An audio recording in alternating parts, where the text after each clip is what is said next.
A parallel world. Delayed the update for a whole week, and this is all we get. All you people ever do is randomly mess things up.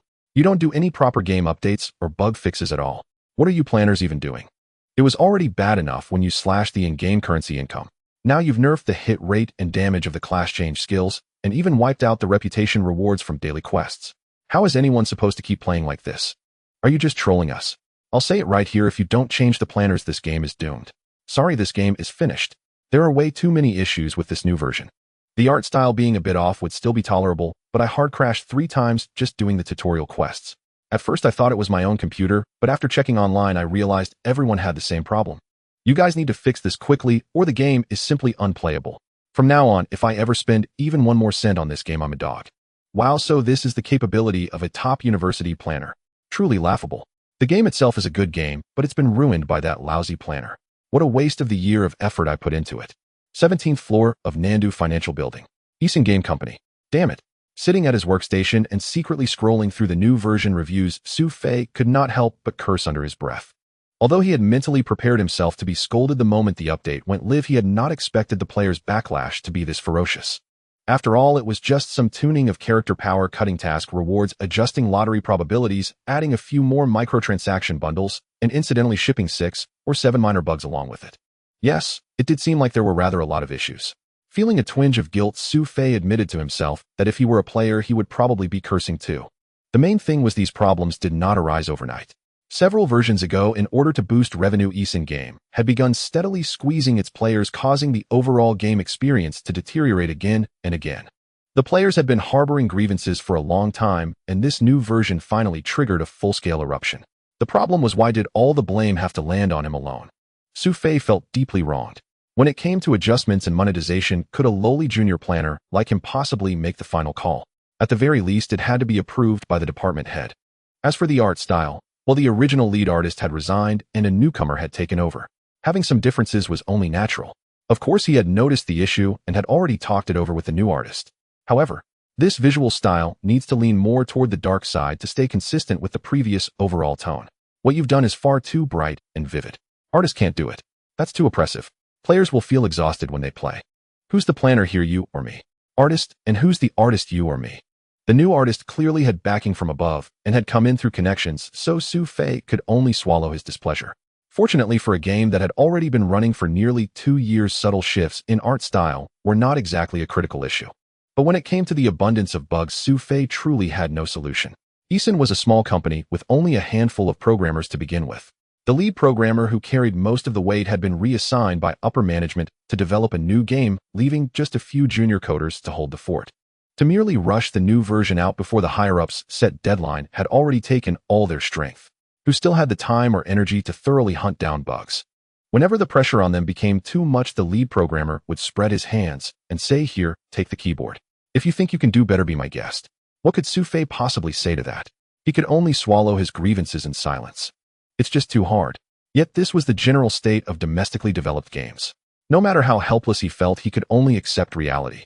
Perhaps the few top-tier game companies enforced stricter internal standards and cared more about craftsmanship, but for most of the studios flocking to this gold rush, games were no different from any other profit-making commodity. As long as the money kept flowing and nothing else really mattered. What were reputation and prestige worth? Could they possibly outweigh KPIs? Even if players cursed a studio to high heaven, at worst, it could just spin up a new company under a different name and start over. Besides, the domestic game market was simply too easy to mine for gold, and players' memories were about as short as a goldfish's. No matter how loudly they shouted about boycotts, once the controversy blew over, people would still pour in money by the handful. With money so easy to make, how many game companies would truly be willing to put in the hard work needed to create a genuine labor of love? Even when a newcomer entered the industry full of ideals and against all odds created an unexpected breakout hit that surprised and delighted players, the broader market environment would soon corrode them, slowly eroding their original aspirations. Maybe this is why it's so hard for domestic games to produce true masterpieces. Su Fei felt his heart growing heavy. Was it time to consider quietly drafting a resignation letter? With the new version's reputation in such shambles and player reactions so intense, upper management would inevitably have to respond in some way, if only to appease those cash cows. No, those loyal players of Sword and Blade Jianghu. Pinning all the blame on the planners and then bowing to public opinion by firing him would undoubtedly be the lowest cost, fastest acting solution. As far as he knew, that was pretty much how his predecessor had left. Forget it. I'm just an ordinary planner. What good does it do me to worry about all this? Just as Su Fei was sighing to himself, a sharp, slightly caustic voice suddenly sounded by his ear. You make it sound like if given the chance you could create a divine masterpiece yourself. Who's there? A strange ceiling. The room was very quiet, filled with the faint smell of disinfectant. Su Fei groggily opened his eyes, his head swimming. A flood of questions surged up from the depths of his soul. Rubbing his temples, he finally recalled something and pushed himself up from the hospital bed. Could this be because of all those sleepless nights rushing to meet the version deadline? Don't tell me I've completely burned out. He remembered that a few months back a programmer at a certain big company had reportedly died suddenly from overwork. Wait a second. That's not right. Su Fei, muttering to himself, suddenly froze. Right before he lost consciousness, he had been preparing to resign of his own accord when that mysterious voice suddenly appeared. So it wasn't that something was wrong with his body. It was that voice playing tricks. No sooner had this thought surfaced than a transparent light screen suddenly appeared out of thin air, rapidly refreshing line after line of text. Game producer system, binding in progress. Binding complete. Host Su Fei. Click here to read this system's user manual. The sudden appearance of the system gave Su Fei quite a fright. However, seeing that nothing else unusual was happening, he quickly calmed down. He even had the presence of mind to complain. Game producer system. Never mind what you do or where you came from. Just from the name alone, you already sound cheap. Other people's systems all have prefixes like super, god tier, or ace. You can tell they're impressive at a glance. But you system, you're honestly just a bottom tier nobody. Complaints aside, he still reached out and tapped the light screen to check the information displayed on it. Based on the operational logic of, if you think you can do better than you try, the host has received special assistance from this system. Ultimate objective: create a god-tier game that transcends its era and compels players across the world to worship you with utmost reverence. To better help the host accomplish the above objective, this system will periodically issue various tasks and provide certain necessary forms of assistance. Upon completing these tasks, the host will receive generous rewards. Although it still feels a bit suspicious from today on, I count as someone with a system too, don't I? After quickly skimming through this so-called game producer system, a fervent heat quietly rose in Su Fei's heart. His gaze lingered on the ultimate objective: create a god-tier game that surpasses its era, and refused to move away for a long time. The passion that had first driven him into the game development industry, yet had been rapidly worn away over the past few years, inadvertently began to blaze anew. After all, what true game professional has never dreamed of personally creating a truly great game? And what game designer would not wish for their work to be loved, pursued, and fanatically worshipped by countless players? Su Fei knew himself, well, relying on his previous abilities alone, he feared he might never achieve that goal in his entire life. But with the system's assistance, this grand ambition no longer seemed so out of reach. System, are you there? Hey, can you hear me? Are you there? System. System daddy. After a brief moment, Su Fei's face darkened. Whether the system was simply aloof or lacked any intelligence at all, no matter how he tried to communicate, it gave him no response whatsoever. Could it be that the voice he heard before he fainted had been nothing but an illusion? Helpless, he could only give up on trying to converse with the system for the time being.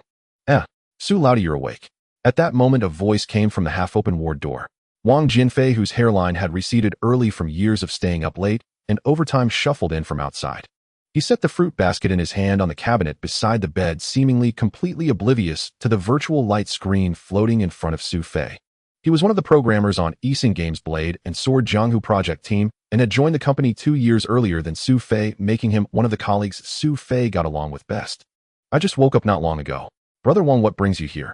Su Fei smoothly dismissed the system interface and sat up on the hospital bed. Looking him up and down a few times, and seeing that Su Fei's complexion seemed fairly good, Wang Jinfei secretly let out a breath and said, nothing serious, I just came to check in on you. You suddenly collapsed this morning and scared everyone half to death. We almost thought you were about to kick the bucket, so we rushed you to the hospital. Don't worry, the test results are out. Aside from a bit of low blood sugar, there's nothing wrong. Su Fei knew perfectly well that his coma had been caused by the system, but aloud he followed the other man's explanation. It was probably just overworking on overtime, grabbing a careless breakfast, then standing up too fast. Wang Jinfei did not doubt him, and said with a laugh, as long as you're fine, that's what matters. I mean, with your personality, no one would believe you fainted just because the new version's reception was a bit bad. The new version's reception? Su Fei shook his head. It's not just a bit bad. His words wiped much of the smile from Wang Jinfei's face. With a helpless sigh, he said, everyone in the project team knows the situation, and we all understand the problem isn't you.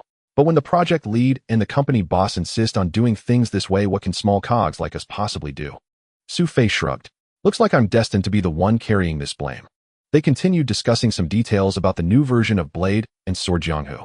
When the mood grew somewhat gloomy, and considering that Su Fei was actually quite healthy and could be discharged at any time, Wang Jinfei changed the subject.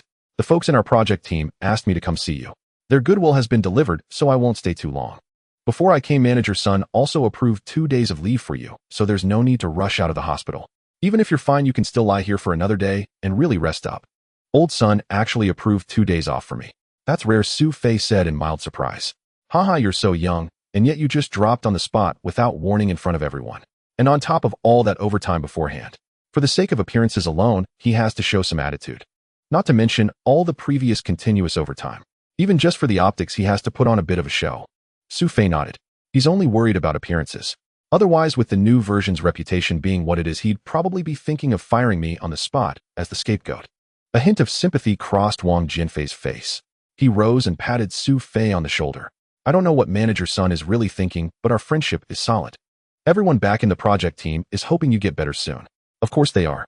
Su Fei curled his lips, unimpressed. With one less workhorse like me, their workload goes up, and there's no overtime pay. If it were me, I'd be hoping I recovered quickly too.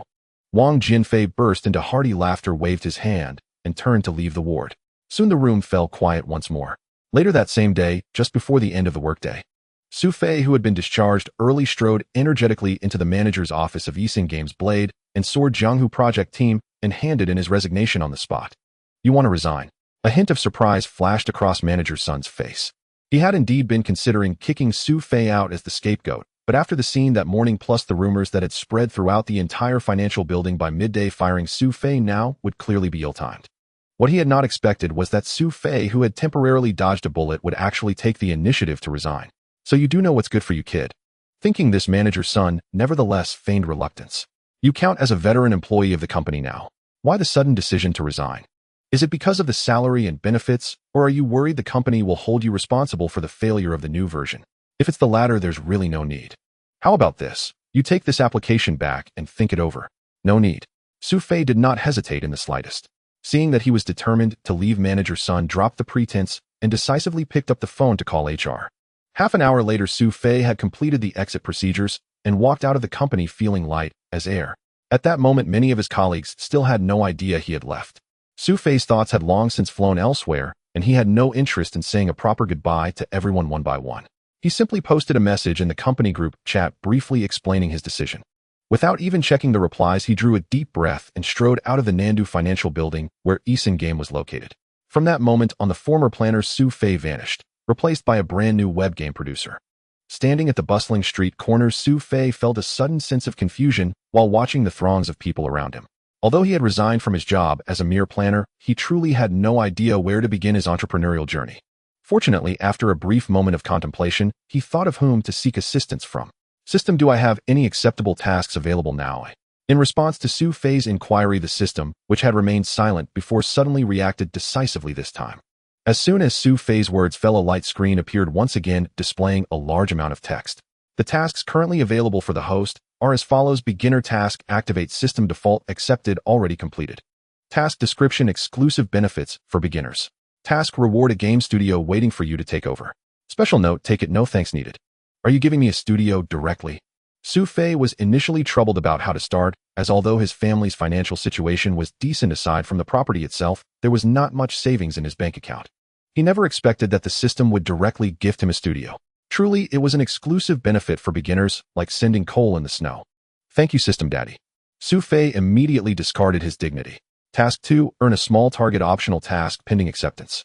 Task description, earn 100 million renminbi through games within a year. Task reward, as a special privilege for the host, if your net profit exceeds 100 million in the first year, the system will additionally reward you with 100 million after tax. The bonus will be directly deposited into the host's personal account through legal channels available for the host's free disposition. No, do you think the life of the wealthy is very happy? This task, TSK.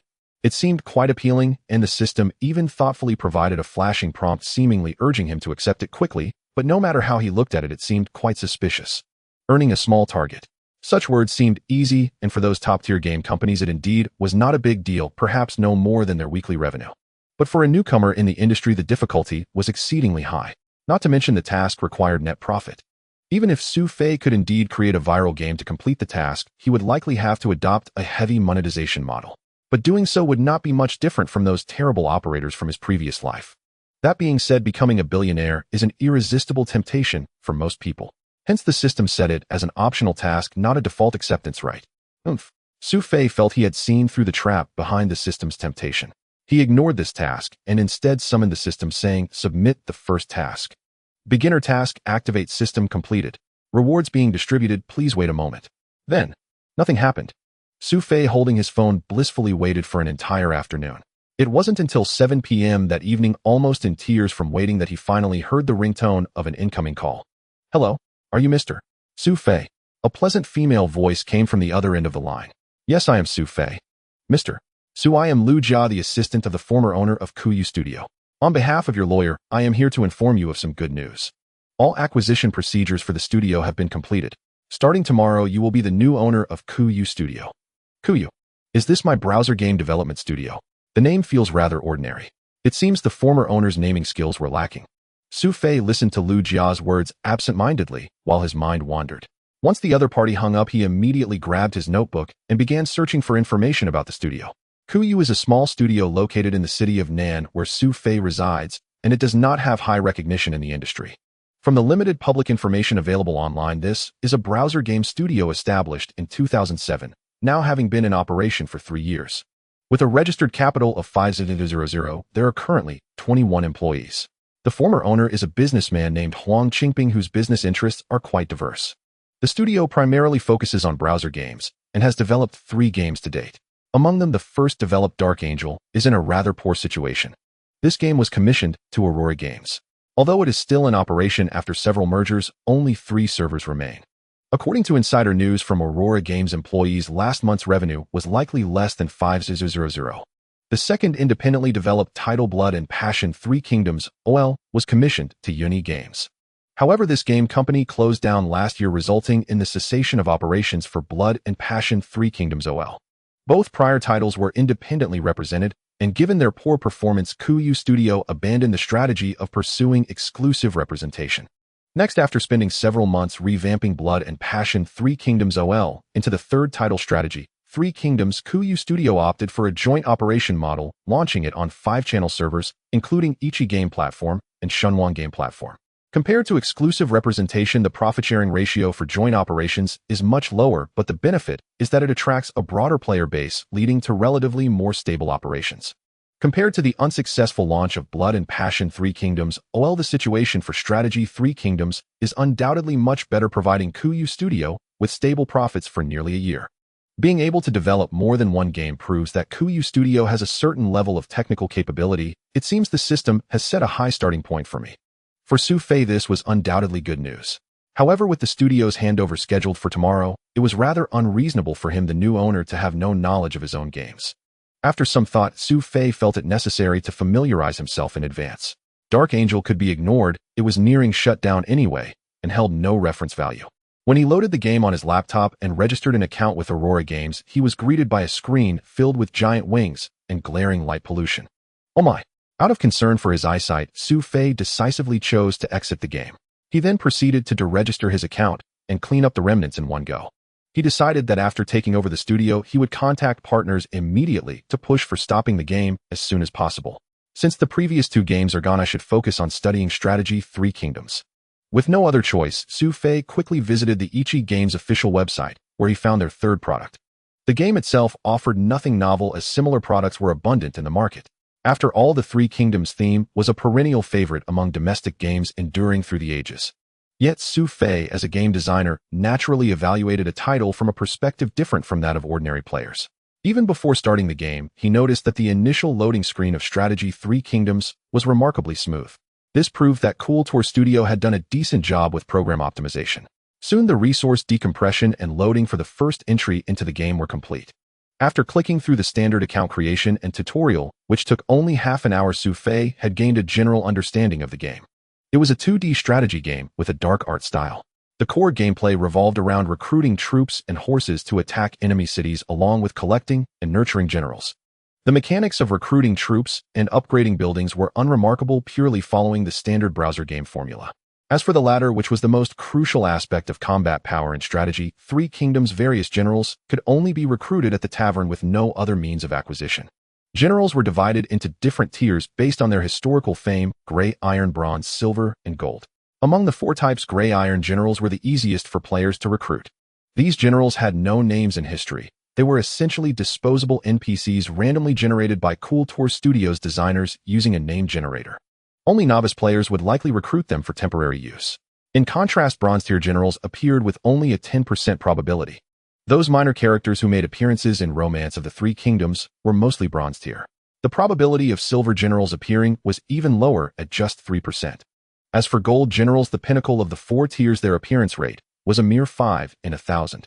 Moreover, even if one got lucky enough to encounter one, recruitment was not guaranteed. There were hidden conditions such as reputation and city prosperity. For instance, the renowned 5 Tiger Generals, Zhao Yun was a gold general.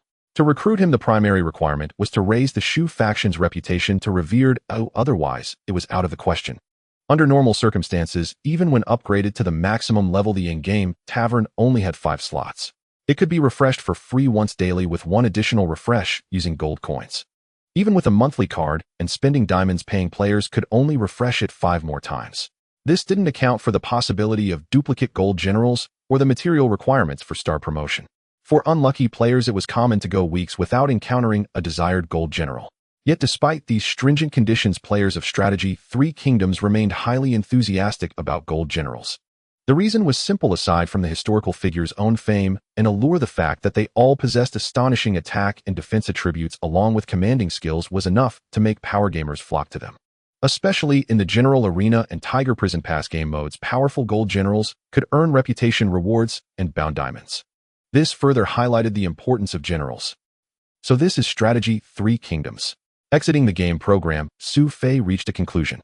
His evaluation of the game boiled down to 2 words: mediocre. In terms of quality alone, Strategy Three Kingdoms was actually passable with no obvious weaknesses in any aspect. Otherwise, it couldn't have carved out a niche in the fiercely competitive browser game market. But as an industry insider who had seen similar games, he naturally looked down on such a derivative product. Now that he had taken over Cool Tour Studio, how should he handle this game? Should he ignore it and divert resources to develop his own work? Or treat it equally, continue its version updates, and even invest additional resources to further optimize it? Just as Su Fei was hesitating, the silent system suddenly reacted. Ding! New quest triggered. Su Fei's heart stirred, and he immediately opened the system's virtual screen. New quest: Heart of Tolerance, optional, pending acceptance. Quest description: an excellent game developer should possess sufficient tolerance for a game and its players, even if it is not your own creation.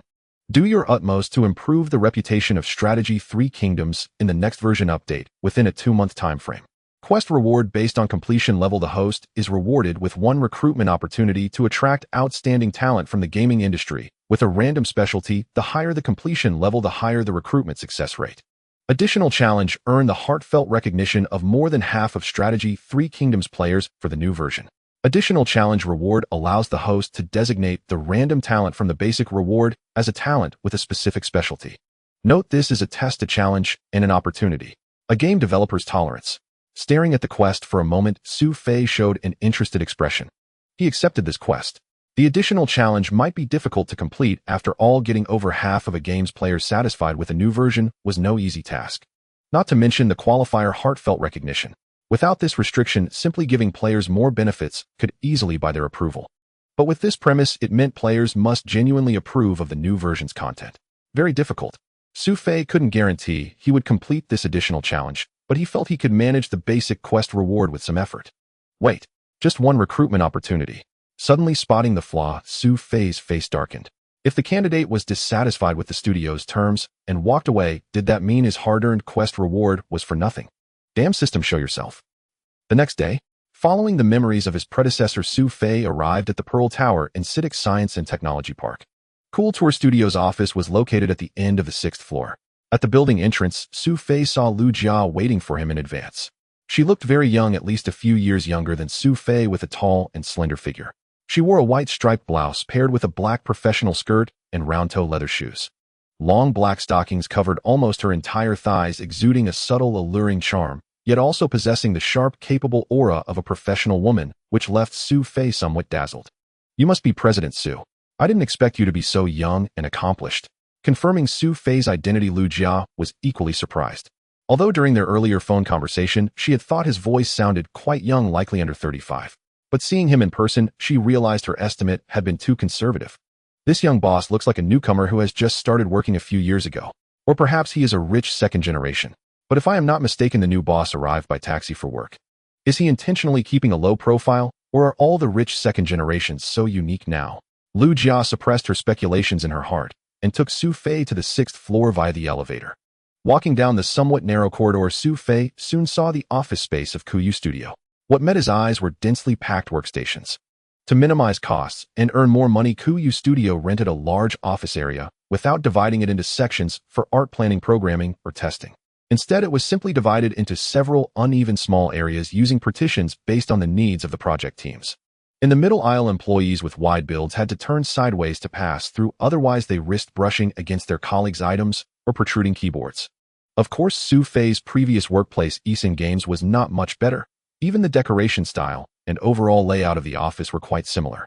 Knowing that the new boss was coming today, the studio's employees all put on serious working faces, typing away at their keyboards without looking away from their computers. However, Su Fei was one of them just a day ago, not an outsider or a rich second generation, and he quickly saw through the facade. An employee to his right appeared to have opened WPS, but was repeatedly deleting and rewriting the same few lines of text, probably not even knowing what they were writing. The programmer diagonally opposite him was clearly staring blankly at the computer screen, while the employee in the corner, perhaps due to a less noticeable position, was actually sneaking a look at their phone behind the partition. It seems that the previous boss transfer of the studio has had quite an impact on the employees. After all, they were uncertain about who the new boss was, what kind of person they were, or whether they would continue to employ them. With the studio's treatment and prospects being quite average, how could these employees possibly have the motivation to work diligently? Some of the more ambitious employees with impressive resumes might have already contacted potential new employers. The hearts of the people are unstable. In this situation, Su Fei found it difficult to blame anyone and followed Lu Jia to Huang Qingping's. Oh no, now it should be said to be his own office. After all, he was the boss of the studio. No matter how frugal he was, this level of treatment was still there. Although the office area was also not large, and the internal decoration was quite simple compared to the employees squeezed together in the office area, outside, a sense of happiness naturally arose. This is the acquisition contract. Here is the studio's financial report for last month. This is the employee list and the official seal. Lu Jia had clearly prepared in advance, handing one document after another to Su Fei. After taking these over, Su Fei truly became the master of Kuyu Studio, grasping the power of life and death over the studio. Although he had great trust in the system's capabilities, Su Fei still checked the documents one by one to be sure. Confirming there were no issues, he then looked up at Lu Jia and said, "Well done. You were the assistant before. Then you can continue in that role for now." Generally speaking, new bosses do not retain the personal assistance of the previous boss. But the problem was Su Fei was alone and had no trusted aides at the moment, so it was fine to keep her for a while longer. Su Fei could take this opportunity to observe. If Lu Jia indeed performed well and had no connection to the former boss Huang Qingping, he wouldn't mind letting her stay. If there were any issues, or if a better candidate appeared later, it wouldn't be too late to make a change. Lu Jia appeared quite calm about this, seeming not to care much about the position. She naturally adapted to her new role and said to Su Fei, "Boss, now that you have just taken over the studio, would you like to gather all the employees for a meeting? Firstly, to introduce yourself so they can get to know you and avoid any misunderstandings. Secondly, to stabilize morale.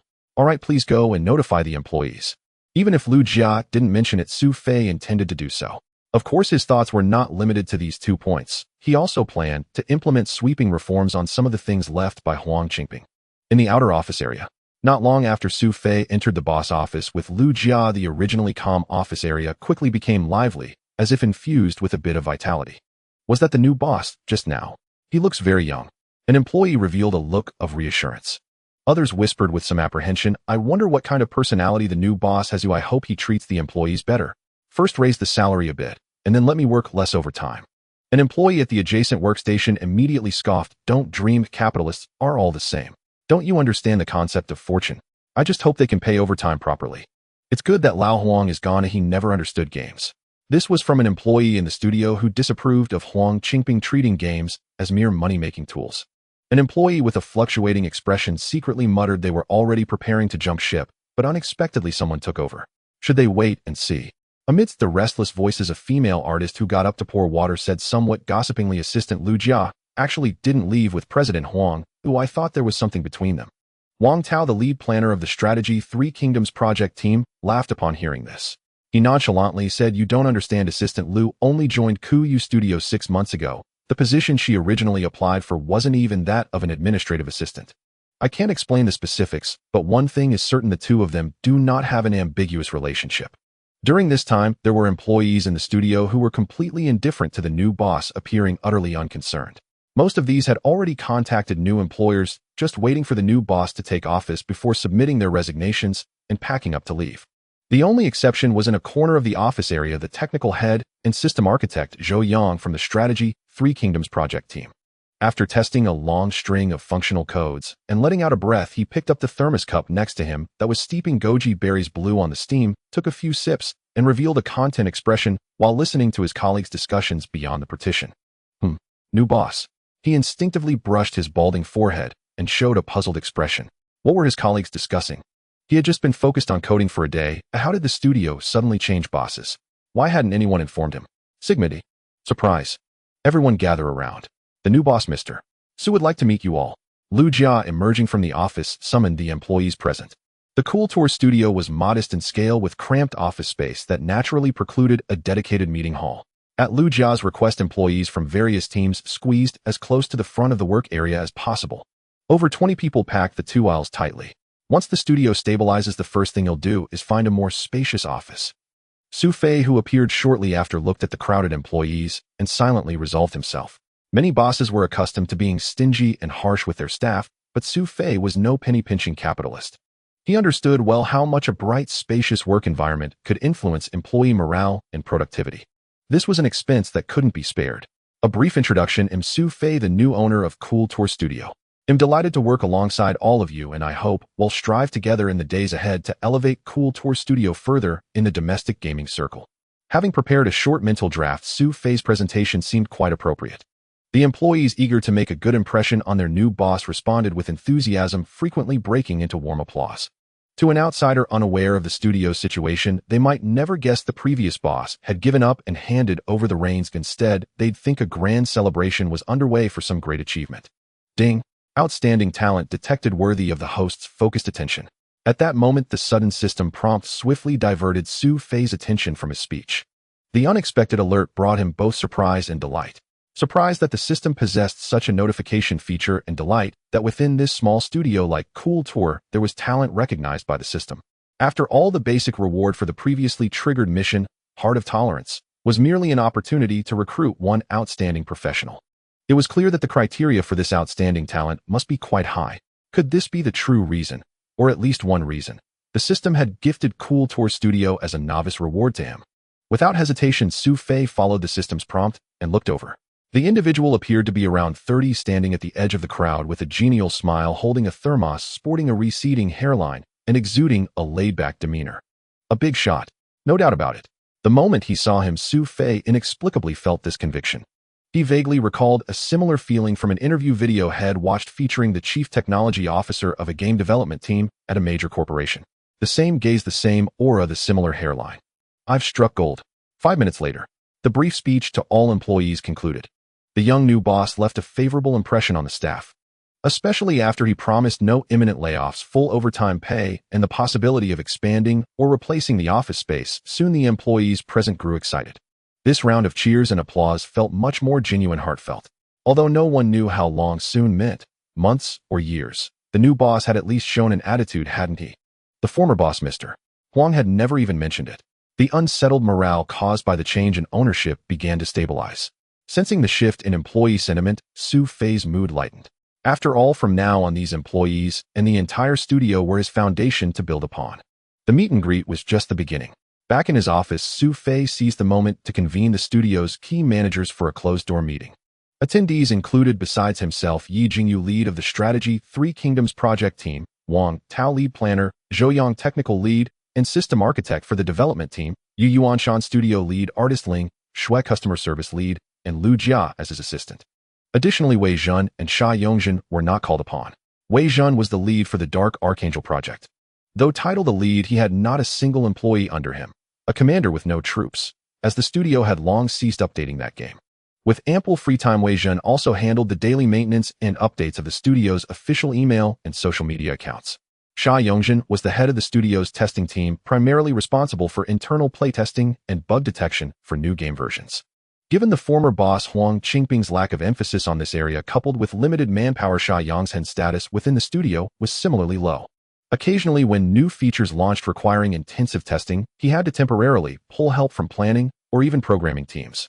Apart from these employees, the studio's former finance and HR personnel were Huang Qingping's confidants, while the legal affairs officer was his distant relative.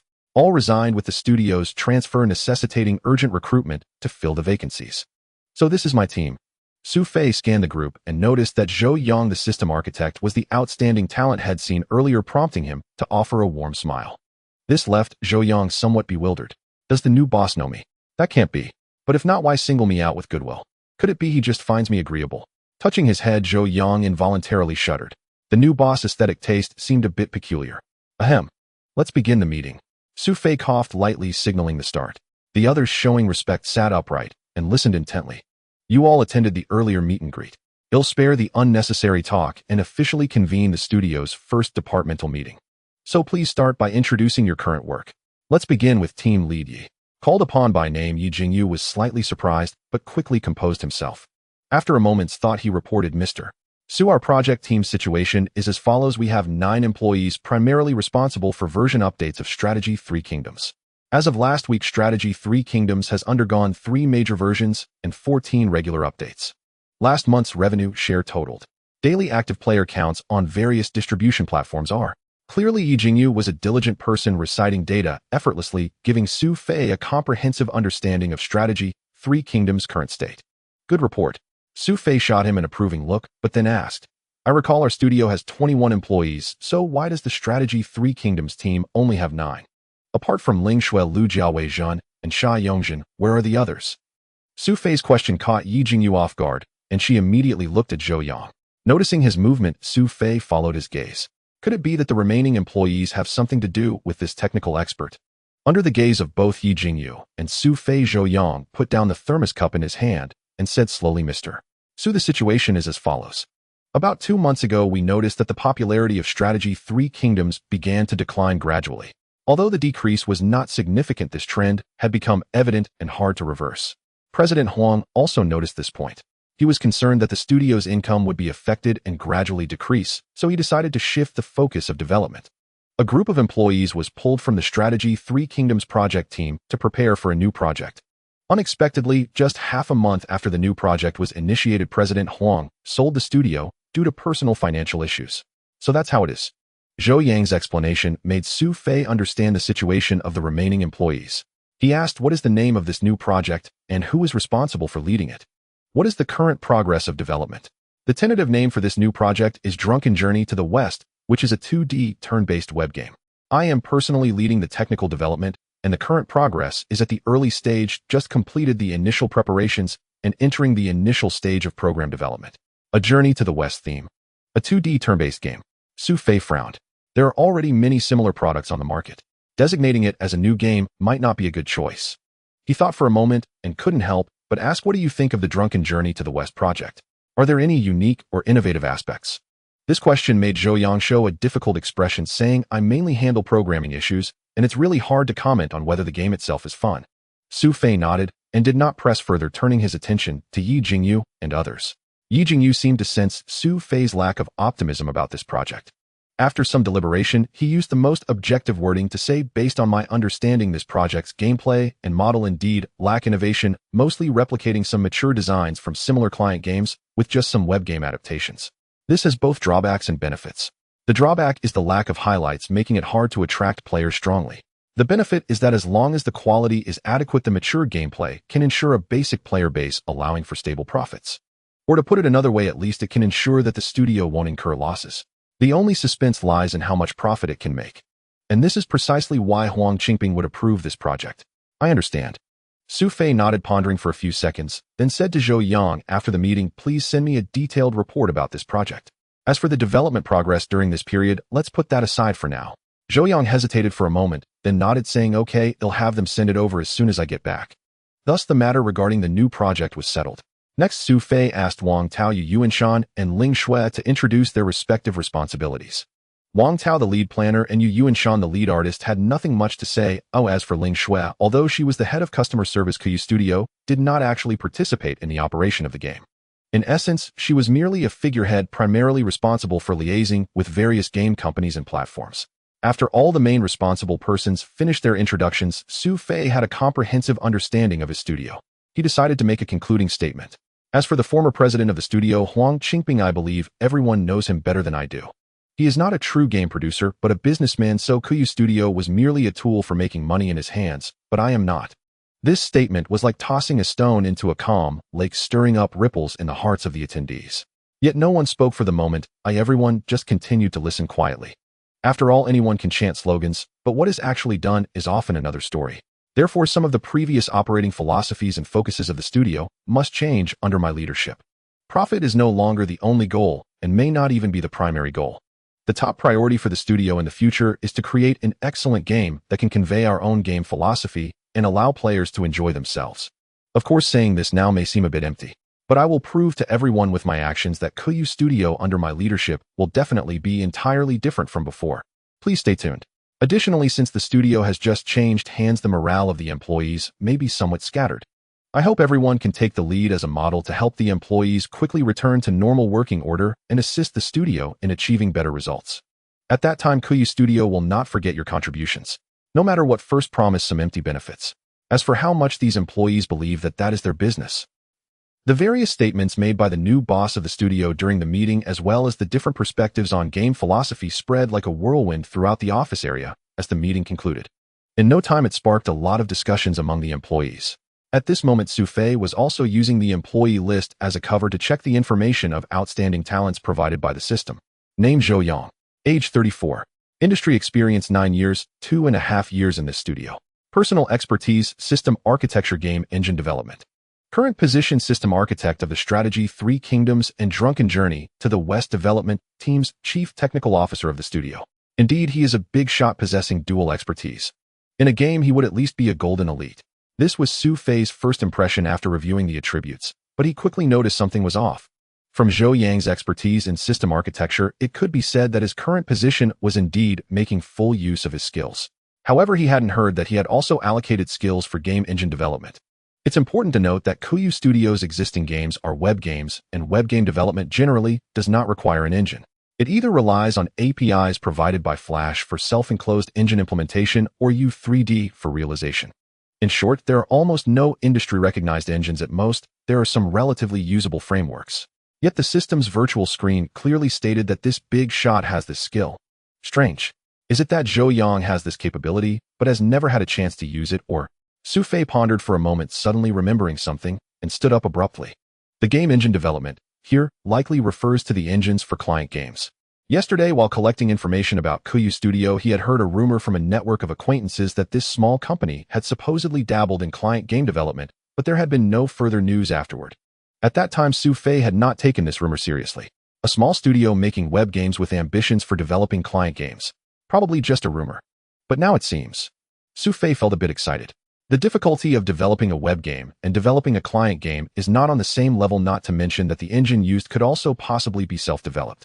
If his speculation turns out to be true, Kuyu Studio's true value and technical potential must be reassessed. Su Fei immediately summoned assistant Lu Jia and asked, "Do you know if our studio has ever developed a client game?" Client game? Lu Jia was taken aback. Wasn't Kuyu Studio a place that specialized in browser games? When did we ever develop a client game? Just as she was about to answer this question, a somewhat blurry memory suddenly surfaced in her mind. It seems there was indeed such a project. It must have happened when I first joined Kuyu Studio. At that time, the boss Huang Qingping was envious of the huge client game market and planned to launch a shooting game to test the waters. I don't know the specifics, but I do know the outcome. The game faced difficulties shortly after development began, and the project was subsequently shelved. Sure enough, with Lu Jia confirming his suspicions, Su Fei felt a surge of excitement. He immediately asked Lu Jia to bring Zhou Yang back, who had just returned to his station. Zhou Yang mistakenly thought Su Fei had forgotten to assign some tasks, and asked Su, "Is there anything else?" "Oh, it's like this. I just learned from Assistant Lu that our studio once had plans to develop a client game. How much do you know about this matter?" Client game. Upon hearing this term, Zhou Yang's sensitive nerves were triggered. His initially indifferent expression quickly became serious. He examined Su Fei and said, "If we're talking about this, no one in the entire studio knows more than I do. Because the development team that was initially established was led by me. Due to a lack of technical strength, Huang Qingping also hired several talented individuals with good technical backgrounds at high salaries. Later, this project was disbanded, and the studio had no intention of delving into client games for a while. The few technical talents that were brought in successively left, and now only I remain. Can you elaborate on this?" Su Fei was very interested. Zhou Yang nodded and said, "It's not a secret. I'm happy to share it with you, Su. This client game project actually dates back 2 years. At that time, Huang was already savoring success from developing Dark Angel and was quickly dissatisfied with the limited scope of browser games. While he continued to have the company independently develop new browser games, which were the precursors to Blood and Strategy, he also allocated some funds from other businesses to Key Studio, preparing to secretly enter the client game market. At that time, the public test operation of Bio Battlefield by Goose Factory was booming, and Huang set his sights on the FPS game market. He decided to follow suit and create a similar game, trying to get a piece of the pie. After several months of preliminary preparations, this client game project was officially established and named Shooting Century. At this point, the project team experienced some disagreements. According to Huang, Shooting Century didn't need any innovations that could simply copy Bio Battlefield. The game engine didn't need to be self-developed, it could just buy the licensing from foreign engine companies. Whatever saved money and time was the way to go. However, the members of the development team had objections. I personally had significant concerns. At that time, Bio Battlefield, backed by its parent company Goose Factory, had already stabilized its player base. If the low-spec version of Shooting Century was released a year or two later, it would be impossible to attract their users. Especially considering the budget that Huang invested, just completing the development would be commendable, and there was almost no extra funding for promotion, making it even more unlikely to attract players. You could say the more closely you imitate, the faster you die. At that time, I had worked hard to lead the client game project, so I, along with a few peers, was unwilling to see our first game destined for failure right after its establishment, and thus I argued with Huang. I hoped he would increase the investment and reconsider the gameplay and model of the game, even suggesting that we develop our own game engine right off the bat. Looking back now, some of those ideas were indeed unrealistic and overly radical. As expected, Huang rejected almost all of them.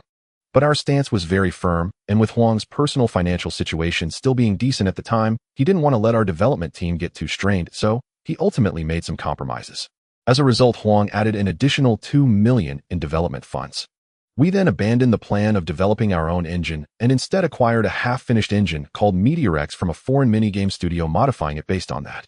However, after we got our hands on the source code of this half-finished engine, we found that while its demonstration effects looked good, achieving those effects was fraught with shortcuts and technical compromises in the early development, making further enhancements very difficult.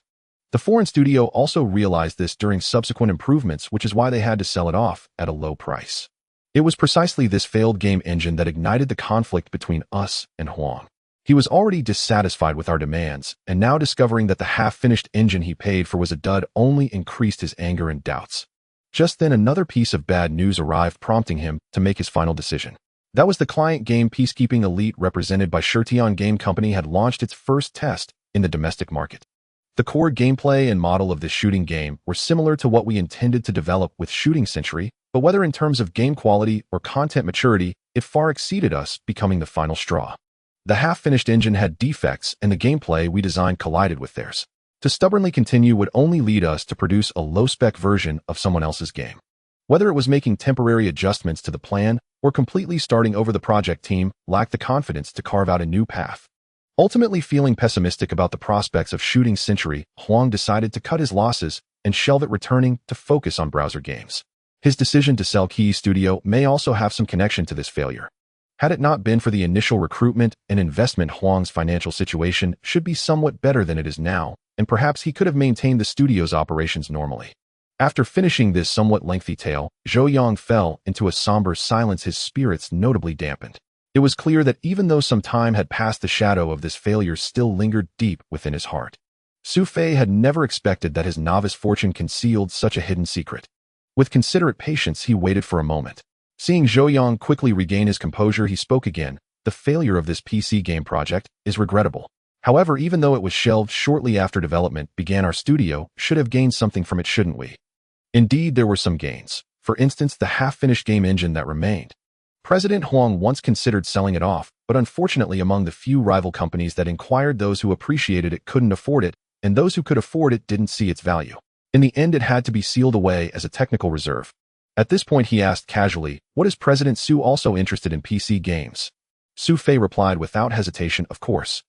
Browser games have inherent limitations in their expressive capabilities, while PC games are the true battlefield for ambitious game developers. Once the studio's finances improve, we will definitely venture into PC game development." This answer ignited a spark in Zhou Yang's eyes. Though such descriptions are common in fantasy novels and might seem exaggerated at that moment, Su Fei indeed saw a powerful emotion gleaming in Zhou Yang's gaze. He looked at Su Fei seriously. "President Su, are you not joking?" Su Fei replied solemnly, "Absolutely not. I am even confident that day will come sooner than you think. When that time comes, as the only talent in the studio with PC game development experience, I hope Mr. Zhou Yang will continue to take the lead." This earnest promise brought a relieved expression to Zhou Yang's face. He then revealed a secret to Su Fei that he had never mentioned before. The Meteor X game engine, known in Chinese as Meteor X, though sealed in the studio's database, actually has a backup on my personal computer. Since last year, I've been studying its technology and design concepts in my spare time after work, attempting to improve upon the original to create a brand new Meteor engine. As of now, this new engine is far from complete, but I already have a full blueprint for improvement. If it can be further developed, its eventual complete form will far surpass the original version of the Meteor engine.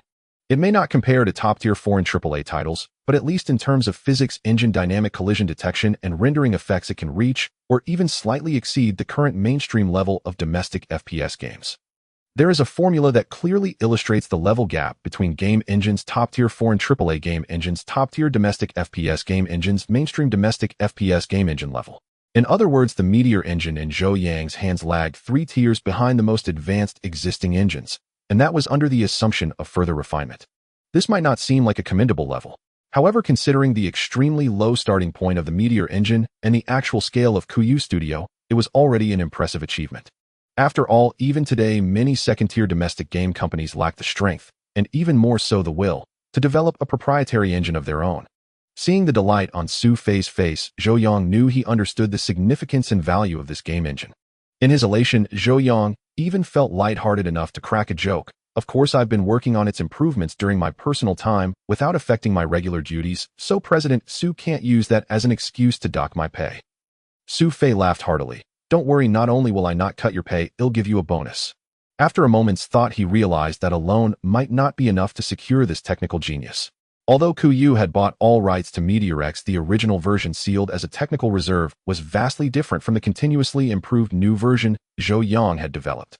An infringement on deep-seated technology like game engines is notoriously difficult to prove. If Zhou Yang were to jump ship with the improved Meteor engine and use it to develop a game, Su Fei would find it nearly impossible to win even a lawsuit. Worse still, current laws impose very light penalties for such infringements. The fines are mere slaps on the wrist for major game companies, a trifling cost. Thus, the safest approach was to firmly bind Zhou Yang, a talent even the system had recognized, to the Kuyu Studio ship.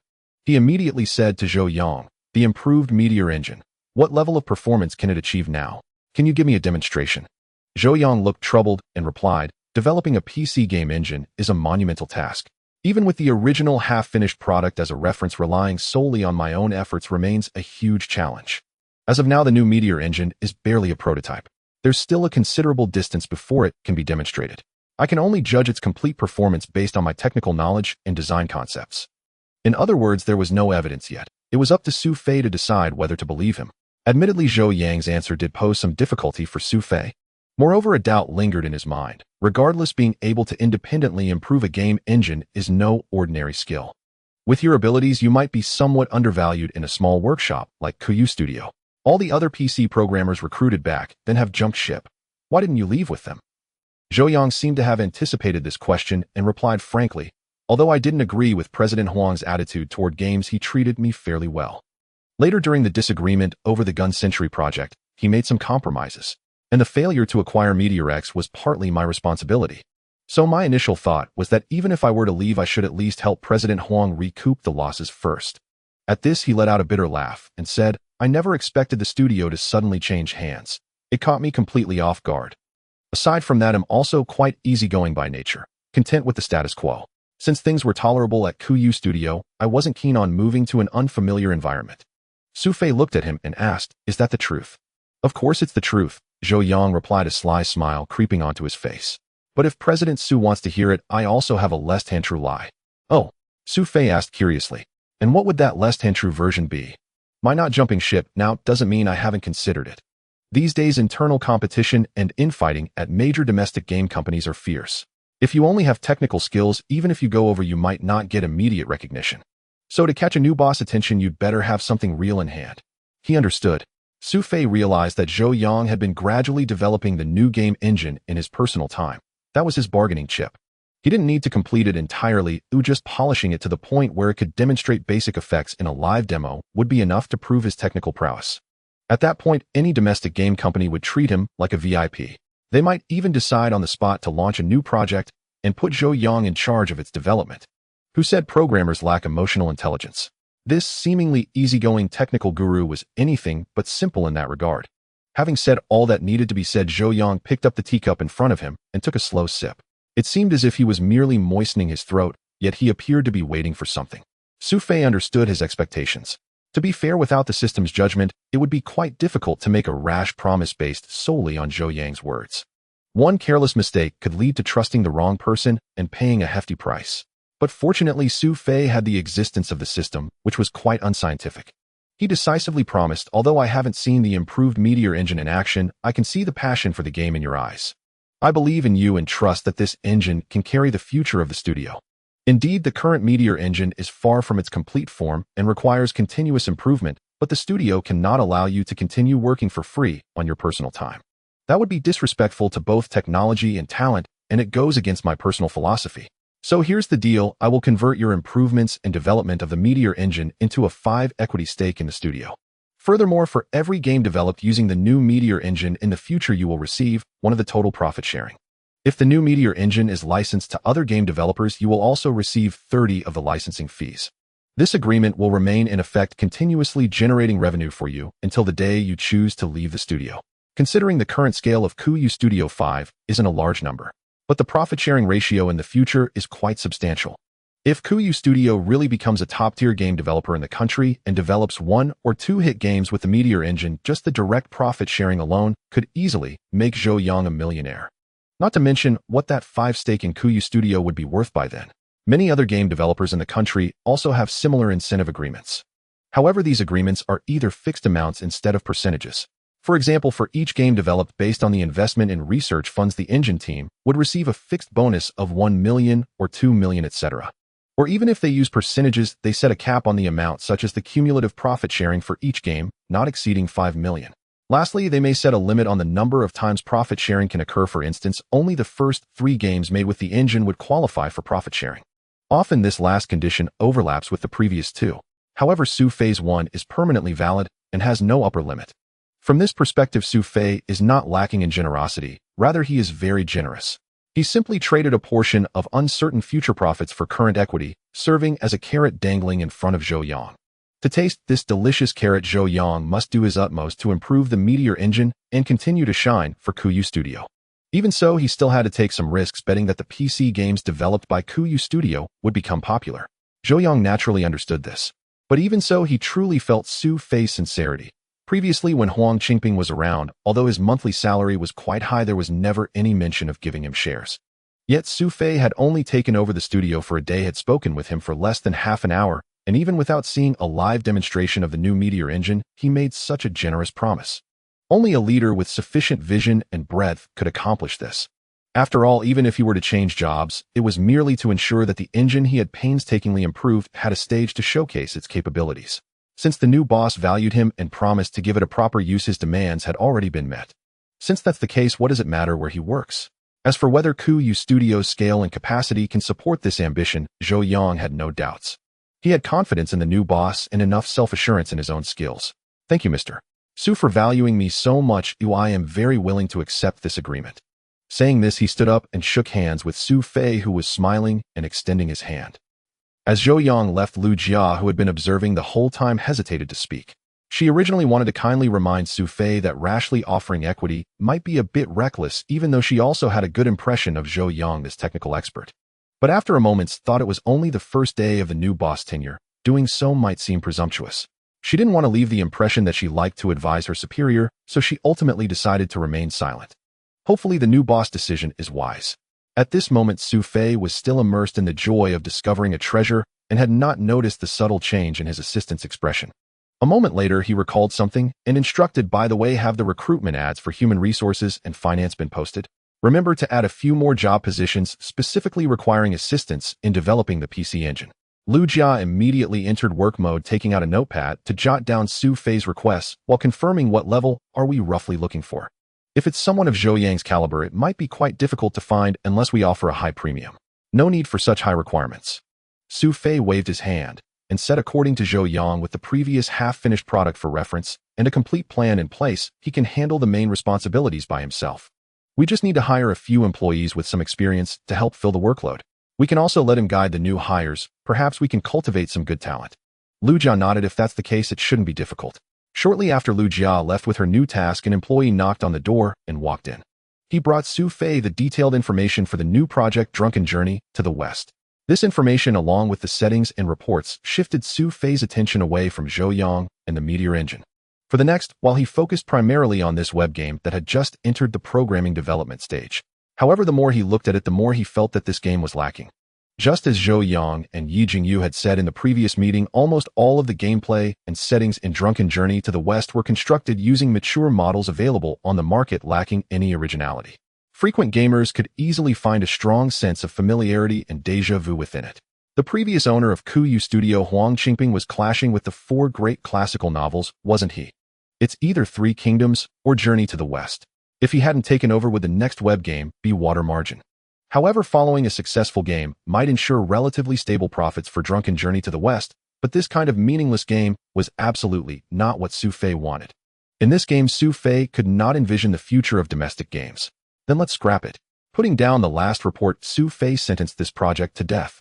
This decision would inevitably waste some of the studio's manpower and resources.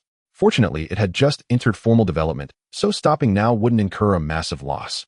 If it were 2 months later, trying to scrap it would indeed come at a considerable cost. However, as the owner of the studio, making the decision to cut the project is not difficult. It only takes a word from Su Fei. The challenge lies in what comes after denying the project. The popularity of strategy Three Kingdoms has already begun to decline, and reversing this trend is no easy task.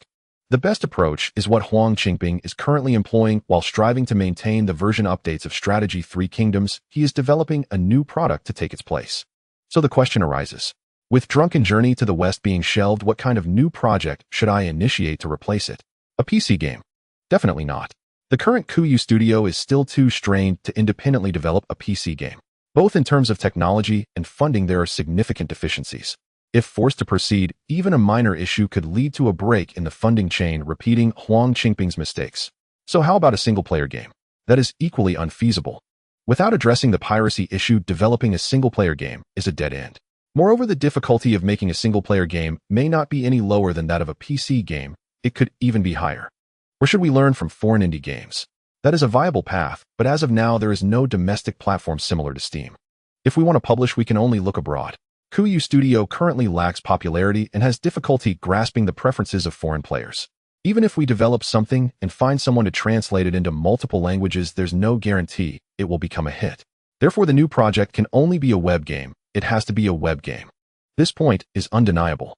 However, what the new web game project should entail has become the real dilemma troubling him. For a moment, Su Fei fell into deep contemplation in his office. Unbeknownst to him, the sky had darkened.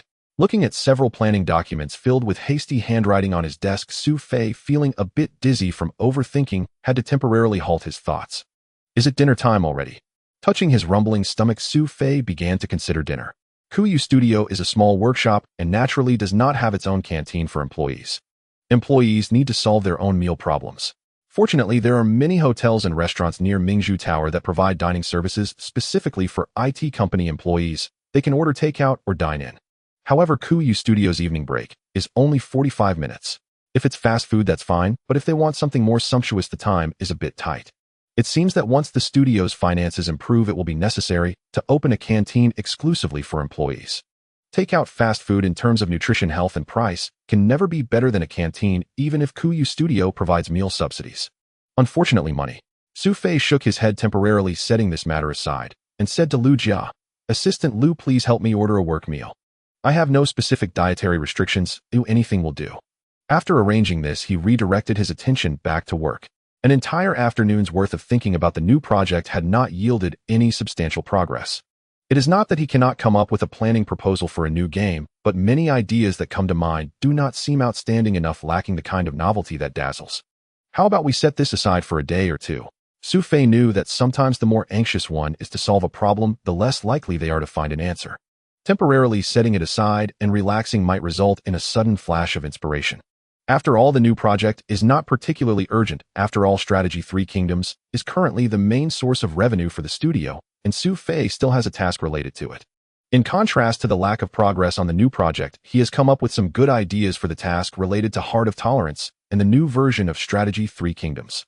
Of course, whether to use them still needs to be further discussed with the planners of the project team before making a decision. Just then Lu Jia brought in the dinner he had ordered. It looked quite sumptuous, requiring 3 exquisite boxes to contain it. There were 2 meat dishes, 1 vegetable dish, 1 soup, a portion of rice, and a small dessert. The 2 meat dishes were sweet and sour pork ribs and duck with radish. The vegetable dish was scallion oil, braised bamboo shoots. The soup was seaweed tofu soup, and the dessert was a small plate of fragrant and tasty puffed sugar cake. Su Fei was quite satisfied with this dinner. It was pleasing to the eye, aromatic and flavorful with ample portions. Especially the duck with radish, tender and delicious with rich broth, was truly a culinary delight. It should not have been made by an ordinary restaurant, but came from a private chef. Lu Jia seems to have put considerable effort into this task, to the extent that Su Fei, who usually has a good appetite, actually felt a bit overstuffed. If he were to open a staff canteen for the studio in the future, he would definitely strongly recommend the chef who made the duck with radish. Su Fei pondered this while reminding Lu Jia to slightly reduce the portion size next time. Then he got up to move around a bit, digesting the food and also taking a stroll around his studio. Hello, President Su. In the office area, Wang Tao, who had just finished eating as well, was discussing something with several colleagues while holding a form. Noticing Su Fei approaching, he promptly stood up to greet him. It's fine, I'm just taking a casual stroll. You all continue with your work. The employees were busy with important matters, so Su Fei naturally did not want to disturb them. Waving his hand, he moved to another side. This little corner located at the edge of the office area is home to the Dark Archangel project team, which holds the lowest status and is least valued in the studio. President Su, a young man happily eating from a lunchbox, showed a look of surprise when he saw Su Fei appear. He quickly put down the lunchbox, took out a tissue, and wiped the grease from the corner of his mouth. He is Wei Jun, the project leader and only employee of Dark Archangel, and is also responsible for the daily management and updates of Kuyu Studio's official email and Weibo. No need to be nervous, I'm just here to check on the situation. Saying this, Su Fei casually glanced at the computer on his desk. From the content displayed on the screen, it seemed that he was previously managing comments on the studio's official Weibo. However, Su Fei was well aware of the current state of Kuyu Studio's official Weibo with a low update frequency and content that is dry and uninformative. Regarding the new boss, Wei Jun had overheard some discussions in the afternoon, but had never dealt with him directly. Unable to gauge Su Fei's temperament, he decided for the sake of caution to speak as favorably as possible. After tactfully embellishing the grim data that was hard to face, he braced himself and reported, according to the data provided by Aurora Games, the overall situation of Dark Archangel is relatively stable. Compared to the same period last week, the daily active user count has dropped slightly by 3, but the average online duration per player remains unchanged and feedback from customer service is still acceptable. The main issue is... Su Fei looked at Wei Jun, feeling disappointed. Speak plainly. Don't try to fool me with useless nonsense. Realizing his mistake, Wei Jun's face darkened. He quickly abandoned his petty cleverness and honestly admitted, if we don't compare with last week's data, this game has already entered its twilight phase. Last month, the revenue share our studio received was less than 14K. Less than 14K? Su Fei was slightly surprised. He had previously heard online that the game's monthly revenue was likely below 50,000. Under the exclusive agency contract between Cool Tour Studio and Aurora Games, they could receive 40 to 50% of the profits. Working backward, the actual state of Dark Archangel was even worse than external speculation. This was fine. With such low income, his decision to shut down the server would proceed smoothly without resistance. Recalling the garish light effects and oversized wings he had seen earlier, Su Fei hesitated no longer and instructed, a game that has reached this point should not continue operating. Hasn't Aurora Games considered shutting down the server? What do you as the project lead think? So it really is a shutdown. Wei Jun had anticipated this, but hearing it still filled him with helplessness. With a worried expression, he said, before you took over, Aurora Games had already sounded us out. They said Dark Archangel's performance was poor and couldn't sustain profitability, hoping to terminate the agency. At that time, following Mr. Huang's instructions, we replied that we didn't want our own work to be taken offline so easily and would try to keep it running for as long as possible. Hearing this, Su Fei chuckled inwardly, seeing through Huang Qingping's intentions. After all, Aurora Games handled the operations, covering the venue servers and customer service. Cool Tour Studio only sat back and collected money, so naturally, they didn't want the server to shut down. Even if it was just 14K or even 1. For K, it was still free money, enough to treat the entire studio to a team-building dinner at a nearby buffet. And what was Aurora Games' response? Su Fei asked again. Wei Zhen sighed. They said they could continue operating for a while, but our studio must fulfill its responsibility by providing necessary version updates for the game. Otherwise, they would act according to the contract and shut down a game that clearly couldn't generate profit anymore. Continuing to provide version updates was of course impossible. The Dark Archangel project team at Cool Tour Studio had long been disbanded, leaving only Wei Zhen, a former planner, with the nominal title of project lead. How could they reassemble the team for a meager income of just over 10,000? Aurora Games knew this too. They were merely using it as an excuse. As for why they didn't shut down the server directly, it might be because there was still a sliver of profit. After all, the operating costs of a browser game in its final stages were lower than many would imagine. But at this rate, it would likely last only another month or two at most. In other words, even without Su Fei's intervention, the game's shutdown was inevitable. Su Fei felt no guilt or reluctance about this. In fact, he welcomed it. If it were a game he had personally developed and operated, he wouldn't casually shut it down. At the very least, he would keep one server running, maintaining it as long as there was even a single player. But Dark Archangel, a browser game with an early-era style, was far too jarring to the eyes, now severely dragging down Cool Tour Studio's image and prestige. Even if its revenue share were more than 12,000, Su Fei wouldn't want it. Of course, if it were 10 or 8 times that, he might hold his nose and endure it. After all, the studio still needed to make a living. Next time Aurora Games contacts us to request termination of the agency, just agree and handle everything according to the original contract, Su Fei finally instructed. Seeing that the new boss had made up his mind, Wei Zhen immediately nodded in compliance. As Su Fei left with satisfaction, Wei Zhen's lips moved, and he mustered the courage to ask Mr. Su, barring any surprises, Dark Archangel will soon be completely shut down. After that, what work will I be responsible for? The title of project lead sounded good, but brought no real benefits, and Wei Zhen didn't care about it. However, he feared that without this title, he might be let go by the studio. Although there were many game studios and companies in Nandu, most were small-scale and employee benefits were average. With his resume, finding a job wouldn't be hard, but the new job's compensation might not be better than his current one. It could even be worse. Wei Zhen's question made Su Fei hesitate. Let me think. He found himself unable to answer immediately. The project team for strategy of the Three Kingdoms had been running smoothly for a long time. Even if he wanted to strengthen its technical capabilities, he would likely transfer programmers or artists. As for the Drunken Westward Journey project, hadn't he already rejected it? He just hadn't announced the result yet. For now, focus on maintaining the work email and the official Weibo account. Once Dark Archangel is confirmed for shutdown, I'll assign you more tasks, Su Fei said thoughtfully. Hearing this from the new boss, Wei Zhen grew more anxious. But maintaining the email and Weibo doesn't take much time. The former is okay, occasionally receiving inquiries from partners and publishers seeking agency. But our studio's official Weibo has no viewers. These days, ordinary players only follow the Weibo accounts of game operators, not the developers, an obscure little studio. Besides, Cool Tour's main audience was browser game players, few of whom used Weibo. No viewers. Su Fei didn't think so. He said to Wei Zhen, I browsed our official Weibo last night. Aside from introducing the games the studio has developed and some major version updates, there's almost no valuable content and not a hint of interest. If I were a player, I wouldn't look at it either. Oh, Wei Zhen looked rather bewildered. Weibo, a new media platform that had emerged less than 2 years ago, was growing rapidly, but it seemed useless for a browser game studio. Wasn't it enough to let potential game publishers and platforms know about their ongoing projects and contact information? Weibo, a new media platform that had emerged less than 2 years ago, was growing rapidly, but it seemed useless for a browser game studio. Wasn't it enough to let potential game publishers and platforms know about their ongoing projects and contact information? Weibo, a new media platform that had emerged less than 2 years ago, was growing rapidly, but it seemed useless for a browser game studio. Wasn't it enough to let potential game publishers and platforms know about their ongoing projects and contact information? Weibo, a new media platform that had emerged less than 2 years ago, was growing rapidly, but it seemed useless for a browser game studio. Wasn't it enough to let potential game publishers and platforms know about their ongoing projects and contact information? Weibo, a new media platform that had emerged less than 2 years ago, was growing rapidly, but it seemed useless for a browser game studio. Wasn't it enough to let potential game publishers and platforms know about their ongoing projects and contact information? This is a task assigned by the studio who just execute it. Su Fei rarely spoke in a stern tone, saying, "First, you need to enrich the content on the official Weibo with various articles and videos and stabilize the update frequency. Only then can we discuss whether players will be interested or not." In his view, for a studio with ambition that truly cares about games, the official Weibo serves as a platform to showcase its strength, a banner to attract players, subtly deepening the impression in players' minds. How could it possibly be useless? It's just that it doesn't bring direct benefits to the studio and requires consistent effort to see results. In this impatient era, most game companies cannot sustain that kind of commitment.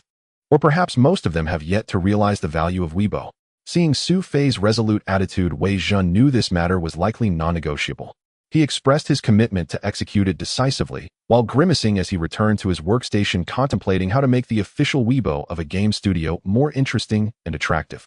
The chicken leg in his lunchbox suddenly lost its appeal. The evening break at Kuyu Studio had already ended. Although he knew there was some attitude of doing it for himself, Su Fei couldn't just stroll around with his hands in his pockets. So he turned back to his office to continue working. The first day of the new boss tenure passed relatively smoothly. Early the next morning, after finishing breakfast, Su Fei arrived at the office on time. Before he could settle in, an employee came to report on work. The team leader of the Strategy 3 Kingdoms project, Yi Jingyu. "Team leader, you please have a seat." Su Fei gestured for him to sit, and signaled his assistant Lu Jia to bring tea for the two. Yi Jingyu sat upright on the sofa, politely receiving the teacup from Lu Jia and placing it in front of him. Then he pulled out a document and handed it to Su Fei's desk, explaining his purpose. The last update for the Strategy 3 Kingdoms project was 2 weeks ago. According to the original update plan, I and the main planner Wang Tao have drafted a new version plan for your review, Mr. Su. The new version planning for Strategy 3 Kingdoms. As the current profit pillar of the studio, although Su Fei had no feeling for this game, he would still give it the attention it deserved. He immediately took the document for review. The first impression was neat and formal. Without going into specifics, at the very least, Yi Jingyu had clearly listed everything that a new version plan should contain in the table. For example, the main content of the new version required artistic resources, programming, estimated working hours, and even paid content, etc. Just this point alone was enough to give Yi Jingyu a passing grade for his business capability. But merely being adequate is not enough. Seeing that Su Fei had already begun to review it, Yi Jingyu confidently stood to the side and explained, "This new version is a regular update, not a major version update, so there are no heavyweight new systems. The main changes include raising the player character level cap from level 120 to 140, adjusting the difficulty of the Hulagwan gameplay, adding weekly bandit extermination tasks, and a new building post station, introducing a new gameplay, breaking the array dungeon, adding new silver generals Gan Ning and Zhou Tai, as well as 3 bronze generals, and adding a mount skill book synthesis system along with some minor optimizations." It was evident that the new building post station, the new gameplay, breaking the array dungeon, and a few new generals were the main contents of Yi Jingyu's new version plan. By the way, the Hulagwan gameplay is an important part of the game, and its difficulty adjustment is also critical in the new version plan. Without discussing quality, at least the new version had substantial content. After reviewing it once, Su Fei had a basic understanding of this new version plan. However, some details were written rather briefly, so he prepared to listen to Yi Jingyu's introduction. He immediately said, "Please elaborate on the new building and new gameplay." Yi Jingyu confidently replied, "Players have consistently reported that the marching speed over long distances is too slow and the food consumption when moving armies is too high. Even after defeating the target, spending bound diamonds to return to the city immediately is still not possible to reduce the travel time on the way out. Therefore, we are preparing to introduce the post station. After upgrading, it allows for a percentage-based increase in marching speed while reducing food consumption. The function of this new building is not complicated, or in fact it can be said to be straightforward. But its effect is quite good, capable of effectively saving players' time." Su Fei thought for a moment and nodded, saying, "This new building is fine and can be arranged. What about the new gameplay?" The new gameplay, breaking the array dungeon, is envisioned to be based on the 8 trigrams array of Wu Ho, incorporating simple puzzle elements that allow players to break the array with their armies. This gameplay will use some basic knowledge of the I Ching, which players can easily search online to solve. It won't be too difficult. The rewards include reputation, money, and fragments of the 8 trigrams array map, totaling 8 parts, with each fragment dropping randomly. If a certain fragment never drops, players can exchange it in the system store at a 2-to-1 ratio for another fragment.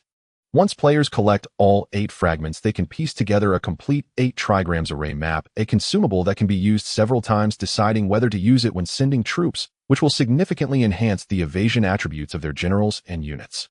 After explaining the planning case, Yi Jingyu straightened his chest, slightly waiting for Su Fei's evaluation. He had discussed this planning case with Wang Tao and other planners for quite some time.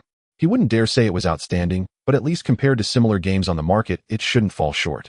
Su Fei's subsequent comments seemed to align with his expectations. The gameplay of breaking the array dungeon is fairly standard. Although it has the guise of an array and adds puzzle elements at its core, it remains a contest of strength. But then he shifted gears. What's the deal with the difficulty adjustment for Hilagwan gameplay? This question caught Yi Jingyu somewhat off guard. He had anticipated Su Fei's dissatisfaction with certain aspects, but had not expected the new boss to care about this. It is necessary to provide a brief explanation of the Hilagwan gameplay. This gameplay is one of the most important parts of Strategy 3 Kingdoms, directly linked to the game's core strength, the general system. Each time an event starts, players can dispatch all their generals to challenge the NPC generals of Hilagwan in succession, but only 5 can appear at the same time. The remaining generals can only take their place once any of the 5 currently on stage are defeated. The NPC generals at Hilagwan appear in order from weak to strong. The first NPC warrior to appear is a randomly generated low-level cannon fodder. The NPC warriors that follow gradually increase in strength, culminating in the Silver Deer NPC warrior Huaxiong. Most veteran players can cultivate a team of 5 main warriors, and with some effort in assembling a backup lineup, they can generally reach the boss guarding the checkpoint. However, the situation changes when they continue to fight. The boss responsible for guarding the checkpoint is none other than the legendary General Lu Bu himself. As the commander of the Hulao Pass, Lu Bu's stats have been comprehensively enhanced by the system, and he rides the legendary Mount Red Hair, boasting overwhelming attack and defense attributes.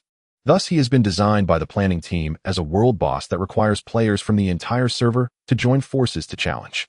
Consequently, the rewards for this final stage are significantly more generous than the previous periodic rewards, representing one of the few avenues within the game to obtain bound diamonds. The calculation method for rewards has always been based on the total damage output of players. The higher the ranking, the more substantial the rewards. This reward mechanism was fine when the game first launched. However, as the game progressed, players accumulated more warriors, and their overall strength increased, making the old rules somewhat outdated. To achieve higher rankings, players must deploy all their warriors, leading to a significant increase in combat duration for the Hulao Pass gameplay. When the game first launched, players could complete the Hulao Pass in less than 10 minutes. Recently, many veteran players require at least half an hour to finish.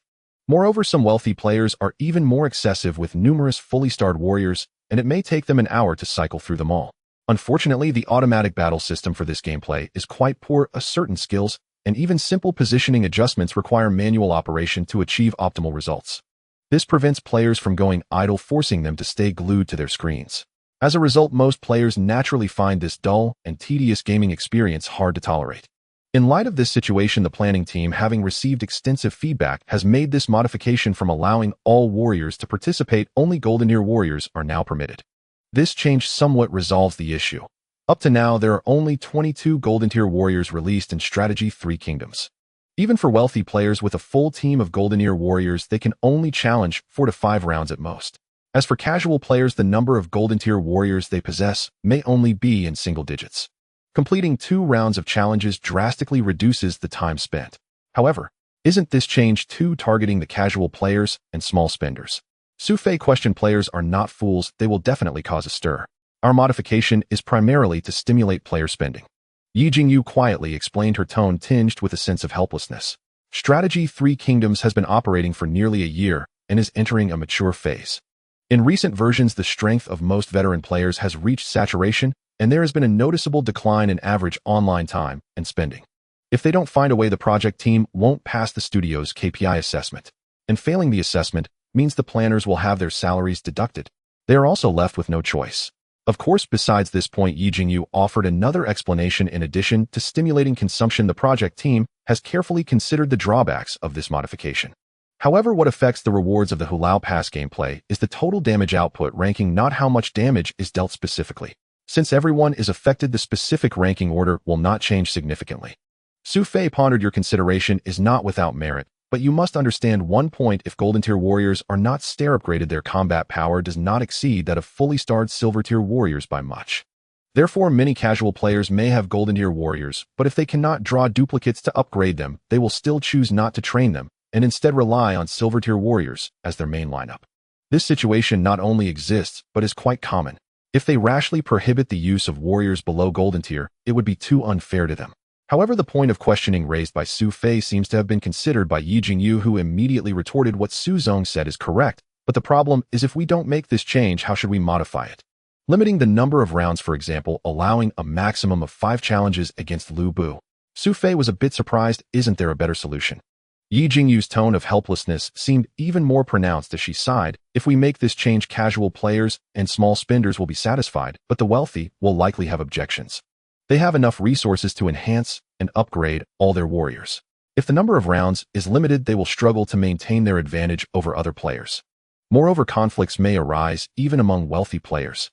If only a limited few rounds are allowed for challenges, and everyone has a few teams of fully equipped golden tier warriors, the distinction between god tier players and ordinary wealthy players will be obscured.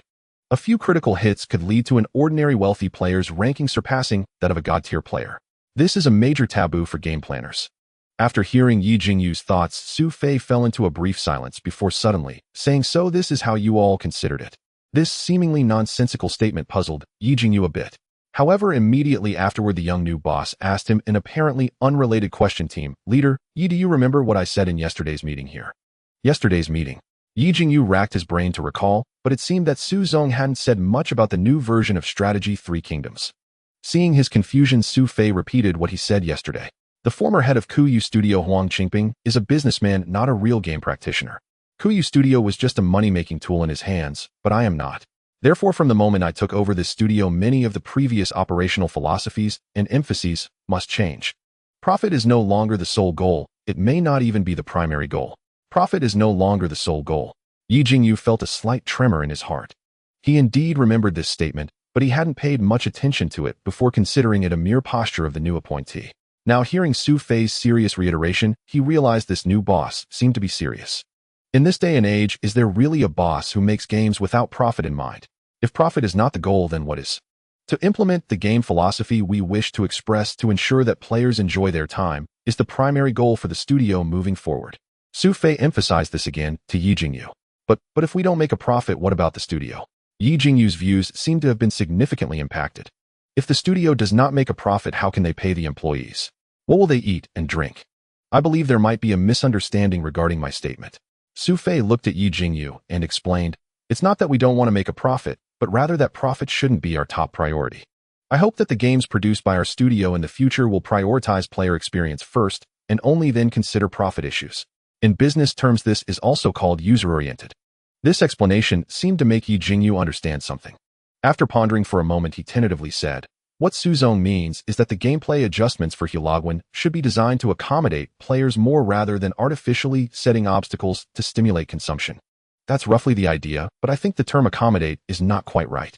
The status of players and game developers is actually equal. There's no saying of one accommodating the other. Still, the point is to place greater emphasis on players' gaming experience.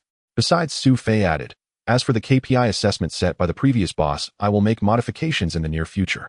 The specific modification regulations are still under consideration, but I will communicate with you before making them public and will execute them only after thorough discussions, so there's no need to worry about that." Boss is wise. With the tight constraints lifted, Yi Jingyu's face showed a hint of joy. The KPI assessment left by Huang Qingping was indeed quite harsh and entirely based on the profit-driven mindset of businessmen. Many times the planning team clearly had better ideas and methods, but due to short-term interests, they had to sacrifice the game's longevity and long-term development. If modifications could be made to be more lenient, it would be a win-win situation for both them and the players of Strategic 3 Kingdoms. But how exactly should the new plan be adjusted? Just as Yi Jingyu was preparing to go back and discuss with the planning team, Su Fei decided to give this employee a slight hint. Limiting the number of challenge rounds may lead to difficulties in distinguishing the player groups. But this idea itself falls into a fixed mindset.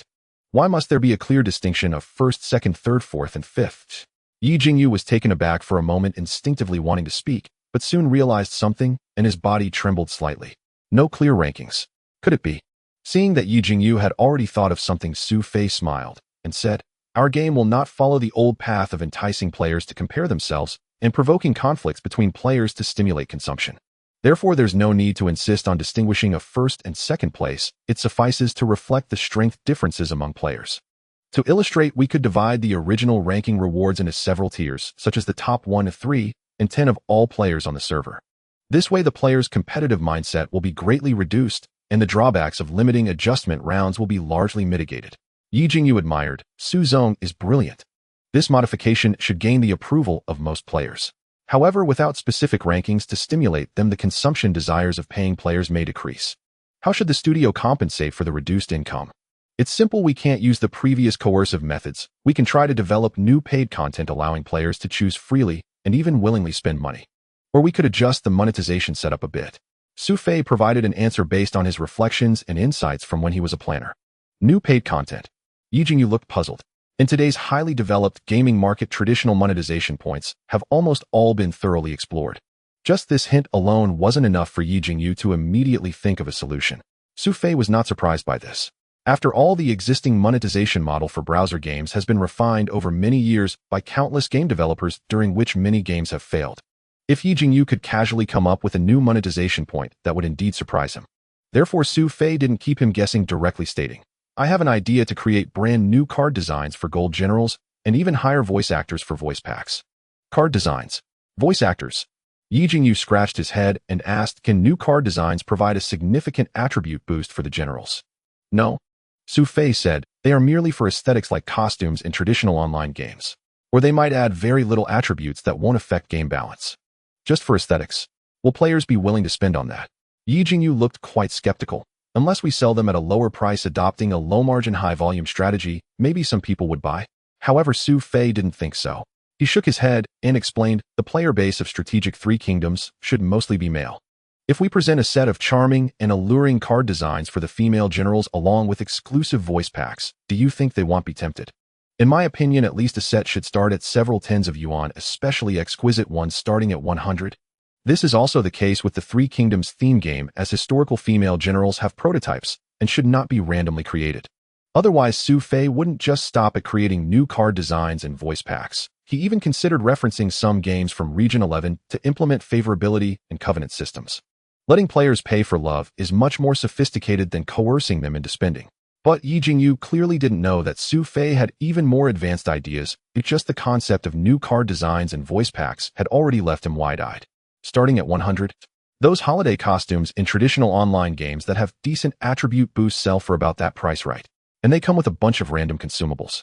They are just an ordinary browser game, and they dare to sell for 100. A minute ago, he thought the new boss was too kind-hearted, but now he has done a complete 180. In terms of coercing spending, the new boss might be even harsher than the previous Huang Zong. What kind of expression is that? Su Fei rolled his eyes and said, new card designs have no attributes, so players not buying them won't affect anything. Therefore, this is not coercing them into spending. As for whether players will accept it or even embrace it, you'll find out in the new version. That seems to be true. Realizing that the new skins have no attributes, Yi Jingyu immediately calmed down. If that's the case, players will at most complain about the price a bit. Even if they don't sell well, there won't be any strong dissatisfaction. Since that's the new boss decision, if I oppose it, do I still want to keep my job? Mr. Su, shall we proceed with the new version as you suggested? In addition to the existing features, we will remove the specific rankings for the Hulagwan gameplay and add a few new card designs, 2D modeling, and voice acting for female generals. In all fairness, if it were just an ordinary version update, this content would certainly be sufficient. However, Su Fei had the task of the Heart of Tolerance system, which aimed to maximize the game's reputation, and clearly the existing content was not enough. He wanted to create a major news story. Therefore, he said to Yi Jingyu, for various reasons, I plan to make this routine update as significant as a major version update. So this content is still insufficient. A major version update. Yi Jingyu's expression turned difficult, unsure of what insanity had struck the new boss. Since its launch, the game Strategy Three Kingdoms has only had 3 major version updates, and each was planned at least 2 months in advance. Now that the original version planning is basically complete with some content already in the development stage, suddenly making drastic adjustments and expansions to the version update plan would be chaotic.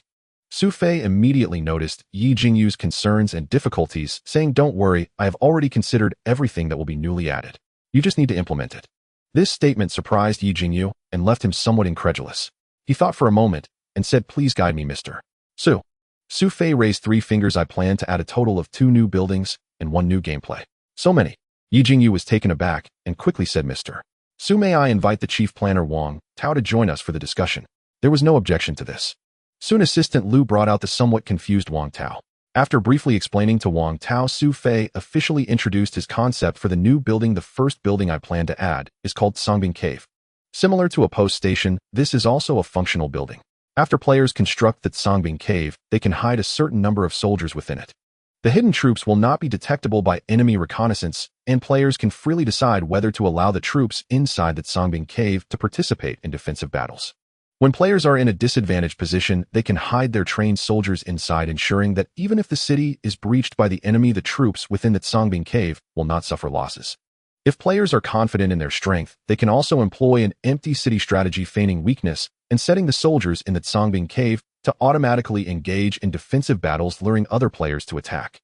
This way, it adds a layer of strategy to player interactions and provides additional protection for casual players, preventing them from being overly harmed. This building is indeed very useful. After pondering for a while, Wang Tao couldn't help but admire the new boss intellect. The second new building is Daoguan. Su Fei continued with the introduction. Once completed, the Daoguan can spawn NPC Taoists of random levels and will enable functions such as alchemy, divination, rain prayer, and sacrificial offerings. The alchemy furnace, as the name suggests, can produce various pills. For example, it can create recovery pills that heal generals' health or cultivation pills that provide experience to generals, and so on. These items are also sold in the item shop, and adding another production route may impact the sales of premium items. If the planning team feels it may have an impact, they can modify or restrict this function. For instance, they could add a success rate setting for the alchemy furnace where there is a chance of failure or even explosion during the pill-making process, or reduce the number of times the alchemy furnace can be activated each day, and so on. Divination can trigger certain random events which can be fortuitous, such as gaining some money directly from a minor fortune or triggering a double experience buff from a major fortune. It can also bring misfortune, such as losing some grain due to a fire in the city granary or being attacked by bandits while exploring outdoor resource points. You could even incorporate some random fun events which you can define yourself. Praying for rain requires spending certain resources and can be held once a day at most. My idea is that it can grant a harvest buff lasting 2 hours, during which the grain output in the city will double. Sacrificial offerings require a significant amount of resources and gold and can boost the morale and attack power of troops and can be held before embarking on a campaign. After laying out all the settings in one breath, Su Fei paused to take a sip of tea. The Songbin Cave building was actually inspired by suggestions from players and improved upon based on them. However, the Daoguan building was 100% Su Fei's original creation. He couldn't guarantee its popularity. At least from his perspective as a player, he found this gameplay concept very interesting. A very interesting gameplay concept. I think it's quite good, even innovative and fun. Yi Jingyu and Wang Tao nearly simultaneously expressed their opinions. This was not flattery, but a genuine recognition. After all, as long as a game can be interesting, it has already succeeded halfway regardless of its other aspects. As for Su Fei's proposed Daoguan, rather than just a new building, it could be seen as a completely new gameplay feature. If it can be truly refined, it is likely to become a highlight of the new version. However, Yi Jingyu seemed somewhat hesitant as Mr. Su considered the workload involved. Simply creating a Daoguan building and several NPC Taoists is quite straightforward, but to implement all the gameplay Su Fei described would require a considerable amount of content and detail, with a workload comparable to the sum of the remaining content for the new version. However, Su Fei's next words reassured Yi Jingyu. Regarding the workload, you need not worry.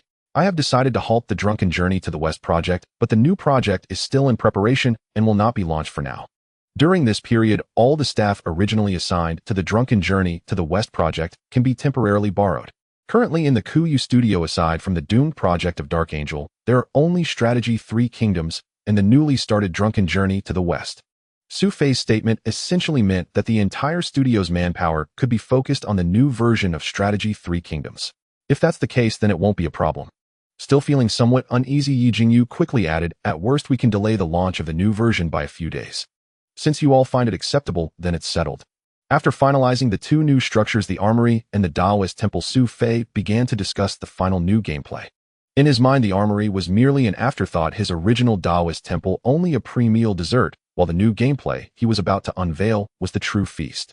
In my preliminary vision, the new gameplay will be PvP-oriented, yet entirely distinct from traditional PvP. Su Fei slowly elaborated on his considerations.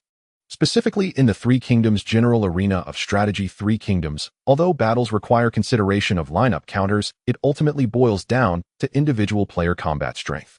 Whoever possesses more golden generals and higher star ratings holds the advantage. This gameplay isn't necessarily bad, but it lacks strategic depth and any player interaction. After all, players can only choose their lineup and the battle's outcome is determined server-side the moment the mouse clicks start. The subsequent animation is merely a simulation of the process. Perhaps new players find some interest in this competitive mode, but prolonged play leads to one outcome. After consistently winning battles, the wealthy inevitably lose their initial excitement, growing numb to victory, even finding it tasteless. Because with enough spending, triumph is expected, and there are no teammates to share their glory. Bystanders might offer some praise, but it won't be heartfelt. In fact, what they truly admire isn't the wealthy player's skill, but their monetary power. As for ordinary players, they are nothing but background figures in the general arena. Even if a wealthy player fields only half a lineup, it's beyond their reach. The more they fight, the deeper their sense of frustration. Such a game model cannot bring true joy, and it's certainly not what I envision. Therefore, I intend to introduce a brand new identity-based competitive gameplay to change this situation. After hearing Su Fei's lengthy preamble, Yi Jingyu and Wang Tao nodded, clearly acknowledging his analysis.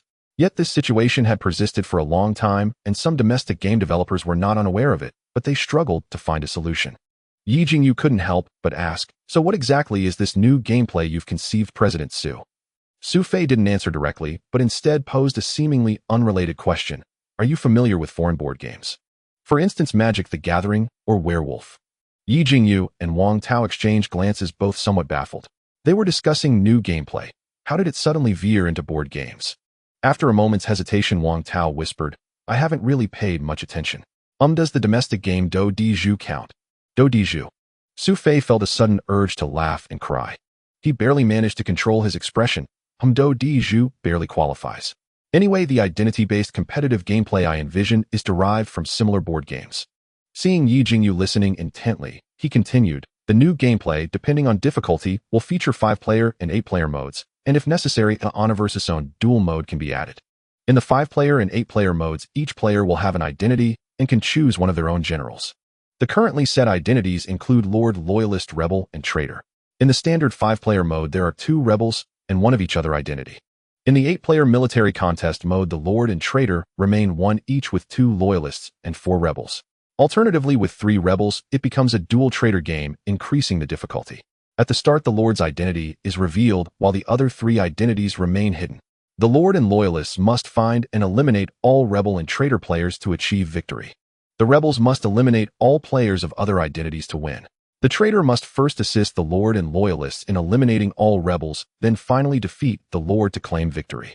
As for the specific gameplay mechanics, they will no longer follow the existing model, including general attributes, skills, and combat methods. For example, take Liu Bei, the Lord of the Shu faction. With an initial 4 health points, his skills could be set as Benevolence and Provocation with effects such as. Then there are cards broadly categorized into basic cards, strategy cards, equipment cards, and so on. Identity-based competitive gameplay. This was Su Fei's trump card for Strategy 3 Kingdoms. Precisely speaking, this concept had been in his mind since his tenure at Eisen Games.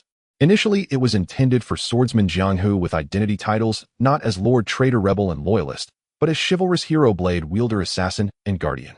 However, because his words were not valued at Eisen Games, and with the sudden appearance of the system, this idea was repurposed and adapted for Strategy 3 Kingdoms.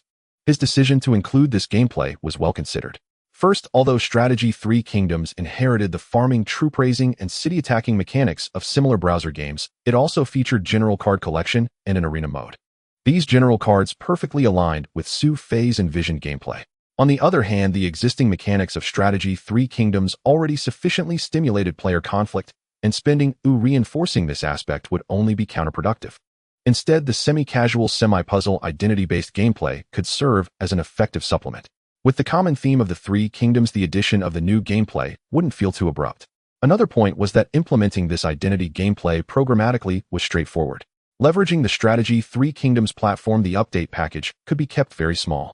As for the true challenges for developers, skill design, and numerical balance, Su Fei had already considered them comprehensively. He only needed to transfer the original settings prepared for Swordsman Jiang Hu to Strategy 3 Kingdoms and make a few adjustments. As for whether the new gameplay would be welcomed by players, first, Su Fei had some confidence in himself. Second, he glanced at his 2 subordinates who were still digesting the various settings and mechanics, their faces full of shock, and felt reassured. If even industry insiders were captivated by this gameplay, what more needed to be said about ordinary players? President Su, this identity competition gameplay is simply too powerful. Half a minute later, Yi Jingyu finally began to digest the information Su Fei had thrown out. At this moment, he could only think of 2 words to describe his feelings: stunning. Killing, dodging, peach, red hair, Zhuge crossbow, 8 trigrams formation, southern barbarians invasion, a rain of arrows lost in joy, taking advantage of someone's carelessness, creating something from nothing, and the identity skills that closely align with the historical deeds of various generals. Not only did it perfectly incorporate many idioms and allusions from the Three Kingdoms period rich in literary quality, but its creativity and novelty also far surpassed the existing gameplay of strategic Three Kingdoms. What is even more remarkable is that Su Fei's settings in this gameplay are extremely mature, completely unlike a hastily conceived proposal. This is simply beyond imagination. Yi Jingyu even had a thought that this identity competition gameplay could completely stand alone and be developed into a separate web game for promotion. I think the response to this new gameplay might be even more astonishing than we anticipated. Wang Tao also regained his composure and excitedly expressed his opinion. Just by listening to Su Fei's description, he felt an urge to get it done quickly and play a few rounds. It is easy to imagine how much surprise and impact it would bring to the current players of Strategic Three Kingdoms if it were really updated and launched. Seeing the expressions of the two, Su Fei felt delighted and said with a smile, "So how do you think this new gameplay compares to the previous 2 new buildings?" Yi Jingyu replied without hesitation. Although the idea of the concealed soldier cave is good, it pales in comparison to this identity competition gameplay. The Taoist temple building can still barely be compared. President Su, I strongly recommend that you do not release all these new buildings and new gameplay at once. Otherwise it would be a waste, and it might even have the opposite effect. His suggestion made Su Fei pause slightly. What do you mean by that? Yi Jingyu explained. Firstly, if a certain version of a game is too outstanding, it could raise players' expectations for the game. If the next version does not meet their expectations, the gap will magnify the player's dissatisfaction. Secondly, a well-planned version does not mean that more content is better. Too much new content could instead leave old players feeling lost, scattering their attention. This professionally proposed advice touched Su Fei somewhat. He seemed to indeed be a bit too eager for success. Seeing Su Fei's thoughtful expression, Yi Jingyu seized the opportunity to persuade. Although I am not clear about why President Su insists on significantly expanding the new version plan, launching so many gameplay options at once is indeed a bit extravagant. Could you consider postponing a certain new gameplay or building to a later version? The specific reasons are not convenient to explain, but as you said, it is indeed possible to separate them from one version. However, the interval cannot be too long. At the end of next month is the final deadline. Su Fei pondered for a moment and decided to follow the advice. Next month? Why does it have to be this time? Yi Jingyu was somewhat confused, but Su Fei not insisting on his original decision undoubtedly relieved him. If they can be separated, then it's easier. How about this? Let's put the easier to develop concealed soldier cave into the new version first. After 2 weeks of launching the new version, it will more or less coincide with the students' summer vacation. At that time, under the guise of summer activities, we can add a special version to release President Zu's Taoist temple building and identity competition gameplay. With 2 waves of updates connecting seamlessly, it should achieve the best effect and cause a huge explosion of player feedback. In addition, with 2 more weeks of development time, the studio's development pressure will also be greatly reduced, avoiding the rush to release a half-finished product. Then let's do it this way. Su Fei immediately made the final decision. There's one small issue. Wang Tao weakly raised his hand. President Su, isn't the name identity competition gameplay a bit awkward? Should we consider changing it to a more catchy name? Awkward? That does make some sense. Su Fei thought for a moment and slapped his thigh, saying, then let's call it Three Kingdoms Kill. Thus, the brand new version destined to shock all players of Strategic Three Kingdoms officially set sail. Returning to the project team with the new plan, Yi Jingyu quickly gathered the staff to begin modifying the new version plan, focusing the discussion on the Three Kingdoms Kill gameplay, and then started assigning tasks. As expected, after understanding Su Fei's idea, the other staff members in the project team were also greatly impressed and enthusiastically engaged in the new version development. A small studio has its downsides with significant limitations in manpower, funding, technology, etc. But a small studio also has its advantages, namely high efficiency when it comes to getting things done. It had been less than half a day since Yi Jingyu left Su Fei, and the original new version plan was already modified and being implemented. That afternoon, Yi Jingyu completed the coordination with Zhou Yang and began reallocating personnel from the halted development team. Everything was progressing in an orderly manner. Su Fei also temporarily set aside the planning for the new web game, focusing his main energy on the setting of the general templates for Three Kingdoms Kill, as well as the corresponding cards and specific gameplay rules. Soon 2 weeks passed in a flurry of intensive development. Thanks to the studio's manpower resources being focused, the development progress of the revised new version was swift. If we disregard the Three Kingdoms kill gameplay and Daoist temple building proposed by Su Fei, the development of other content was already nearing completion, and the concealed soldier cave, which was not complicated in function, had also been finished. At the latest, within a week, the first wave of updates for the new version would enter the testing process. If there were no significant bugs, it could be officially launched within a few days. Thus, the time since the last version update was about 4 to 5 weeks, which is roughly an update every month. This update frequency is not considered fast in the current web game circle, but it is still acceptable. These three female warriors are Xiao Qiao Sun Shangxiang and Jinji. Whether it is their fame or their appeal to players, they are absolutely qualified, and placing them in the same batch for release could even be seen as a waste.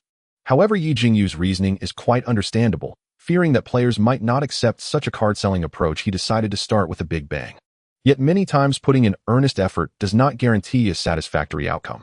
The studio's art planner definitely put in their best after receiving the request, but the result was, "Is this the new card art you've drawn?"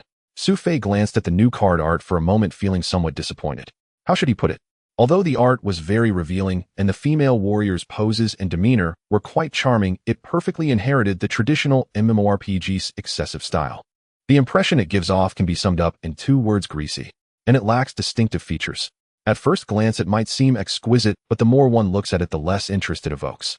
Mr. Su, if you're not satisfied, I can send the drafts back right now and have the artists make revisions. Noticing the new boss disappointment, Wang Tao quickly suggested. Su Fei waved his hand, saying, "No need, it's my fault for not giving clear instructions. I don't blame you." The art style he envisioned was completely different from the style that the studio's current art planner had. Without a clear reference, no matter how much they revised, it would be impossible to achieve the level he had in mind. Oh, and there's also the issue of the voice pack. Considering the current state of the domestic MMORPG market, since the art style is like this, the voice acting probably won't be much better. Remembering something, Su Fei became a bit worried and asked, "Has the outsourced voice acting come in yet?" "It was sent yesterday. There are only 3 sets each with just a dozen lines, so it was done quickly." After this simple explanation, Wang Tao asked, "Would Mr.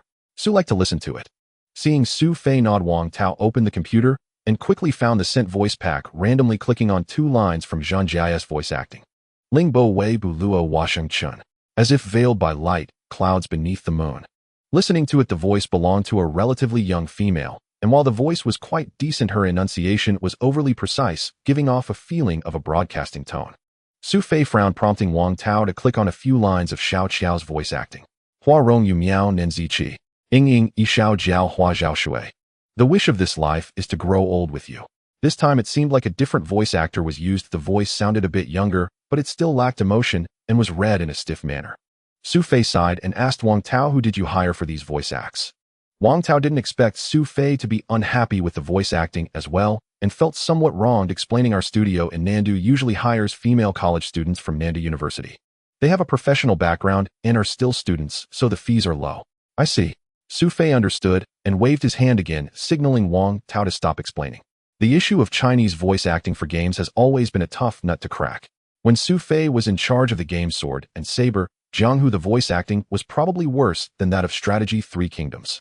After thinking for a while, he said, "Regarding the new card art and voice acting for the female warriors, I had some preconceived notions. How about this? He'll take over this aspect of the work for now. Mr. Su is going to personally take over." Wang Tao was taken aback. Could this young new boss really have expertise in voice acting and art as well? Or is there another suitable candidate? Thinking carefully, the impressive gameplay and new buildings of Three Kingdoms Kill were all suggestions he had made. It wouldn't be surprising if he had even more abilities. Fortunately, the new paid content was originally outside the planned scope. Even if something unexpected happened, or it wasn't completed on time, the impact on the new version would be minimal. With that said, Wang Tao naturally wouldn't be unperceptive. Returning to his own office, Su Fei quickly immersed himself in work. The voice acting issue can be relatively easily resolved and can be postponed for now. However, the original art must be prioritized.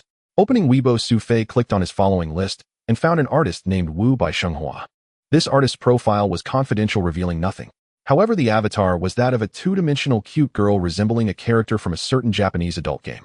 Not only that, but a considerable portion of the original fan works they uploaded sporadically featured transformed 11th District Samurai. Compared to the studio's art planner's overly greasy art style, this artist's style leaned more towards the 2-dimensional aesthetic with unique insights into character poses, weapon references, and shading and coloring of armor. The final presented work, clearly depicting a valiant female warrior, inexplicably exuded an air of seduction and allure, evoking an irresistible desire for social security, perfectly matching Su Fei's current requirements. For players who have grown accustomed to greasy senior sisters, this would undoubtedly provide a tremendous visual impact. He remembered that he had stumbled upon this artist while idly browsing during work last year and had followed them out of personal interest. He never expected it would come in handy now. Hello, due to version updates, our studio recently needs to customize a batch of original art. The specific pricing can be discussed. Please reply if interested. After leaving a message for the artist named Wu by Sheng Hua, Su Fei waited for a moment but noticed no response. It seemed they were not online. With that, he decided to keep an eye on Weibo while also starting to search for suitable voice actors. Just like the highly developed anime industry, when it comes to the voice acting industry, the 11th district is undoubtedly more professional than the domestic scene. However, Su Fei has always believed that Mandarin voice acting is not genuinely unpopular among players, rather it holds great potential. The key is that to do well, one cannot hire those stiff, formally trained voice actors. In contrast, some grassroots performers from live streaming platforms and bullet screen websites are far more lively than domestic professionals. For example, ACB Bullet Screen Network. This is currently the largest bullet screen video website in the country, featuring all kinds of anime comedic skits, singing and dancing game strategies, and unboxing reviews. It truly has everything. Casually clicking on a humorous video titled Wang Xia Chi Wu Hai, Su Fei began to watch with great interest. 5 minutes later, the creativity of the netizens is still as remarkable as ever. Should I watch another one? This thought popped into his head, and Su Fei uncontrollably clicked on the next video. Then, just one more. I swear this is the last one.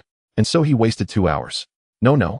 Glancing at the time, inadvertently, Su Fei finally recalled why he was here and quickly closed the current page. Rubbing his face vigorously, he adopted a serious expression. Scrolling through the submission ranking of the radio and video singers one by one, he successively vetoed each up and streamer. No, this voice is a bit too rough. This one won't do either, utterly bland and forgettable. And this one is a tad too saccharine. Oh, this one is good, plenty of presence. Bah? No, I mean, forget it, it still doesn't meet the requirements. He flipped through dozens of submissions in a row. Most fell short of Su Fei's standards, though a few sounded decent enough, just not to his full satisfaction. Su Fei marked these candidates for further observation. If no better options emerged, he would ultimately choose from among them. He'll browse one more page. If nothing works, he'll switch to another section. With this thought, Su Fei mechanically clicked the mouse to open the next submission.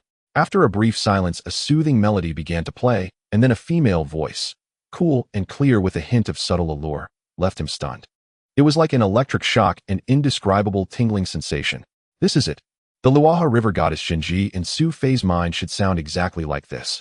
Suppressing his excitement, Su Fei listened to the song and immediately clicked into the personal page of the creator named Warm Cat. She appeared to be a newly registered creator. Her earliest video was uploaded 4 months ago, and she had maintained a roughly weekly update schedule since then. Among her existing submissions, most were singing videos interspersed with a few cosplay clips of game and anime characters. Her latest cosplay video featured a character from the wildly popular competitive game DoD, The Witch. In the video, Su Fei saw Warm Cat herself. She was a petite young woman, not very old, with decent looks. Flames burn the enemies before me. Our victory is already foretold. The shadows shall protect me. The video wasn't long, just a few minutes, but Warm Cat captured the essence of the in-game, which remarkably well. Especially the mysterious nobility in her speech and demeanor. It was as if the games which had descended into reality. The sudden surge of bullet comments in the video was the best proof. You're the one. Su Fei's eyes lit up.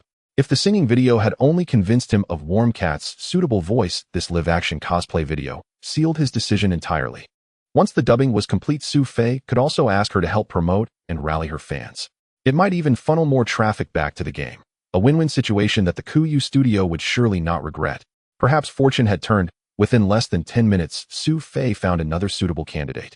Another relatively unknown creator named Dear Sauce. Compared to Warm Cat, Dear Sauce's voice was more versatile. After reviewing over a dozen of her submissions, Su Fei was confident she could single-handedly voice 2 roles, both Sun Shangxiang and Xiao Qiao. Notably, Dear Sauce had registered much earlier than Warm Cat, at least 3 years ago. Yet her average update frequency was less than once a month, and her schedule seemed random, as if dictated purely by mood. Such a creator was clearly pursuing this out of passion, and Su Fei had no idea whether he could persuade her to dub for Kuyu Studio. Still, even without certainty, he had to try. At worst, he could have the negotiation team offer a higher price. Su Fei believed the law of true fragrance would not let him down. In Guangshan City, Zhou Wan slumped at her computer desk, chin resting on her hands, staring blankly at the video editing software that had been open for ages but untouched. She was a senior college student about to graduate. However, due to a poor choice of major in the college entrance exam and misguided advice from relatives, she ended up in finance, a field that didn't suit her at all. Facing the prospect of unemployment after graduation, she suddenly thought of becoming a content creator after spending years on the ACB streaming site. Always a woman of action, Zhou Wan decided to dive right in. At first, this spiro-feminine endeavor was quite enjoyable. With her outstanding voice and reasonably cute appearance, she quickly gathered a fan base. While she couldn't compare to major creators, she was far ahead of most newcomers. But when she seriously considered making it a career, Zhou Wan discovered the hardships of this industry. It seemed free and spontaneous, but to build a following, updates had to be fast and consistent. These invisible constraints relied solely on self-discipline, sometimes more suffocating than a regular 9-to-5 job. The content couldn't stay the same either. She had to try new things or keep up with the latest trends and memes. Within just a few months, Zhou Wan began to feel strained and exhausted. The deadline for her next video was approaching, but her mind was blank, and she had no idea what to create. Should she keep singing? Though possible, she had noticed that relying solely on cover songs had hit a bottleneck, making it hard to boost her popularity further. Yet she had no clue about new content types. It was frustrating. Of course, if it were merely hard work, that would be manageable. After all, what job isn't tough these days? The real problem was the instability of video earnings. Relying only on ACB's video incentives and fan tips, she couldn't even cover her internet costs. Her fame wasn't like that of well-known creators who could consistently land sponsored ads. Thus, even in her best month, she earned just over 1,000 yuan. With such income, she would surely starve in Guangshan City. Although Zhou Wan's family was well off, allowing her to comfortably rely on them even without a job, she ultimately didn't want to depend on her parents' support, as she wanted to stand on her own. The conflict between ideals and reality made her waver on whether to persist with her choice.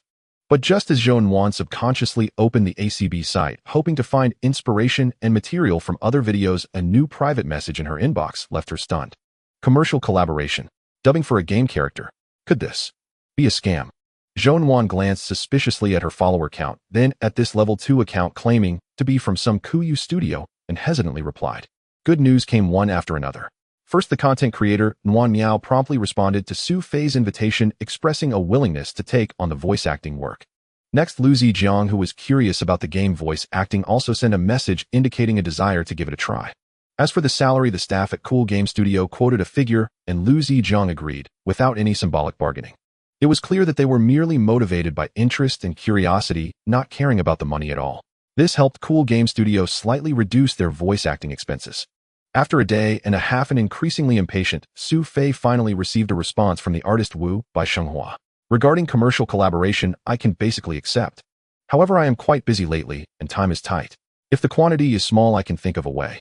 If there are many commissioned pieces, the submission deadline may not be fixed. Half a minute later, the other party sent another private message. By the way, may I ask how you found out about me? It was evident that the artist was somewhat puzzled about how Su Fei managed to contact him. Noticing the private message notification, Su Fei's eyes lit up, and he promptly replied, the total number of original art pieces is quite large, but the first batch only consists of 3 characters. 3 characters. That should be fine. Wu Bai Shenghua replied immediately.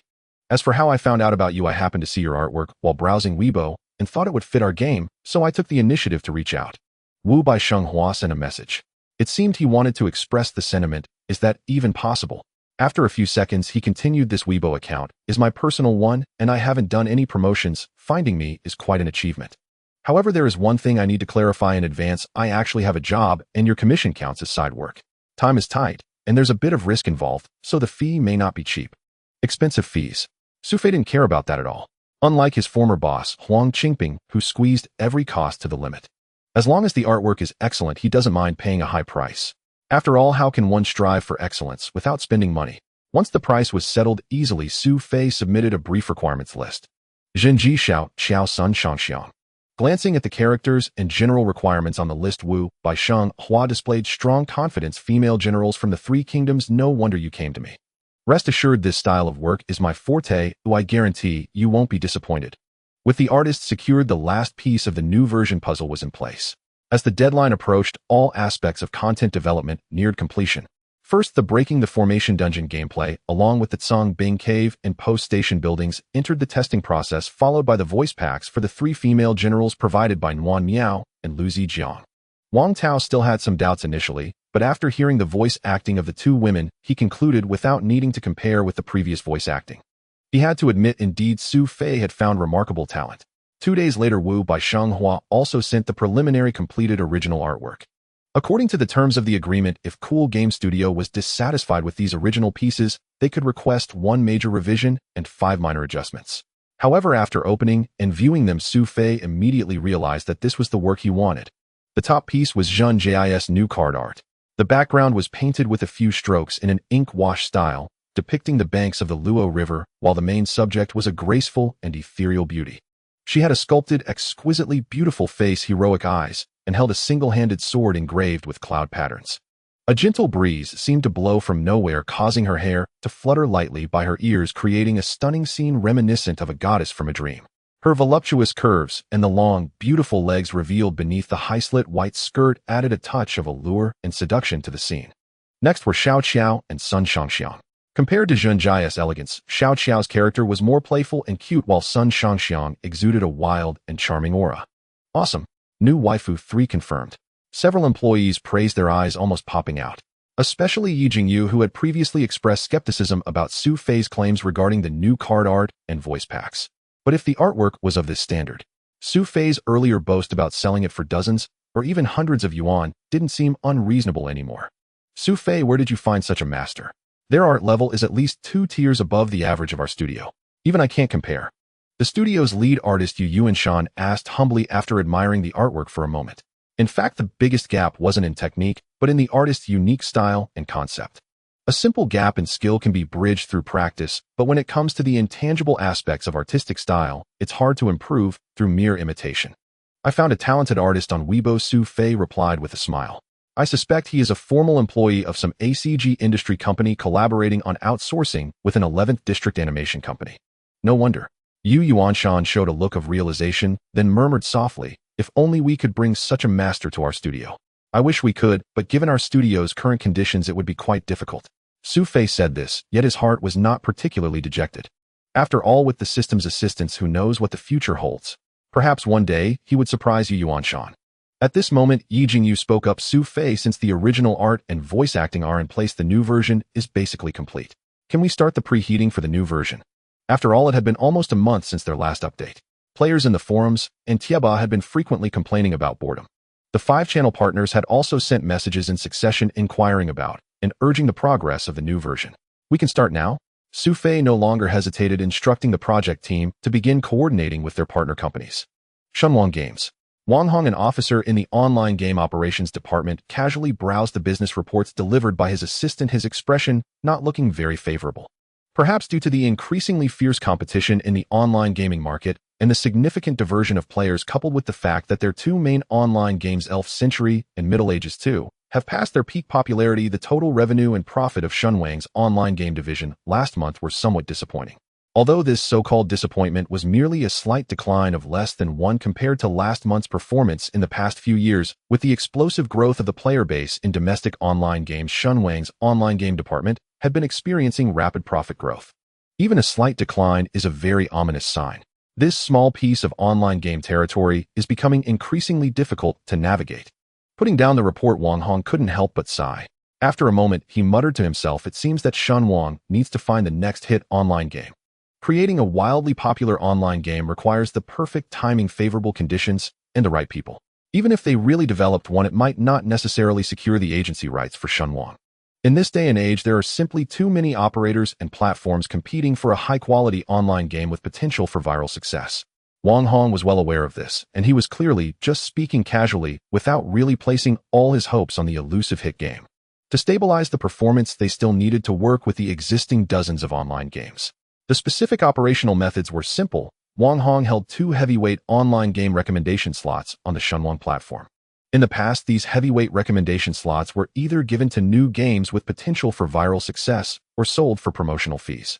However, in recent weeks, no heavyweight new games had been released, so the expensive recommendation slots were naturally unsold. Wang Hong, unwilling to lower the price, prepared to take out two of them to promote a few online games with slightly lower popularity, hoping to direct some traffic their way. He would also seek cooperation from the game developers to temporarily launch a few heavily discounted packages to attract both new and old players, which should help recover some revenue.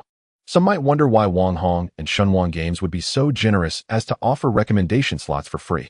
The answer, of course, is that it was impossible. To obtain the additional heavyweight recommendation from Shunwang, the corresponding game developers would have to show some appreciation.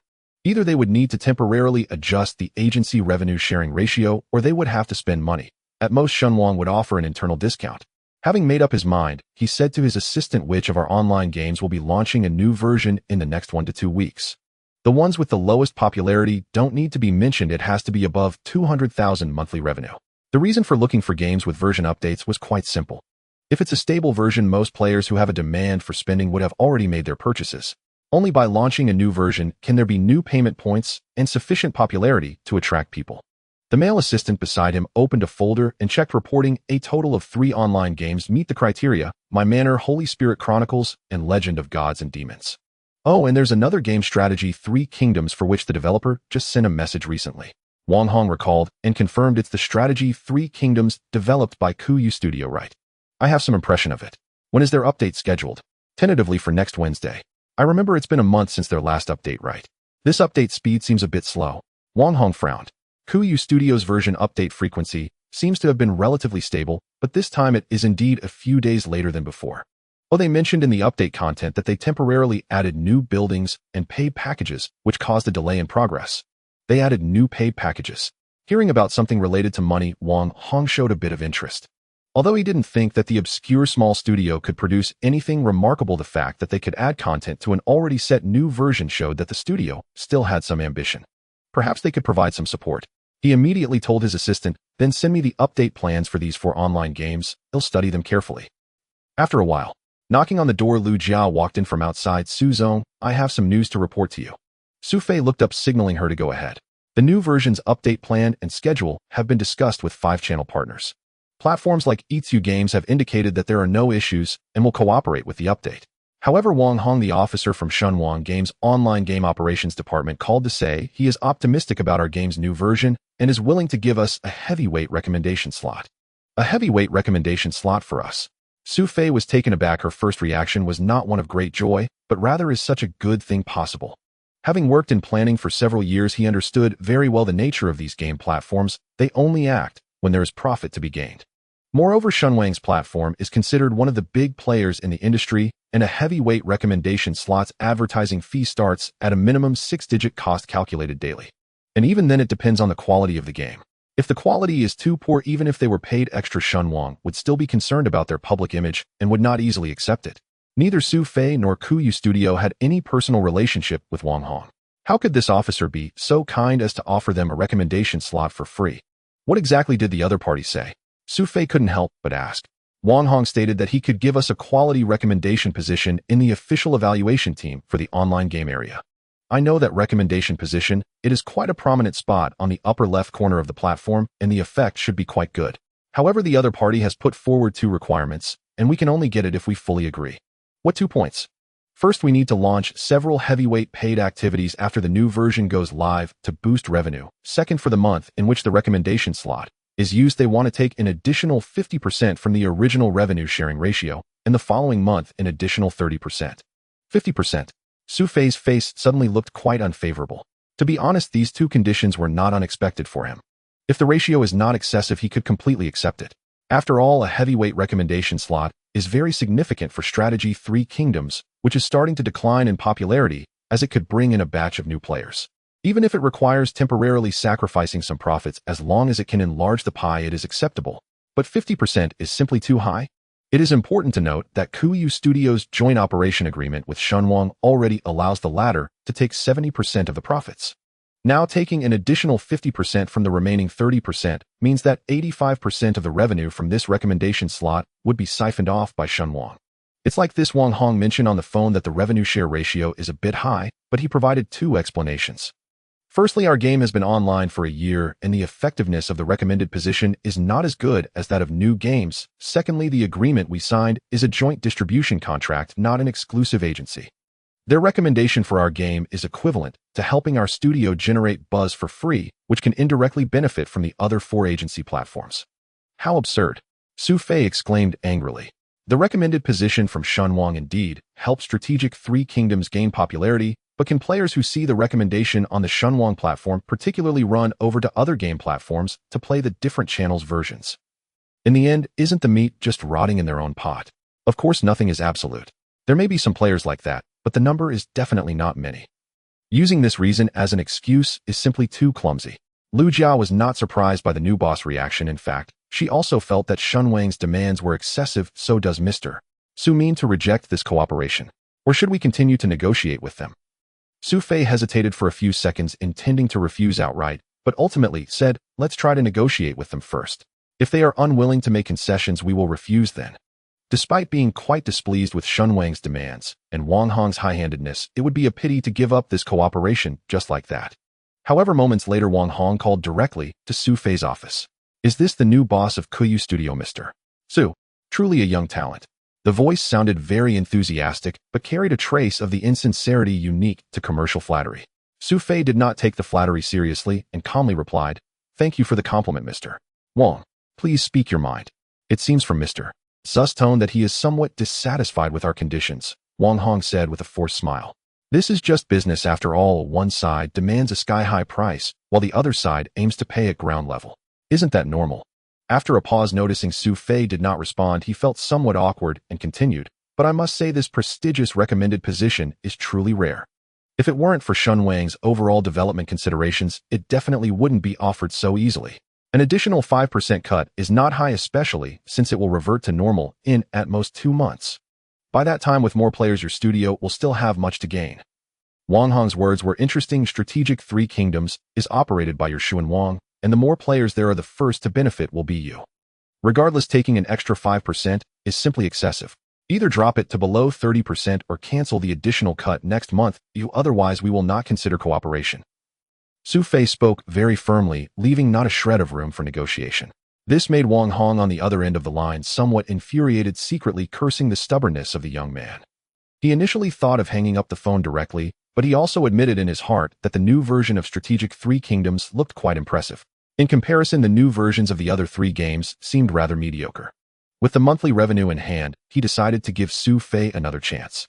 All right, for Mr. Zu's sake, we at Shun Wang have decided to show enough sincerity. How about this? We can cancel the additional cut for next month, but regarding the newly launched microtransaction activities, the specifics will be determined by our Shun Wang's operations personnel. This should work right. Since the game is a joint operation to ensure that players across all channels have a consistent gaming progress, the aspects regarding microtransactions and paid content are primarily managed by Kuyu Studio.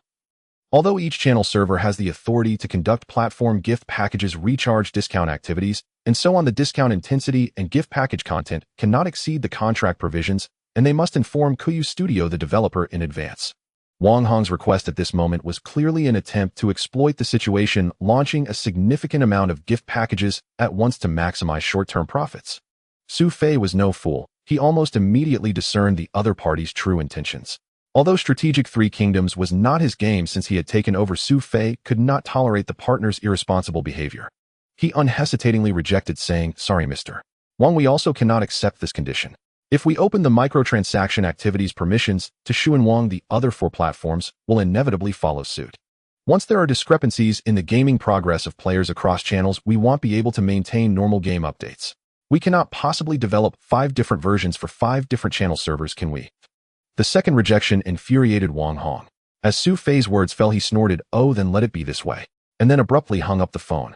The prestigious game recommendation position at Shun Wang is something many game developers can't even seek. Does that boss on the other side really know what that means? He angrily said, Assistant, blacklist this studio for me. Besides what is stipulated in the agency contract, they are not to receive any additional recommendations in the future. By the way, help me contact the developers of Holy Spirit War Chronicles. Mr. Su, will it be too much to reject him like this?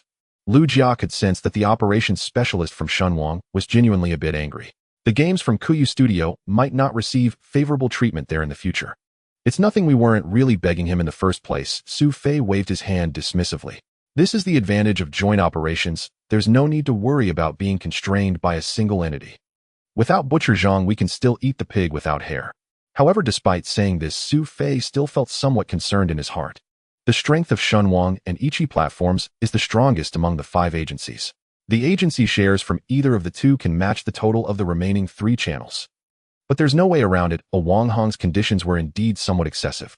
If Su Fei accepted such terms, allowing the other party to launch various outrageous microtransaction gift packages, what would be the difference from Kuyu Studios' former boss, Huang Qingping? This is a matter of principle, and it cannot be compromised. However, Su Fei had to admit that joint operations also had unavoidable drawbacks. The best solution would still be for the studio to hire its own staff self-operate and have full control over everything. But the current Kuyu studio clearly wasn't ready for that yet. Su Fei could only think about it internally, then set it aside for now and return to work. However, he mentally noted down a debt against Shunwang and Wang Hong.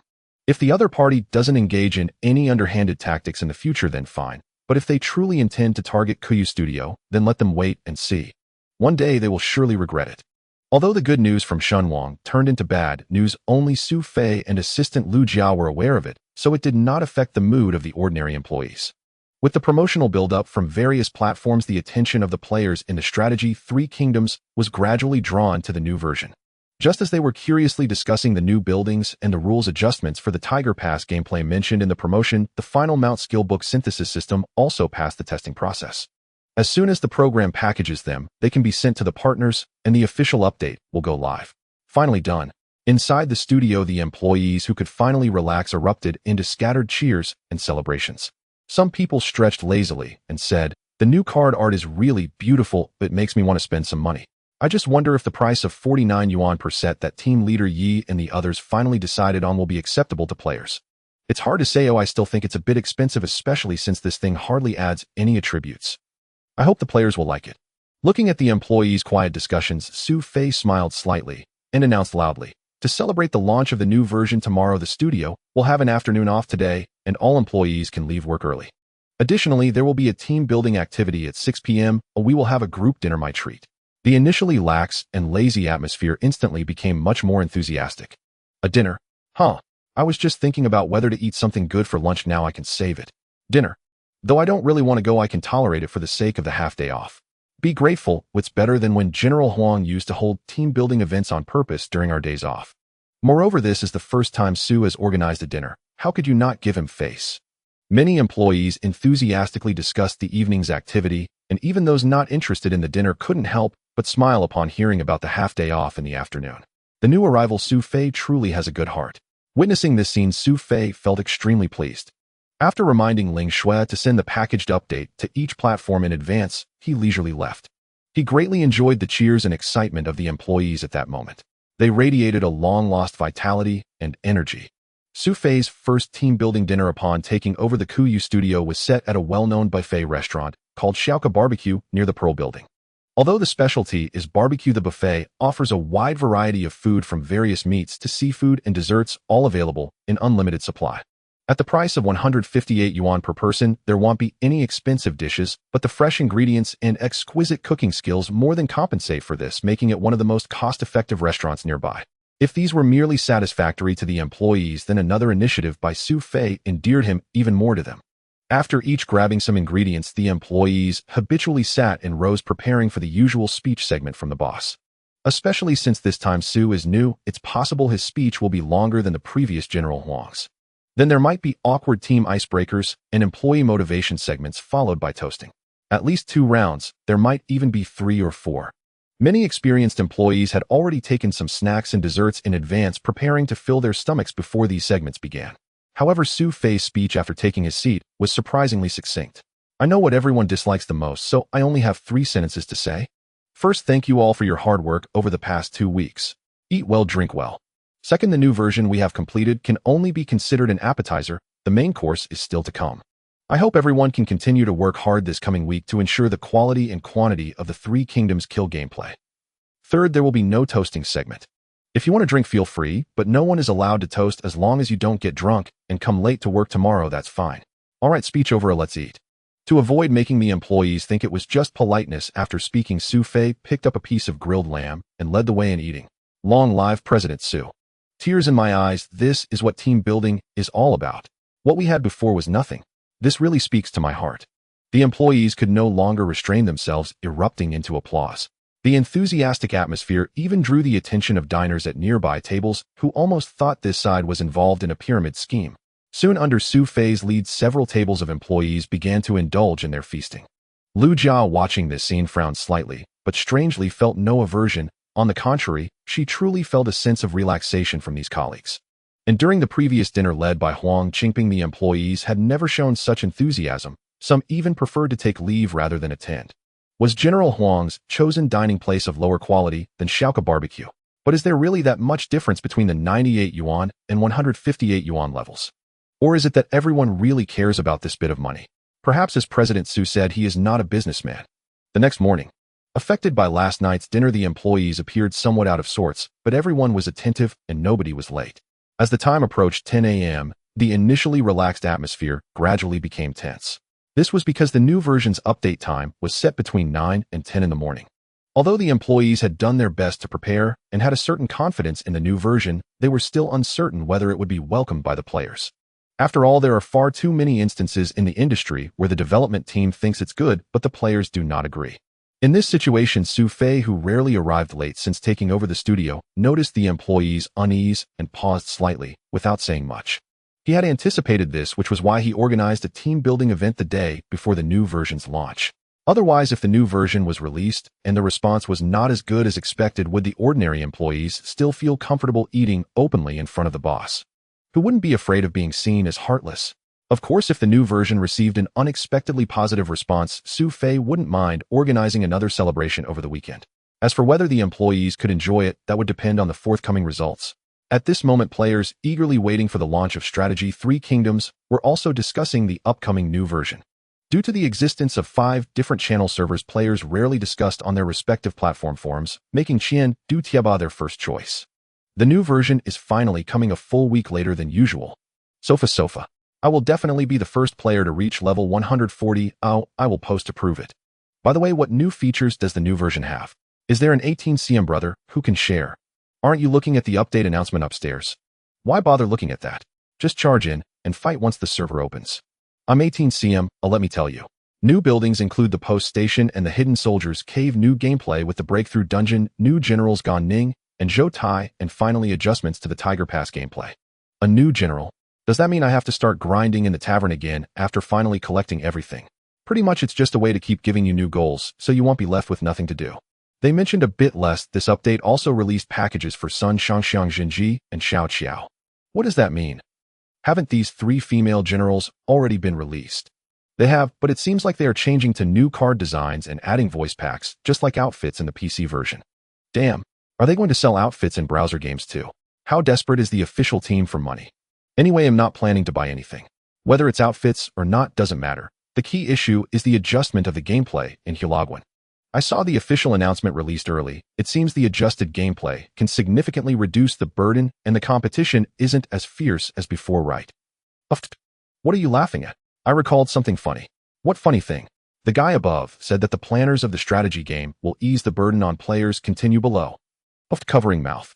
What are you laughing at again? I also remembered something funny. Someone actually believes that the planners of the strategy game will ease the burden on players. Bang bang, slamming the table. WRYYY. Damn, enough already. You interrupted the chant. How many times have I said it? No spamming videos in the forum. Why won't you listen? After playing the strategy game for a year, don't you all know what kind of character the official team has?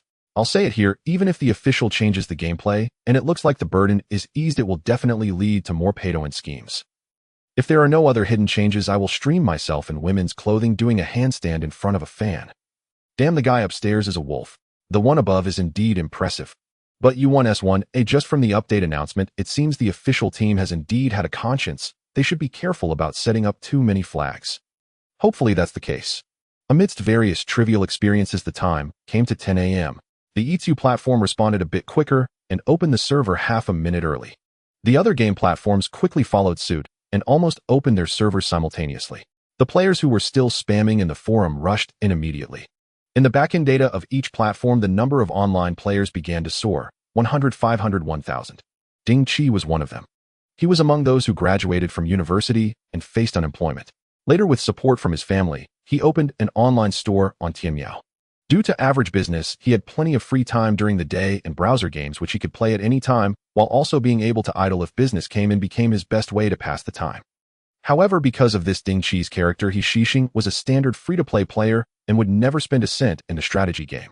Although such a gaming experience is certainly not good with cities being attacked frequently, and his generals constantly being bullied in the arena, and the ranking in Hulagwan always at the bottom, Ding Chi didn't care about this. He still happily logged in every day to play for several hours.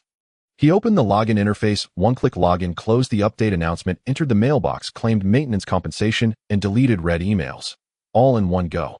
The maintenance compensation was still minimal, but Ding Chi was already used to it. While preparing to clear daily tasks, he habitually glanced at the relatively lively chat bar.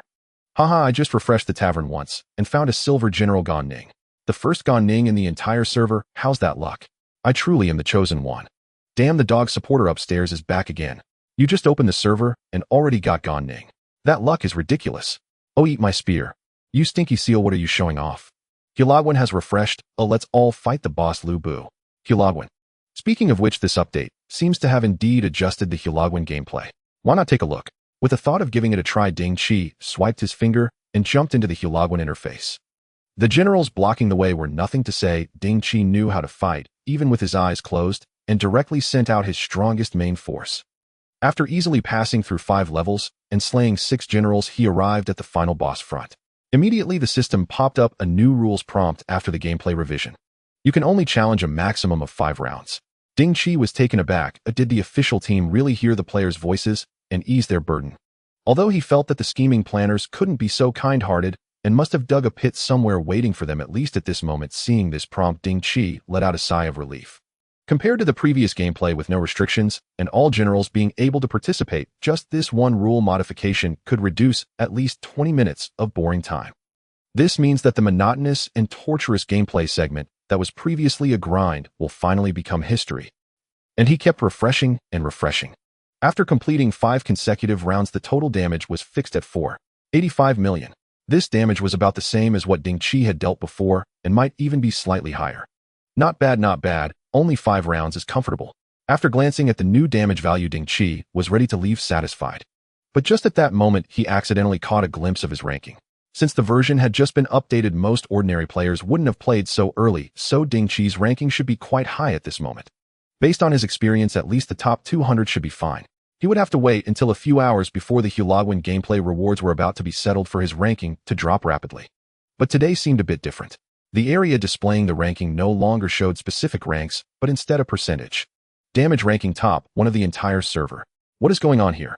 Ding Chi, who hadn't looked closely at the update announcement, was stunned. His instinctive reaction was the official team definitely has ulterior motives, and they must have dug a pit here. Feeling a weight in his heart, he clicked on that. Next to it, with a sense of unease, and a description box popped up. Ranking rules have been revised. Ding Chi carefully browsed through it, fearing he would overlook any keywords. However, after reading it once, confusion spread across his face. There is no specific ranking, but simply divided into a few tiers based on percentages, and the overall rewards have become more generous. This means that aside from players stuck between 2 tiers, most players no longer need to scheme against each other for rankings. The rewards they can obtain are also significantly more than before. Wouldn't that be unbelievable? Did the official team really develop a conscience? Ding Chi, feeling a bit incredulous, read through the new rules again to confirm he hadn't misunderstood. It really seems to be this way. Although he didn't understand why the scheming planners had changed their ways for players, this was undoubtedly great news. By the way, I need to inform other friends in the guild about this good news. Thinking of this, he quickly switched back to the main interface. At this moment, Ding Chi realized that other players had also noticed the various updates in the new version, and the public opinion was exploding. While the Hulao Pass gameplay has been revamped nicely, it's both convenient and time-saving. This change is great. Oh my god. Has the stubborn game designer finally had a change of heart? Where's that guy who promised to livestream himself cross-dressing and doing handstands on a 5-speed fan? Come out and show us your skills. Everyone's waiting. Mark my words, call me when the livestream starts. How's the new Formation Breaker dungeon? Anyone experienced it care to share? Thanks for the invite. I just tried the new gameplay. It's okay, but the random fragment drops feel a bit of a scam. The Formation Breaker dungeon added some puzzle elements, but it's nothing special. On the other hand, the new building, the courier station, deserves praise. After maxing it out with diamonds, it boosts march speed by a full 30. Plus, it reduces food consumption for large armies. March speed isn't a big deal for me since I have plenty of time, but the food reduction is genuinely thoughtful. No more worrying about always running out of food. Everyone's focused on the courier station. No one's looking at the other new building, the Troop Hideout. Troop Hideout 1. The courier station is useful, but it mostly benefits the whales and big spenders. The Troop Hideout is a true godsend for us free-to-play players. No more worrying about high-tier troops trained at night getting wiped out. Based on what you guys are saying, this new version seems pretty generous. But I'm still a bit skeptical. I've only ever seen games suddenly turn into cash grabs, never the other way around. This sudden generosity makes me uneasy. Don't panic, it's not a big deal. JPG. Before the server launch, I even posted a thread bashing the designers. I just quietly deleted it and declared myself a loyal defender of Kuyu. Anyone who badmouths strategy of the Three Kingdoms today gets a beatdown from me. Enough said. Today we're all loyal defenders. I declare that the game designer's flying horse has landed safely today. Whether it continues next month depends on future updates. Grin. Just as the players were heatedly discussing, another key feature Su Fei had embedded in the update was only then discovered by them. That was the new card art and voice packs for 3 female generals. Everyone talking about new buildings. Isn't the new card art appealing? Seeing Xiao Qiao's new card, I'm stunned. Kuyu Studios art designers have this kind of skill. I don't know how to describe Zhen Jia's voice. I fell in love the moment I heard it. The new card art is so beautiful, it's like a different art style from the original general cards. I've been a freeloader in strategy of the Three Kingdoms, but today I couldn't resist buying a skin for Sun Shangxiang, my wife. Come on, people actually treat 2D characters as wives these days. No way, no way, no way. Does the new card art add any stats? Someone who bought it, speak up. Above it adds very little stats, basically negligible. But the artwork is exquisitely detailed, and there's a fantastic voice pack. Wow, has the designer gone mad? Or have the players? Almost no stats, just a lousy card, and they're selling it for 49 bucks. Even a scam wouldn't be this blatant. It doesn't affect game balance anyway, so why are you so worked up? Those who want to buy will buy. Those who don't, the designer can't force you to top up through the internet, can they? 49 bucks is a bit steep. Can they make it cheaper? To be fair, this price isn't really that high. It's just the cost of a mediocre buffet meal. Kuyu Studio has been very generous this time. Both the card art and voice packs are top-notch. Plus, the Hulao Pass gameplay has been adjusted, removing one incentive to spend.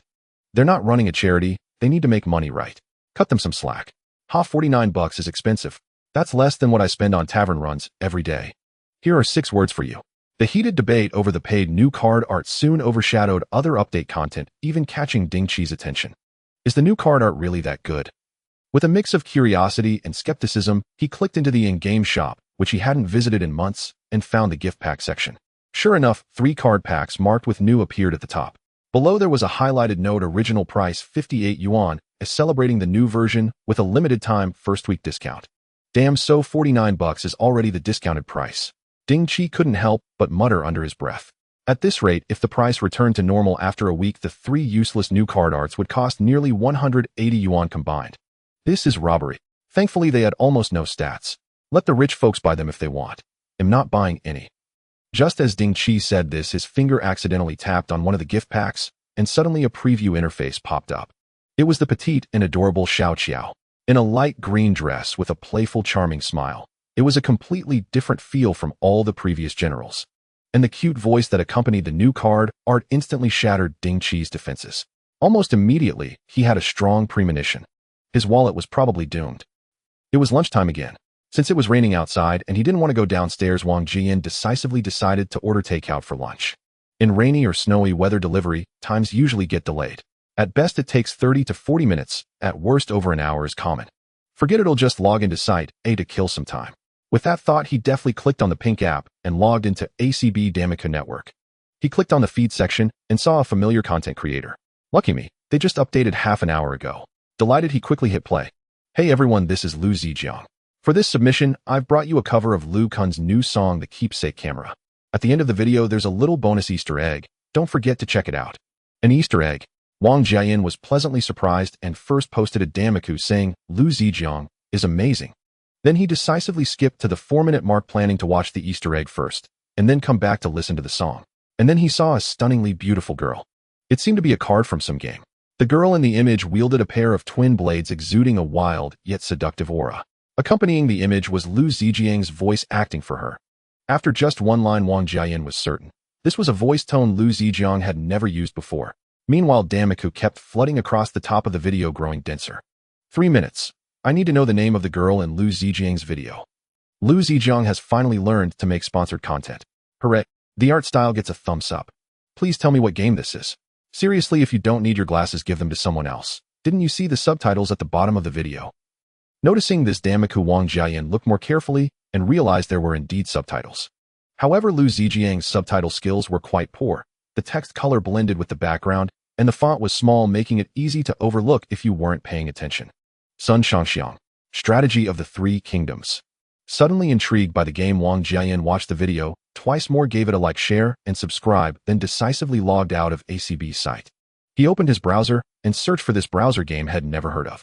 Meanwhile, another content creator, Nguyen Miao, posted a similar promotional video. Although neither girl had a huge fanbase, their followers were highly engaged. Coupled with the stunning and memorable new card art in the promotions, many fans, and even casual viewers who stumbled upon it, were drawn in and began trying out Strategy of the Three Kingdoms. In the Mingzhu building, the Kuyu studio staff closely monitored the player activity across various channels as each platform began its launch. Their results were quite surprising. Both the data feedback from agents and the experiences of employees playing on new accounts indicated that the new version had received excellent reviews. The only contentious issue was the female general card pack, which added minimal attributes and had little impact on balance, resulting in few truly dissatisfied players.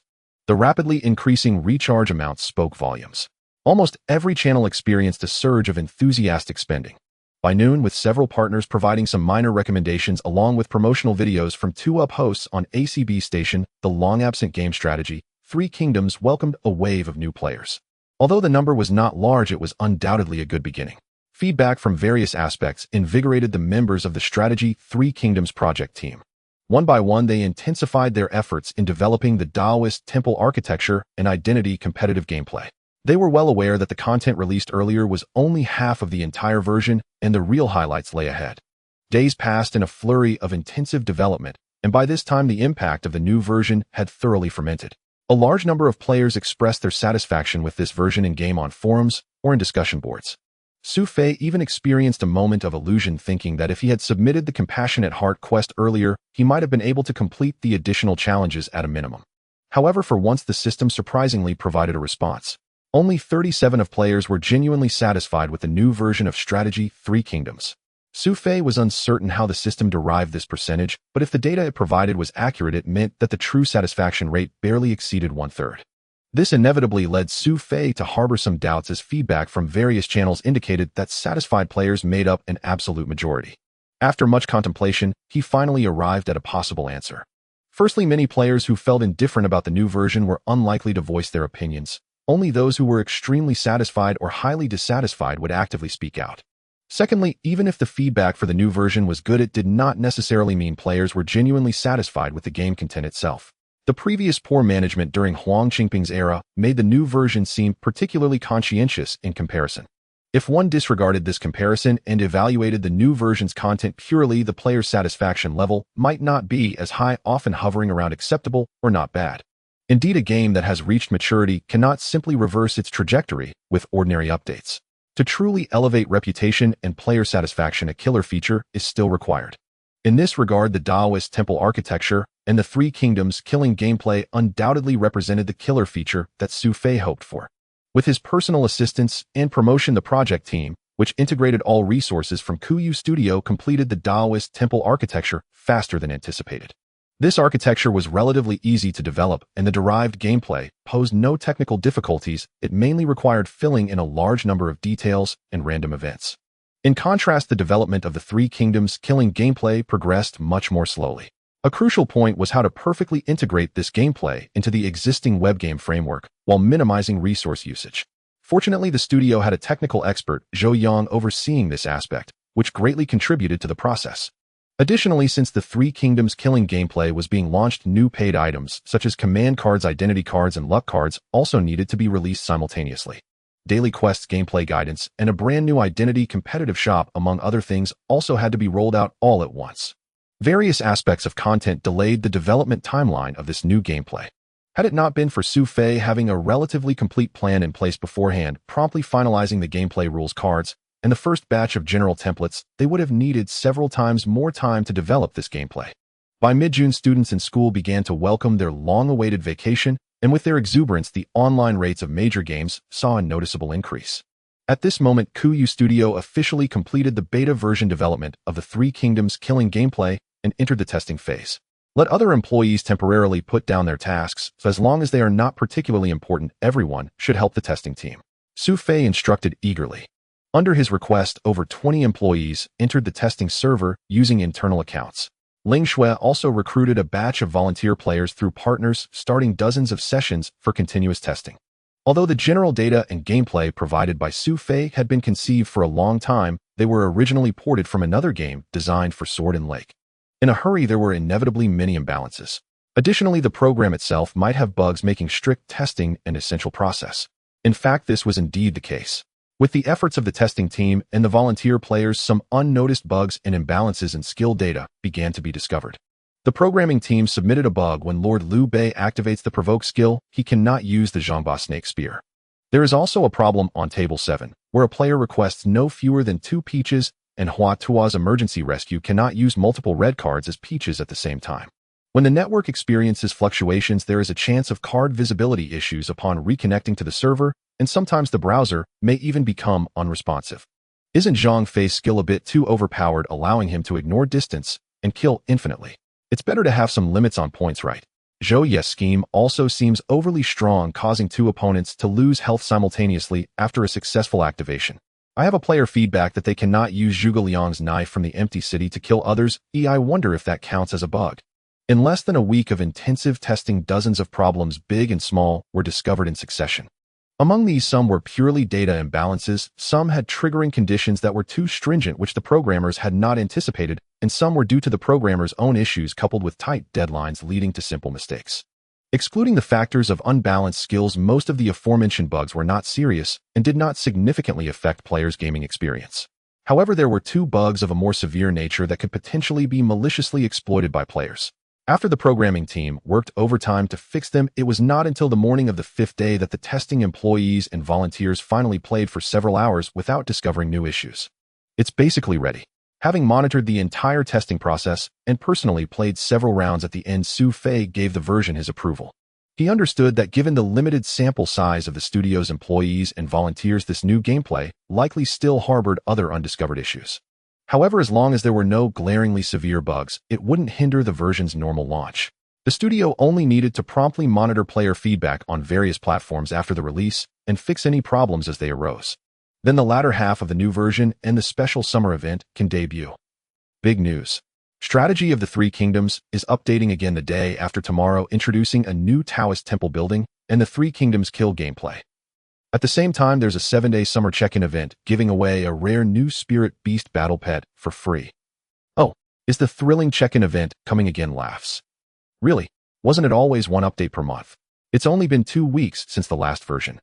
I don't think it's likely either, but must be a rumor. Report those spreading rumors. Damn, the officials actually released the news. What's going on with strategy of the Three Kingdoms lately? First, they suddenly became generous, and now they're updating frequently. Could they have changed the planner? Hey, don't say that it's actually possible. Just want to check. The Taoist temple building looks interesting. The other new gameplay, called Three Kingdoms Kill, seems to be some kind of identity-based competitive mode. Can't quite figure it out. Everyone, don't overthink it. The new mode is for the arena PvP-oriented. Got it. PvP. Damn. Someone bring out the JPG. What? A new mode? Coming. What? It's a PvP mode. Leaving. JPG, is this it? Yeah, that's the one. Well done. Upstairs. Hearing it's a PvP mode, my heart sank. Even if they slap an identity competitive prefix on it, it's still just letting the whales have more fun slaughtering us. Agreed. That's where the big spenders play. Are we little plebs supposed to go get bullied? Everyone, don't be so pessimistic.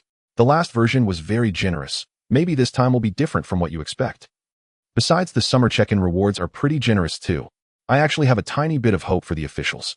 Someone slap me awake. Who cares about the new mode? Is it more important than cherishing my waifu? Right. I strongly suggest the officials release new female general packs soon. Especially my main wife, Diaochan. He'll buy it the moment it's out.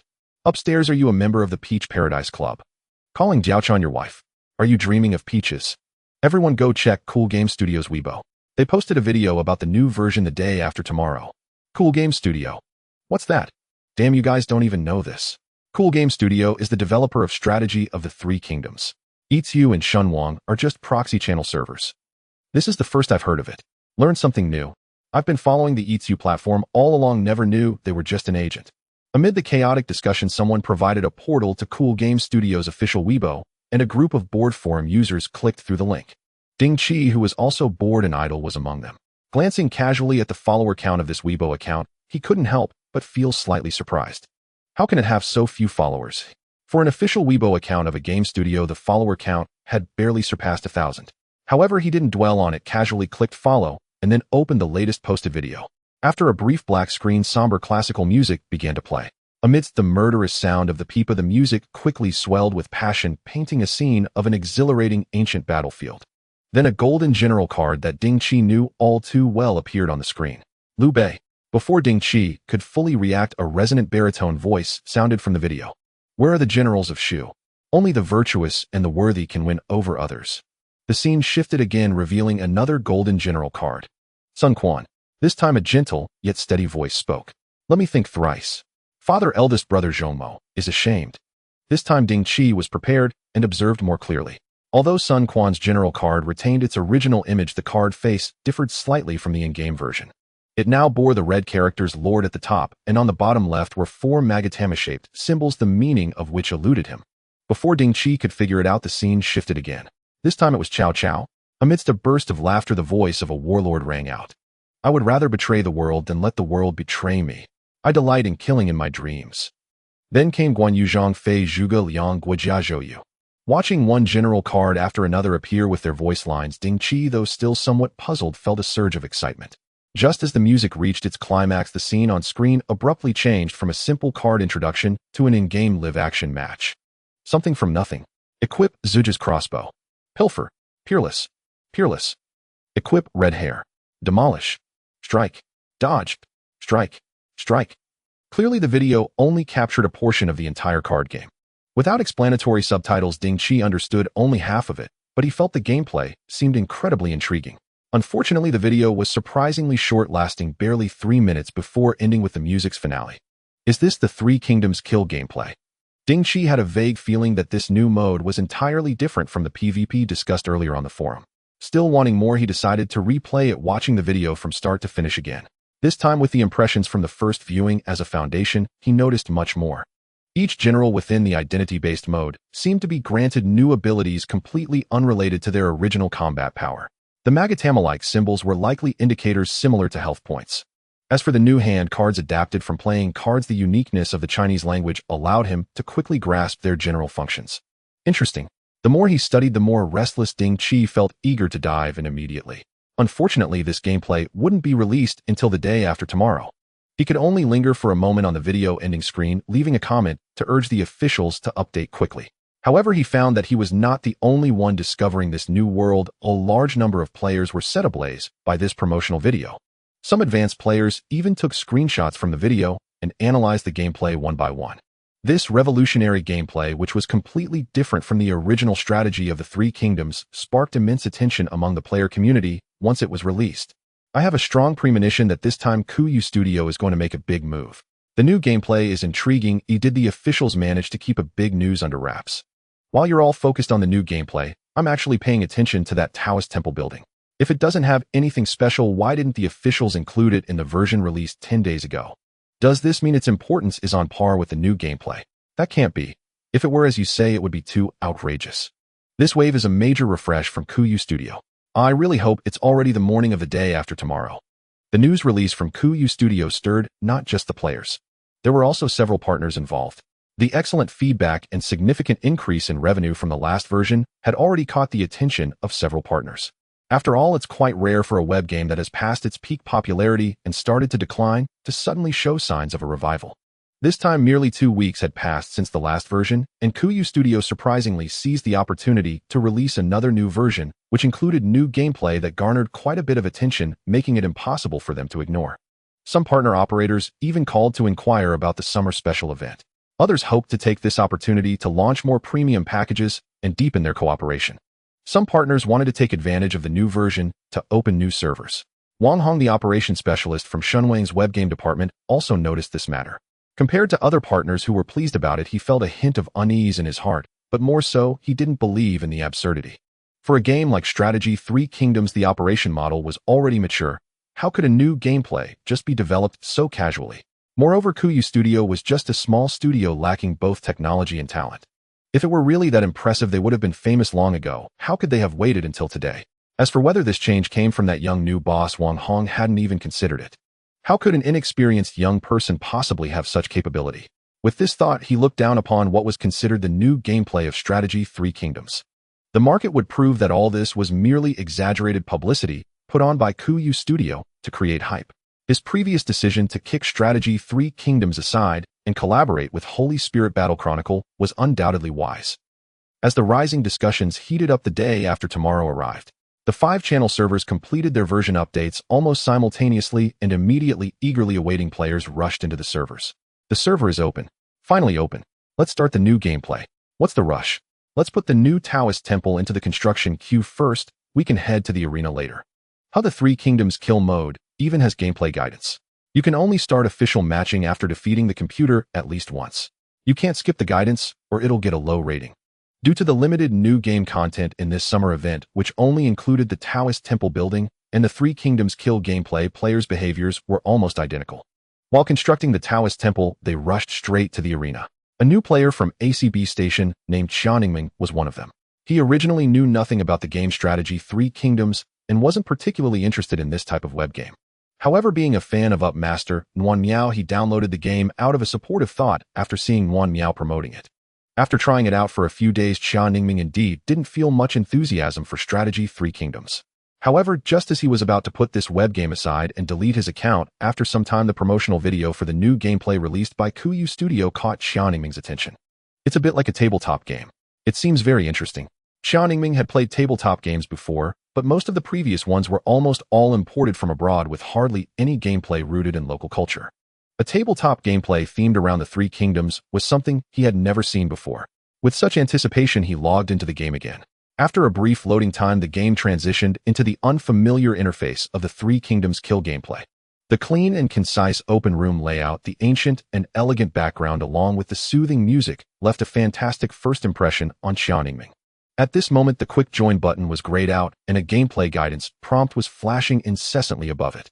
Regarding this, Xianingming had just seen someone mention it in the chat bar. He had also watched the promotional video before. He didn't find it surprising and chose to enter the guidance mode. 10 minutes later, the Lord and loyal subjects must eliminate the rebels and the traitor to win.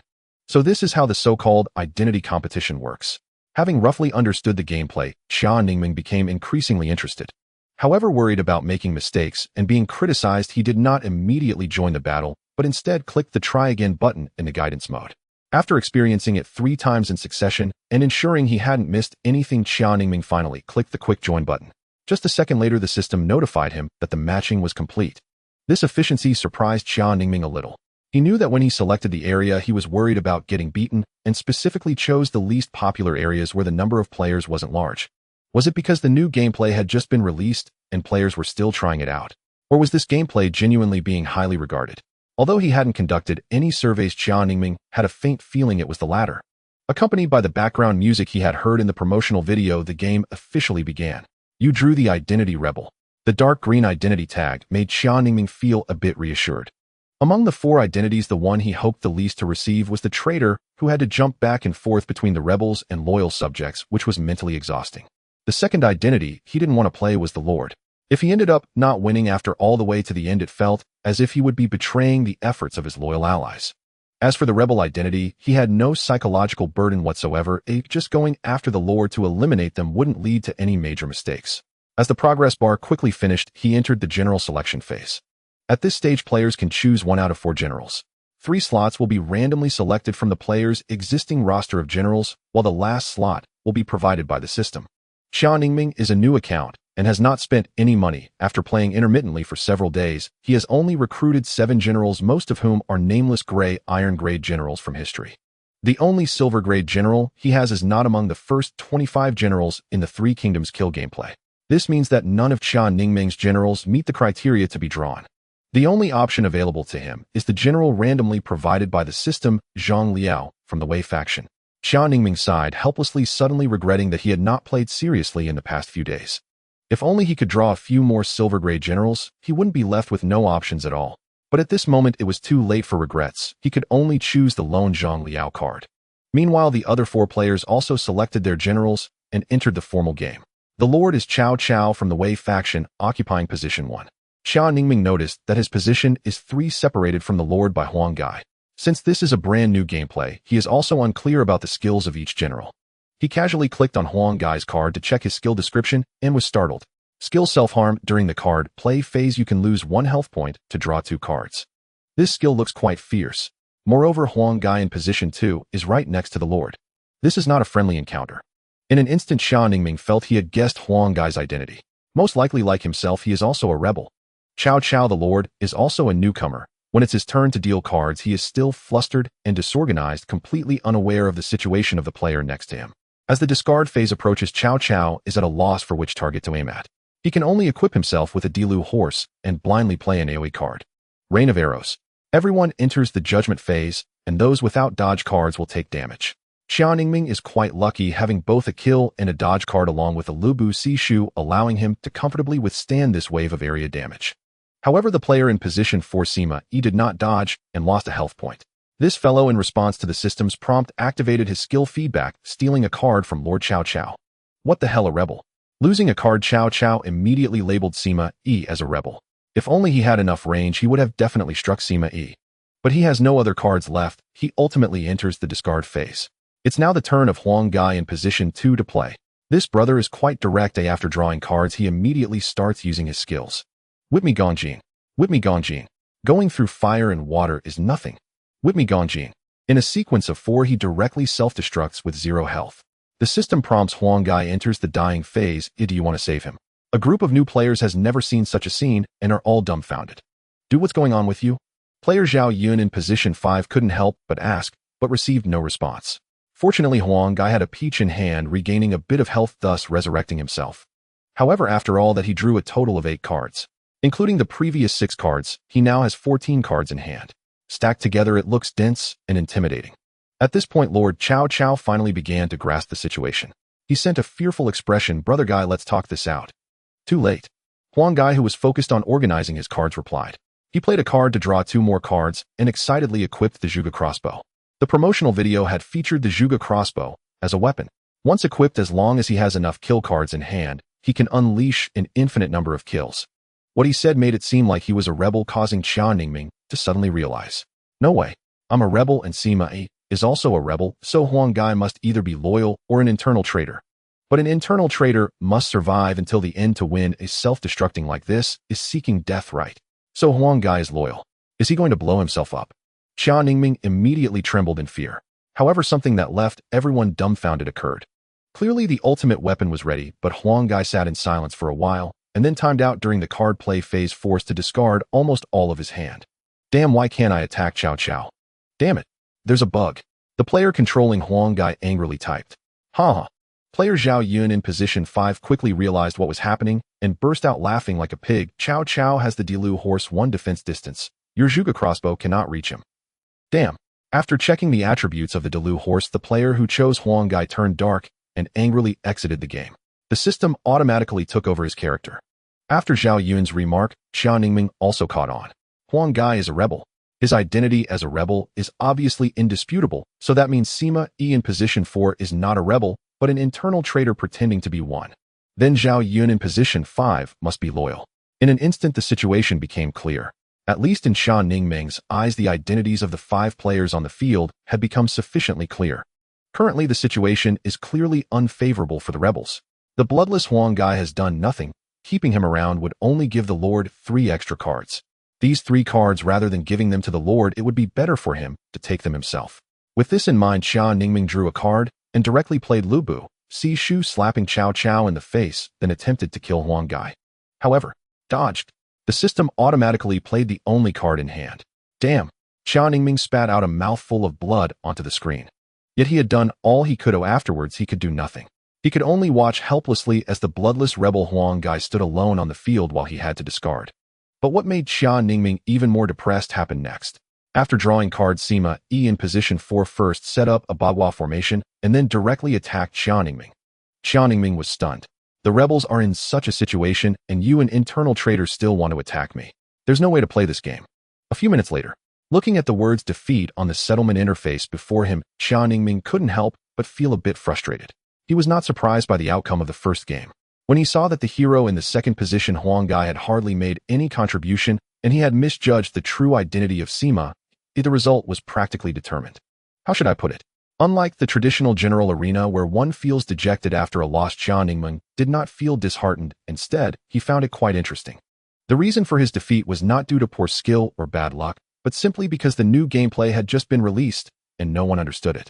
As long as he played a few more matches and got familiar with each general's abilities, it would surely become more enjoyable.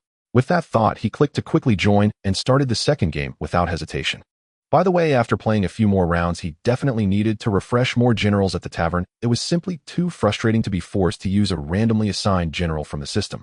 At this moment, many players who had initially tried the gameplay of Three Kingdoms Kill began to speak in the chat bar of the game. Why bother with daily quests? Isn't the new competitive gameplay more enticing? Someone said that the strategy Three Kingdoms might have changed planners, but I didn't really believe it. After today's update, I really have my doubts. The new gameplay is amazing. No more talking, I need to queue for the second match. Everyone come and play. Damn it, I was in a situation where I was supposed to win, but the foolish lord accidentally triggered a lightning strike and ended up getting struck dead right at the start. He didn't even check if his face was clean, damn. Don't mention it, our internal traitor pretended to be a loyal minister and has become a lunatic. The lord won without even taking action.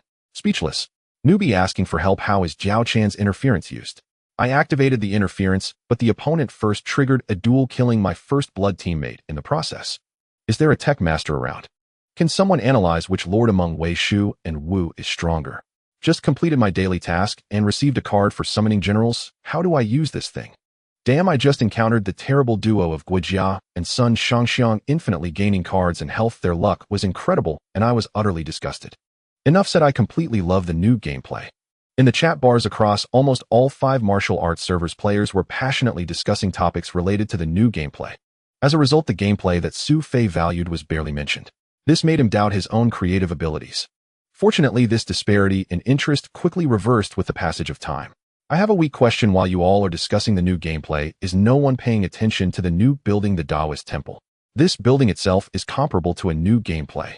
Several hours after the version update, a player finally voiced a question in the chat bar. His comment, as expected, raised suspicion. New building, Taoist Temple. It seems unrelated to combat, right? I haven't built it yet. Can this thing compare to the Three Kingdoms Kill gameplay? Finally, someone mentioned the Taoist Temple. I thought I was the only one who liked this new building. Like the Taoist Temple one. When I first started upgrading, this building had limited functions, but after I upgraded to a higher level Taoist Temple, I found it to be more profound than I imagined. Haha, I just had a great success in alchemy. I directly produced a cultivation pill. Wait, isn't the cultivation pill sold in the shop? How did you create it? I already said it was produced using the alchemy furnace. I recruited a high-level Taoist with innate alchemy talent. I'm shocked. The Taoist Temple can even pray for rain and divine predictions. I just triggered a misfortune in a prediction and the grain store in the city caught fire, burning up 1500 units of grain. Is this even possible? Is the Taoist Temple building this interesting? Got it, newbie is going to upgrade the Taoist Temple. I just researched a bit. The Taoist Temple building is less of a building and more of a new gameplay, or even a new system. Such rich content is simply beyond my expectations. The Kuxiu studio really outdid themselves this time.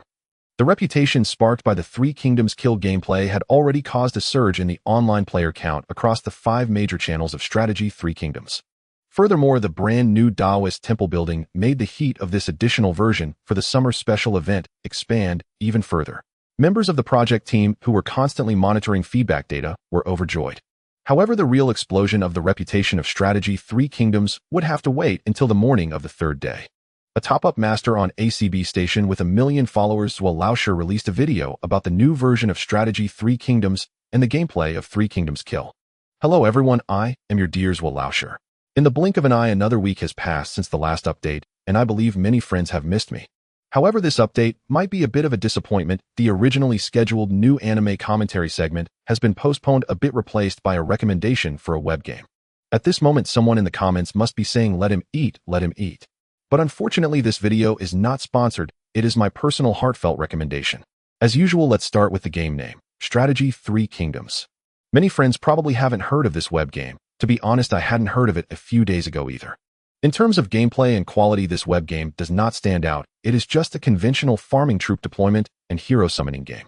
Even though it updated a very conscientious version just over 10 days ago, it still didn't warrant a special video from me. But a twist occurred a week ago when this studio suddenly released a promotional video on Weibo. It was this promotional video that caught the attention of some fans, leading to someone recommending it to me, asking me to make a video about it. But at that time, I was still not very interested in this web game and did not directly agree. I only said I would keep an eye on it. Until the day before yesterday, after the version update, the Lightspeed drop by Kuxia Studio made me download and try it out. Oh my, this is way too fun. The antique-style room interface, perfectly fitting music, the tabletop game-like strategy gameplay, and the support of the Three Kingdoms IP have transformed this web game completely. After trying out a few rounds, I had to spend money to buy a second-hand account to expand my general lineup, which finally allowed me to experience the full charm of this new gameplay.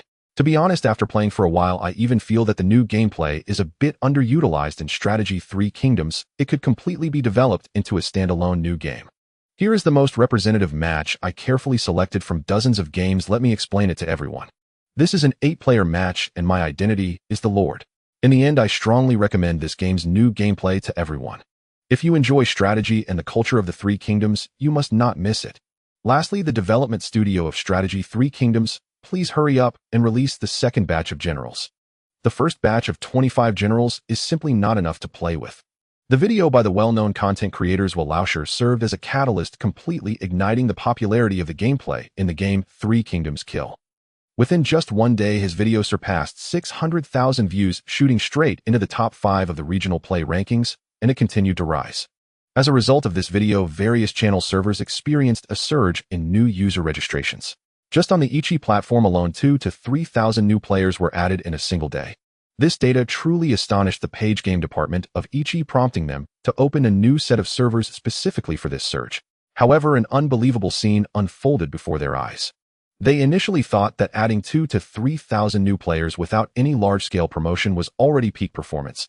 But in the following days, the number of new players for the strategy variant of Three Kingdoms exceeded those figures, and the next day retention rate was significantly better than expected.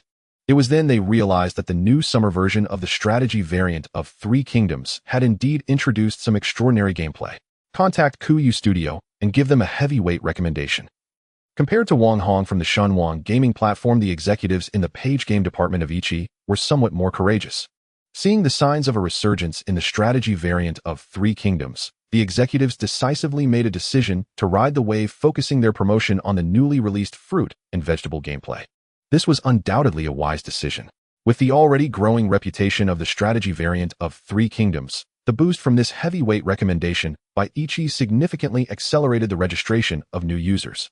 While it is true that many players disliked the relatively conventional content of the strategy variant of Three Kingdoms, there were also many players attracted by the core gameplay from Three Kingdoms Kill, leading them to stay.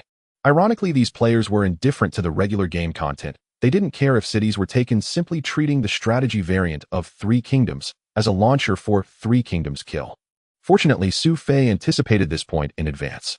He intentionally added a setting where players could only use certain generals in the Three Kingdoms Kill gameplay if they drew them in the tavern. With this limitation, many new players had to return to play the strategy variant of Three Kingdoms to expand their list of generals. Over time, naturally, some players would be converted back. Moreover, even the trading of second-hand accounts for the strategy variant of Three Kingdoms experienced a resurgence. Accounts with impressive combat power, high city levels, and prestige saw little interest. In contrast, second-hand accounts with a high collection rate of generals, especially those possessing the first batch of 25 generals from Three Kingdoms Kill, received a warm welcome. In just a few days, the transaction volume on platform 3715 increased by over 1,000. Additionally, many previously abandoned players were brought back by the return activities launched by the project team for veteran players, causing the online player count on various channel servers to reach a new peak. Data from all aspects indicated that the newly launched versions of the strategy variant of Three Kingdoms achieved unprecedented success. The overwhelming popularity of the new version inspired the employees of Kuxia Studio, making their work feel invigorated as if they had been injected with enthusiasm. This is quite understandable. Just over a month ago, they were still worried about the sudden change of ownership of the studio. Who would have thought that the new boss would bring such astonishing changes to the studio in such a short time? Their prospects became brighter, and naturally they felt more satisfied. Especially when Su Fei announced that he would organize another team-building event this weekend, and to celebrate the success of the new version, everyone would receive a generous project bonus. The support for the studio, and Su Fei himself reached an unprecedented height. With morale high, the follow-up development of the strategy variant of Three Kingdoms naturally became more efficient. Following Xiao Jinji and Sun Shangxiang, the new card faces and voice packs for Huang Yueying and Kai Wenji entered the production process. Moreover, with the efforts of Yi Jingyu and others, the second batch of generals for the Three Kingdoms Kill gameplay was being developed rapidly. Seeing the popularity of the Three Kingdoms Kill gameplay, Su Fei's earlier considerations regarding the production and sales of physical cards were officially put on the agenda. The project team has already sent people to contact manufacturers and distribution channels, preparing to take advantage of the high popularity to launch as soon as possible. At the same time, in response to the strong demands from various channel servers and the influx of new players, the studio organized a highly discounted recharge feedback event a few days later with several highly discounted gift packages. These welfare gift packages were extremely popular upon release, triggering another wave of spending. According to the preliminary estimates of the operations staff, Kuyu Studio's total revenue this month is expected to be more than double that of last month. And this is just the beginning. Under such circumstances, the task, Heart of Tolerance, that Su Fei had been monitoring since the release of the new version finally showed a response. Detected that the task Heart of Tolerance has met the additional conditions. Would you like to settle it in advance? The sudden prompt from the system filled Su Fei with joy, easing his earlier anxiety. He had been waiting for this prompt for quite a while. If even the combination of the gameplay of Three Kingdoms Kill and the Daoist temple building could not restore the reputation of the strategy variant of Three Kingdoms, then completing the additional challenges would likely be truly difficult. Fortunately, the result did not disappoint him. Maintaining a cautious mindset, Su Fei did not immediately agree, but instead asked, "Wasn't it said that the higher the completion level of the task, the higher the chance of successful recruitment? If I submit the task early, and if player satisfaction continues to rise in a few days, wouldn't that affect the task rewards?" The system immediately provided a response. "You can rest assured about this, host. The two are indeed directly proportional, but it is not an unlimited increase, rather there is a cap. After completing the additional challenges, the chance of successful recruitment has already been maximized. Even if the reputation continues to improve, it can no longer exert any additional influence." In that case, Su Fei had no reason to hesitate any longer. He immediately commanded, "Submit the task." Task Heart of Tolerance completed. The host will receive the following rewards: an opportunity to recruit outstanding talent from the gaming industry, expertise randomized. Completing the additional challenge, the two rewards are merged, and the final reward is upgraded to an opportunity to recruit outstanding talent from the gaming industry with a high probability of direct success, and the expertise can be specified. Would you like to claim the reward immediately? Su Fei chose yes again. Kuyu Studio was just a small studio. Although the foundation was good, there was really only one person, Zhou Yang, who could be called notable, which was clearly far from enough. Let alone just one outstanding talent. Even if he brought in 10 or 20, he would not mind. Please specify the expertise. You can choose from the following major expertise categories: copywriting, art, music, programming, operations management, game, peripheral development. Upon receiving the long-awaited reward and facing numerous choices, Su Fei hesitated.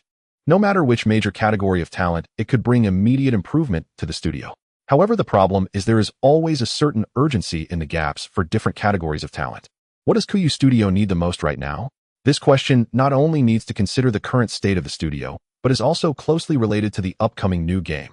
Regarding the development of a new game, after the previous project Drunken Journey to the West was halted, Su Fei has not presented a concrete plan for a new project in order to expedite the progress of the new version of Strategy Three Kingdoms. Now that the new version has been launched and received enthusiastic feedback, some outdated concepts and assessment rules left over from the Huang Qingping era have been abolished, giving the planning team more room for creativity. Su Fei has also found time to consider the planning of the new game, and he has begun to develop certain ideas. After a moment of contemplation, he decisively chose the category of art. Under this broad category, there are many subspecialties to choose from. For example, expertise in ink wash style, steampunk, futuristic science fiction, martial arts style, Western fantasy, horror mystery, and Cthulhu style, among others. Multiple selections are allowed, and one can also opt not to add any tags.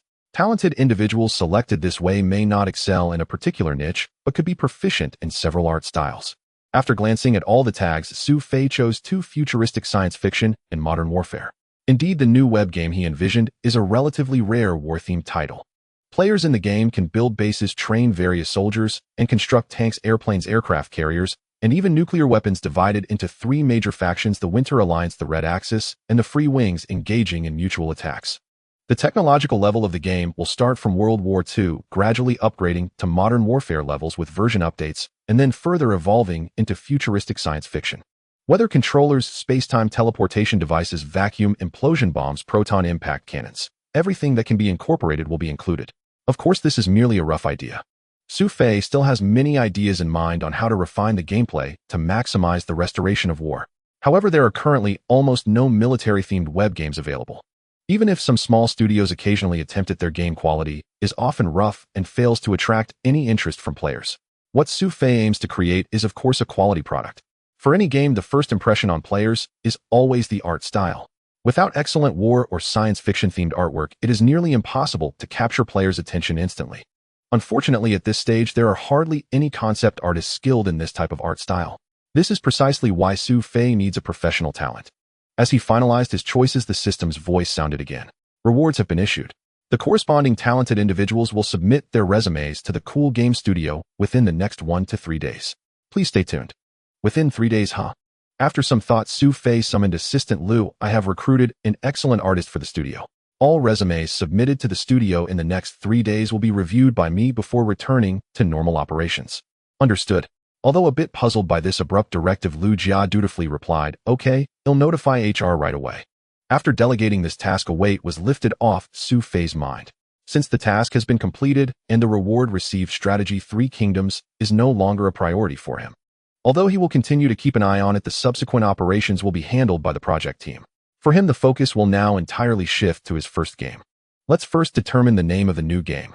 Reviewing his earlier ideas, Su Fei opened a document and solemnly typed 4 characters. Nuclear War, the Eve of Destruction. These 4 characters are already quite vivid, conjuring images of the impending brutal war. However, after reading it several times, Su Fei remained somewhat dissatisfied. I feel like something is still missing. Nuclear War, Nuclear War. Got it. Su Fei clapped his hands as he thought of a prefix. In modern warfare, whether it's a strategic bomber or an intercontinental missile attack, the attacked side will always trigger a chilling alarm.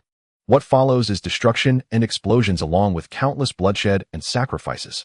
Nothing could better reflect the cruelty of war than this. It's settled. Red alert, the eve of nuclear war. Just as Su Fei confirmed the official name of the new game with satisfaction, a new task quietly appeared on the system screen. Task: New Game Development. Optional task: Awaiting acceptance. Task description: How can a game producer with great ideals not have their own representative work? Develop a new web game and launch it within a year. Task reward: Depending on the quality and popularity of the new game, the host will receive a recruitment opportunity to hire outstanding talents from the gaming industry, with specialties randomized. The higher the task completion rate, the higher the chance of successful recruitment. Additional challenge 1. Within the first month of the new game's launch, the average daily online player count exceeds 100.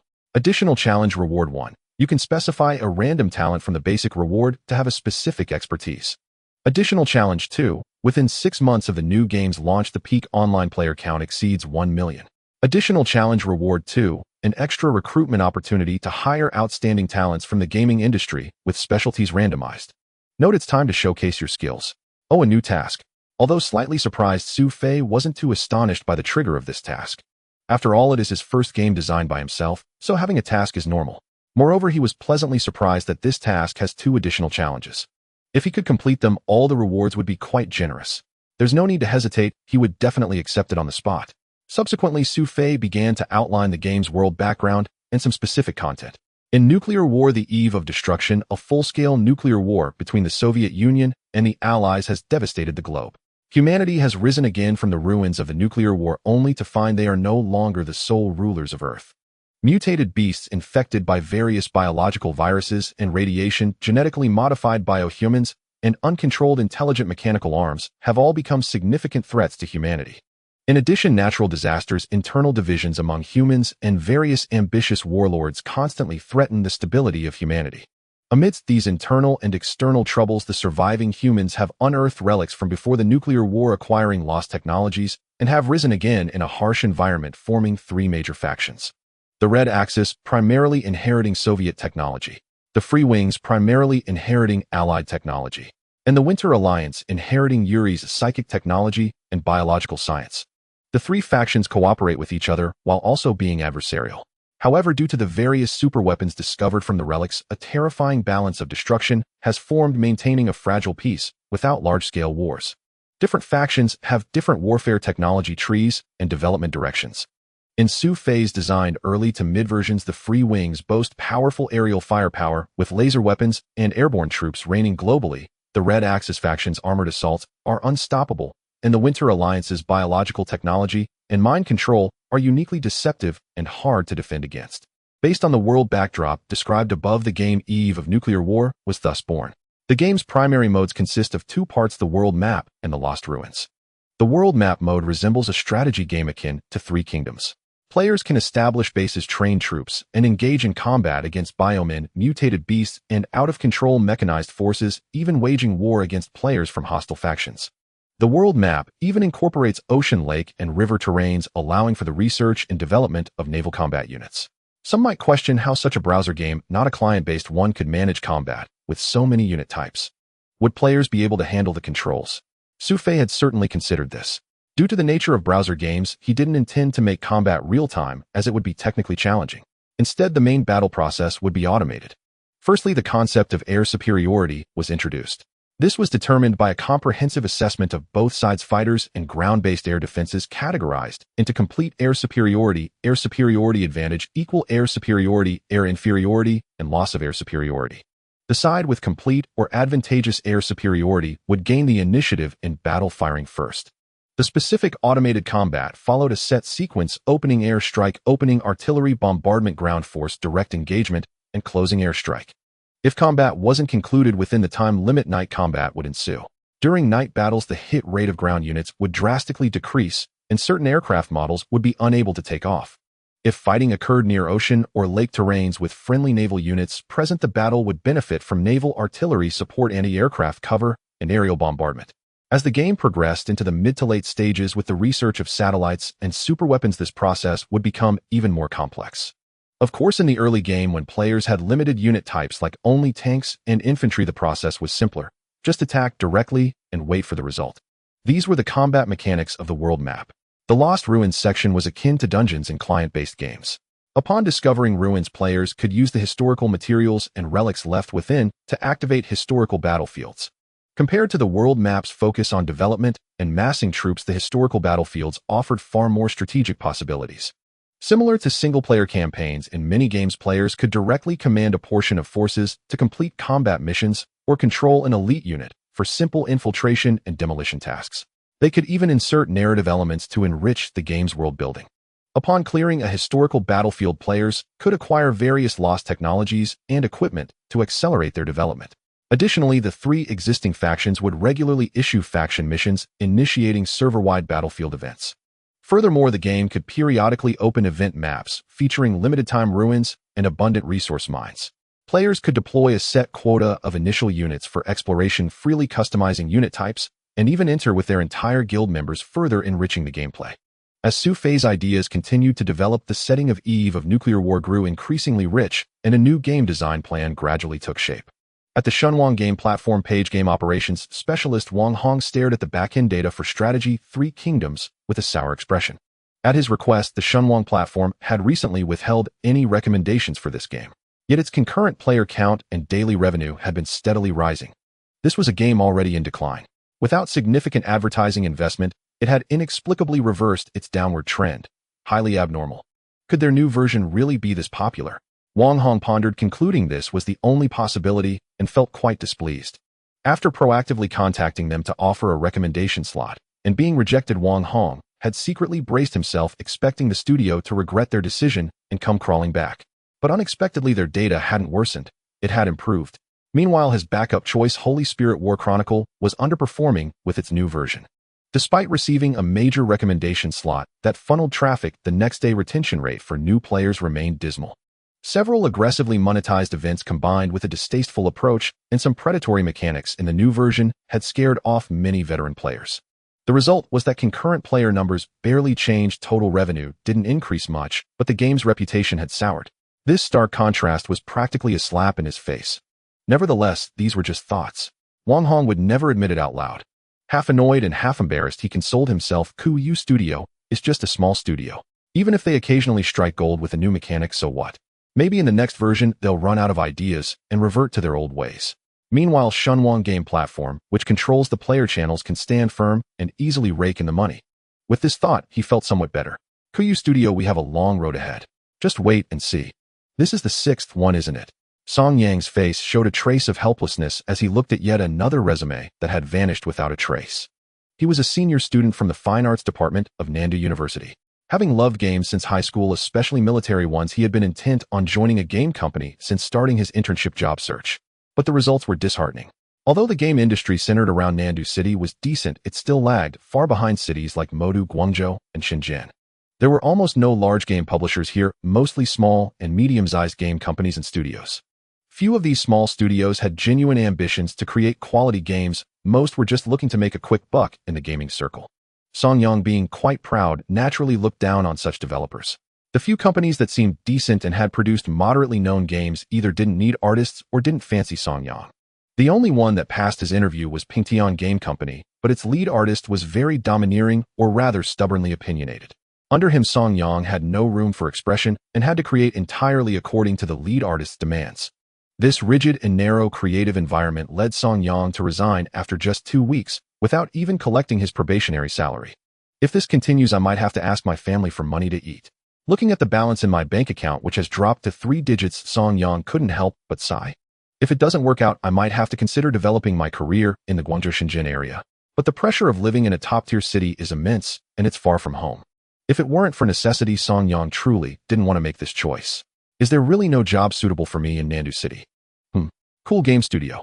While casually browsing recent job postings on the Nandu Talent Resource website, Song Yang suddenly felt a spark of interest. This studio seems somewhat familiar.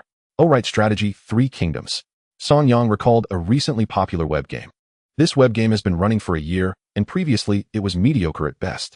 However, the recently updated version has reportedly been very well received. 2 of Song Yang's classmates and friends are playing it, and they're quite addicted. However, although the popularity of the new version gave Song Yang some confidence, he still had some doubts deep down. Cool Game Studio was too obscure before, and the 2 games released prior to Strategy 3 Kingdoms didn't fare well either. It's hard to say whether the excellence of the new version is a precursor to a rise, or just a fleeting moment of brilliance after which it will quickly return to mediocrity. Hesitating like this, he felt it would be best to gather more information before making a decision. He opened his browser and searched for information about Cool Game Studio. Soon he found the official Weibo account of Cool Game Studio. Initially, Song Yang had little hope for this official Weibo account. After all, Cool Game Studio is just a small workshop that hasn't operated any games on its own. It's hard to imagine what kind of content it would have on Weibo. However, after casually browsing a few posts, he was surprised to find that he seemed to have made an error in judgment. It seemed that the official Weibo of Cool Game Studio was doing quite well. In just the past week, they had updated 7 or 8 Weibo posts. Most of them were about the game content of Strategy 3 Kingdoms, and there were also some projections about future versions. Although the number of likes and comments wasn't high, such enthusiasm was rather rare. This made Song Yang feel a bit more favorable towards Cool Game Studio. At the very least, it looked like they had some vitality and ambition. Just then he noticed that Cool Game Studio's official Weibo had just retweeted a new post. The content of this post was very simple, with only a war wallpaper from an unknown source on the ground. Tanks roared and fired. In the sky, Dongfeng truths fell like raindrops blooming into the flames of death. There were 3 words below. Guess what? This Weibo post caught Song Yang off guard. Isn't Cool Game Studio's game based on historical themes? Why suddenly post a modern war wallpaper? Could it be? Suddenly recalling something, Song Yang's body shook. Could this be the theme of Cool Game Studio's new game? It's been a year since Strategy 3 Kingdoms went live, and it's time to consider new games. If that's the case, Song Yang's mood heated up. How about giving it a try? With this thought, he made up his mind and sent a job application to Cool Game Studio. Under normal circumstances, a reply to such an application would take at least a day or 2. If it's a company with slow HR, getting a response in a week is common. However, what Song Yang didn't expect was that he received an interview notice from Cool Game Studio just half an hour after submitting his application. So fast. Glancing at the content above, Song Yang was both surprised and delighted. The next morning. Name: Song Yang. Age: 21. Industry entry: less than a month. Personal specialty: art, style, modern warfare, future sci-fi. Recommended position: concept artist. Looking at the information provided by the system and the nervous-looking young man in front of him, Su Fei could hardly suppress a smile. It seems the task reward is you. But on the other side, Song Yang didn't notice Su Fei's satisfaction. Originally, he was just trying to send out a job application, not expecting to receive a reply from Cool Games so quickly, and even more so that the studio's owner would personally interview him. Seeing the young boss, who was about the same age as him, Song Yang felt both envious and somewhat anxious. I reviewed your resume, and there are no issues. Su Fei first gave his approval, easing Song Yang's mind a bit, and then asked, so how did you come to want to join Cool Games Studio? After thinking about how to respond, Song Yang replied, there are many reasons. On one hand, I personally enjoy the game industry. On the other hand, I was attracted by the new gameplay of Strategy 3 Kingdoms that your studio updated recently. A fairly standard answer that didn't surprise Su Fei. Although the result of the interview was already determined, the necessary formalities still had to be followed. He continued to ask, so are there any other reasons? Do you have any expectations regarding the treatment standards after joining the studio? If there are other reasons, it should be the Weibo post that the studio's official account retweeted yesterday. If I'm not mistaken, the content of that post should hint at your studio's new game, right? I personally really like games with military warfare themes, and that's one of the reasons that prompted me to make this decision. Song Yang paused, then continued somewhat uncertainly. As for treatment, I don't have any special requirements. Just the normal local level will do. Indeed, it's easy for fresh graduates to be satisfied. Looking at Song Yang's current awkwardness, Su Fei smiled. You guessed correctly, that post was indeed hinting at the studio's next game. You might not be aware, but currently there are very few artists skilled in military and sci-fi styles in the web game industry, and our new game has high demands for art resources. If you perform exceptionally in this area, or if you are particularly skilled, our studio will consider raising your treatment accordingly. This promise brought a smile to Song Yang's face. He thought for a moment and tentatively asked, Suzong, I saw news on the forum that someone said the new gameplay of Strategy 3 Kingdoms was personally planned by you.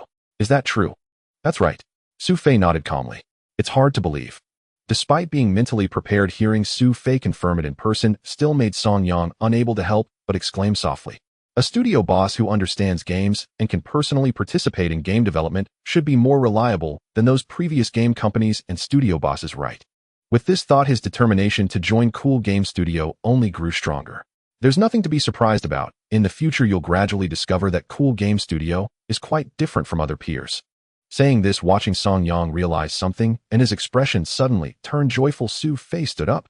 If there are no other questions, welcome to join Cool Games Studio. Song Yang quickly stood up and said, thank you, Suzong, it's my honor. So when can I start working? Go sign the contract with HR, you can start today. The new artist swiftly completed the onboarding process and joined Cool Games Studio with lightning speed. With the addition of this talented individual, the studio's weakness in artistic resources was greatly alleviated. Su Fei, who had been preparing for the new game, no longer hesitated and immediately submitted the proposal for Red Alert Eve of Nuclear War for formal project initiation. That afternoon, Cool Games Studio held another meeting. Key members including Yi Jingyu, Zhou Yang, and Wang Tao all participated. Then let's begin the meeting. Seeing everyone present, Su Fei continued his usual straightforward style. He got straight to the point. The previous project left by the studio's former boss, Journey to the West, was rejected by me last month because it didn't align with the studio's development direction. I've gathered you all today to discuss a new game for the studio, one that will replace the shelved Journey to the West project. Regarding the main content of this meeting, employees like Yi Jingyu had more or less guessed it and showed no surprise on their faces, eagerly anticipating the new game. Su Fei mentioned, I already have a preliminary concept for the genre and gameplay of the new game. I hope everyone can contribute their ideas and speak freely to refine it further, after which the studio can formally initiate the project. After speaking, Su Fei shot a glance at Lu Jia. Understanding the cue, she stood up and distributed a brief proposal for the new game to the attending employees. Proposal for Red Alert Eve of Nuclear War. Seeing this bold black-lettered title, the employees present immediately knew the name and theme of the new game. Eve of Nuclear War. Clearly a war-themed game. But what exactly were the gameplay mechanics and genre? Some quick-witted individuals recalled the image released on the official microblog yesterday. Building bases, mining various ores, researching units, and technology. Sounds similar to existing strategy games like Three Kingdoms. At first glance, a few employees harbored doubts. But having already witnessed Su Fei's prowess, they naturally didn't believe the new proposal was merely at that level, so they patiently read on. The base can freely switch between deployed and marching states, and buildings can be sold. Does that mean players' bases can actually move freely? Players have initial commander skill settings, such as specializing in armored onslaught, infantry tank coordination, or air-ground integration. There are also military rank and command capacity settings. If the rank is too low or command capacity insufficient, the types and numbers of units that can be produced and led are limited. The map is divided into two types: the Grand World Map and the Lost Ruins. On the Grand Map, besides various mineral resources, there are also various neutral buildings in the wild, such as hospitals, defensive fortifications, field airfields, oil wells, repair depots, anti-aircraft outposts, and technology upgrade crates. Units are divided into infantry, armored forces, artillery, air forces, and special units. With accumulated experience, they can be upgraded to 3-star elites. Special units alone include engineers, Navy SLs, spies, chrono commandos, paratroopers, rocket soldiers, mine master, Yuri snipers, radiation troopers, and so on. The historical battlefield gameplay can be further divided into. In addition to regular game content, there are also server-wide battlefields and limited-time event maps, and various super weapons. Finally, how could we miss the trophy exhibition room and achievement system? The entirely new game proposal, along with novel systems that hadn't appeared in browser games, but had similar concepts in PC and console games, made it somewhat challenging for Yi Jingyu and Wang Tao to comprehend, but they were filled with admiration. The concept of super weapons is absolutely brilliant. If we can balance their power and activation conditions without overly disrupting the game's equilibrium, it will surely captivate players. The initial commander skill setting is also excellent. Combined with faction selection, it gives players more choices, leading to differentiated development. I think the best features are the military rank and command capacity. The former determines the total number of units that can be produced, while the latter dictates how many can be commanded in a single sortie. This setting prevents players from mindlessly spamming units. They must prioritize technology tree upgrades while also tailoring their unit composition to different enemies and combat environments. You missed one point: the existence of military rank indirectly limits the power gap between players, preventing one-sided domination and imbalance in combat effectiveness. The settings of military rank and command capacity are common in single-player games. I didn't expect President Su to apply them to a browser game. Impressive. This new game feels very feasible. I'm already eager to play it. Moreover, the game has great potential and can be upgraded to futuristic sci-fi later, so we don't have to worry about game lifespan or data inflation. Besides, the military sci-fi theme is very novel and will definitely catch players' eyes. Amidst the praise and discussion, some naturally harbored doubts about certain aspects. Wang Tao asked, President Su, the Grand World Map and historical battlefields seem great at first glance, but since it includes both single-player campaigns and war strategy content, won't players find it confusing? The development team's attempt to integrate two types of gameplay into one game, aiming to broaden the player base, often backfires, resulting in displeasing fans of both genres, a failed precedent common in the industry. I've considered that too. If the content of the two gameplay styles were mindlessly mixed together, it might indeed be the case. Su Fei smiled and continued, but in my proposal, the war strategy confrontation on the Grand Map is relatively independent from the dungeon-style gameplay of the historical battlefields. The latter is triggered only when ruins are discovered and a certain level is reached, intended purely as additional content. He thought for a moment and added, we can also impose a limit on the number of challenges for the historical battlefields, such as allowing only a certain number of attempts per week. Once a player clears a battlefield for the first time, they can use a one-click clear feature for subsequent runs, though the rewards from one-click clears are slightly lower, about 5 less than manual play. This way, even if some players are genuinely uninterested, they only need to play through it once to skip it. At this moment, Wang Tao also posed a question. According to Zu's explanation, this game will allow players to develop numerous types of troops and technologies. But with so many factors, won't the game mechanics become overly complex?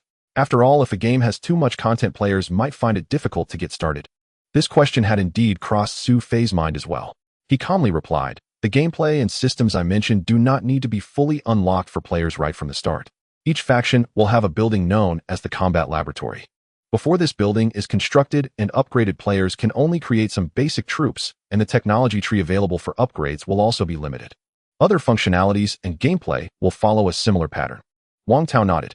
If that's the case, as long as the new player guidance is in place, there shouldn't be much of a problem. At this point, Yi Jingyu finally spoke. Thank you for the explanation, Su. I now have a basic understanding of the planning for Nuclear War: The Eve. However, the issue is that the content of such a game far exceeds that of Strategy 3 Kingdoms. With our studio's current manpower and technical capabilities, can we truly complete it? After all, Cool Game Studio is just a small studio with just over 20 people. Su Fei nodded at him and said, your concerns are valid. Red Alert: Nuclear War: The Eve is indeed not a project that can be completed in the short term. Our team can conduct preliminary research and development while gradually progressing. Once the profits from Strategy 3 Kingdoms and the physical cards come in, I will undertake a significant expansion of the studio. Using our current team as the backbone, we will recruit a batch of industry elites to fill in the gaps. At that time, the studio would expand to 30 or 40 people. With enough manpower and technical strength, the research and development will naturally accelerate. Is the studio planning to recruit more? Seeing that Su Fei already had a plan, Yi Jingyu felt relieved. Next, Su Fei answered several more questions in succession. After the lead artist Yu Yuanshan inquired about the new game's art style, no one else spoke up. Does anyone have any further questions? Looking around and seeing that everyone shook their heads in response, Su Fei immediately said, "Then the planning proposal is set. I announce that Red Alert Nuclear War The Eve is officially in development. Yi Jingyu, you will serve as the development team leader for the new project. The initial manpower will be allocated based on the previous Zue Shio project. Zhou Yan, you are the chief technical officer for the new project. I'll leave the programming matters to you. Wang Tao, you will take over Yi Jingyu's previous position and become the leader of the Strategy 3 Kingdoms project team." After a series of personnel adjustments, Su Fei, along with a group of highly motivated employees, further discussed the specifics of the new project's development before finally concluding this lengthy meeting. With the official commencement of the new game, Cool Game Studio swiftly entered a state of full capacity, worked like a clock, wound tightly. Of course, while the new project was being prepared intensively, the updates for Strategy 3 Kingdoms were also progressing steadily. On one hand, Su Fei's proposals for the Daoist temple building and random events were further refined, garnering praise from players. On the other hand, the second batch of new cards featuring female generals officially entered the store, with purchasing numbers reaching new heights. As for the most crucial gameplay of 3 Kingdoms Kill, after the first batch of 25 standard generals was launched, the second batch of military competition version generals was also nearing completion and would be included in the next version update. Meanwhile, the studio's operations staff officially established a partnership with a local manufacturer specializing in game peripherals, officially starting the production of physical cards.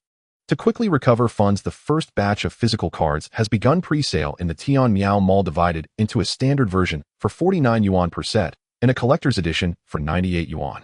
The former, in addition to the cards, also includes high-definition posters and 3 Kingdoms Kill mouse pads. The latter, based on the former, adds 2 exclusive Generals cards in the collector's edition and includes a t-shirt printed with a random Generals card. Due to the affordable pricing and the high-quality samples shown in the promotional video, the pre-sale situation for the physical cards of 3 Kingdoms Kill was extremely hot. The first batch of 3,000 standard sets and 500 collector's sets sold out in just 2 days. Many players received the news too late and only learned about it after seeing others flaunting their orders in the game or on the forum, strongly requesting the official to restock as soon as possible. This situation exceeded the expectations of the Cool Game Studios operations staff. Even more unexpectedly, as the reputation of Strategy 3 Kingdoms and 3 Kingdoms Kill gameplay continued to grow, the influx of players seeking it further increased. It is predictable that 3,500 sets are far from sufficient to meet the true market demand. Even if the units are changed from thousands to tens of thousands, selling out in a short period of time is not impossible. After all, the gameplay of 3 Kingdoms Kill, conceived by Su Fei, although a web game, has distinct tabletop game attributes. Once the word of mouth spreads, the buyers of this game will not only be the player community itself, but also tabletop game stores, made cafes, and others across the country will likely purchase a few copies as backups. Just these stores alone can contribute astonishing sales. Seeing the pre-sale data of physical cards and the influx of new players, Su Fei also realized the true potential of the 3 Kingdoms Kill gameplay. He instructed the studio's operations staff to expedite shipping while increasing the order volume for the second batch, though at the same time, he had the studio recruit promotional staff to conduct offline promotions at major universities and maid cafes in first and second-tier cities. Of course, online promotions did not stop. Various up-masters and game streamers on live platforms such as ACB, Bullet Screen Network, Domao, and YY were also engaged in commercial collaborations to help promote. The reason for not doing this from the very beginning was that the influence of the new gameplay needed some time to ferment. With a certain player base, the difficulty of promoting would be much lower. Secondly, it was naturally due to financial issues. When Su Fei first took over Cool Game Studio, although Strategy 3 Kingdoms was generating stable profits, it had already begun to decline, and after deducting various expenses each month, the net profit was limited, making it difficult for him to spend money on promotions. However, 2 months later, the situation was different. Consecutive updates had significantly boosted the monthly revenue and active player count of Strategy 3 Kingdoms.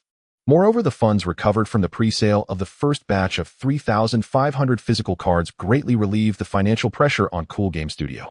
With a sudden influx of cash flow, Su Fei was naturally confident in his promotional efforts. It is worth mentioning that Cool Game Studio is merely the game developer, not the operator. Therefore, once the joint promotion is initiated, they only need to contribute a portion of the funds, while the other portion is borne by the 5 operators. Had it been before the launch of the Three Kingdoms Kill gameplay, asking the cooperating operators to fund the promotion of a game that had been online for over a year would likely not have been welcomed. However, after confirming the recent impressive data of Strategy 3 Kingdoms and witnessing the steadily increasing monthly revenue, these partners naturally would not refuse the requests of Cool Game Studio. Furthermore, the initial promotional investments were not wasted. Under the premise that the new gameplay is sufficiently attractive, the traffic brought in through promotions will quickly convert into new players, further enhancing the studio's future profits. Amidst this stream of good news, Cool Game Studio received its first game media interview invitation since its establishment. The media that sent the interview invitation was a publication named Game Weekly. This media outlet has been around for quite some time in the gaming industry and once set a record of over 200,000 copies sold in a single issue at its peak. Unfortunately, due to the overall decline of print magazines in recent years along with some internal issues at Game Weekly, its fame has significantly diminished compared to 7 or 8 years ago. Nevertheless, even now Game Weekly still maintains a certain influence as a second-tier gaming media. Securing an interview with them is certainly great news for Kuyu Studio. The reporter from Game Weekly was quite straightforward. After finalizing the interview arrangements with Su Fei's assistant, he arrived at the Pearl Tower, where Kuyu Studio is located, the very next day. Finally here. Looking up at the Pearl Tower, which matched the address in the text message exactly, Xiaokong confirmed he hadn't gone to the wrong place. He wiped the sweat from his forehead and walked into the building with the young cameraman Xiao Zhao, who seemed to be subtly ostracized by his colleagues. Indeed, it was ostracism. Game Weekly's headquarters is in Guangzhou and Shenzhen. Traveling all the way from there to Nandu, if it were an interview with a major game company, it would be understandable, and he would most likely receive a hefty fee. However, if the interviewee was an unknown small studio, the treatment wouldn't be as favorable, often viewed as a kind of exile and hardship by the veterans within the magazine. Naturally, only newcomers and employees who were ostracized would get such tasks. However, Xiaokong had only recently joined Game Weekly and didn't feel this deeply. Aside from the hard work, he felt more excitement at the prospect of leading the interview on his own. "You must be reporter Xiao, welcome." The staff member responsible for reception smiled and greeted him. Just as he was about to meet his very first interviewee, it was impossible not to feel nervous. However, on the surface, Xiaokong still made an effort to appear calm and composed, engaging with the staff member sent by Kuyu Studio. After some pleasantries and taking a few photos of Kuyu Studio's office for backup material, Xiaokong finally saw the interview target for his visit. "Are you Mr. Su?" "I didn't expect the new boss of Kuyu Studio to be so young and accomplished." Seeing Su Fei approach, Xiaokong revealed an appropriately surprised expression. Though somewhat intentional, it was more about genuinely feeling unexpected. Su Fei smiled and humbly replied, "Whether I am accomplished is hard to say, but I am indeed young. I can only say that I'm thankful for the system's support in acquiring a studio. Otherwise, I wouldn't even know where to earn money now." "Mr. Su, you are too modest. In just 2 months since taking over the studio, you've managed to reverse the stagnation of Strategy 3 Kingdoms and attract countless players with a new gameplay. If this isn't considered young and accomplished, then the previous boss Huang probably wouldn't have the face to show himself." With such a subtle jab at the former boss, he smoothly flattered Su Fei before they both took their seats. Then Xiaokong signaled to cameraman Xiao Zhao, starting the formal interview. Unlike formal news media, gaming media interviews are generally more casual, consisting of a conversational question-and-answer format. "Mr. Su, the newly launched identity competition gameplay of Strategy 3 Kingdoms has caused quite a stir in the gaming circle. Many new players are even uninterested in other aspects of the game, coming specifically for this new gameplay. Could you share how you came up with this idea after taking over the studio?" After asking this question, Xiaokong picked up his notepad, appearing to listen attentively. "It's actually quite simple. The gameplay model of Strategy 3 Kingdoms is similar to many other web games. The experience for paying players is far superior to that of free players. Therefore, I wanted to create a gameplay style where all players can enjoy themselves, trying to minimize the imbalance caused by monetary contributions." Xiaokong nodded and asked, "I didn't expect you to value the gaming experience of players so much. After hearing your views, I believe the players will be very touched. However, while the new gameplay meets your expectations, won't this affect the studio's revenue?" The answer, of course, was no. While the gameplay of Three Kingdoms Kill is fairness does not mean there won't be new points of payment. Moreover, with the increase in the total number of players, how could we not earn money? The substantial increase in dividends from last month is the best proof. However, Su Fei certainly wouldn't say this. Instead, he spoke with a slightly heavy tone. There will definitely be some pressure regarding revenue. But our studio has its ideals. Profit is only a secondary goal. Creating quality games that players genuinely love and enjoy is our pursuit. Thus, we will not push for excessive monetary contributions. Of course, we also hope players can support us more. With such a conscientious game, players should definitely show more support.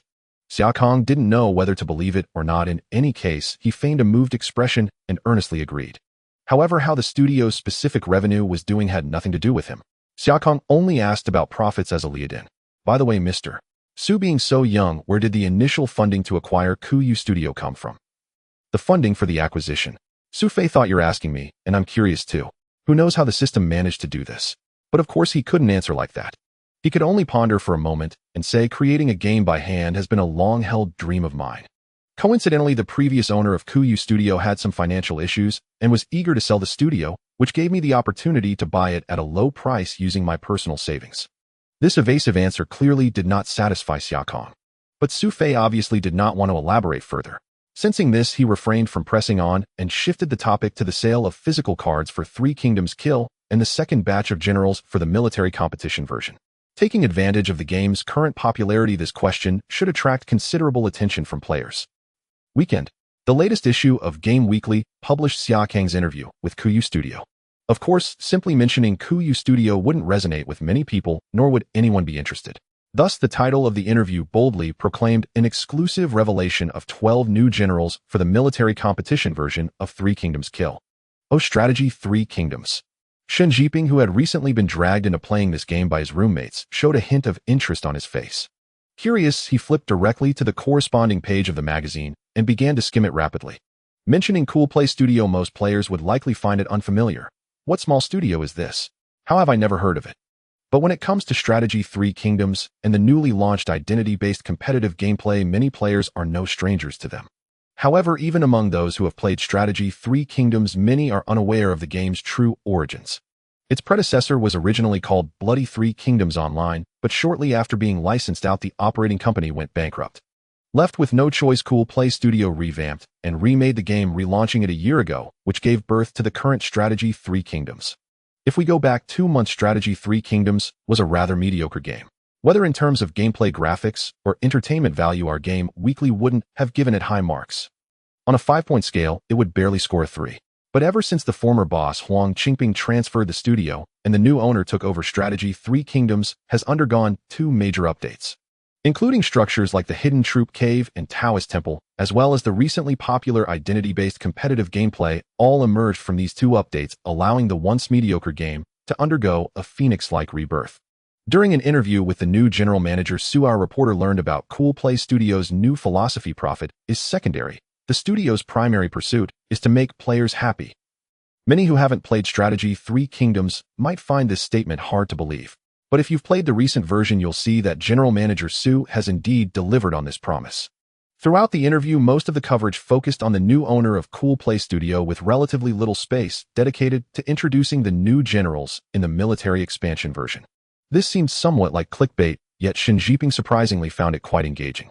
Influenced by this interview, he not only remembered the name Cool Play Studio, but also formed a favorable impression of the young owner of this game studio. Meanwhile, this interview gradually spread online, especially in the rapidly expanding Strategy Three Kingdoms forum. Finally, news about the new generals in the military expansion version. Thumbs up. I've been a veteran player of Strategy Three Kingdoms for a while. Honestly, the old version wasn't that great, and the planners kept pushing for in-game purchases. But the last 2 versions suddenly felt different. I was wondering why the game's planners had suddenly become so impressive. Turns out it wasn't a change in the lead planner, but a new boss. Only in his 20s. The new boss is that young. Does anyone know what the new boss looks like? Handsome. T. Clicked on the avatar above, it's male. So what's wrong with that? Such a conscientious boss deserves support.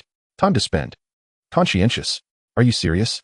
I just bought a new card pack for my wife Xiao Xiao, and am planning to get physical cards. I'm so broke lately I'm about to eat dirt. Totally agree. I played Strategy Three Kingdoms for half a year without spending a cent, freeloading all the way. But in the last month I've spent over 200. Wait, does anyone actually believe what Game Weekly says? This is clearly a paid promo piece from the studio. How is it a promo piece? The new gameplay is fun, so why can't it be praised? No, why are you saying no? Unsurprisingly, the topic quickly derailed, with many questioning the interview's credibility.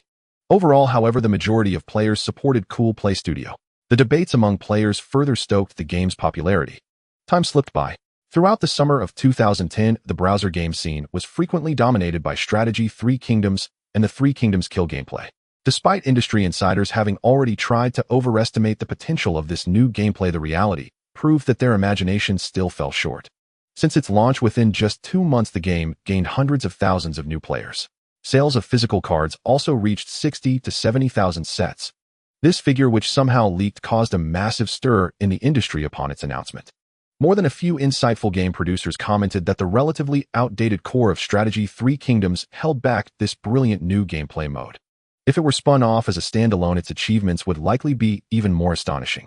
Su Fei was well aware of this, but he didn't mind. Without this gameplay, he wouldn't have completed the Benevolent Heart quest, nor gained the significantly increased dividend income. It was precisely this surge in revenue that allowed Cool Play Studio to expand over the summer. First, they leased another office space on the same floor, then recruited 16 new employees, bringing the total staff to nearly 40, greatly expanding the studio's scale. However, fortune often comes hand in hand with misfortune. Just as the studio was advancing, bad news followed. First and foremost, piracy. General Manager Su, our operations team, has discovered pirated physical cards of the identity-based competitive gameplay on Tmall. Yi Jingyu reported nervously to Su Fei. Piracy of physical cards didn't come as a surprise to Su Fei, as it required no technical skill. In fact, given the relatively strict copyright protection in this world, it was already commendable that piracy had only now emerged. But despite not being unexpected, protecting their rights remained essential. After all, sales of physical cards were a crucial revenue stream for Cool Play Studio and could not be compromised. He immediately asked, "What exactly happened?" Yi Jingyu replied, "It started about 2 weeks ago when someone on Tmall began selling pirated physical cards.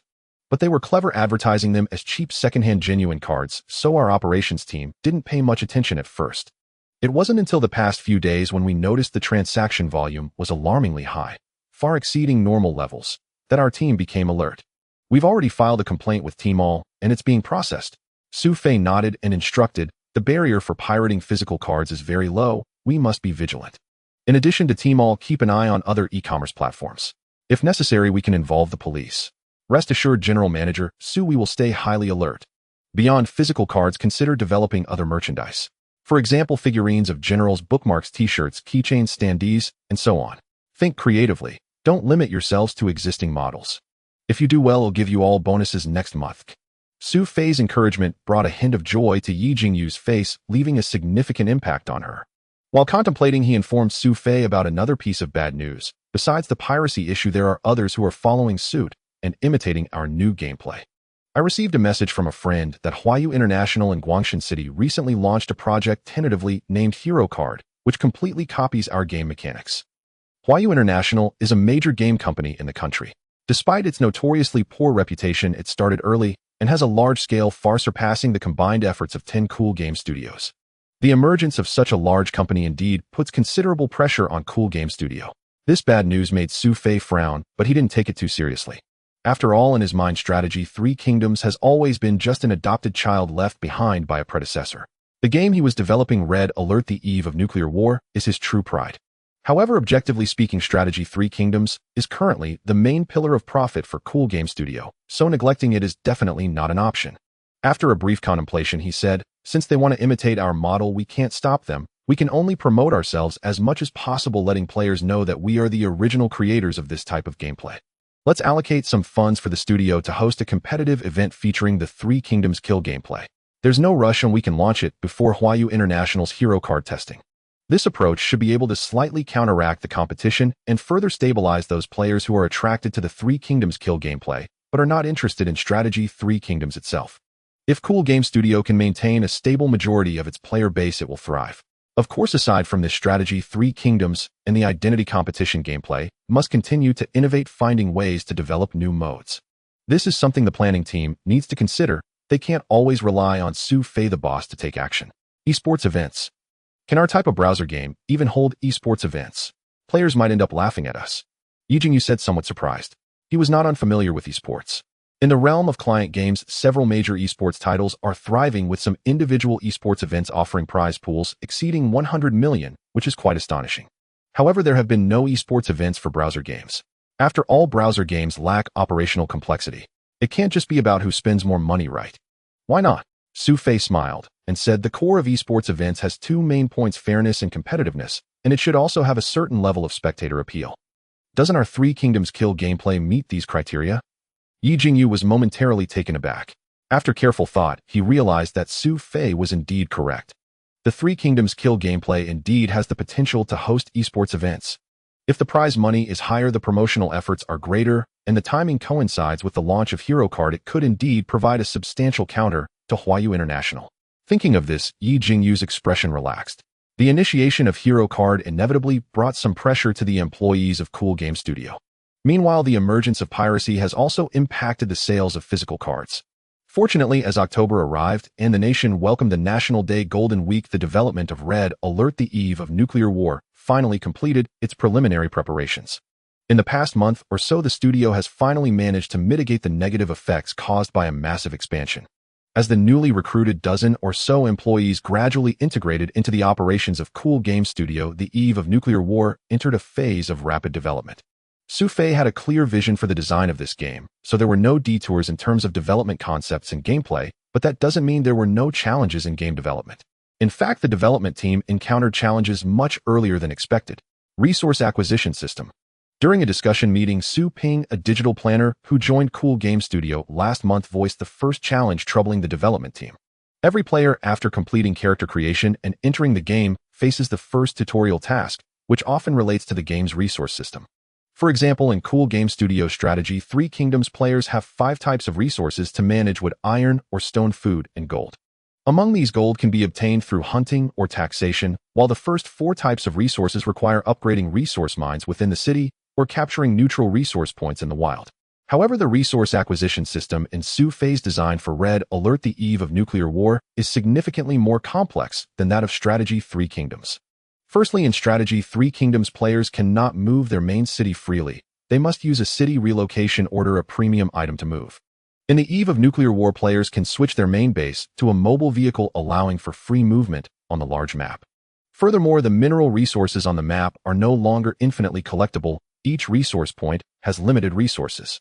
Once depleted, it takes time to gradually recover. This means players may need to periodically relocate their bases to continue resource collection. In addition to gold mines, iron mines, and oil wells, the large map will also randomly refresh upgrade toolboxes, which can yield various resources, gold, and even weapons. Moreover, the game features units like commercial spies. If these spies successfully infiltrate an enemy base, they can randomly steal a certain amount of technology and resources, and may even disrupt the enemy's power system. With uncertainties in various aspects and multiple channels for resource acquisition, the production and distribution of resources in the Eve of Nuclear War is destined to be a dynamic system. Even a slight issue could lead to players losing control over resource acquisition, resulting in significant economic problems. How to balance player demands with game output has become a major concern for Su Ping and the team.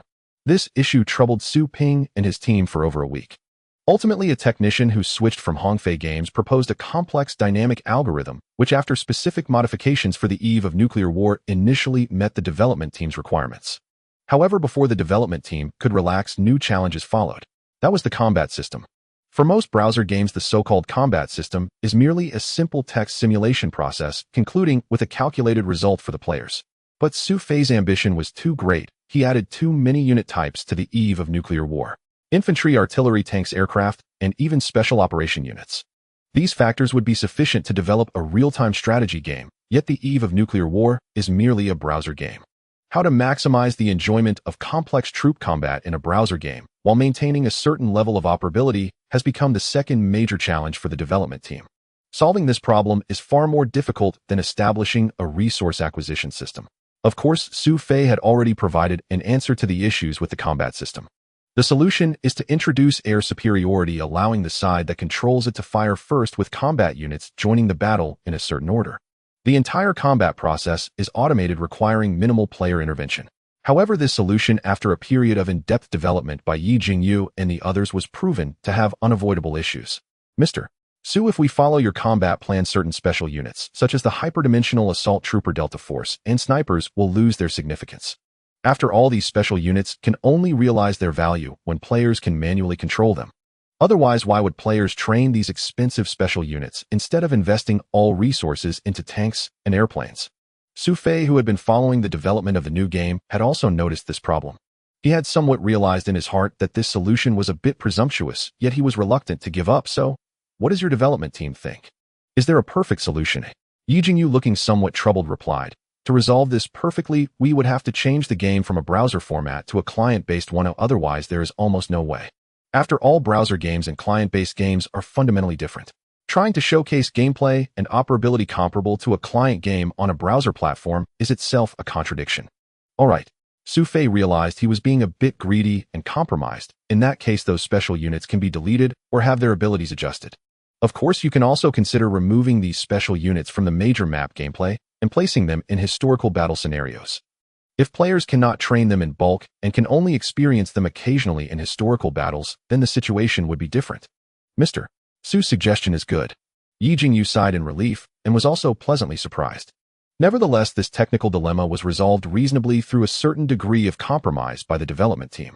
Su Fei, being originally from planning, completely understood this.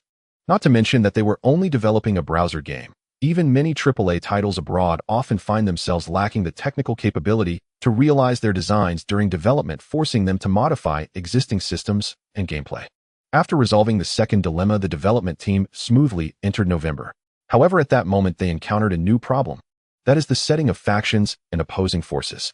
As mentioned earlier in Red Alert Nuclear Dawn, the NPC factions are divided into three major camps: the Red Axis, the Free Wings, and the Winter Alliance. The player's enemies consist of biochemical humans, mutated beasts, and uncontrolled intelligent mechanical forces. The problem is, how can these factions' existence be portrayed in the game? In many traditional browser games, the development teams simply place some main cities on the big map and periodically issue faction tasks to players, treating it as complete. Throughout the game, these faction forces feel completely absent, only becoming experience points and fixed resource output locations for players once they are surpassed in strength. Su Fei did not want his game to have such weak expressiveness. After discussions with the planners, the development team took 2 weeks to gradually devise a complete plan. On one hand, by exploring lost relics, the historical battlefields will reflect the game's background and faction forces through campaign narratives. On the other hand, the development team established a headquarters, several branch bases, and a set of AI activity logic for biochemical humans, mutated beasts, and uncontrolled intelligent mechanical forces.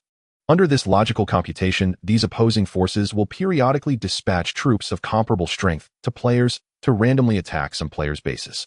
If players build command centers, radar spy satellites, or mine detectors, they will receive advanced warnings of impending attacks. In such cases, if players believe themselves to be strong enough, they can choose to engage proactively. If their combat power is weaker, they can choose to avoid the attack and relocate their base in advance. Meanwhile, if players have a high enough rank and there are NPC-friendly bases from the three major factions nearby, there is also a chance to receive NPC reinforcements. Thus, interaction and sense of participation greatly increase, and players will develop more recognition of their own faction. Of course, apart from the numerous challenges, the development team of Nuclear Dawn has also encountered smooth progress. The most seamless aspect is the construction of the game's program framework. With technical expert Zhou Yang leading the team, the system architecture of this game did not encounter any truly critical issues and took shape by late October. Secondly, there are the artistic resources. The artistic resources of Kuyu Studio were originally quite average, with only the lead artist Yu Yuanshan showing decent skills, while the other two art planners could only be considered passable.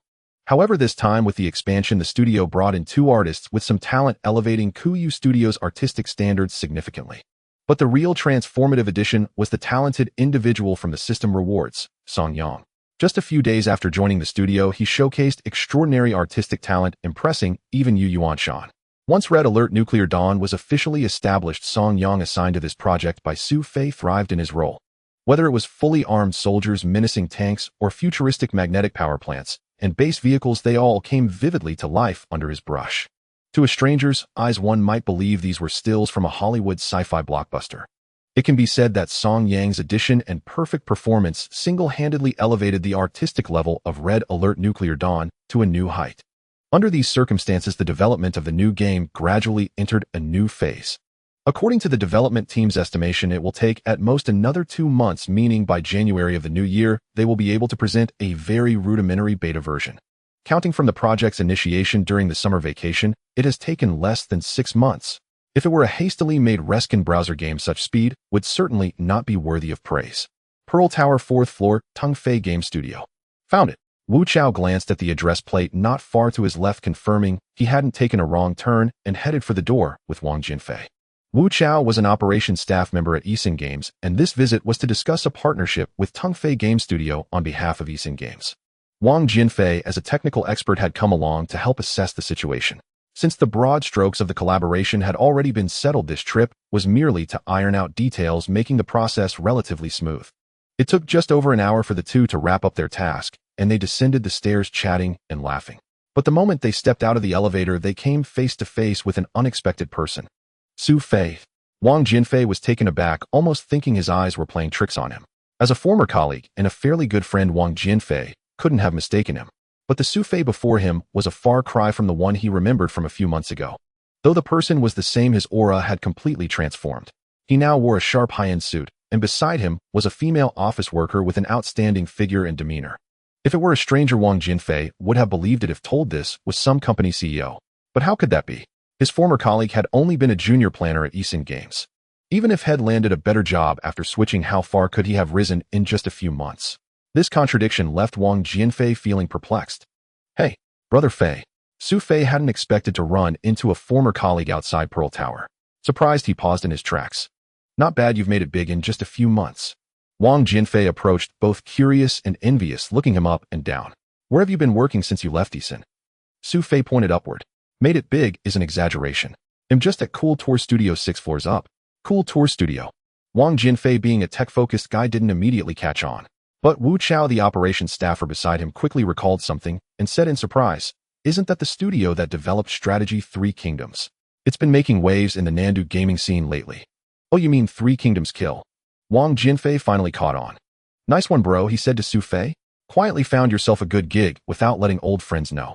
Afraid we'd make you treat us." Then, glancing at assistant Lu Jia beside him, he winked and said in a suggestive tone, "And who's this? Your girlfriend?" "And Mr. Z's assistant." Lu Jia shot Wang Jinfei a glance and replied coolly. Her answer was simple, but the title Mr. Su left Wang Jinfei and Wu Chao stunned. "Mr. Su, did I hear that right?" Wang Jinfei made an exaggerated gesture. "I heard Cool Tour Studio got a new boss recently. Don't tell me it's you." Though he sounded like he was seeking confirmation, he was actually joking, not believing Su Fei had that kind of money. At most, he figured Su Fei had lucked out and been promoted to some manager or deputy director by the new boss. But Su Fei's answer left him utterly speechless. "How should I put it? I am indeed the new boss of Cool Tour Studio. The story behind it is a bit complicated.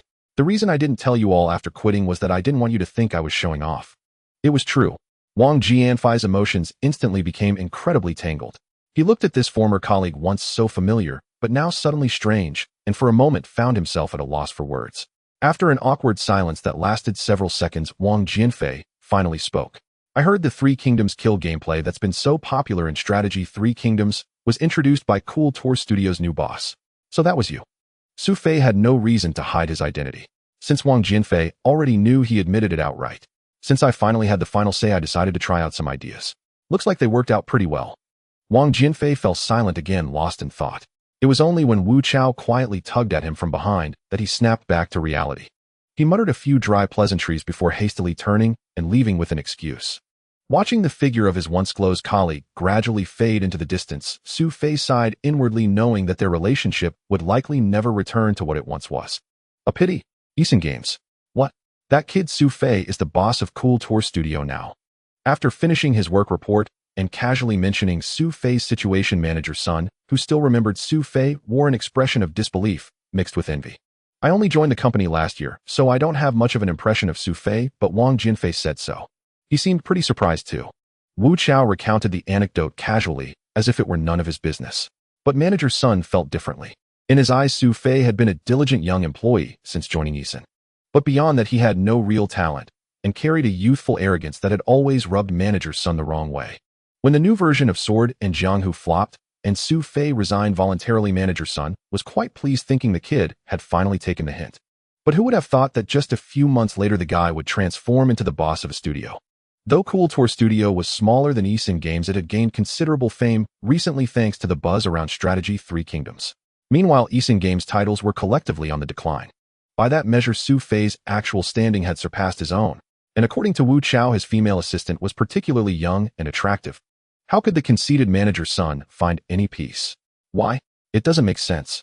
After Wu Chao left, manager Sun's face darkened and he paced around his office. He didn't know much about Su Fei's family background, but from his years of work, everything from his spending habits to other aspects had seemed quite average to manager Sun. With just a few years of income after college, he couldn't have saved much. How could an ordinary person suddenly have the money to buy a game studio? The thought that he himself was nearing 40, still just a department manager at Eason Games with no hope of promotion, twisted manager Sun's mindset further. He even recalled the resolute look on Su Fei's face when he resigned. Could it be that the guy had already started acquiring Cool Tour Studio back, then secretly laughing at him? The more manager Sun dwelled on these dark thoughts, the more irritated he became. A sudden idea struck him. He decided to throw a wrench in the works for Cool Tour Studio and Su Fei. Even if Head managed to buy a studio, he wouldn't get to sit comfortably in that boss chair. But how exactly should he go about it? After racking his brains for a long time, manager Sun finally came up with a plan and let out a cold sneer. After racking his brains for a long time, manager Sun finally came up with a plan and let out a cold sneer. The former planner of Sword and Jianghu jumped ship to Cool Tour Studio. Can that be true? The strategy game Three Kingdoms, which had finally gained some integrity, won't be led astray again, will it? A million signatures demand the dismissal of the planner who jumped ship. Otherwise, we'll boycott the game. Cool Tour Studio, you better think twice. Don't just hire anyone who comes along. Give it a rest. Hearing you all talk, one would think Cool Tour Studio is some big deal, but aren't they just copying others' games? Copying? Really? The evidence is ironclad. Go check out the browser game Dark Archangel yourself. It's almost identical to browser games like Shabak Legend. Even the mall layout is copied. Trash Studio, all they know is copying. Aren't all domestic game developers the same? Calm down, calm down. Damn, I never thought Cool Tour Studio was like this. I'm never playing your games again. The sudden torrent of negative reviews left the operations staff of Cool Tour Studio bewildered. Generally speaking, negative reviews for games are quite normal. It's common for players to leave bad reviews when something doesn't go their way. However, such negative behavior is usually individual and sporadic. Unless a new version is poorly received or game changes affect player interest, large-scale protests are rare. The problem was that Cool Tour Studio hadn't released any version updates or made major changes to their games recently. Thus, this sudden influx of negative reviews from nowhere seemed very strange. Initially, the operations staff suspected that some of their channel partners might have caused trouble. But after communicating with their partners and finding no issues with the 5 collaborators, the operations staff realized they might be facing the legendary hired internet trolls. Are there hired trolls smearing our games? Upon hearing Ling Xue's report, Su Fei, who was focused on developing a new game, initially didn't take it seriously and was even a bit pleased. In his experience, if competitors hired trolls to smear you, it meant your game had gained enough fame to pose a threat to others. In the past, no one would have bothered to waste money on the old Cool Tour Studio. It wasn't until he heard the detailed explanations from his staff that he sensed something suspicious. The troll smears focus on 2 main points. One is the alleged plagiarism of Dark Archangel's gameplay, and the other is the former planner of Sword and Jianghu jumping ship. Players of Strategy 3 Kingdoms are worried we might change planners, so they were incited to protest on Weibo and in-game. But the thing is, I've heard nothing about this at all. It's pure rumor, Ling Xue said. To be fair, there are indeed many similar browser games like Dark Archangel on the market. Calling it plagiarism might be a stretch, but saying it's a copycat is spot on. However, the issue is that Dark Archangel had already been shut down after Su Fei took over Cool Tour Studio.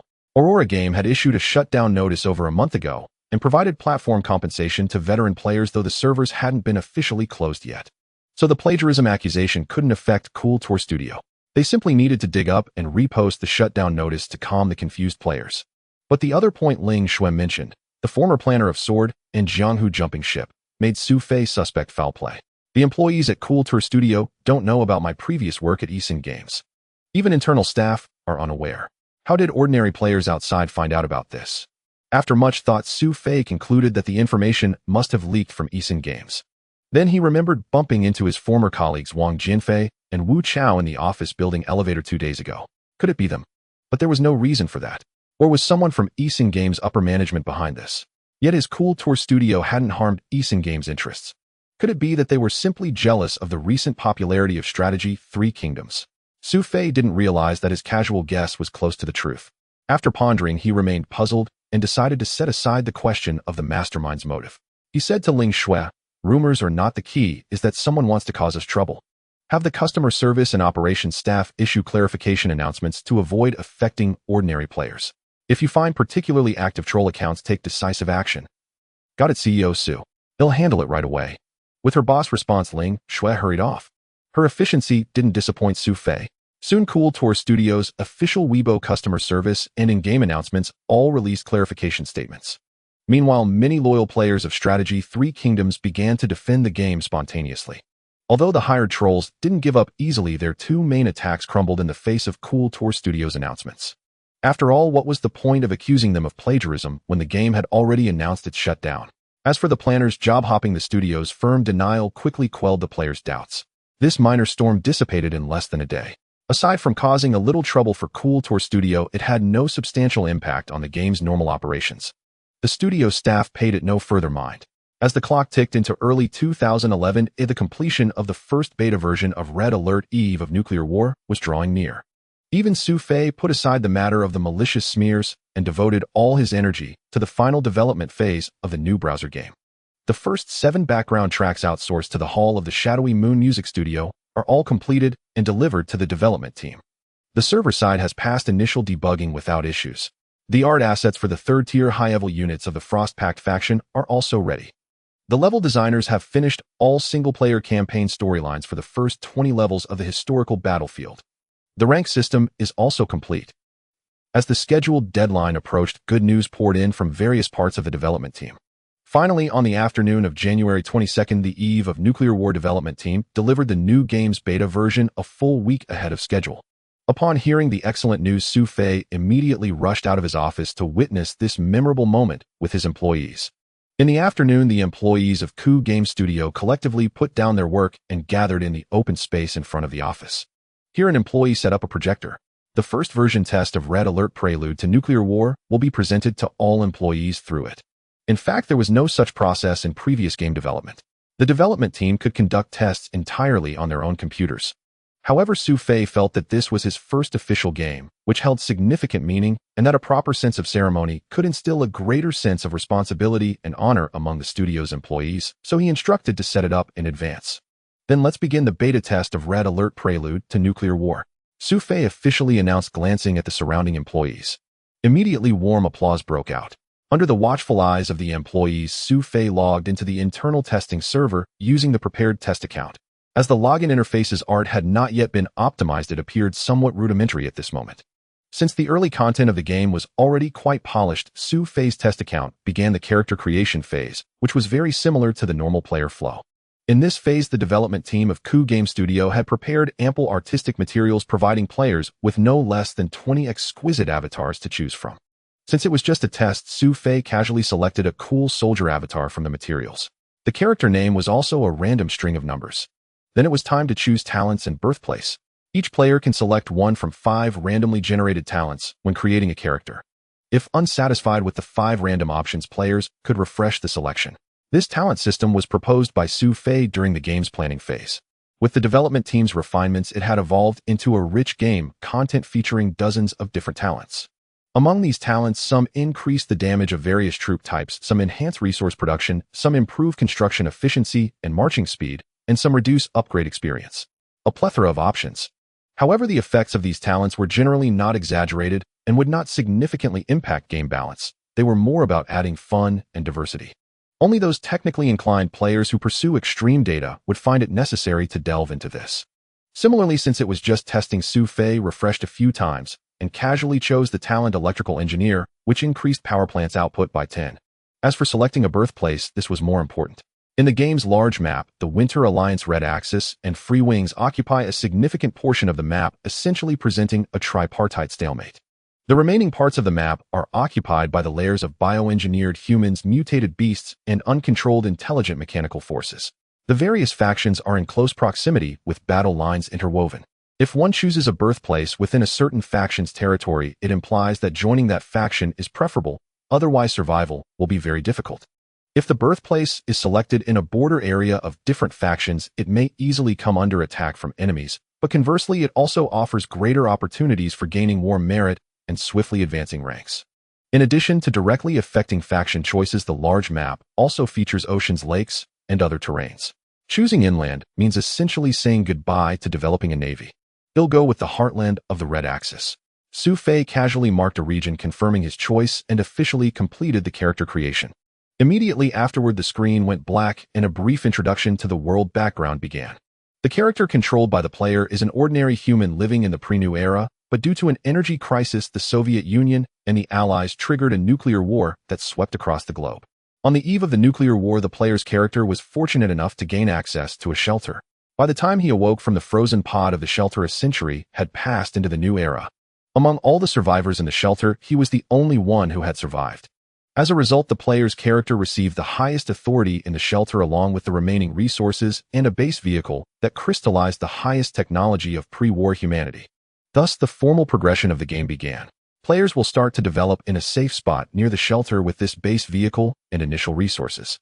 While collecting resources and exploring what happened in the past century, players will build bases, train troops, and combat mutated beasts, bioengineered humans, uncontrolled intelligent mechanical forces, and local warlords and bandit factions through the preserved biological and military technology in the base vehicle. It is worth mentioning that at level 10, players will also discover the first lost ruins, encountering gameplay related to historical battlefields for the first time. The development team put a lot of effort into attracting players with the first historical battlefield setting. Not only did they strive to make the level gameplay as engaging as possible, but also the narrative scripts were polished repeatedly, and the rewards for completing the levels were exceptionally generous. As the game progresses, players will gradually stop being in a single-player state and begin to interact with other surviving human factions, namely the three major factions, thus fully integrating into the game's world background. Under normal circumstances, players would require at least 3 to 5 days to pass through such a beginner phase.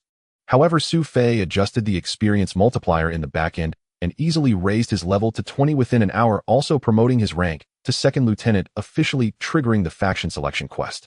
Once players can patiently play to this point, it basically means they have become familiar with the gameplay of Red Alert Prelude to Nuclear War and are likely to continue playing. Throughout this process, Su Fei discovered several minor bugs, but none affected normal gameplay. It can be said that this test went even smoother than expected, with the main parts and content passing all tests. Then I declare that the beta version of Prelude to Nuclear War has successfully passed the test. Thank you, everyone. After submitting the faction selection quest, Su Fei stood up and smiled as he announced the good news to the employees. The employees who had watched the entire process also erupted into warm applause and cheers once again. Although some content was still incomplete and some audio materials had not yet been imported, when this test version truly appeared before all the employees, everyone involved in the development felt a deep sense of satisfaction. This is the work they have been striving for during this period. If everything goes according to plan, the Project Red Alert, the eve of nuclear war, will officially be announced after the Spring Festival. If all goes smoothly, internal testing could commence in March or April. A week after the successful completion of the first beta test, Su Fei summoned the senior management of Cool Game Studio to confirm the announcement date for the game. In comparison to the obscurity of Cool Game Studio's development during Dark Angel or Strategic 3 Kingdoms, the studio, although still unable to compete with major developers, has gained some notoriety due to the explosive popularity of the 3 Kingdoms kill gameplay. The official Weibo account of Cool Game Studio has gradually gained several thousand followers due to recent operations. Occasionally, when relatively novel content is announced, it can even garner dozens of replies. The situation has improved significantly compared to 6 months ago. The current operational model for the game is still a joint agency model. To attract players and potential agents, we need an excellent promotional PV. However, how to create this PV has become a critical issue. Yi Jingyu said our development team has a preliminary plan to produce a video lasting about 1.5 to 2 minutes. It will briefly explain the game's background and mechanics, edit together some real gameplay footage, beautify it a bit, add an energetic background music, and finally display the game name and estimated internal testing time. What does Su think of this plan? This approach is actually one of the conventional promotional methods for existing browser games. There's nothing particularly innovative, but it adheres to standard practices and shouldn't cause any issues. Su Fei pondered for a moment and said this idea seems a bit too conventional. Today's browser game players are not the same as they were a few years ago. Similar tactics might fail to catch their attention. We still need to win with novelty. New and novel. Yi Jingyu pondered the phrase, fully grasping Zu's intent, yet at that moment, he couldn't think of how to create a promotional PV that would be considered new. Su Fei clearly didn't have a definitive idea either, just a thought process. After contemplating for half a minute, his eyes lit up with inspiration. He addressed the employees present. How about we don't directly film the game content, but instead create a live-action suspense short film? This whimsical idea left Yi Jingyu, Wang Tao, Su Ping, and others momentarily stunned. A promotional video for a browser game turned into a live-action suspense short film. In this case, our game name is Red Alert: The Eve of Nuclear War. Right. Let's follow this line of thought. Su Fei said with enthusiasm, the opening will feature the player's character, the protagonist of the short film, who is an ordinary young man. Then the scene shifts to the imminent war between the Soviet Union and the Allies, with torrents of steel on the ground and warplanes filling the sky, all kinds of super weapons poised for action. Then the nuclear war breaks out, and the protagonist rushes into the underground shelter before the nuclear bomb falls. Next, the scene flickers again, and the protagonist wakes up a century later. When he climbs out of the freezing chamber, he finds he is the only one left in the shelter. At this moment, the scene switches to the mutated beasts attacking from outside the shelter. This will be the main content of the film. The players will undoubtedly be curious about what happened in between and whether the protagonist survives. We can add our game name at the end of the video, which is sure to attract considerable attention. The more Su Fei talked, the more he felt his idea was feasible. If it were him, seeing such an exciting, incomplete short film would likely pique his curiosity about its content and direction. Once they sparked the viewer's curiosity, this promotional short film would be more than halfway to success. It sounds quite interesting. After hearing Su Fei's description, Yi Jingyu, Wang Tao, and others felt a sense of surprise and excitement. A browser game promotion could be done this way. So I have a question. Wang Tao raised his hand. If we do it as a live-action short film, will the cost be a bit high? After all, once special effects are involved, the costs can easily reach tens of thousands, and it's calculated per second. He was quite concerned if Cool Game Studio had that much promotional budget. Su Fei waved his hand and said, "You're overthinking it. I'm proposing a live-action suspense short film, but I never said we need to achieve Hollywood blockbuster quality, did I? In fact, much of the content in the short film can be resolved using makeup and green screens. The rest can be sourced from various movie and game footage. The actual investment is far lower than you think." "Oh, I see." Wang Tao scratched his head and felt relieved. "So I have a friend who makes sci-fi short films on YouTube called Ghost Studio. He has a small team. Although it's an amateur hobby, their skills and level are genuinely impressive." At this moment, Yi Jingyu recalled something and spoke up. "Oh, that's great." Su Fei was considering who to hire for the live-action suspense short film, and since an employee had a recommendation, he was naturally pleased. 10 minutes later, after personally checking the videos uploaded by Ghost Studio on YouTube, Su Fei was very satisfied with Yi Jingyu's recommendation. There were more than a dozen videos in total, although most were only a few minutes long. The longest, just over 10 minutes, the content was indeed captivating.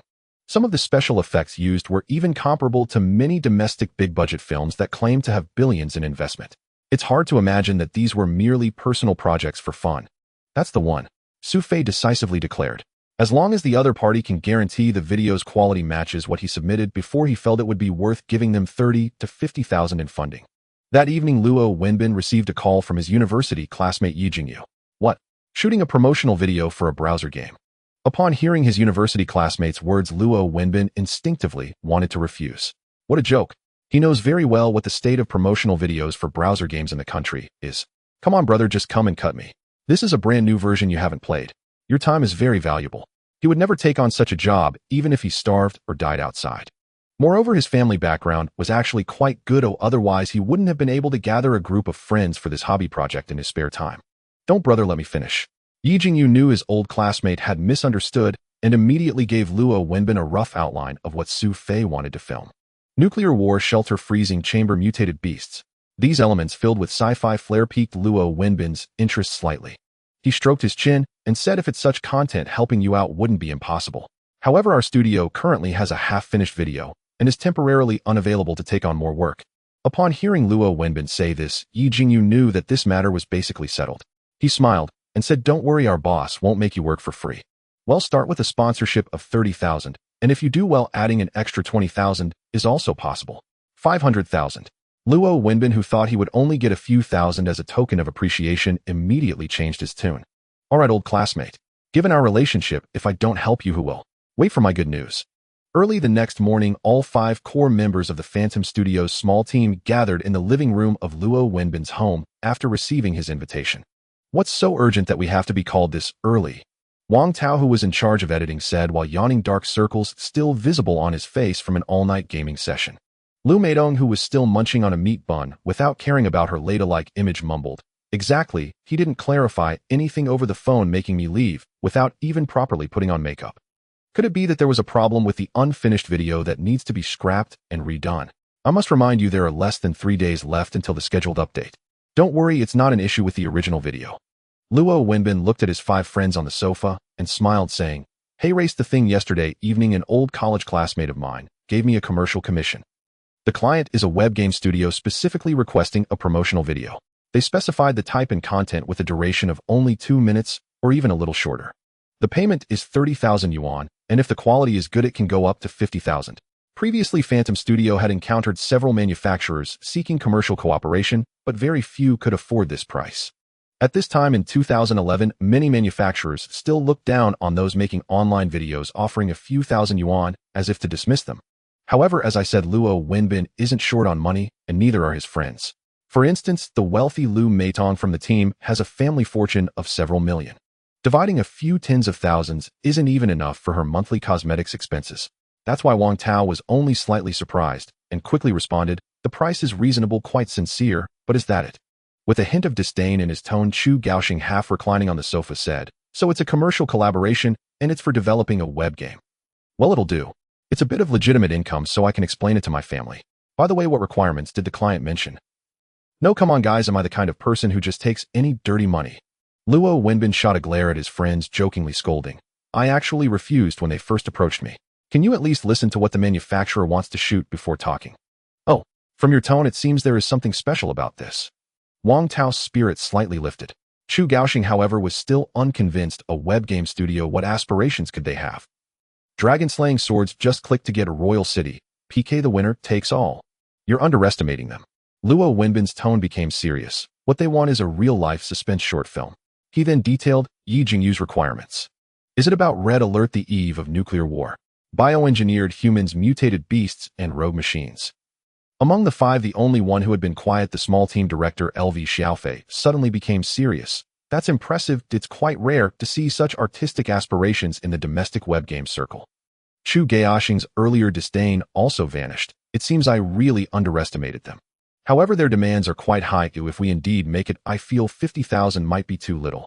Luo Wenbin rolled his eyes. Do you think this is a Hollywood blockbuster? They didn't ask for high-quality visuals or frame rates. We can have our own people perform with no labor costs, add a bit of cheap effects, and splice in some scenes and backgrounds from single-player masterpieces or sci-fi movies. As long as we meet their requirements, we'll be fine. Such short videos can easily be made by some big names on YouTube. The only issue is tight deadlines. 50,000, be content with that. Won't this feel a bit like promotional fraud?" Lu Meitong expressed some concerns. Moreover, there are some copyright issues. For a small studio's web game, even if the promotional video is made to Hollywood standards, do you think the players would believe it?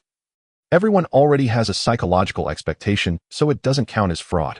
The copyright risks are real. Let's do our best to create it ourselves. It's better to work hard than to misuse others' content. We can at most pay homage.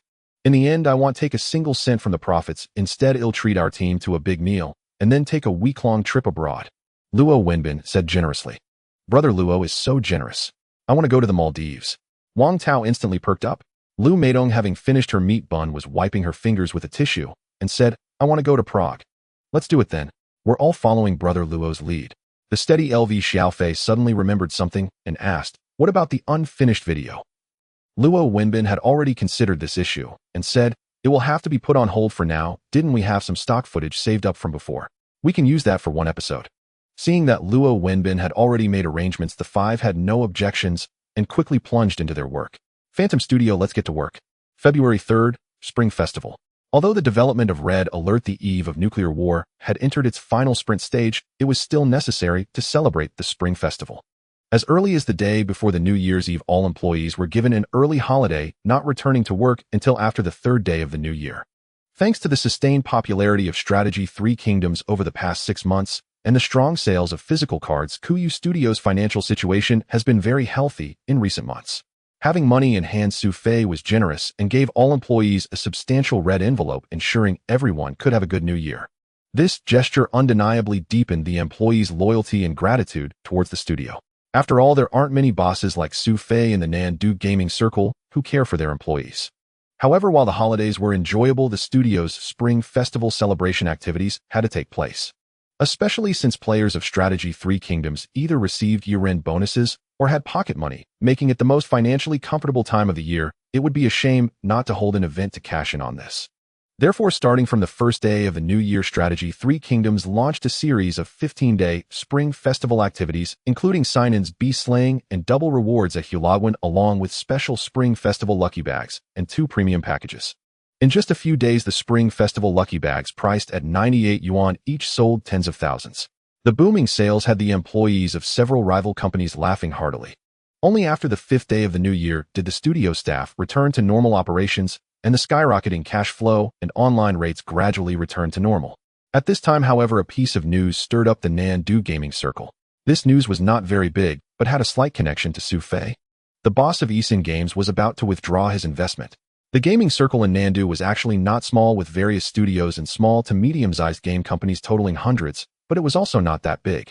In just one night, this news spread across several nearby cities.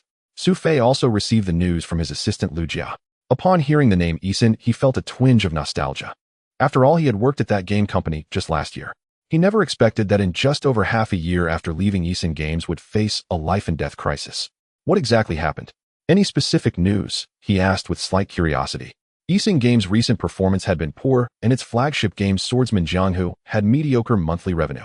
Su Fei had known this for months, but even with average monthly revenue, Eason Games had been operating for 5 or 6 years and had some foundation.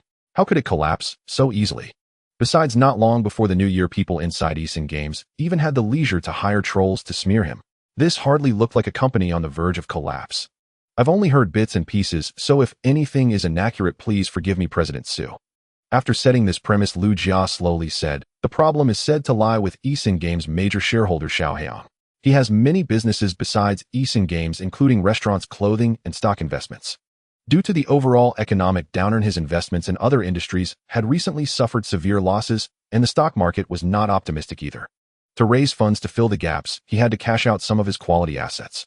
Eason Games was undoubtedly the least core of those quality assets. That's why it was the first to be pushed out by Xiao Heong for liquidation. I see, Su Fei said in realization, then asked, but doesn't Eason Games have other shareholders?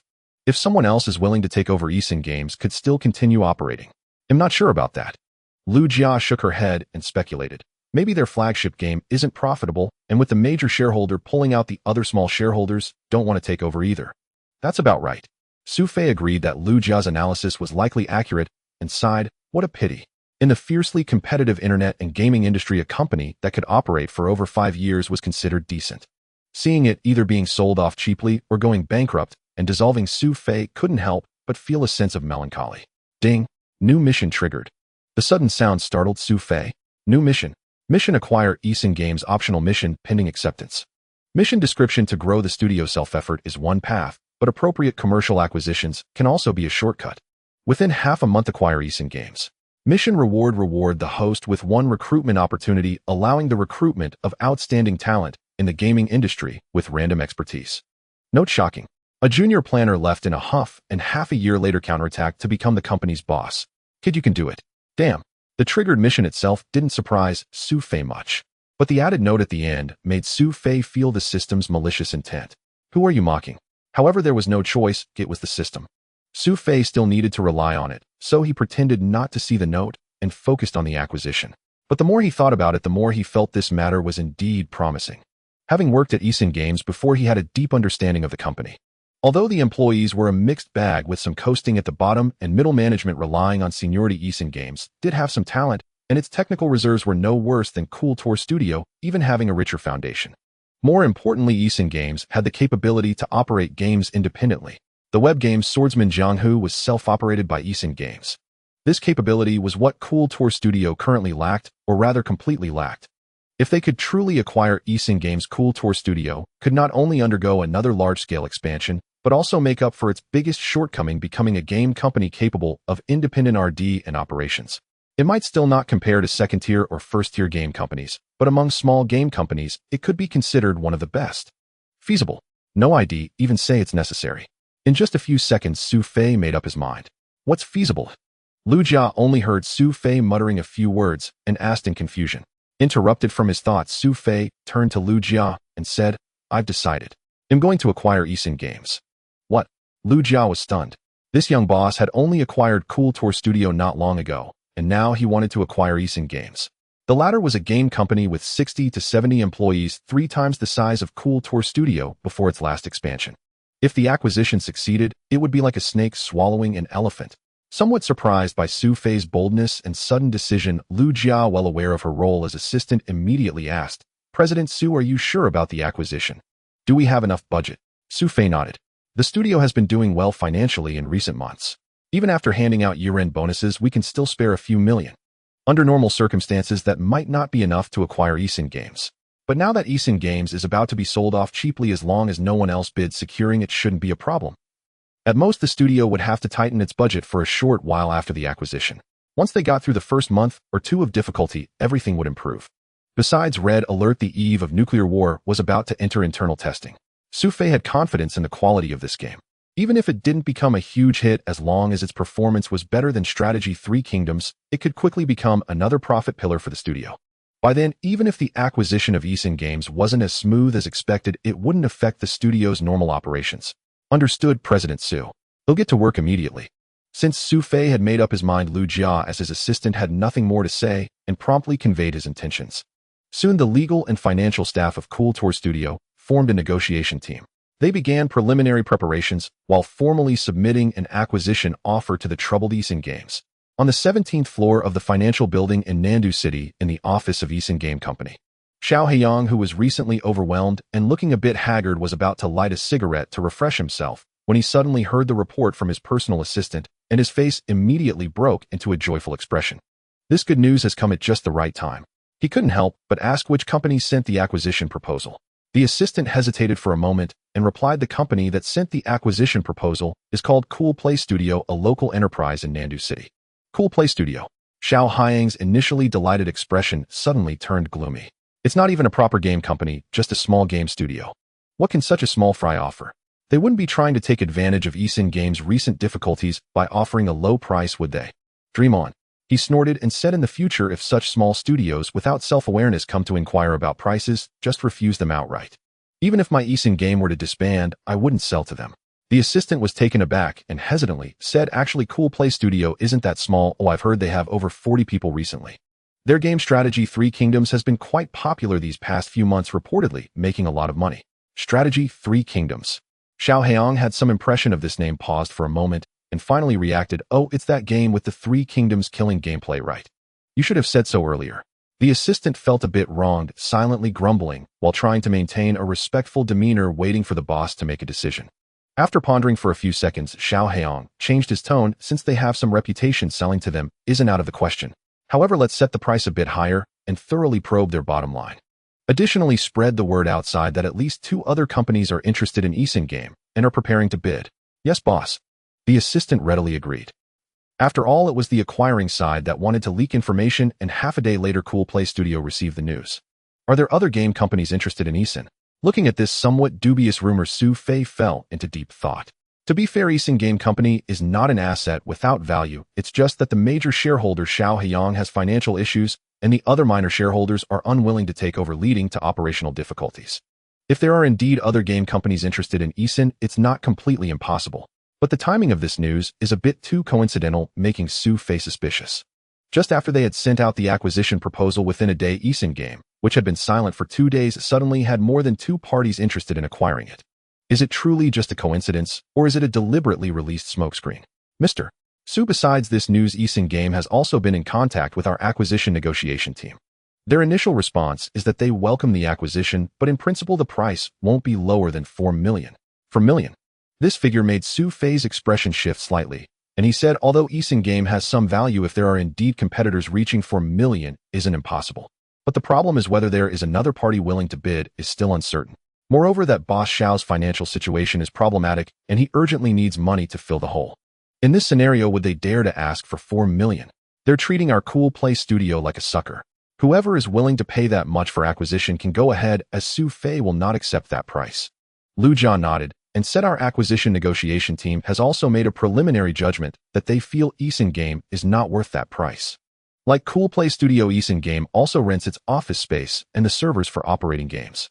The total value of various fixed office assets is only around several 100,000 at most. What is truly valuable is the development and operation team that Eason Game has nurtured for several years, as well as the technology and game material reserves accumulated over the past 5 to 6 years. The only remaining valuable part is the 4 operational web games. However, to be fair, among these 4 web games, only Sword and Sword Jianghu is still making money. The other 3 web games are similar to Cool Play Studios' Dark Angel, with hardly any players visible, and they could be shut down at any moment. Adding up all these tangible and intangible assets, putting a valuation of 2 to 3 million on Eason Game can barely be justified. But there is another issue. That is the value of the employees. If we must assign a tangible value to Eason Game's team, pricing it at several $100,000 wouldn't be unfair. But the premise is that someone has to be willing to buy.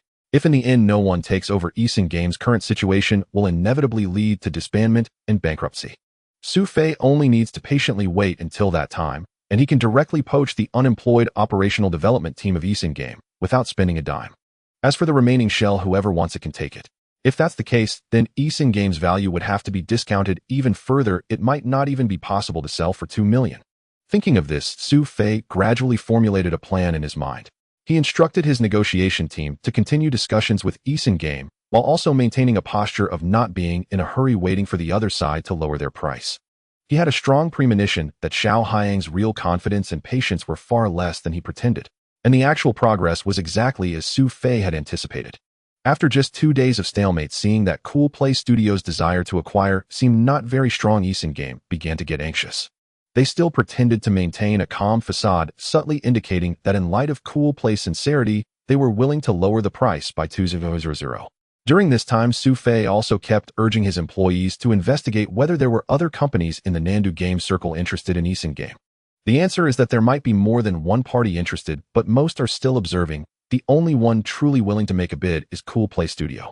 This news, combined with Eason Game's active price reduction, allowed Su Fei to completely see through Xiao Haiyang's cards. Under his instructions, the acquisition negotiation team of Cool Play Studio continued to slash the price, forcing it down to 1 million. At this point, both sides fell into a stalemate again. Su Fei intended to cut the acquisition price below 3 million, ideally lowering it by another 2 or 300,000. But on Eason Game's side, it seemed that 3 million was their psychological bottom line, and they were unwilling to make any concessions. 8 million. Kuyu Studio really dares to make such an offer. In the office, Xiao Haiyang's expression was far from pleasant. The deadlock in negotiations was something he had not anticipated. Another unexpected development was that while other gaming companies had also provided offers, their sincerity was far lower than the price presented by Kuyu Studio.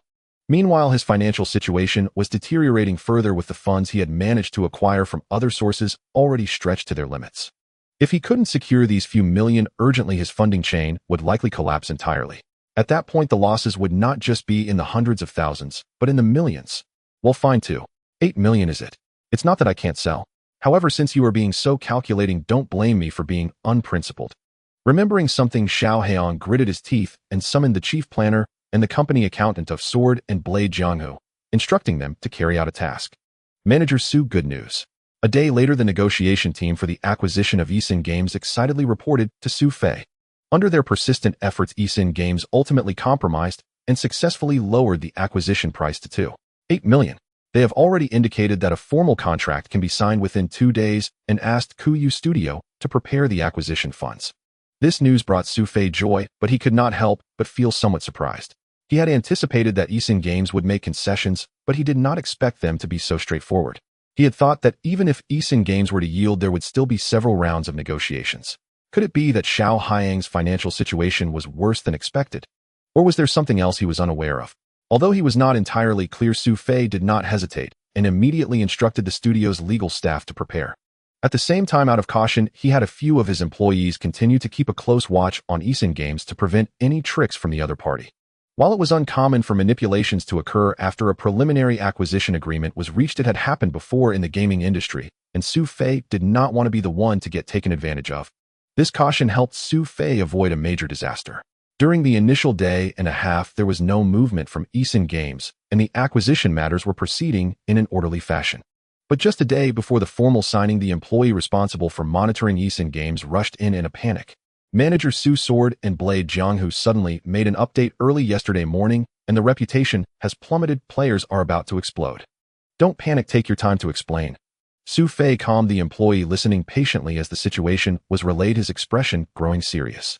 He immediately opened his laptop and logged into the game's Sword and Blade Jianghu.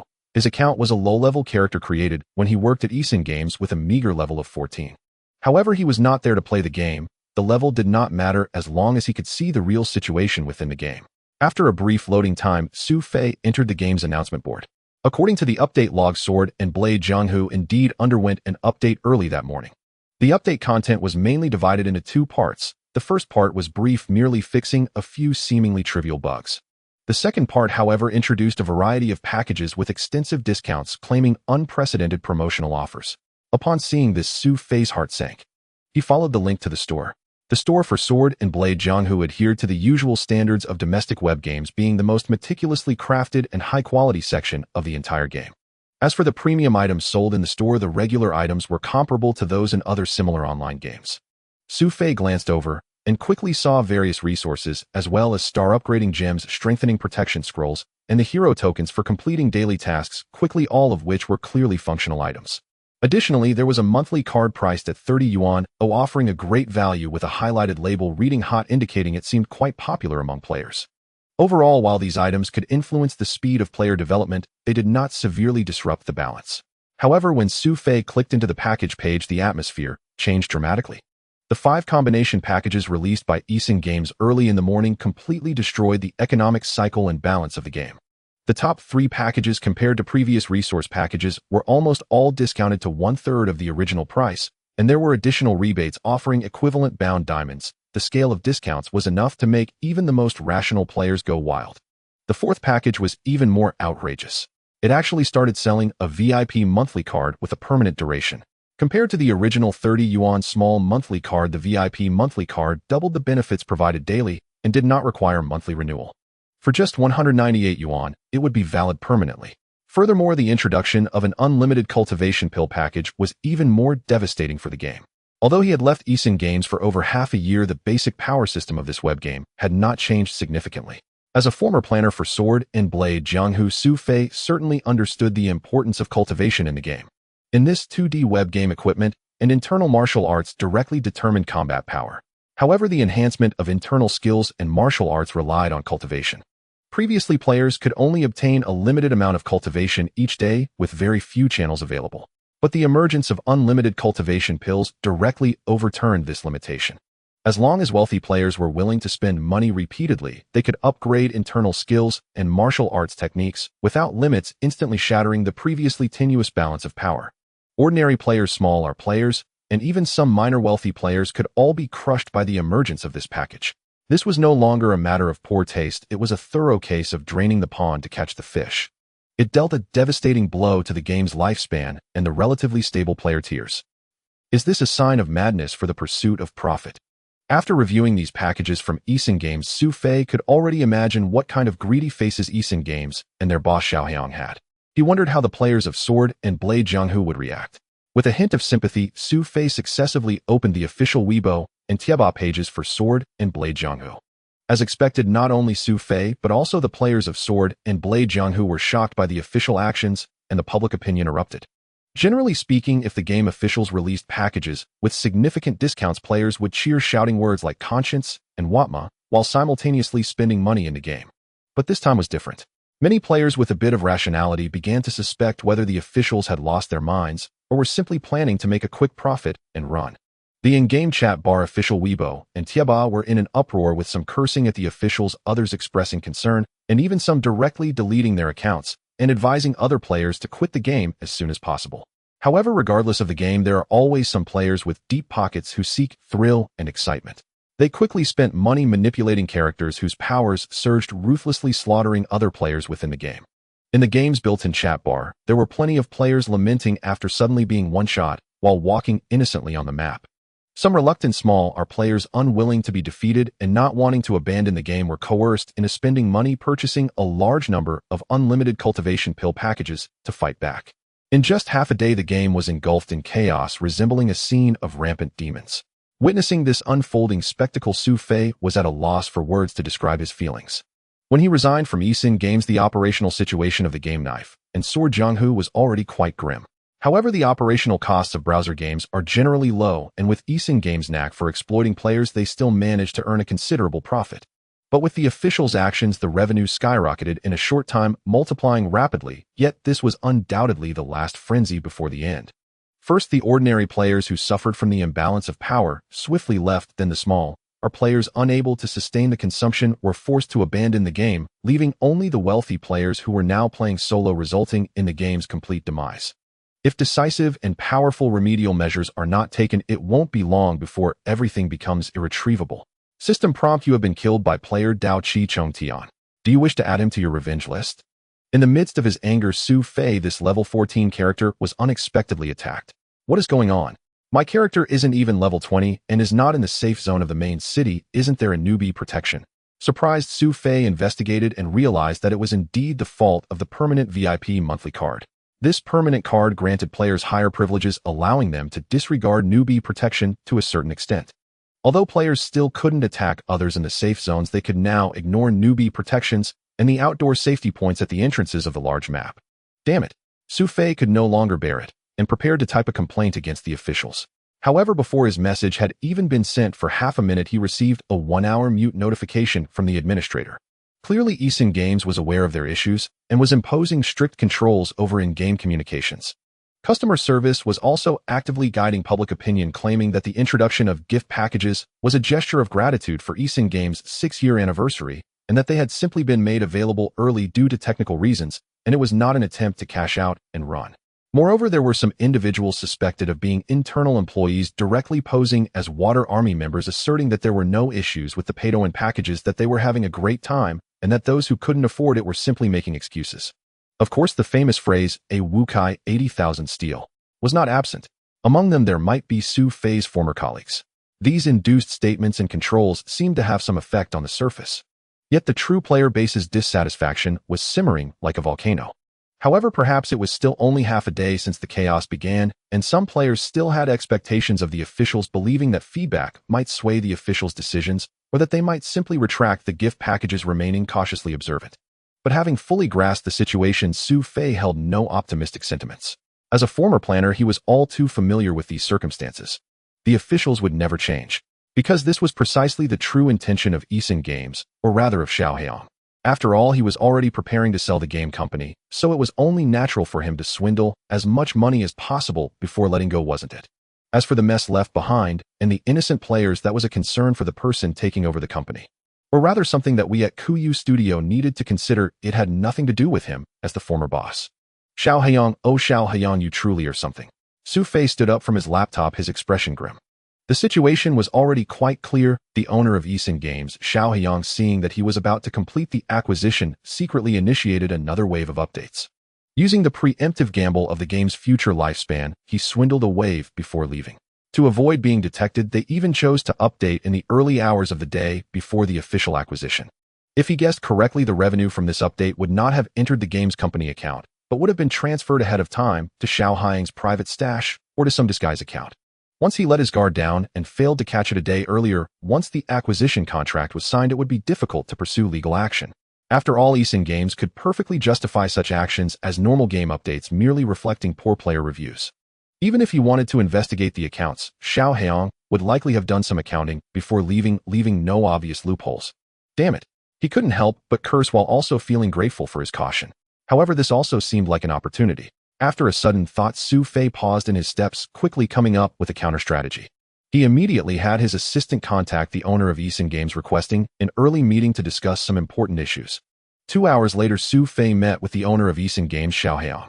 He was a man with a square face, around 40 to 50 years old, dressed in an Armani suit. Seeing Su Fei and Lu Jiao walk into the reserved tea room, a somewhat insincere smile appeared on his face as he stood up to greet them. He looked every bit the typical successful businessman. In addition to Xiao Heong, there was also a man in his 30s sitting on a nearby sofa.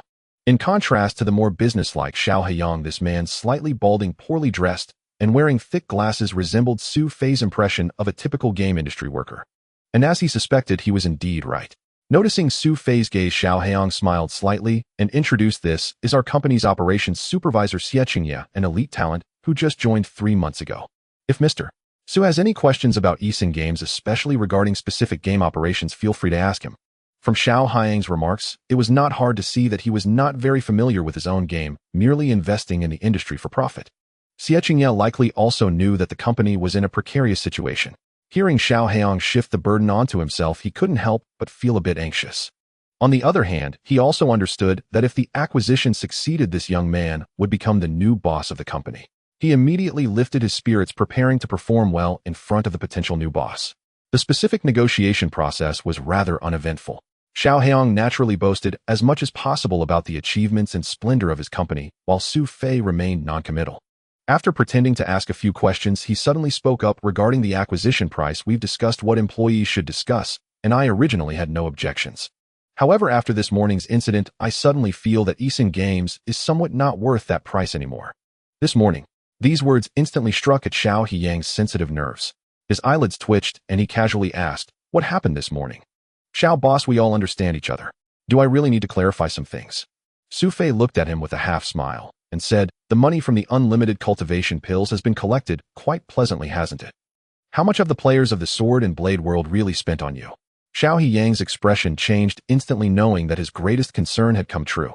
Despite not knowing how Su Fei found out about this, he couldn't help but feel a bit dismissive, seeing Su Fei was quite young. So he cautiously replied, "I just mentioned that I rarely get involved in the specifics of game operations." "What's wrong with the cultivation pills? Although I'm not entirely clear on what you're saying, isn't it normal for a web game to have some premium packages?" "Su boss, can you name a single web game that hasn't sold packages?" After this rhetorical question, he casually added, "This is just a very ordinary matter. There's no need for you to overreact." "Ordinary?" Su Fei was annoyed. "They are openly selling unlimited cultivation pills and permanent VIP access, and you still call it ordinary? The sword and blade world is on the verge of being ruined by you. Do you really think I can't see the tricks behind this?" Su Fei's questioning made Xiao Haiyang's brow furrow slightly. He thought he had concealed things well, and outsiders shouldn't be able to see through them easily. Unexpectedly, Su Fei was so perceptive, directly addressing the crux of the issue. Had he underestimated him, or was there someone behind this young man guiding him? Although surprised, he knew he couldn't show weakness at this moment. He replied slowly, "It seems Su boss is quite knowledgeable about the game, but we are both businessmen. It's a normal business tactic to tidy up finances before leaving. Why should Su boss be angry?" Su Fei snorted and said, "You may be a businessman, but I am not." Xiao Haiyang chuckled, choosing not to argue the point with Su Fei, and said, "Since Su boss has already seen through it, it would be a bit unfair for me to insist on the original price. How about this too? 8 million. This is my final concession. 8 million. Su Fei shook his head and said irritably, "For the current Easun Games, I would even consider 2 million excessive." He directly slashed the price to the floor. 2 million. Are you joking? Xiao Haiyang's gaze turned cold, as this had far exceeded his psychological bottom line. Su Fei said seriously, "I'm not joking, it's just 2 million. Xiao Haiyang stared at him and slowly said, "Young man, I have seen many storms, and your rhetoric does not intimidate me. Although Easun Games isn't a major company, it is still a quality asset. If you are unwilling to buy, there are plenty of others who would be willing to take over. I can always wait a few more days. This world turns just fine without a certain individual." "Oh," Su Fei sneered and said, "You are well aware of the current state of Easun Games. Being forced to extract profits has already ruined its reputation. Others are not fools, so why would they take over from you? Rather than expend a great deal of effort cleaning up your mess, it would be better to patiently wait a few weeks until you, Xiao boss, completely ruin your cash flow, making it impossible for you to sustain the company before taking the people for zero cost." Su Fei's words pierced through the facade Xiao Haiyang had deliberately constructed. His expression turned somewhat ugly, and after a while he finally said, "If you can see this, why are you still looking to talk to me now?" Su Fei, of course, wouldn't reveal his true thoughts. He simply said lightly, "As you mentioned, Easun Games still has some value, and I do not wish to see it perish like this. 2 million is already the highest price I can offer. Although you view Easun Games as a tool for profit, you have spent a few years on it, haven't you? Do you really have no feelings for it? Do you truly want to see it perish like this?" Hearing this, Xiao Haiyang seemed somewhat moved. He took out a cigarette from his pocket, lit it with a lighter, took a deep drag, and fell into a haze of smoke. For a businessman, feelings are all superficial. What he really considered was the current situation pointed out by Su Fei. He initially intended to scrape together a sum, but unexpectedly it had backfired, and he was now shooting himself in the foot. If there were other companies interested before this debacle, all he needed to do was lower the price a bit to find a buyer. But now it seemed no one would be willing to take over, unless he drastically lowered the price. But that would be no different from selling directly to Su Fei for 2 million. Thinking of the numbers that had already flowed into his account since the update this morning, Xiao Hiyang's previously resistant attitude began to waver. Su Fei did not rush him, quietly waiting for Xiao Hiyang's decision. After a full half-minute, Xiao Hiyang seemed to make up his mind, extinguishing the cigarette and saying solemnly, "All right, I shall concede this time. It's 2 million. However, Su boss price cut is too harsh and too sudden. I might need some time to make up for this little 1 million deficit. How about we delay the signing of the contract for 2 days? 2 days? Su Fei, who did not expect Xiao Hiyang to still want to play tricks, sneered and said, "In 2 days the opportunity may have already slipped away. Isn't the money collected today enough to satisfy Xiao boss?" Xiao Hiyang's expression grew slightly awkward and he defended, "It's really not for that reason. You have to give me some time to prepare." Su Fei nodded and said, "It's not a problem if you need time to prepare. I can give you 2 weeks if necessary. But I also have a request. From now on, the company's finances, personnel, and operations must be immediately handed over to me." "That's impossible." Xiao Hiyang's face changed suddenly, and he angrily said, "The company's authority cannot be transferred ahead of signing the contract. I've been in business for so many years and have never encountered such a precedent. Well, now there is one." Su Fei did not give Xiao Hiyang a chance to protest, saying sternly, "The situation of the sword and blade world is already very precarious. Every passing hour sees players rapidly diminish. I must take over immediately to have a chance to turn the situation around. This is a part of the acquisition conditions. If you are unwilling, I will abandon the acquisition." "You..." Xiao Hiyang was nearly furious enough to jump, declaring loudly, "You are going too far. I would rather smash the company than agree to your reckless actions." "Come on, Xiao boss, who are you trying to bluff?" Su Fei mocked. "You are a businessman, and a qualified businessman would never go against money nor act impulsively. 2 million may not be much to you, but isn't it still money? Moreover, the previous Xiao boss was not short on cash. As for you now, it's really uncertain if you can afford this. It seems we have nothing more to discuss." Su Fei was initially surprised, but quickly realized it was merely a tactic of feigned retreat. He nodded to Xiao Hiyang and Xie Qingye, who was sitting on the sofa feeling anxious and unable to find an opportunity to speak, and left with Lu Jia. He was betting that Xiao Hiyang would call him back after a few steps. However, to Su Fei's surprise, he did not hear a word from the other party, even as he left the tea house with Lu Jia. "Could it be that I misjudged the situation? Or is it true that Eason Games has other potential buyers?" However, one thing was certain: if he could not take over the company immediately and allow Xiao Hiyang to continue his current profit-making strategy, Eason Games browser games would truly have no future. And his 2 million investment would also lose significant value. In that case, I will just give up on the acquisition. After all, no one was insisting that he acquire Eason Games, so Su Fei naturally had no reason to hang himself over this company. It was merely a waste of a system task. After all, the system's rewards were indeed quite generous, a randomly selected outstanding industry talent. Did he really go downstairs? In the office, after hearing Xie Qingye's report, Xiao Hiyang appeared somewhat restless. 2 million was indeed much less than he had anticipated, but by selling his car and finding other means, it would still be barely enough. How frustrating! If it weren't for his personal financial issues that necessitated these millions to fill the gap. After struggling for a while, he self-deprecatingly smiled and looked up at Xie Qingye. "It seems that kid has won. Young people truly are formidable." Looking at Su Fei, who had reappeared in the tea house, Xiao Hiyang's expression was somewhat complex. "I must thank Boss Xiao for his generosity." Su Fei had no particular fondness for businessmen like Xiao Hiyang, but he had to say the necessary formalities. Nevertheless, with Xiao Hiyang's forced concession, this acquisition had lost its suspense. Su Fei promised to transfer the first payment to Xiao Hiyang's personal account that same day, and to pay the remaining balance within 3 days after the official acquisition contract was signed, with the only additional requirement being that he would take over the company immediately. However, even though both parties had reached an agreement, there were still many procedures and processes to go through. It wasn't simply a matter of drafting a contract on the spot and having both bosses sign it. For this reason, Xiao Hiyang had to accompany Su Fei to Eason Games to publicly announce the acquisition and that the new owner would be taking over the company. As expected, when many former colleagues saw Su Fei appear, their faces displayed shock and disbelief. Manager Sun, hiding at the back of the crowd, appeared devastated, unable to accept this reality. Xiao Hiyang did not stay at the company for long. On one hand, the handling of the procedures could not be completed quickly. On the other hand, after announcing the acquisition, the company was no longer his. Staying here any longer felt like visiting a stranger's home, even though he knew this place better than the new owner. Thus, less than half an hour later, Xiao Hiyang excused himself for a meeting and left with a few trusted aides. Most of these trusted aides were high-level executives of the company, choosing to leave with Xiao Hiyang. As for whether they would continue to follow Xiao Hiyang or have their own plans in the future, that was their own business. But this was also good. With their departure, Su Fei would have the opportunity to promote his own people. He called a few employees from Kuyu Studio to temporarily fill key positions in the company, and after grasping the basic situation, Su Fei immediately convened a meeting. The news of Eason Games' acquisition had been circulating for a week. Although the situation seemed sudden at this moment, most employees were not entirely unprepared. Only a few who found it hard to believe that the new boss was Su Fei would particularly pay attention to this matter. Nevertheless, the new boss' arrival had become a settled fact. More than a dozen high-level executives of the company gathered in the small conference room of Eason Games. Although legally, I am not yet considered the true owner of the company. But thanks to Boss Xiao's understanding, I am able to take over early. Therefore, I am now convening the first departmental meeting of the company in the capacity of the new owner. As he spoke, Su Fei scanned the crowd and suddenly asked, besides those who left with Boss Xiao, it seems one person is missing. Where is Manager Sun? The employees present looked at each other, and after a moment, Xie Qingye replied, Manager Sun didn't come. It seems he resigned directly. Oh. Su Fei nodded and did not say anything further. Since the other party had already acted, it was meaningless for him to think or do anything. Tang Peng exchanged glances with several other executives, looking at each other in confusion.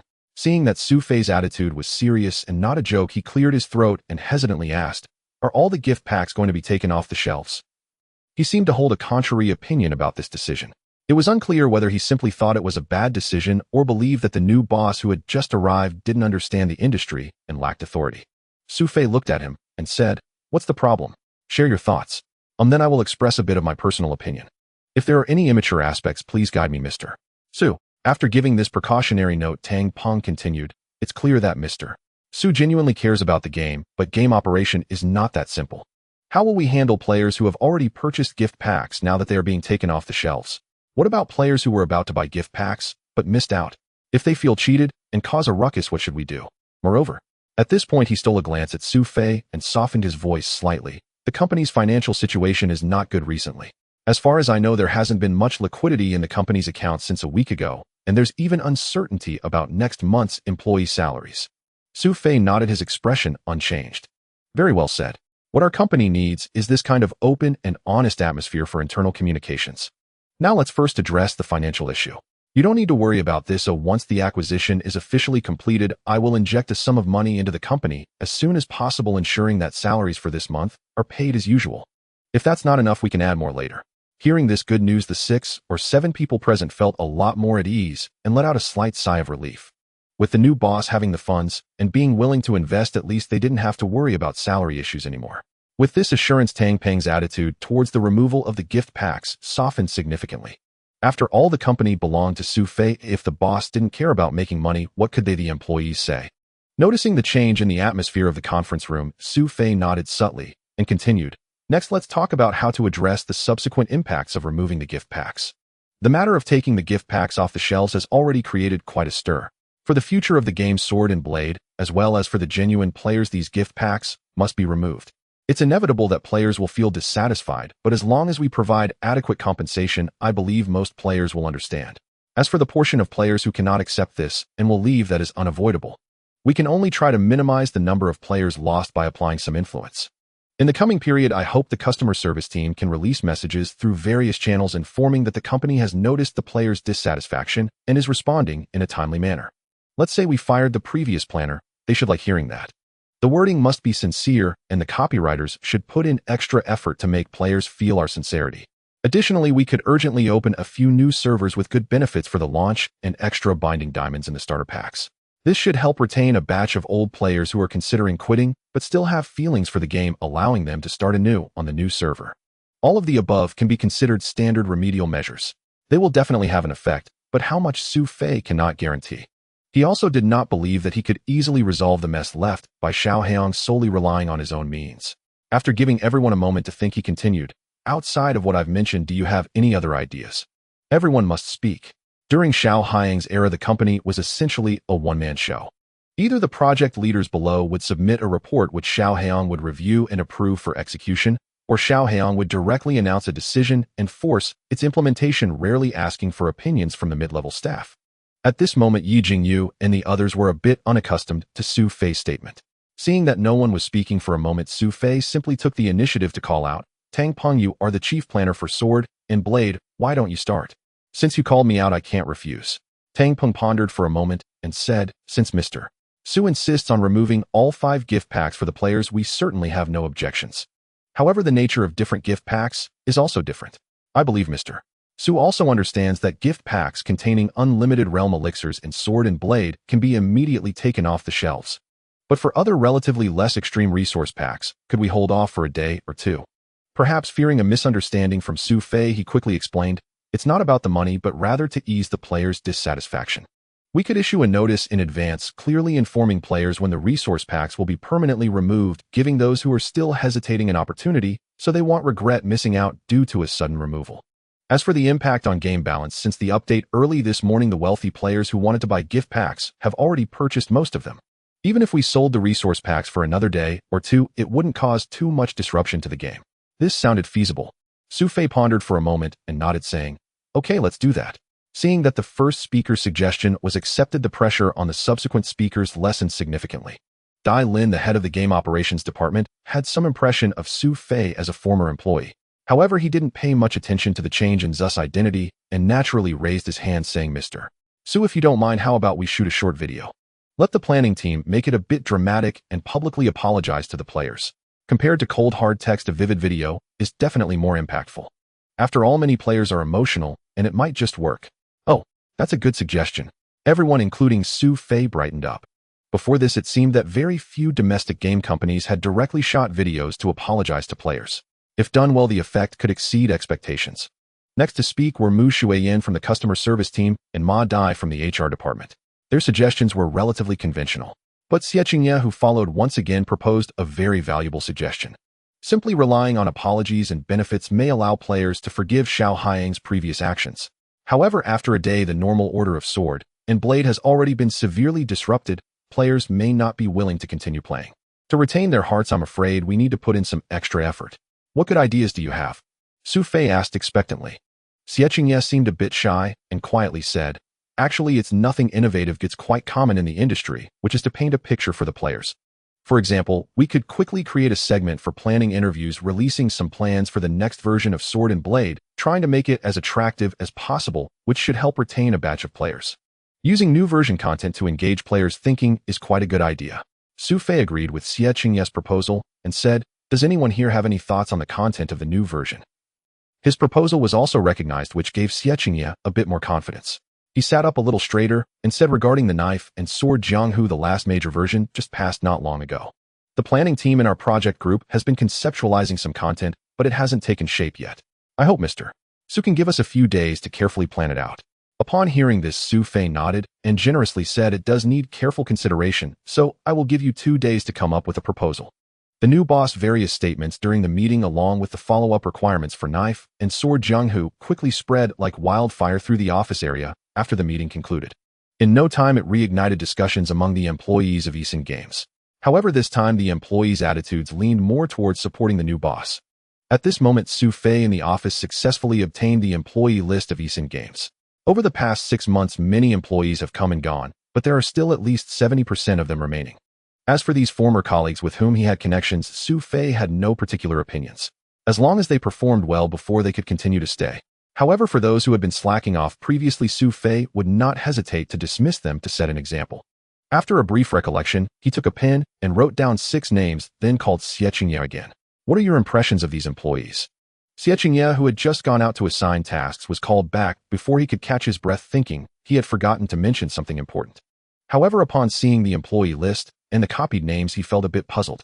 Did these individuals leave a negative impression on Mr. Su during their previous meetings? But after carefully reviewing it, a surprised expression appeared on his face. Was it a coincidence? Or was it something else? Suppressing his inner speculation for the time being, he pointed to the names on the list and said to Su Fei, Tua Xueming Wei Hong and Cha Yang have very poor work attitudes. I caught them slacking off multiple times and their abilities are quite mediocre. Dong Shi and Chu Yongyan, on the other hand, are not slacking off. They carry out assigned tasks, but do not put in much effort. Their work is unstable and their skills are somewhat lacking. Zhuang Chui is just a slacker holding a copywriting position in the company. I heard she is a relative of someone in finance from her previous company who got her in, but she didn't resign along with finance at noon. Xiao Haiyang should know about this matter, but he hasn't said anything. Of course, the above can only be considered my personal opinion, but I can assure you that there is no subjective emotion mixed in, but it's all as objective as possible. Mr. Su can also ask others to make a comprehensive judgment. Finally, Xie Qingye emphasized this. No need to ask. Su Fei inquired about Xie Qingye's attitude mainly because he was worried that after being away from the company for over half a year, those employees he remembered might have undergone significant changes. If they had already corrected their attitudes, then Su Fei's indiscriminate dismissals would seem inappropriate. Now that his description matched Su Fei's own impression, what else was there to say? After Xie Qingye left, Su Fei also consulted a few others' opinions. The advantage of Eason Games not being too large and having a concentrated office location was highlighted at this moment. It's hard for employees who truly slack off and do nothing to hide from the eyes of their colleagues. Then let's proceed like this. Tuo Xueming, Wei Hong Cha Yang, and Zhuang Chui will be dismissed immediately. Dong Shi and Chu Yongyan will be warned in the name of the company's HR department and placed on an observation list. If their work attitudes do not improve, they will also be dismissed. By circling 6 people and dismissing only 4, while not naming some with less severe issues, it may seem like there is more thunder than rain, but Su Fei also had his considerations. On one hand, the new boss just took office and dismissed employees on a large scale. Even if some had poor records, it would easily cause anxiety among the staff. On the other hand, Su Fei is not the kind of capitalist who is extremely harsh on employees, treating them like emotionless machines to command. As for employees who lack ability, it is not a problem. As long as they are willing to learn, they should be given reasonable time to improve. After all, necessary humanitarian care is also a part of an excellent gaming company. Su Fei's years of planning experience have led him to a conclusion. Game companies that focus solely on value and profit find it difficult to produce classic game masterpieces. Even if they occasionally emerge, they are merely fleeting moments quickly doomed by subsequent operations. At 5 in the afternoon, the Knife and Sword Jianghu issued a temporary maintenance announcement. The duration of the maintenance is not long, just half an hour. However, the content of the maintenance announcement caused a stir among the noticeably dwindling number of players. What does the official new announcement mean? So many gift packs were promised, and now not even a day has passed, and suddenly they are all off the shelves. I don't know. It feels like a joke. I can't understand this operation. It's a good thing those scammy gift packs were taken down. It must be that our protests had an effect and the officials couldn't bear the pressure and had to change. Hey upstairs, do you think that's possible? If it was indeed due to protests, why didn't the officials just roll back? It's not because they don't want to lose money. Then what do you think the officials' action of taking down the gift packs means? Hey, I can't explain it either. There's definitely something wrong. A few 100,000, 20,000 taels of official silver, plus 500 bound diamonds, and 2 compensation emails. This time the maintenance compensation is so much, the officials' planners couldn't have accidentally added an extra 0, right? How is that possible? Don't you understand Eason Games' nature? They're stingy to the extreme. When has there ever been so much during maintenance? You must be seeing things. Oh my god, I just looked at the announcement again, and it really is 20,000 taels of official silver. I'm going crazy. Not good. This game can't really be in serious trouble, can it? Did the officials just scam players hard and now want to run away, so they're throwing a final party? Don't be ridiculous. If they were running away, wouldn't they take down the gift packs? Shouldn't they strengthen their offerings? That's true. I just checked a few other Eason Games earlier, and they also launched heavy spending gift packs at midnight today, and now they've been taken down together. If Knife and Sword Jianghu is really in trouble, there might be some possibility, but it's hard to believe that all of Eason's games are going to fail. So the officials really have changed their ways. I saw the second compensation email, but are you sure it's 500 diamonds? Why do I only have 200 diamonds? Stupid. Isn't it clearly written above? The first notice is about compensation for temporary maintenance, and the second is regarding adjustments to the VIP monthly card benefits. Now, even with a VIP monthly card, players cannot ignore the truce order when attacking others' resource points. Therefore, all players who purchased the VIP monthly card can receive 500 diamonds, and those who didn't buy it can also get 200 diamonds as a share. So even those who didn't buy the VIP monthly card can receive bound diamonds. Is it really that generous? Doesn't that mean I, a long-time freeloader, am making a killing? Yes, you're making a killing. The CEO of Eason Games is so broke that he has to take the bus to get around. Pathetic. What is this update about? I bought the VIP monthly card to be able to attack others, and now I've only enjoyed it for a day before it's taken away. Does Eason Games still want to make money?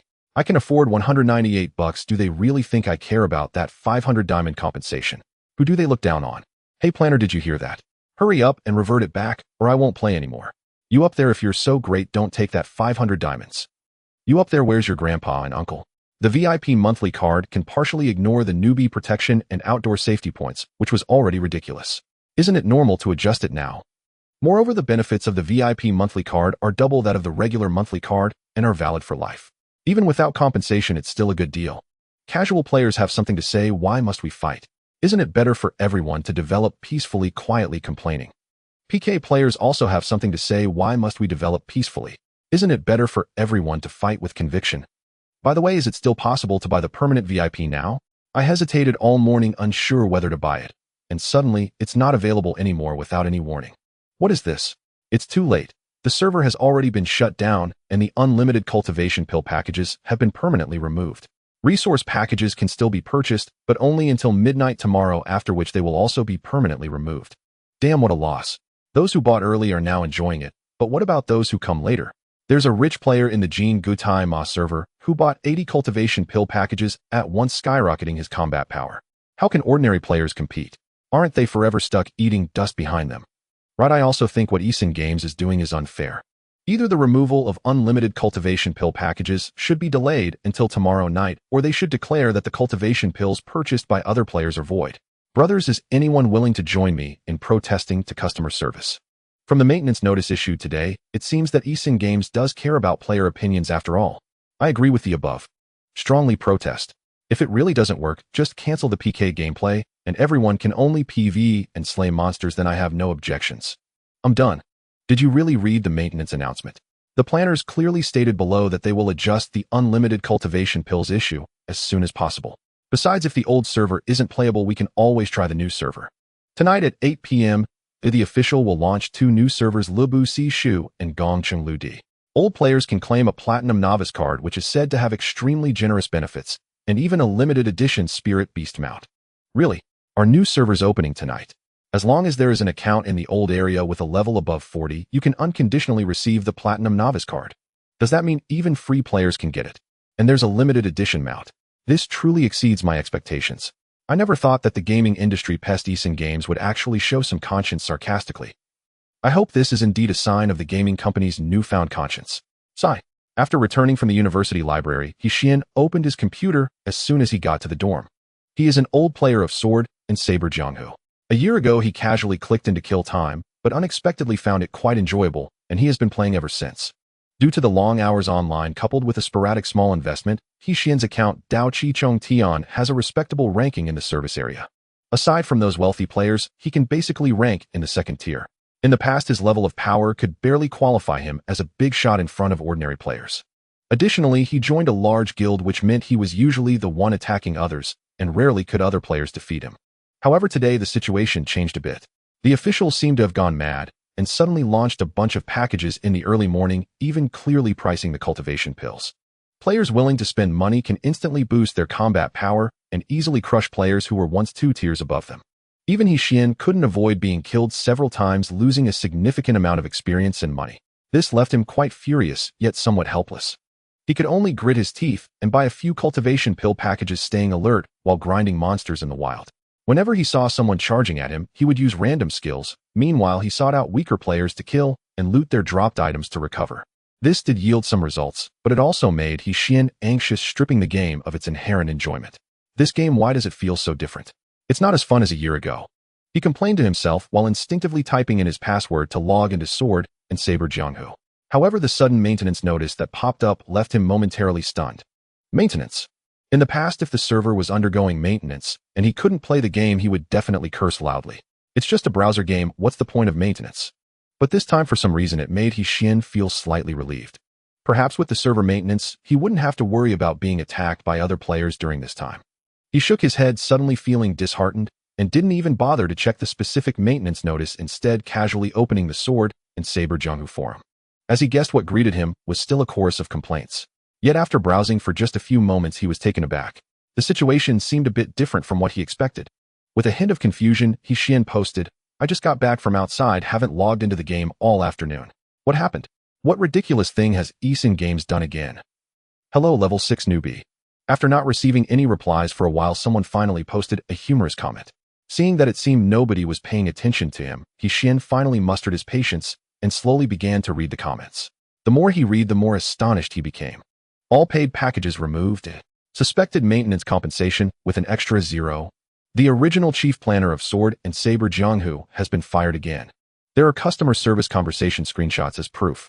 Why do I say again? This can't be true. After a year of playing the sword and blade Jianghu, Xian was no longer the naive novice he once was. He had gained considerable insight into the gaming industry. Yet his first reaction was disbelief. Could the owner of Eason Games really be so kind-hearted as to forego profit? Many people on the forum were saying the same thing, and it wasn't just one or two, but it certainly didn't seem like a joke. Oh right, the official maintenance announcement. While the forum was rife with speculation, the official maintenance notice surely couldn't be misleading. With that thought, Xian quickly navigated back to the login page of Sword and Blade Jianghu. At this moment, the maintenance announcement was still up, and from the countdown displayed there were less than 10 minutes left until the maintenance ended. This time he changed his previous approach and began to read through it line by line. The downtime maintenance will last for compensation for maintenance 200 official silver coins. Additionally, there is an adjustment compensation for a permanent VIP monthly card. Xian was at a loss for words to describe his feelings at that moment. Yet he suddenly felt a spark of motivation and anticipation for the game again. Damn, developer, hurry up and reopen the server for me. 5:30 in the afternoon.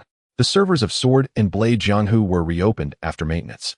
Tang Peng and Xie, who were already on high alert, immediately focused on the backend data. After a day, it was clear that the game had indeed lost quite a few players. Moreover, the sudden maintenance had caught players off guard without prior notice, so the data right after reopening was inevitably not very promising. However, the number of online players soon began to rise steadily. By around 6 in the evening, as many employees of Eason Games were pondering what to have for dinner, the number of online players had finally returned to the levels before the maintenance and was still gradually increasing. This time was already close to the peak period for players, so it didn't necessarily indicate that Su Fei's remedial measures were effective. After all, player reputation and public sentiment take time to rebound. But judging by the current situation, at least the new remedial measures had not worsened the situation. The key is still to see how the new server performs at 8 o'clock tonight. Similarly, keeping an eye on the situation, Su Fei made a judgment based on his years of planning experience. If the measures taken in the afternoon were indeed effective, the number of returning players to the two new servers should be significant. However, if the expected results weren't achieved, Su Fei and the project team of Sword and Blade Jianghu would need to seriously reflect and summarize. Su, the customer service, has reported that some wealthy players are protesting, demanding that we immediately restore the permanent VIP and Cultivation Dan gift packs. Suddenly, Tang Peng reported a situation to Su Fei in the work group. Su Fei remained unfazed. They had anticipated this situation in prior discussions. After all, the previous changes had been quite favorable for the wealthy players, and they naturally wanted things to revert. As for the claim that such actions would lead to the game's downfall, what did it have to do with them? At worst, they'd enjoy a few days before moving on to the next game. Anyway, as long as the domestic gaming industry exists, there will always be similar money-grabbing games. Just let customer service try to soothe them. There's no need to pay attention to it. Su Fei typed, "What about other situations?" Seeing Su Fei remain so calm, Tang Peng relaxed a bit and replied, "Aside from those wealthy players, there are some other players stirring up trouble, but it's mostly focused on the VIP monthly card. Their opinions can be roughly divided into two categories. One demands the restoration of the VIP monthly card for everyone to purchase. The other hopes to revert some permissions, ignoring outdoor safety points and novice protection, or they'll abandon the game." These stirrings did not surprise Su Fei. After all, they touched on the players' own interests. In fact, one could say that having opinions was a good thing, as it proved that there were still a group of players engaged with the game. He pondered for a moment and asked, "Are there many players stirring up trouble? What's the impact?" In truth, the number of players stirring up trouble isn't that large. It's just that every server has them, and there are others who are just watching the excitement, fanning the flames, so it appears quite significant. As for the actual impact, it's not that big. I checked the official forum and the Chengdu forum. Most regular players, even many small spenders, are supportive of our changes, and a few are even voluntarily speaking up for us. Su Fei felt relieved and replied, "Then there's nothing to worry about. Just keep comforting them. But the next day or two are crucial moments, so we mustn't be careless. We need the project team and customer service staff to be attentive." Tang Peng quickly replied with a "got it," before becoming quiet again, returning to the busy work. It was 8 o'clock in the evening. The number of people entering and exiting the financial building was much less than during the day, but it was still brightly lit. On the 17th floor of Eason Games, employees had not yet clocked out, but the atmosphere seemed slightly more relaxed compared to during the day. Occasionally, someone would get up to brew coffee or tea to perk themselves up, while others secretly pulled out their phones to send a few WeChat messages or quickly browse Weibo. As long as it wasn't outright slacking off, Tang Peng and the others couldn't be too harsh in their reprimands. They turned a blind eye. It's 8 o'clock. The program for the Sword and Blade Jianghu project team connected to the new servers on time in the backend. The two server groups Lubu Shu and Gongcheng Lu Di went live simultaneously. For a browser game, opening a new server is a simple task. Many browser games even rely on continuously launching new servers to make money, and the popularity of each new server often lasts only a few days to a week. The real issue lies in whether anyone will come to play after the new server is opened. The popularity of Sword and Blade Jianghu had been on a decline since Su Fei's resignation, and with Xiao and Yang reluctant to spend money on promotion. Over time, the game had seen very few new players. Most of those still sticking around were longtime players. Moreover, given the relatively long cultivation cycle of accounts requiring a significant investment of time and money, the effect of rolling out new servers was far less potent than that of other highly competitive browser games. Unless they were not doing well in the old server, otherwise most veteran players would not easily abandon their original accounts to switch to a new server. At most, they would just run dual accounts. Even so, new accounts in the new servers often end up being free riders. The last time Sword and Blade Jianghu opened new servers was already a month ago, and the revenue from the new servers was predictably unremarkable. Would opening two new servers at once really attract that many players? Both Ma Yanghao, who personally activated the servers, and Chief Planner Tang Peng felt a bit uncertain. The two could only watch the backend repeatedly refreshing the data, and the results seemed quite good. The new server is live. Everyone rush in. Limited edition Mount Jiaya Lion Beast, incoming. The Tianxiao Guild is recruiting strongly. We can set up a clan base tonight. Friends who want to join can first enter the guild QQ group. Brothers from the original Qingyi Sihai server, raise your hands. Where are my friends from the Huangqing base server? Let's get hyped. Platinum newbie card. Haha, the opening server benefits this time are amazing. Sorry, I've got one too. Big shots, where did you claim your platinum newbie card? Why don't newbies have it? Casual player here looking for a laid-back guild to take me in. Any female players? Add me as a friend, and it'll cover a 30 yuan monthly card. Within just a few minutes, the chat channel of the new server buzzed with activity, players' messages scrolling rapidly. The backend data for the project team was even more striking. In the first minute of the server launch, the Lebusishu server saw hundreds of players flood in. Within 5 minutes, the count surpassed 1,000, and after half an hour, it easily broke the 2,000 mark before the growth rate began to slow.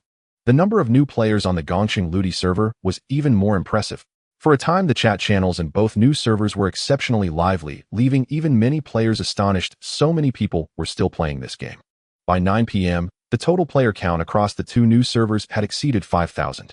This caused even the small tyrant of the Daojian Jianghu server to lag and stutter several times. Though this surge in popularity came at the cost of a collective plunge in online numbers across dozens of older servers, with some already unpopular ones nearly becoming ghost servers, their chat channels devoid of a single soul for hours, it was still astonishing. The new servers are really popular. Tang Peng stared at the backend data in delighted disbelief, even logging into an old alt account he hadn't touched in ages to check out the new servers himself. But the moment he clicked into Lebusishu, he was greeted with a server full notification and automatically entered a queue. Beside him, Ma Yanghao was equally stunned. The last new server launch hadn't seen such a full server. One had to go back to the launch before that to find a brief queue. He said excitedly, "Brother Peng, should we strike while the iron is hot and open a third new server?" A flicker of interest crossed Tang Peng's face, but after a moment's hesitation, he vetoed the idea. Though both new servers are full, the queue isn't too long. And among the new players, quite a few are just here for the novelty. Once tonight's hype fades, there will surely be a mass exodus tomorrow or the day after. Opening a third server might split the player base we've worked so hard to gather. Hearing the lead planner's reasoning, Ma Yanghao calmed down. After all, he was only responsible for programming and knew little about such matters, so he said no more and continued monitoring the backend data. Meanwhile, Tang Peng gradually steadied himself from the initial excitement.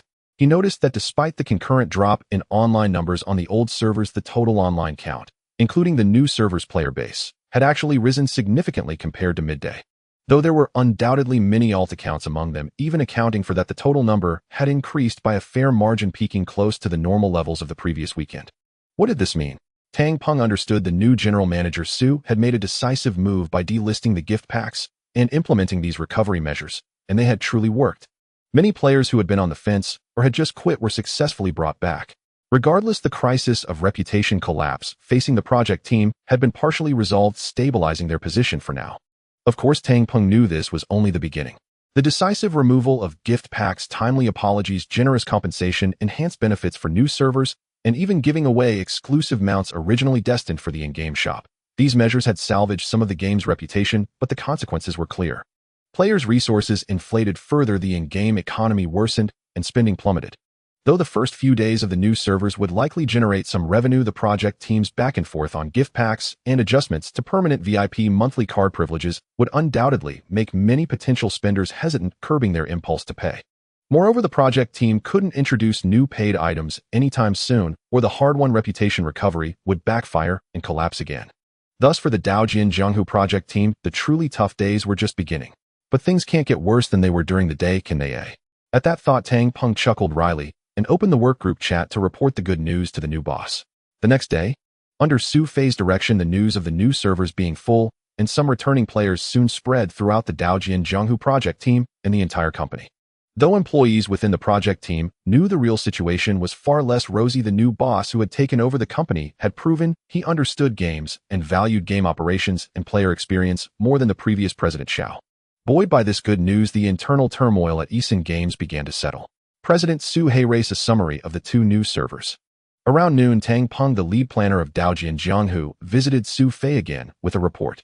Su Fei could access these basic figures through his company president privileges on the backend, so he merely glanced over them and set them aside. He knew Tang Peng had other reasons for coming. The report was just a pretext. And sure enough, seeing Su Fei seemed satisfied, Tang Peng pulled another report from his folder and placed it before him. President Su, this is our planning team's balance adjustment plan for the unlimited cultivation pill packs. Would you like to review it? Oh, already have an idea. Su Fei looked up at him, took the report, and began reading it carefully. As mentioned earlier, the unlimited cultivation pills had caused the combat power of high-spending players to skyrocket in a single day. Already far ahead of ordinary and low-spending players, the gap had now grown to a completely unbalanced degree. Tang Peng's solution was the attribute liberation system. Getting high-spending players to give back the cultivation pills they had bought was difficult. So Tang Peng and his team devised this system to significantly boost the base attributes and health of all player characters. This way, while ordinary and high-spending players benefited equally, keeping the absolute gap unchanged, the relative percentage gap shrank dramatically. To put it concretely, suppose their combat power was originally 1000 and 1000, an absolute gap of 900 and a tenfold difference in ratio. With the attribute liberation, both gain 100 in combat power. The ordinary player's power rises to 200, while the high spender's goes to 1100. The absolute gap remains 900, but in ratio terms the original tenfold difference narrows to 5 times. If the attribute liberation system brings a greater enhancement in combat power, such as an increase of 2000 or even 3000, the relative disparity in combat power between both sides will further narrow. More importantly, since all players receive the same benefits, even if the wealthy players are somewhat dissatisfied, they will find no reasonable excuse to lash out. How should I put this? Su Fei put down the proposal, hesitating on how to evaluate it. If Tang Peng modifies it this way, it will definitely work, but this method is a bit too simplistic and crude. However, at this moment, Su Fei couldn't think of a better solution. He could only say, let's keep your proposal as a backup for now. After returning, discuss it further with Xie and the others. If there's really no better solution. Let me think. Suddenly a spark of inspiration flashed in Su Fei's mind, and he fell into a brief contemplation. After a moment, he clapped his hands and had an idea. The attribute liberation system can be implemented, but this system is primarily to ensure that common players and small R players are not one-hit killed in the wild, which remains ineffective in the arena. How about this? For the older servers, we can introduce a daily character rental system. Any player can spend certain resources and gold to rent other players' characters from the system. The stronger the rented character, the higher the resources and gold consumed, and there will be a daily limit on rental times. In this way, even if common players and small R players face setbacks in the arena, they can occasionally enjoy themselves through this rental system to vent their frustrations. What do you think? Character rental. Su Fei's proposal made Tang Peng's eyes light up. This plan of yours seems very feasible. With this system, common players can also experience the thrill of a god-level account. Moreover, with strict limits on usage and expensive rental prices, there is no need to worry about them abandoning their accounts to only play rented characters. This way, it not only alleviates the antagonism among players, but also allows us to reclaim resources from players through this rental system. Moreover, if some freeloading players experience the thrill of a god-level account, those who were previously reluctant to spend money might be tempted to embark on the path of spending. It can be considered a threefold gain. After thinking for a while, Tang Peng had to admit that Su Fei's supplementary plan was more brilliant than his own attribute liberation system. Then it settled. Seeing that Tang Peng had no objections, Su Fei decisively stated, As for the specific resource consumption for renting generals, the random refresh algorithm, and the daily rental limits, let the numerical planners consider it thoroughly and try to grasp the right balance. Understood. As the head planner, Tang Peng knew to use this system to reclaim resources from players while also ensuring that the rental prices do not spark their dissatisfaction again. Soon the new task was assigned. Implementing such a simple system in a mature web game was not a difficult task for the project team's programmers. They only needed to write the functional code, and the specific rented characters could directly utilize player data. Only some key numerical values of the new system needed to be repeatedly tested and balanced by the testing team. Nevertheless, it could all be launched within a week. Compared to simply taking down the gift packs, the attribute liberation system and the daily arena character rental system truly began to address the root of the ongoing issues. On the other hand, the planning for the new version within the Sword and Blade Jianghu project team was also progressing rapidly. The apology video proposal put forward by the operations supervisor Dai Lin had similarly entered the formal filming stage. There was no need for a professional director. They simply found an employee from the operations team who liked photography. With no professional filming equipment, a digital camera was sufficient, as players wouldn't really care about the quality of the visuals. Upon learning of this, Su Fei, who happened to be free, became interested and decided to go over and take a look. Due to the lack of space within Eason Game Company, the temporarily formed filming team had to borrow a storage room from the neighboring company, setting up a simple background and props before starting the shoot. The entire short film was expected to be less than 10 minutes long with fixed scenes and shots, making it easy to film, much like a cheap variety show. When Su Fei arrived, the main shots of the short film had already been completed. The person in charge of filming, Xiao Ding, was checking the digital camera to confirm which shots didn't turn out well and needed to be res hot. Since the director had not yet finalized things, the other participating employees had not dispersed and were nearby whispering and laughing about the recent shoot. As for the main actor, Xie Qingye, he seemed to be in the worst state. Having simplified his makeup, he was now wearing a loose white tank top, sporting a messy hairstyle with his face looking bruised and battered, as if he had just been beaten up. In fact, the script prepared for this shoot was indeed that simple and crude. Angry Sword and Blade Jianghu players found the Eason Game Company and surrounded the employees of the Sword and Blade Jianghu project team, beating them up, leading to the project's apology and the introduction of the upcoming new version content interview program. I feel like something is missing. After watching the already filmed material twice, Xiao Ding, holding the digital camera, fell into deep thought. Could it be that the earlier scenes of hitting were too fake? An employee dressed as a player suggested. It does look a bit fake. Lao Xie's reactions are a bit exaggerated. But I used a bit of a misalignment shooting technique, so from the player's perspective there shouldn't be any obvious flaws. Xiao Ding muttered to himself. I see, the key is that the whole thing feels too flat. Just a few mock punches and kicks are not enough. We need an emotional explosive point. He took a few steps back, looked at Xie Qingye from side to side, and suddenly had an idea. How about when you find Lao Xie, he's eating instant noodles. After you finish hitting him and leave, the last person picks up the instant noodle bucket and dumps it on his head, followed by a close-up shot. Wouldn't that capture the essence? After saying his idea, Xiao Ding suddenly realized it might not be appropriate and quickly added, I'm just saying this, ultimately it still depends on Brother Xie's opinion. In fact, even without this shot, the existing material is sufficient. Xie Qingye appeared quite indifferent to this. Other game companies' planners and project leaders have done plenty of silly things for revenue. It's just a bucket of instant noodles. As long as it can bring back the revenue for Sword and Blade Jianghu, I wouldn't mind pouring a few more buckets. Regardless of whether he truly felt this way or was just acting due to my presence, at least this attitude is commendable. Su Fei nodded quietly, not lingering further, and turned to leave. In the midst of busyness, 3 days slipped by in the blink of an eye. The acquisition of Eason Games by Kuyu Studio was finally completed, with both parties efficiently pushing for the signing of the acquisition contract. This also meant that Kuyu Studio, which had only more than 20 employees 6 months ago, had officially accomplished the feat of swallowing Eason Games, a company many times its size. Although Kuyu Studio did not heavily promote this matter, it still caused quite a stir in the gaming circles of Nandu. Even game companies and media from Guangzhou and Shanghai reported on this to some extent.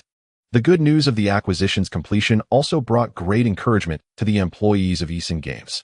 Energized by the new leadership, they displayed a rare efficiency and pushed forward with various ongoing tasks. First, the short video shot by Xiao Ding went through a simple editing process, calibration, and adding subtitles, completing its production and awaiting upload for release. Then the character leasing system of Dao Jianjiang, who thanks to the efforts of the programming team, took its initial shape. Currently, it looks like it will take another 2 to 3 days to complete development before entering the testing phase. Under such circumstances, Tang Peng and his team, who had been busy preparing for days, finally presented the new version planning document for Dao Jianjiang. After handing the document to Su Fei, Tang Peng cleared his throat and explained seriously. The main new content this time includes raising the player character level cap from 95 to 100, along with corresponding new equipment and a new map Blood Demon Cult Forbidden Ground, adding weekly demon slaying tasks and adjusting the rules for daily bounty tasks, introducing a new feature Meridian Reverse Training, and adding 2 brand new spiritual beast mounts along with some minor adjustments to skill data.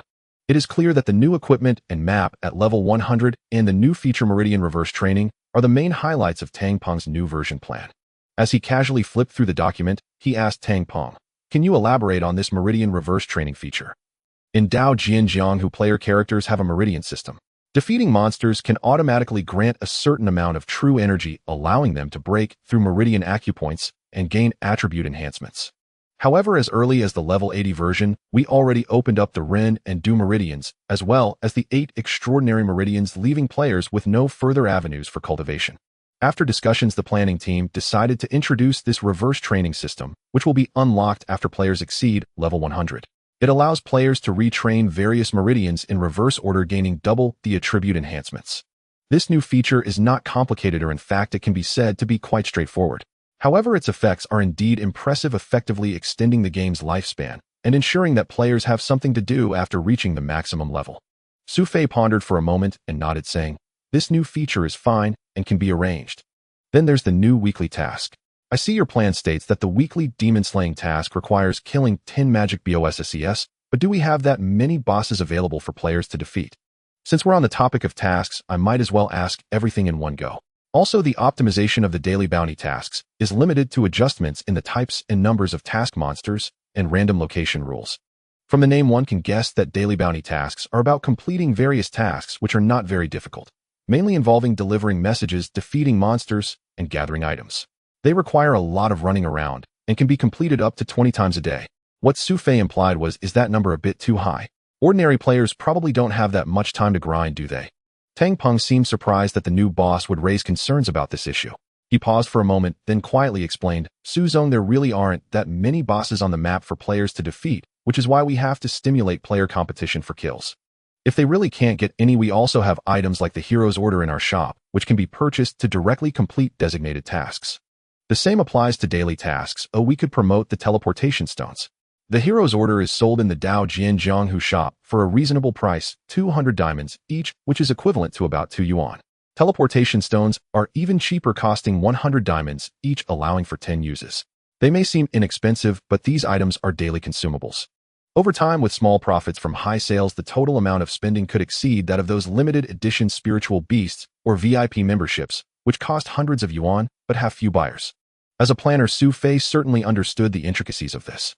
However, after pondering for a few seconds, he suddenly said, "Tang Planner, when I took over Kuyu Studio, I mentioned my philosophy regarding games. Perhaps you haven't heard of it, so I'll reiterate.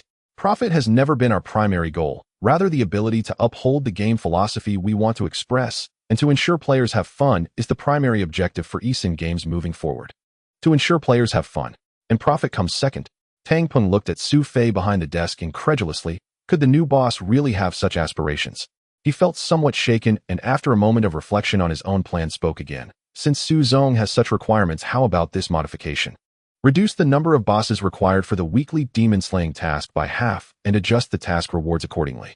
4 daily bounty tasks, further compress the number of completions to 10 based on the original optimization. For an ordinary player, aiming to defeat 10 bosses in a week is indeed somewhat challenging. However, if the number is halved on average, they wouldn't need to defeat even 1 per day. As long as they are proactive and think a bit, the chances of completion would greatly increase." Su Fei considered this and felt that this level of adjustment should be acceptable, so he nodded.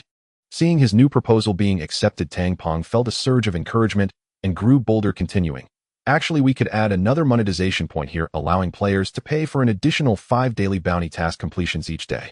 In that case, wealthy and hardcore players could choose to purchase additional completions." However, before he could finish, Tang Peng rejected the idea himself. "That's not appropriate. First, we cut the task completions in half, then sell the originally free completions to them. Players would definitely be dissatisfied. Unless we can set up extra rewards for the first 10 tasks, for example, an additional 50 on top of the base task rewards. And for the paid completions, they would only receive the base rewards, which would significantly reduce player dissatisfaction." With such a setup, while the willingness to spend among players maybe affected the overall gaming experience for most players would be guaranteed, and it would slightly suppress paying players, preventing their gains and power increases from outpacing ordinary players too much. Tang Peng felt that his suggestion should align closely with Su Fei's intention and requirements. However, Tang Peng did not expect that Su Fei would nod, but seemed not entirely satisfied, and asked what next. After thinking for a moment, he had to look at Su Fei with a pleading gaze, hoping that this boss could offer some hints. Seeing this, Su Fei smiled and said one word: gift. Without keeping him in suspense, Su Fei explained his idea after throwing out this word, saying for every daily task completed you can earn points which can be exchanged for teleportation stones for free. Ordinary players are often reluctant to spend money, right? So let's just give it to them. This idea had first emerged when Su Fei was working at Eason Games as a planner for the game Sword and Blade World. Unfortunately, when it came to changes involving monetization, his suggestions did not count. He could only bury this idea, which he thought was quite good, deep in his heart. Unexpectedly, there came a day to dig it up again, and it had been less than a year since then. Gift. Tang Peng's first reaction was that Su Fei must be crazy. He didn't acquire the studio to make money, but to squander it. Yet soon he felt that Su Fei's words seemed to have deeper meaning. After pondering for a moment, he suddenly had an epiphany. He recalled a saying, "What is free is the most expensive." Su Fei cast an encouraging glance at Tang Peng. "It seems you have an idea, now let's hear it." "I indeed have an idea, but am not sure if it's the same as what you envisioned, Suzong." Tang Peng said excitedly, "We can work on the exchange price of teleportation stones. For example, set the exchange price of teleportation stones at 20 points. For the first 10 free tasks, each completion earns 1 point. Additionally, there are 5 paid tasks where each completion can earn 2 points. This way, ordinary players, if they don't spend money, will take 2 days to exchange for 1 teleportation stone, and a teleportation stone can only be used 10 times. They can only enjoy 1 day, and the next day they have to continue running away, thus switching back and forth between free teleportation and fleeing. Players who enjoyed the convenience will definitely be uncomfortable, thereby inducing and cultivating their habit of spending. If they are willing to do paid tasks, players can earn a free teleportation stone every day. It seems profitable, but the players have already used up the free teleportation stones from the first 10 free tasks, and if they don't want to run away during the subsequent 5 paid tasks, they will ultimately have to spend money to buy teleportation stones. And once players are willing to spend money on paid tasks, they probably won't mind spending this extra 50 cents. Suzong, this move is brilliant. The more Tang Peng thought about it, the more he admired it. Compared to the original 20 tasks a day, which forced players to buy teleportation stones to save time, this method of giving and selling was undoubtedly more ingenious. It was predictable that the final revenue after the adjustment would definitely be higher than before. Seeing that Tang Peng had completely grasped his idea, Su Fei said, "So what do you think the players' reaction will be when I release this move?" Tang Peng replied without hesitation, "This will definitely be a huge hit. Free teleportation stones, something they wouldn't even dare to dream of before. Moreover, it reduces the frequency, further easing the burden on players." Su Fei's lips curled up as he spread his hands, saying, "Look, the players are happy, and we didn't lose any money.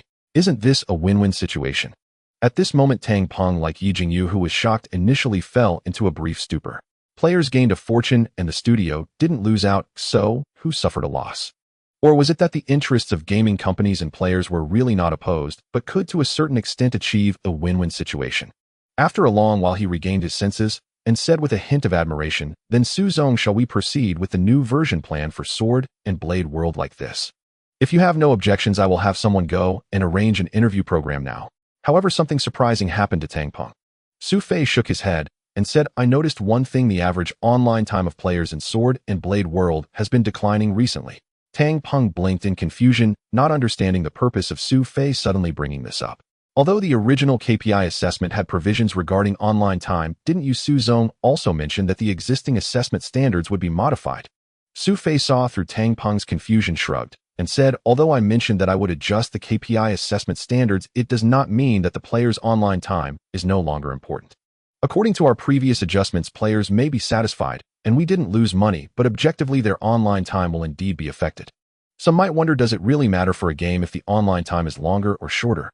The answer is it actually does matter quite a bit. On one hand, the more time and energy players invest in a game, the deeper their emotional attachment becomes, making them more reluctant to leave when it's time to quit. This is known as the sunk cost. On the other hand, if some players are idle, they may choose to create an alternate account, but they might also try other games. The former isn't too concerning, but the latter is a big problem. The novelty of new games is certainly unmatched by old games, leading players to unknowingly cast aside their previous games, which indirectly causes player abandonment and diversion. Therefore, from any perspective, it is necessary to ensure the average online time as much as possible. However, most game developers, including the previous Sword and Blade world, have used various activities and daily tasks to forcefully bind players. This method is relatively rudimentary and can easily lead to player resistance and aversion.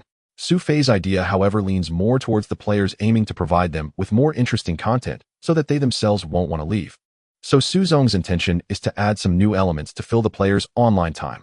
Su Fei's request brought a hint of distress to Tang Peng. But despite the distress, he did not have the same resistance and aversion as when Su Zong assigned tasks in the past. Instead, he felt an inexplicable positivity and excitement. This feeling seems quite good.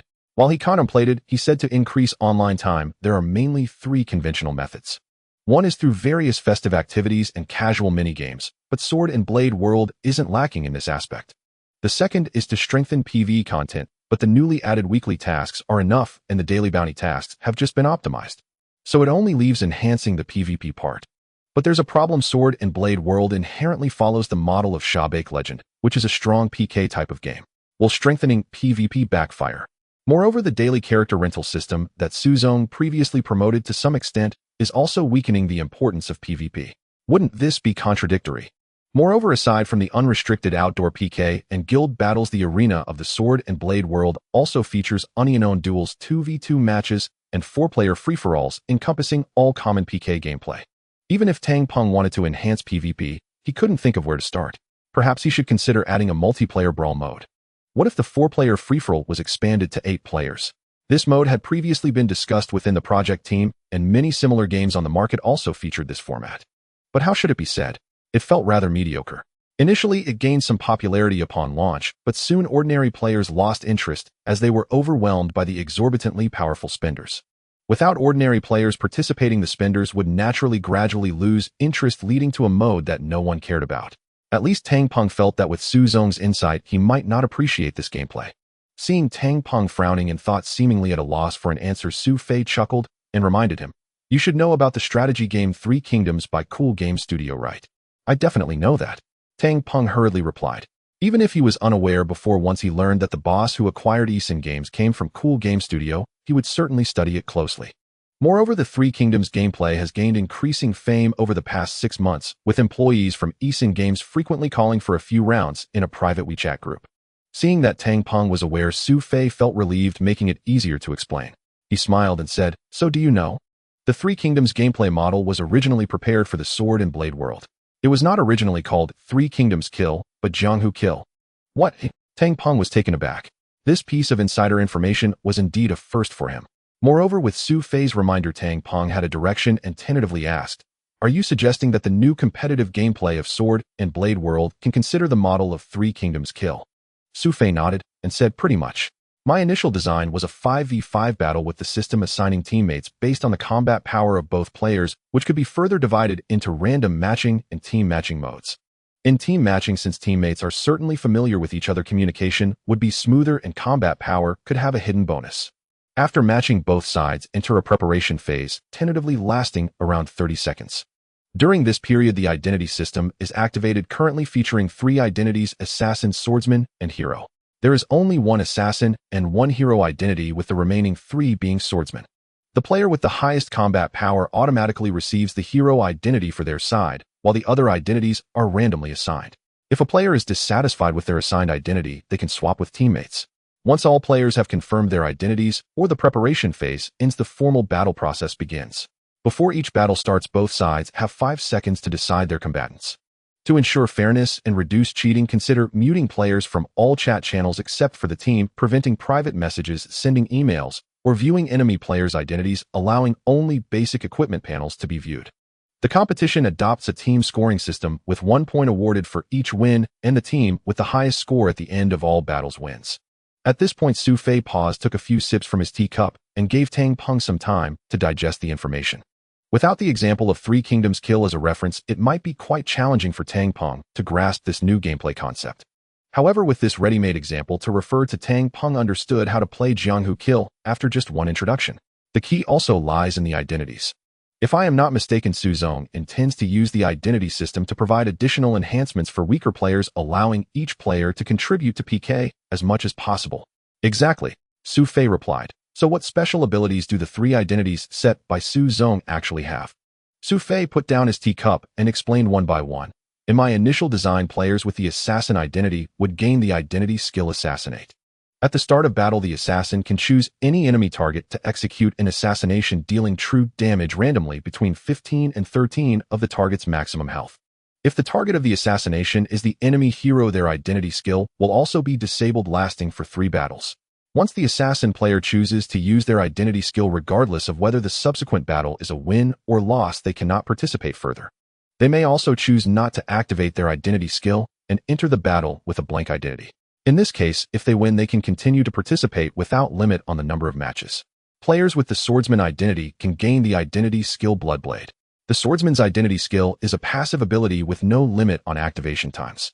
The effect is that upon defeating an opponent, the player restores 25 of their maximum health or has a 50 chance to gain double points, i.e., scoring 2 points for this battle. Players with the hero identity will gain the identity skill Hero's Journey. This identity skill is a buff, and when the hero is not on the field, all of their team's participating members gain a 15 boost to health and attributes like attack and defense. Assassin, swordsman, hero. Just like the roles of ruler, loyalist, rebel, and spy in Three Kingdoms Kill, these three identities are also commonly found in martial arts novels, and their inclusion in the gameplay of Sword and Blade World feels quite fitting. Furthermore, the identity skills that Su Fei set for them also align closely with their respective identities. These three identities are quite ingenious. Tang Peng pondered for a moment, gradually grasping the essence within. The assassin identity clearly suits the weakest players. As long as they can identify the enemy's hero, they can directly nullify the opponent's identity skill and reduce their maximum health by up to 1/3, which undoubtedly weakens the enemy team significantly. The hero, without a doubt, is designed for the spenders, as their attributes are proportionately enhanced for ordinary players, allowing them to directly benefit from the advantages brought by the spenders, making the spenders more popular, while ordinary players can also enjoy the thrill of dealing significant damage. The swordsman is meant for slightly weaker, smaller players.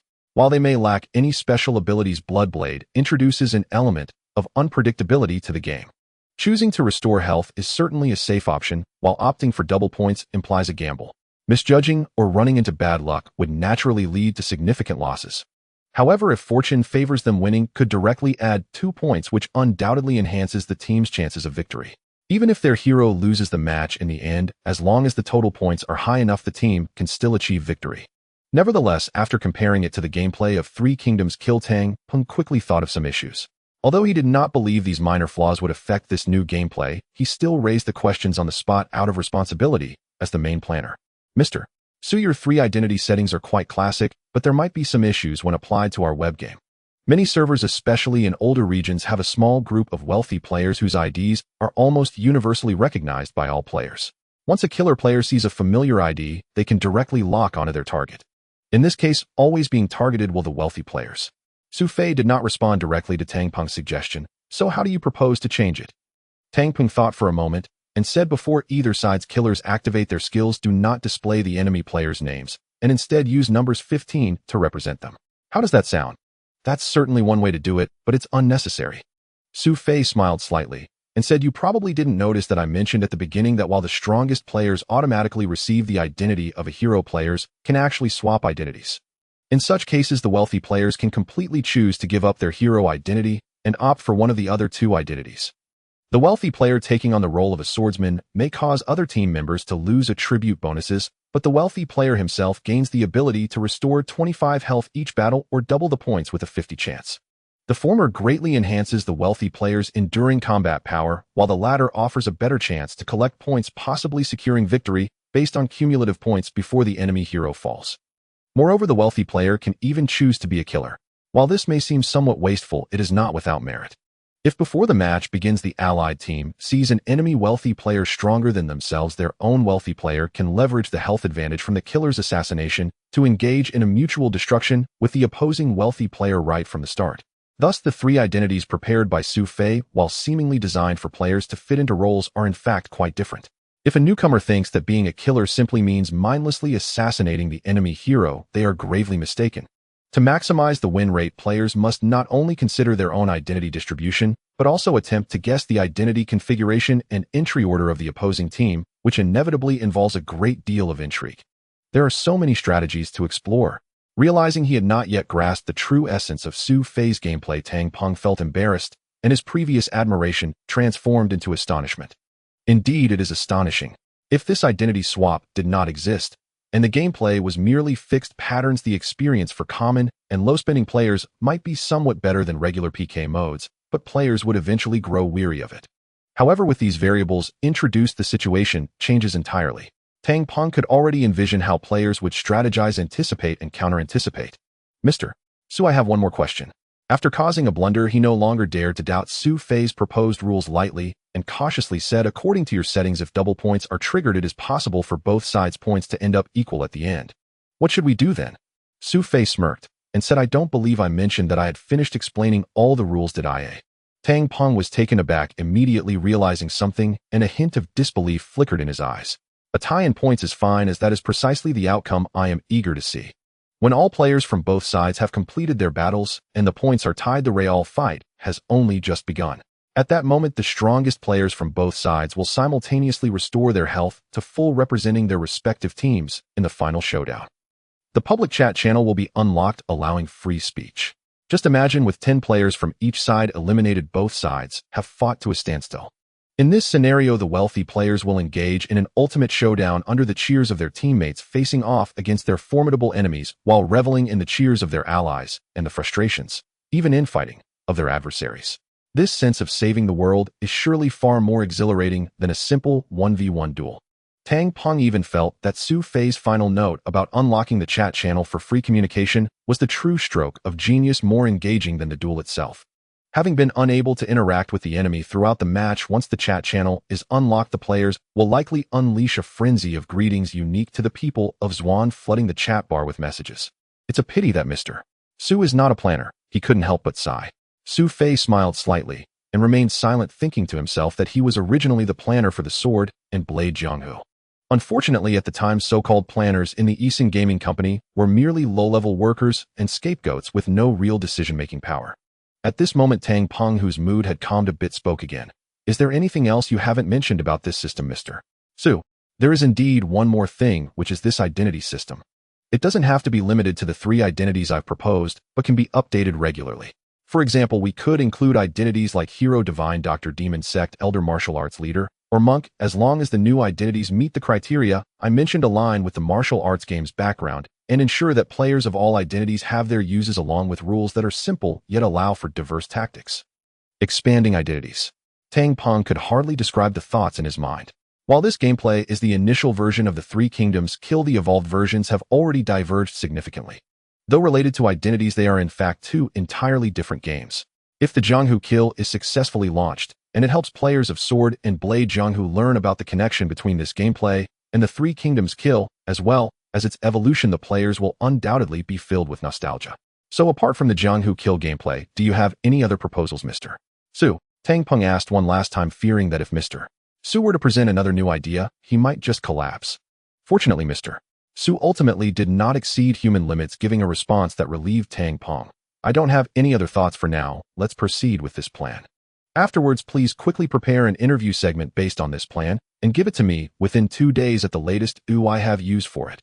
The day after tomorrow in the morning, Sword and Blade Jianghu issued a maintenance notice in all older regions, stating that a brief maintenance would be conducted the next day to complete adjustments related to the unlimited cultivation pill gift package.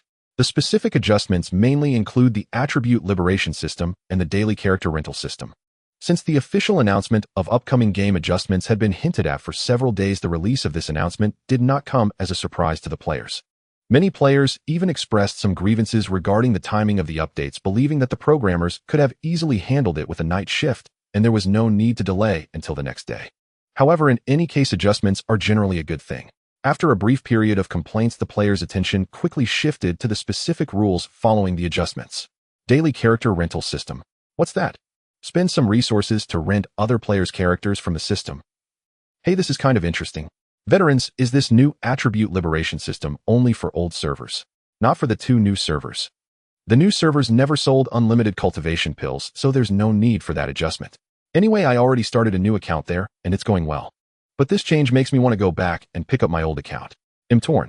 Play both accounts simultaneously. What's the big deal? I'm running 3 accounts without complaint. Trust your dedication, how it can handle it. Dedication says no, I can't. What does the official team mean by this? I just spent money on a cultivation pill pack, and now they pull this stunt. Are they ripping us off? Hey, don't say that. Attribute liberation benefits all players. Boss fights become easier. It's not just for free-to-play players.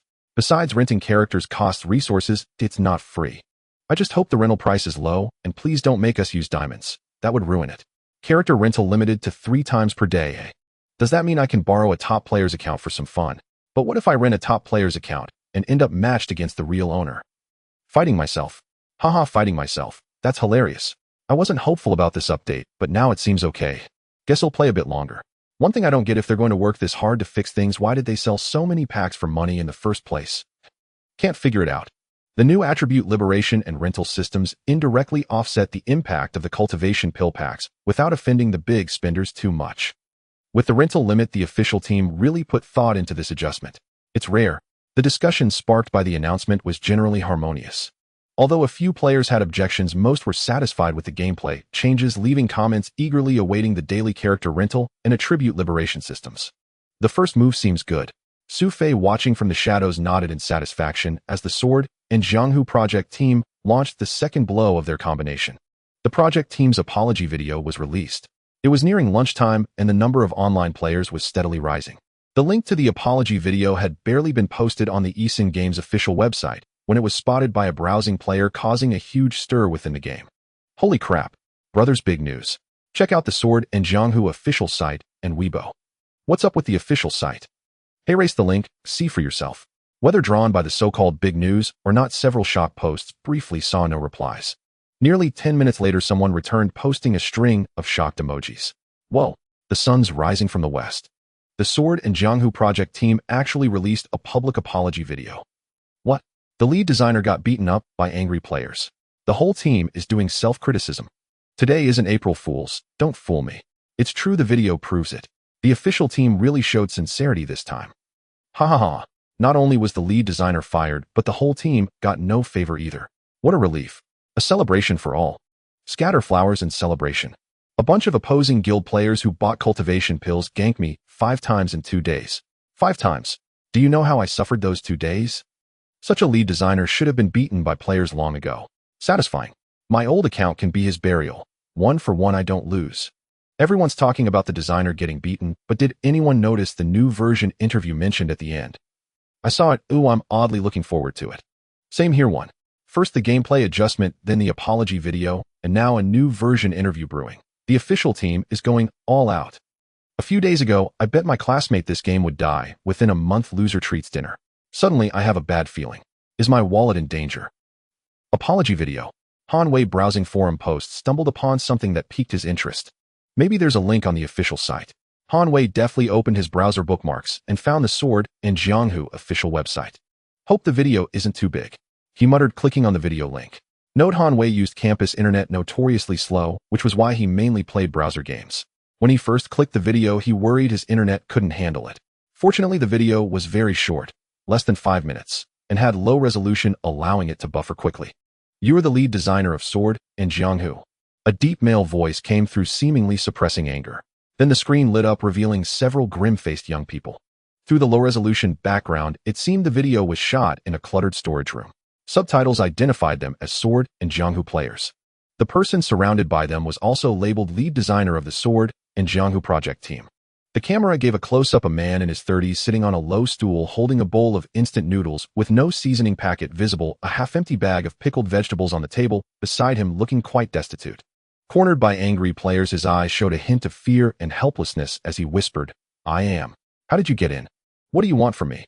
"We're abandoned players of the Sword and Jianghu project." The young player who spoke earlier said, looking down at him. "What do we want? How dare you ask that? What's wrong?" The beaten lead designer seemed resigned. "What's wrong? I'm asking you, did you launch the unlimited cultivation pill pack? Did you launch the permanent VIP monthly card that ignores newbie protection and safe zones? My account got wrecked by big spenders, you know that. The VIP monthly card was introduced by the previous lead designer, not me." Slap. The young player in the video suddenly slapped him hard across the face, followed by a sharp sound of the strike. The scene shifts, and suddenly a bruise appears on the face of the lead planner. Is this for real? It can't be. Han Wei, who was watching the video, was startled, his previous nonchalance instantly vanishing. At this moment, an angry voice continued from the video. How can you still argue? What were you doing when the former lead planner presented the proposal? Why didn't you oppose it? I told you to deny it. Slap. Another crisp slap resounded. This time the force seemed to be greater, causing the lead planner's head to tilt into a somewhat bizarre shape. Indeed, I was present for that proposal, but my words didn't matter, did they? Moreover, you are incorrect about one point. The VIP monthly card does not completely ignore the newbie protection and safe zones, it only disregards part of the protection effects at wilderness safety points. Slap. A young player nearly roaring exclaimed, how dare you still speak? Did we even let you? It's because of you greedy opportunistic planners that I had to abandon my account after playing for nearly a year. My money, my time, my youth, my guild friends. Return it all to me. As they continued, several players behind took turns stepping forward, each time delivering a slap to the lead planner's face with every shout. By the end, the planner was already bruised and battered, resembling a pig's head. Even so, he still desperately protected the half bucket of instant noodles in his hands, fearing that the soup would spill. This, even if it's for a video, isn't it a bit excessive? Han Wei felt somewhat uneasy watching, initially finding satisfaction in the slap delivered to the planner, feeling it was a release of pent-up frustration. However, with each successive slap, he couldn't help but feel some sympathy for the planner. Poor guy. Unable to watch any longer, Han Wei couldn't help but drag the progress bar backward, fast-forwarding a minute. Then he witnessed a memorable scene. Finally, the players who had vented their frustrations turned to leave, but just before departing, one player suddenly turned around and snatched the instant noodles that the planner had been protecting for so long, forcefully dumping them on his head. This is the anger of a player abandoning the game. Feel it well. At that moment, the camera froze, capturing the scene of noodles and soup pouring over the planner's head, lingering for several seconds, accompanied by a tragic background music. Then the screen dimmed again, flashing lines of subtitles and voiceover. The general content expressed the project team's remorse for their previous actions and a sincere apology, stating that they would learn from the experience and never make similar mistakes again. Just when Han Wei thought the video had ended, the final scene surprisingly changed again. The official website will soon launch an interview about new version content, inviting players to stay tuned and learn about the exciting features of the next game version with the new lead planner. If you liked it, please give this video a thumbs up, save it, and share it with friends. Easing Games really went hard this time. As the video concluded, Han Wei's gaze lingered on the final scene, asking for likes, saves, and shares. It was several seconds before he let out a sigh. At this moment, he had come to realize that the content in the video was staged and not a real occurrence. Nonetheless, he was still profoundly impressed by the lead planner's plight. Wanting to say something, he simply scrolled down to the comment section at the bottom of the page. Perhaps due to arriving early, there weren't many comments yet, but there were already several dozen. That guy who hit him did well. He did everything I wanted to do. I feel great after watching it. The final dunk earns you full marks, not afraid of making you proud. I just want to ask, was the instant noodles good? Will you eat it again next time? I don't know why, but after watching it, I suddenly felt a bit sorry for that planner getting slapped around like a grandson. That guy is quite pitiful. Oh, it's not easy for anyone. Friends above feeling sympathy for him will only lead to being fooled. The official wanted this effect from making this video. How to put it? Although I am still playing the game, I did have some dissatisfaction before clicking in. But after watching this video, I feel like I'm not as angry anymore. Sigh. I hope the planning team learns a good lesson and doesn't mess things up again. I was dragged by a friend in the guild to watch this video, and I silently picked up my account that I abandoned for 4 days. This lead planner said I really have no way out. Why does it feel like he has something to say? Looking forward to the interview about the new version. Hope they can bring out some interesting content. I think, are there really that many game companies that cheat players? There are really very few that can admit their mistakes, sincerely apologize, and change their ways. Everyone should be a bit more forgiving and give Easing Games a chance. Don't judge them too harshly. Not to mention, I've already shared this video with friends who abandoned the game. Share one, liked, and saved. Hope the official doesn't hit themselves in the face again in the future. Damn, I didn't expect there would be so many Easing Games shills here. I'm really impressed. Once they do something like put unlimited cultivation pills on the shelves, it will never be forgiven. No matter how the officials explain, I will absolutely not touch this game again. This will be a testament. If I misspeak, I'll do a handstand and urinate. Looking at these comments, Han Wei felt as if they had expressed everything he wanted to say, and for a moment, he didn't know what to write. After being in a daze for a while, he finally thought of something and solemnly typed out 4 words. Next time for sure. The effect of the video far exceeded expectations. The response among players was even more astonishing than Tang Peng and the others had anticipated. In just a few hours, the video accumulated over 10,000 views and several hundred comments, and the numbers were still rapidly increasing. Since the upload time was short and the account that released it had little attention before it, can be said that these views were almost entirely brought in by the players of the game itself. Even if there might be some invalid clicks, and some players might have watched it more than once, the actual number of players who saw the video could still be around 5 or 6,000. And these players were undoubtedly active players of the game. Once they accepted the message the video aimed to convey, the public opinion within the game would shift towards the direction Tang Peng and the others hoped for. And in fact, it was just as expected, as the influence of the video fermented, whether on forums Weibo, the official game forum, or in player groups. The number of statements expressing understanding or support for the officials increased significantly. Some players who had originally quit the game had also returned in small numbers due to the video's impact and friends' persuasion. However, the numbers were still not substantial enough to show a significant impact. It's time to unleash the third punch of the combo. Around 8:30 p.m. during the game's peak hours, Su Fei made the decision and directed the planning team to release the next version's planning interview segment. The earlier announcement regarding the follow-up handling of the unlimited cultivation pill and the teaser from the apology video had already stirred up the atmosphere and heightened player expectations. The moment the interview segment went live, it was like adding fuel to the fire, sparking another wave of heated discussions. The player's character level cap is being raised from level 95 to level 100. A new weekly demon extermination quest is being added. A new map, the Blood Demon Sect's Forbidden Ground. A new feature, Meridian Reversal. Although each of these updates might seem unremarkable on its own, when combined they carried considerable weight, enough to stabilize the player's morale.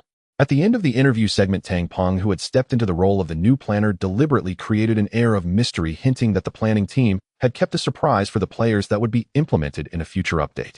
Although no concrete details were revealed with the 3 preceding combo moves, this teaser was nothing short of a sensational hook. For a time, many players were speculating about what exactly the surprise mentioned by the planners could be. After all, judging by the wording in the interview segment, the officials seemed quite confident in what they called a surprise, suggesting that it must be something substantial. President Zu's methods are truly brilliant. Within Esin Games, the employees gazed at the player discussions both in and outside the game, unable to suppress a wave of admiration. In just a short day or two, a game that had faced a major crisis had been stabilized by the new boss, and its reputation was beginning to turn around. However, they had no idea that Su Fei still had one final reversal up his sleeve. After a night of fermentation, by the next day, the reputation of Sword and Jianghu among the player base had further improved. Discussions about the next version could be seen everywhere, with players eagerly awaiting the project team's prompt release. And just then, an insider from an unknown source posted a thread on the official forum. Exclusive inside story: the truth behind Esin Games' listing of unlimited cultivation pill gift packs. Any player following the game Sword and Jianghu must be aware that around a few days ago, in the early hours, the game's planner suddenly went haywire and listed a large number of gift packs that severely disrupted the game's order. As for the impact these gift packs had, players themselves have likely experienced it, so I want to elaborate further. Originally, such cash-grabbing behavior is quite common in the domestic gaming industry. Esin Games is neither the first nor will it be the last. The author initially didn't pay much mind to it, merely sympathizing with the players who were forced to abandon the game within just a few days. But something unexpected happened. After just one day, Esin Games pulled off a miraculous move, recalling all the previously listed gift packs without exception. Not only that, but they even began to find ways to restore the game's balance. This move must have left many players puzzled. Especially today, when the official project team even filmed an apology video and uploaded it to Youku, with the new planner of Sword and Jianghu personally participating in the shoot and even becoming the target of a beating. The sincerity was undeniable. However, it was precisely this contradictory behavior that piqued the author's curiosity. If they knew this would happen, why did they do it in the first place? But while watching the video for the second time, I suddenly made a new discovery. When the scapegoat planner was being beaten, he once defended himself by saying, "We had no choice." Many players must have seen the video, and you might think it was just scripted dialogue. But what if it wasn't deliberately designed, but rather his true feelings? So the question arises: under normal circumstances, a project's lead planner is fully capable of handling the daily operations of Sword and Jianghu, who could make him feel helpless or even force him into decisions against his will. Realizing this, I suddenly understood that behind Esin Games' seemingly contradictory actions, there might be a secret hidden from ordinary players. Fortunately, I have a college classmate working in the gaming industry in Nandu, and he's quite well informed. After some inquiries, I finally uncovered a major piece of news. Just a few days ago, the former boss of Esin Games, Xiao Haiyang, absconded due to personal financial issues, and the company now has a new owner. How many players probably didn't see this coming? While you were cursing and even quitting the game over the planner's money-grabbing scheme, Esin Games quietly changed its boss. Knowing this, many of the puzzling aspects become much easier to understand. But to avoid any misunderstandings, I deliberately verified the timeline, and it matched my speculation perfectly. In the early hours of 4 days ago, Sword and Jianghu listed the cash-grabbing gift packs. By noon that same day, the new boss of Eason Games noticed the anomaly and took over the company ahead of schedule. That afternoon, Sword and Jianghu issued an unscheduled maintenance announcement to remove the gift packs. Then yesterday, the apology video was released. As for what happened afterward, I assume no further explanation is needed. The entire sequence of events is now crystal clear. The former boss of Sword and Jianghu, Xiao Haiyang, intended to sell the company due to personal financial troubles. Before fleeing, he forced the project team of Sword and Jianghu to list a large number of gift packs, cashing in heavily and leaving a mess for the new boss. The current state of Sword and Jianghu and the frustration players have endured over these days can almost entirely be attributed to him. In contrast, the new boss has been very conscientious, working from the moment he took over to restore the game's balance and salvage the player's experience. At the same time, he has to silently bear the blame, which is truly no easy feat. So to those players still cursing the game company, it's time to think twice. What, you ask who the new boss is? Hell, allow me to be a bit mysterious here and say just 3 words: 3 Kingdoms Kill. Alright, players who are interested can find the answer on their own. Although I don't know much about this boss background either, based on the various strategies employed over the past few days, he is undoubtedly a good boss who cares for the players and understands game operations. All I can say is cherish it while you can. If Su Fei had immediately created a new account to release this news right after taking over the company, it might not have achieved much. Angry players wouldn't have cared about the company changing bosses. They would have continued cursing and quitting the game regardless. But with the game's reputation stabilized and improved over the past few days, combined with the 3-combo move from yesterday, this so-called truth post instantly attracted the attention of a large number of Sword and Jianghu players. OP, is this true? I had the same thought the moment I saw the unlimited cultivation pill gift pack in the shop. So it really was the boss who ran away. Thank goodness the new boss is a good person. No wonder I felt the operations of Eason Games were a bit schizophrenic. There was a whole other story behind the scenes. 3 Kingdoms Kill. Do you mean the strategy game 3 Kingdoms Kill? Was Eason Games acquired by Coolworks Studio? A leak from a level 1 account with no solid evidence feels a bit unreliable. Though personally, I think it's quite credible. Is there any well-informed big shot who can tell us if the leak is true or not? However, although most of these posts were furious, without concrete proof, the players' emotions were generally restrained. It wasn't until a player named Xiaolu Hongxing posted a screenshot of their conversation with customer service on the 85th floor that the leak was truly substantiated. Pictures speak 1,000 words. I just asked the customer service lady, and she personally confirmed that the company had changed owners. Image. From the content of the images above, it's clear that Xiao Haiyang didn't just run away, he also took almost all the money from the company's account before the handover. If the new boss hadn't announced an immediate capital injection, it would have been questionable whether Eason Games could even pay its employees' wages next month. Unless customer service dares to lie about such a major issue, it's safe to say the leak is true. This post, with the official customer service's own admission, served as a powerful piece of evidence. Now the players who were still somewhat skeptical completely exploded. Damn that bastard of a former boss taking our money and running. Xiao Haiyang, is it? I've got my eye on you. The situation is probably like this, but one person's word alone is still a bit shaky. I wonder if there are any locals from Nandu in our game. I heard Eason Games' office is in the Nandu Financial Building. If anyone lives nearby, they could visit the company in person and see for themselves, then we'd be sure. Me. I have a business trip to Nandu the day after tomorrow. I can stop by the Nandu Financial Building on the way. Once I have a conclusion, I'll report back to everyone as soon as possible. Well done upstairs. That settles it. Yesterday morning, I was bad-mouthing Eason Games on the forum. I've just deleted it. The new boss is really good. I support this. Just trying to play a game in peace, and it turns out to be so difficult. But on the other hand, what happened to Eason Games might not be entirely bad. I sincerely hope that after the change of ownership, Jianghu of Blades can rise from the ashes. If that's the case, I have confidence in the game again. I'll go back and pick up my old account. But come to think of it, am I the only one playing both Strategy 3 Kingdoms and Jianghu of Blades? Half a year ago, Strategy 3 Kingdoms was also very exploitative and not fun. It's said that after Coolworks Studio changed to the current boss, it became more user-friendly and launched 3 Kingdoms Kill. Now Jianghu of Blades from Eason Games is also becoming more user-friendly. This new boss is truly rare. I sincerely hope there could be more good bosses like this. The situation was looking very positive. The fourth twist, Su Fei finally revealed, truly cleared the black pot he had been carrying for the former boss. Although not all the players who had abandoned the game would return because of this, at least the public opinion within the game had completely shifted in favor of Eason games. And the truly villainous former boss, Xiao Heiyang, became an object of the players' contempt. Meanwhile, the launch of the Attribute Liberation System and the Daily Character Rental System effectively alleviated the consequences caused by the unlimited cultivation pills. It could be said that once the content of the new version was completed and received the expected response, the crisis of Jianghu of Blades would be completely overcome. The project team at Eason Games was a fairly experienced team. With continuous overtime efforts, the new version went live sooner than expected. Just as the first test version of Red Alert Eve of Nuclear War was nearly complete at Coolworks Studio, the new version of Jianghu of Blades officially launched. Because the promotion had started early, many Eason Games players were almost waiting at the door to enter the game. Hanwei was one of them. After logging in with one click and claiming the compensation mail, he prepared to do his routine daily tasks while casually glancing at the fairly active chat window. Haha, just entered the Blood Demon Sect's Forbidden Ground and got a level 100 purple arm guard. The first level 100 purple piece on the server adds 380 arm strength. Anyone wants it, name your price and PM me. It's been less than 2 minutes since the server opened and you already got a purple item. Lucky dog, take a spear. Endless European dogs, endless tiers of the non-Europeans. Anyone up for the new PK mode? Come on, let's queue up. The new PK mode is called Jianghu Kill Right. Sorry, not interested at all. New mode. Come to think of it, this update did seem to add a new mode that required a full 10 players. Could it be the legendary free-for-all? But what does that have to do with a zero-spending casual like me?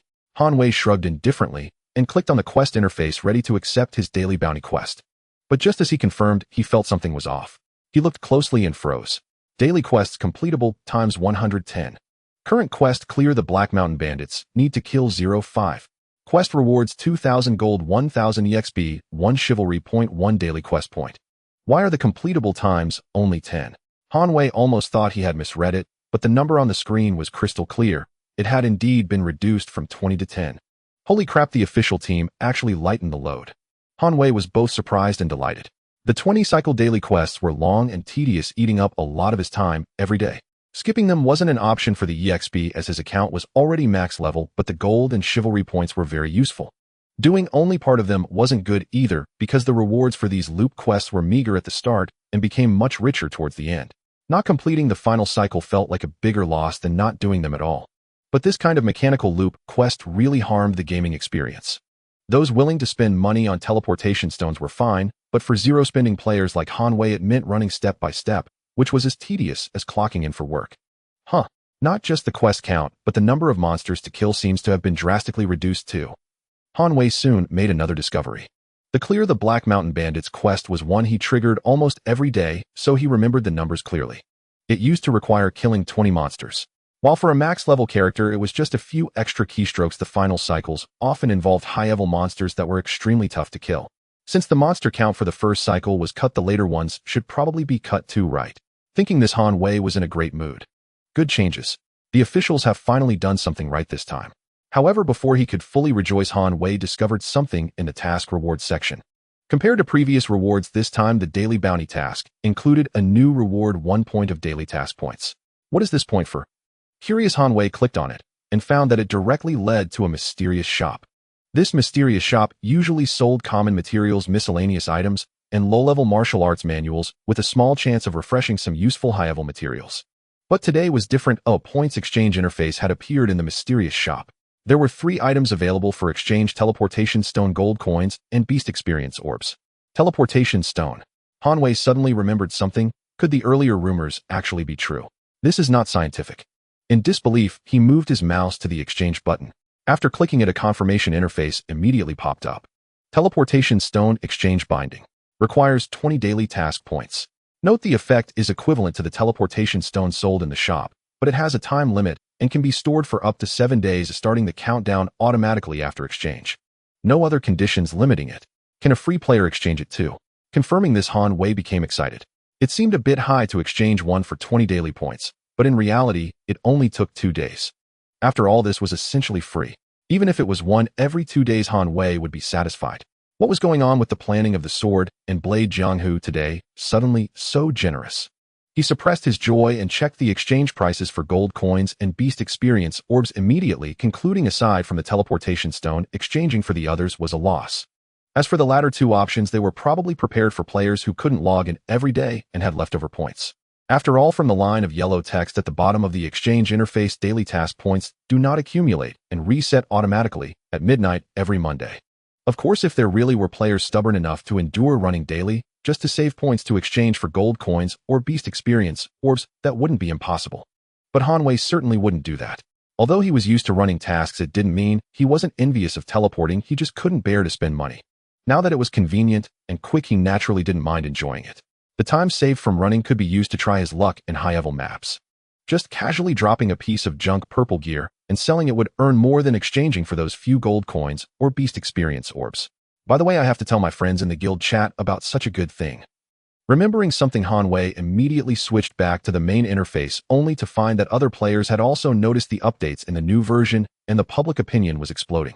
Wow, the teleportation stone can really be exchanged. Oh my god, the planning has really changed. Everyone quickly check the daily tasks. The planning has given us teleportation stones. Calculating with my fingers, it can be obtained every 2 days. Is it really that easy? Could there be some hidden conditions? Or did the officials make a mistake and forget to add conditions? Will there be an immediate patch soon? It's possible, so I should hurry and do my daily tasks. If I'm slow, I'll miss out. It's just a teleportation stone. The officials wouldn't revert it, would they? You're overthinking it. Exchanging for the teleportation stone requires 20 points. The daily tasks have changed now. You can only do 10 rounds. At a glance, you clearly haven't studied it carefully. Your daily tasks can only be done 10 times, but now you can purchase extra attempts with diamonds.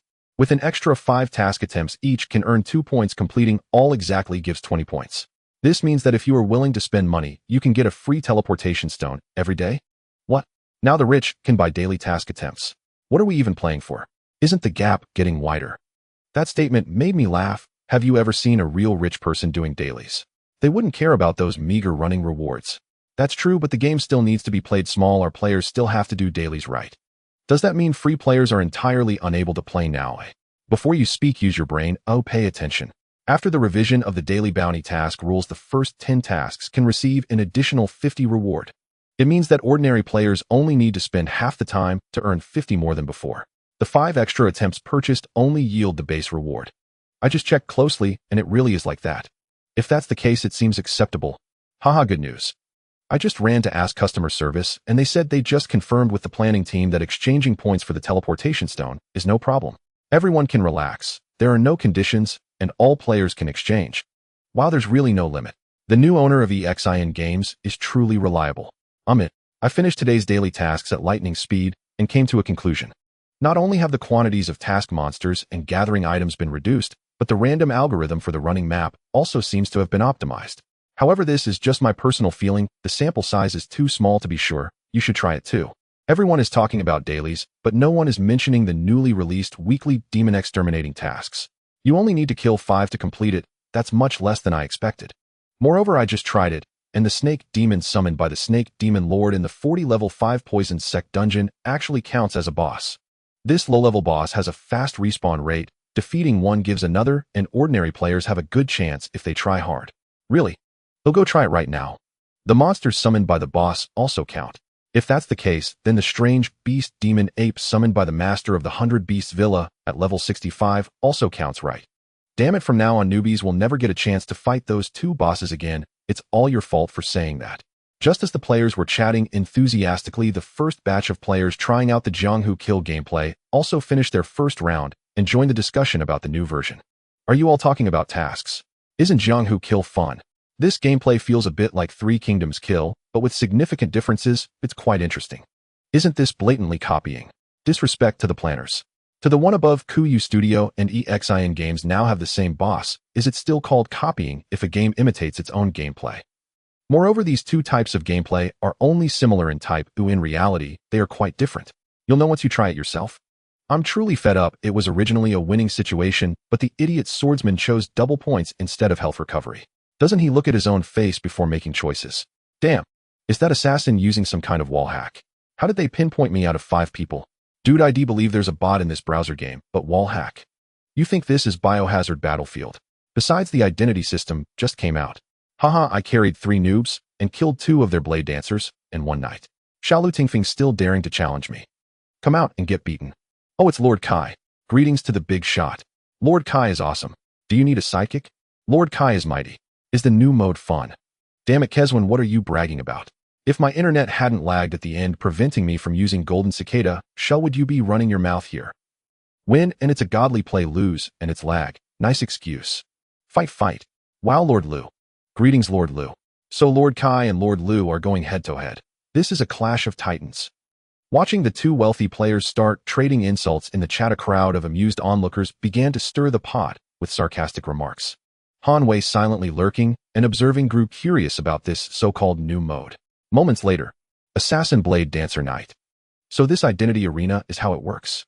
Having roughly grasped the mechanics, Han Wei became intrigued and entered the game's matchmaking queue. After a brief moment of darkness, the game screen transitioned to the arena. The avatars of 5 players from each side lined up on the left and right, representing the Haochi Alliance and the 12 waterfront strongholds respectively. Han Wei casually scanned the IDs of the 5 opponents and spotted a familiar name, 5th Celestial King. Almost simultaneously, the team chat channel on Han Wei's side exploded with messages. Damn, we've run into a big shot. The player named Zhao Yi was quick on the draw, pointing out the key before Han Wei could. Who's the big shot? Asked the seemingly casual player Zhongnan Hermit via text. Zhao Yi's typing speed was astonishing. Within seconds of Zhongnan Hermit's message, he replied, the third player on the other side, 5th Celestial King. He's a regular in the top 20 of the server's power rankings. Han Wei then slowly typed, so what do? We're about to pick identities. Another teammate, Sacred Fire Token, sent a don't panic, it's fine emoji. No need to fear, we've got a whale here too. Fairy Xiaoyao, we're counting on you, big shot. Stop it, I'm no big shot. The female account Fairy Xiaoyao replied with a sweating emoji. I've spent some money, but am still a bit behind a whale like 5th Celestial King. This identity mode's matchmaking system is pretty flawed. It might be because it's new, the algorithm probably needs tweaking. Zhao Yi speculated. However, there was no time for further discussion. The system initiated the identity confirmation phase. Unsurprisingly, Fairy Xiaoyao was the strongest player on Han Wei's side and was assigned the knight identity by default. Zhao Yi then resumed his lightning-fast typing. Everyone, did you read the tutorial? I got Blade Dancer randomly. Assassin, you're up first. Target 5th Celestial King. Fairy Xiaoyao, does the big shot agree? Since the mode was new and no one had much experience, Fairy Xiaoyao had no better suggestions and simply replied, okay. And so it was decided. Han Wei really wanted to play the assassin, but that role had been randomly assigned to the casual player Zhongnan Hermit. After a moment's hesitation, he decided not to request a role swap. Seconds later, the identity confirmation phase ended and the battle began. The first players from both sides stepped down simultaneously. On Han Wei's side, it was Zhongnan Hermit. On the opposing side, a player named Heartless Sword. Then the 5-second opening skill activation period started. As the assassin, Zhongnan Hermit was presented with a selection box. It listed the IDs of the 5 enemy players eligible for assassination along with the option to forego the identity skill. Zhongnan Hermit glanced at it and unhesitatingly chose his assassination target. As the 5 seconds elapsed, the system displayed 2 notifications. The Haochi Alliance's assassin Zhongnan Hermit assassinated the 12 waterfront strongholds, 5th Celestial King, dealing 31 true damage based on max HP. The 12 waterfront strongholds assassin Heartless Sword assassinated the Haochi Alliance's Zhongnan Hermit. Both are assassins, assassination nullified. In an instant, both teams' chat channels erupted. On the Haochi Alliance side, Han Wei's team, seeing 5th Celestial King's health bar plummet, was overjoyed. This nearly hit the maximum assassination damage. 31, Zhongnan Hermit, you've got some luck. Zhao Yi was as always the first to type. Fairy Xiaoyao also breathed a sigh of relief. He lost nearly a third of his HP. Maybe we have a chance. They didn't even assassinate me. The enemy assassin clearly hadn't identified the whale on their side.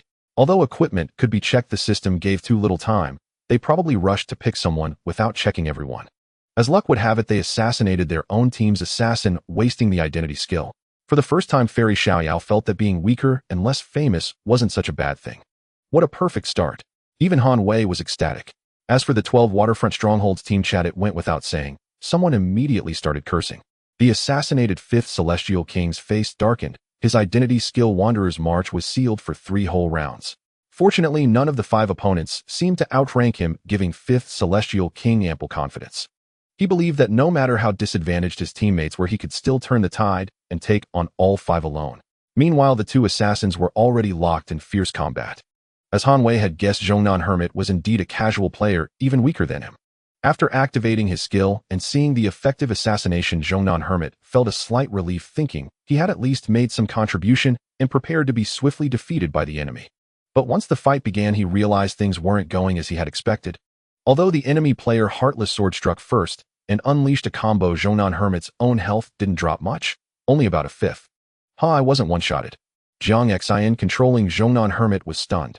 In months of playing this game, whether in arenas or the wild, he had never experienced this. The only time he wasn't instantly killed, he had lasted only 4 or 5 rounds. What is this situation? Is it finally possible to encounter someone even more inexperienced than myself?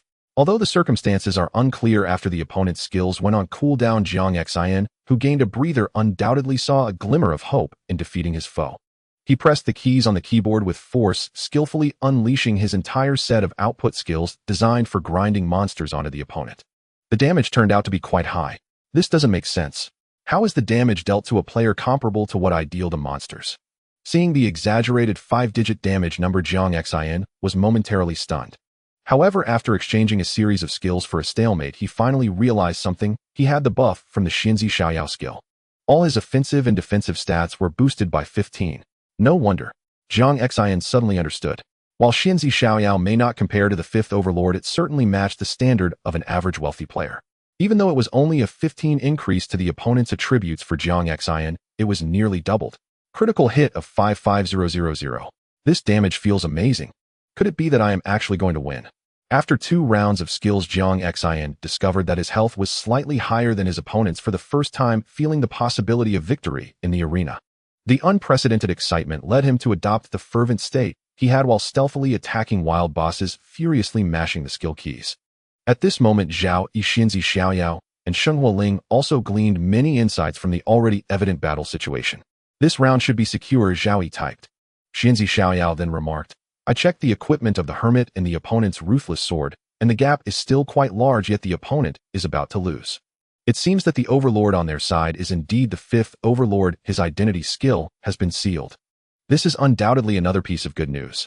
This means that if I enter the arena next, I can also benefit from the Xinzi Xiaoyao buff, while my opponent cannot. Realizing this, Han Wei felt a surge of eagerness. He believed his equipment and awareness were a bit stronger than the Zhongnan Hermit. If even a plain loser could win, there was no reason he couldn't. At that moment, the Zhongnan Hermit delivered a critical hit, completely eliminating the opposing ruthless sword. The system promptly notified that the Haoki Alliance had secured their first victory, gaining 1 point. However, the Zhongnan Hermit could no longer continue fighting due to using their assassin identity skill and exited the match. Yet, Jiang Xian controlling this character was already quite satisfied. Being able to deliver a righteous backstab to the opposing big shot, while also benefiting from his own side's attribute boost to win the match, was a feeling he had never experienced before. Satisfaction can be summed up in one word. The new 5v5 identity gameplay is indeed quite interesting. At this moment, the second battle was about to begin. Han Wei originally planned to be the second to enter to experience the joy of a 15 attribute boost, but unfortunately his hand speed couldn't match Zhao Yi's, and the opponent smoothly secured the second fighting position. As for the 5th Overlord on the opposing side, for reasons unknown, he did not rush to enter the arena despite his teammate losing the Xinzi Xiaoyao buff, allowing his allies to continue fighting. The opening skill still took 5 seconds to activate. Choose 50 points. At this moment, Xinzi Xiaoyao suddenly typed. Worried that Zhao Yi hadn't noticed, Xinzi Xiaoyao quickly repeated it. Alright, when the big shot speaks, one must show respect. Zhao Yi had originally intended to choose the option to recover health after a combat victory, as this might allow him to win 2 matches in a row. But since Xinzi Xiaoyao suggested otherwise, he complied and made his choice in time. The battle began again. The process was nothing particularly noteworthy, basically a repeat of the last match with the Zhongnan Hermit. Relying on Xinzi Xiaoyao's 15 attribute boost, Zhao Yi easily crushed one of the opposing players and retained about a third of his health. The system promptly notified that the Haoki Alliance had secured their second victory, and the Blade Master identity skill Blade Edge Bloodshed successfully triggered, gaining 2 points. Yage, Zhao Yi, anxiously staring at the screen, suddenly slammed his hand on the table, unable to contain his cheer.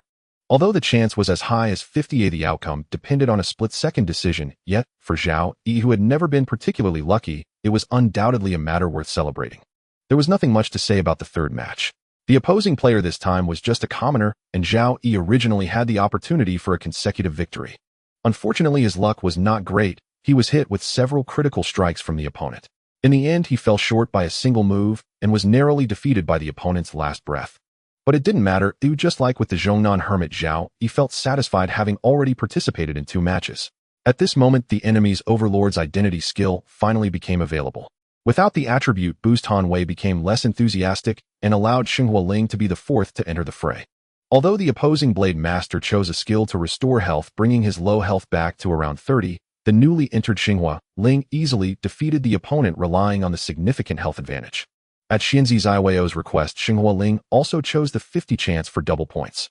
However, this time luck was not on their side, and it did not trigger. Even so, the situation on the field was very favorable for the Haoki Alliance.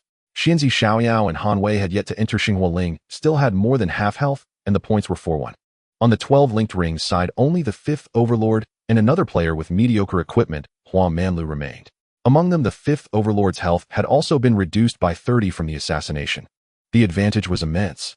It seemed that the 5th Overlord on the opposing side had realized the dire situation, and after hesitating for a few seconds, he decided to enter the match early.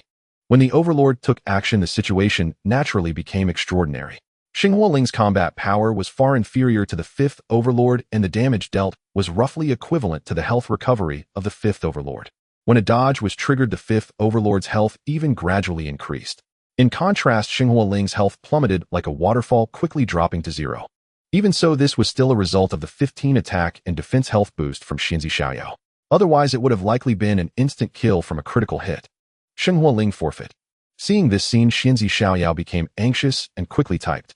However, the prompt came a bit late. By the time the message was sent, Xinghua Ling had already been left with no health and exited the match.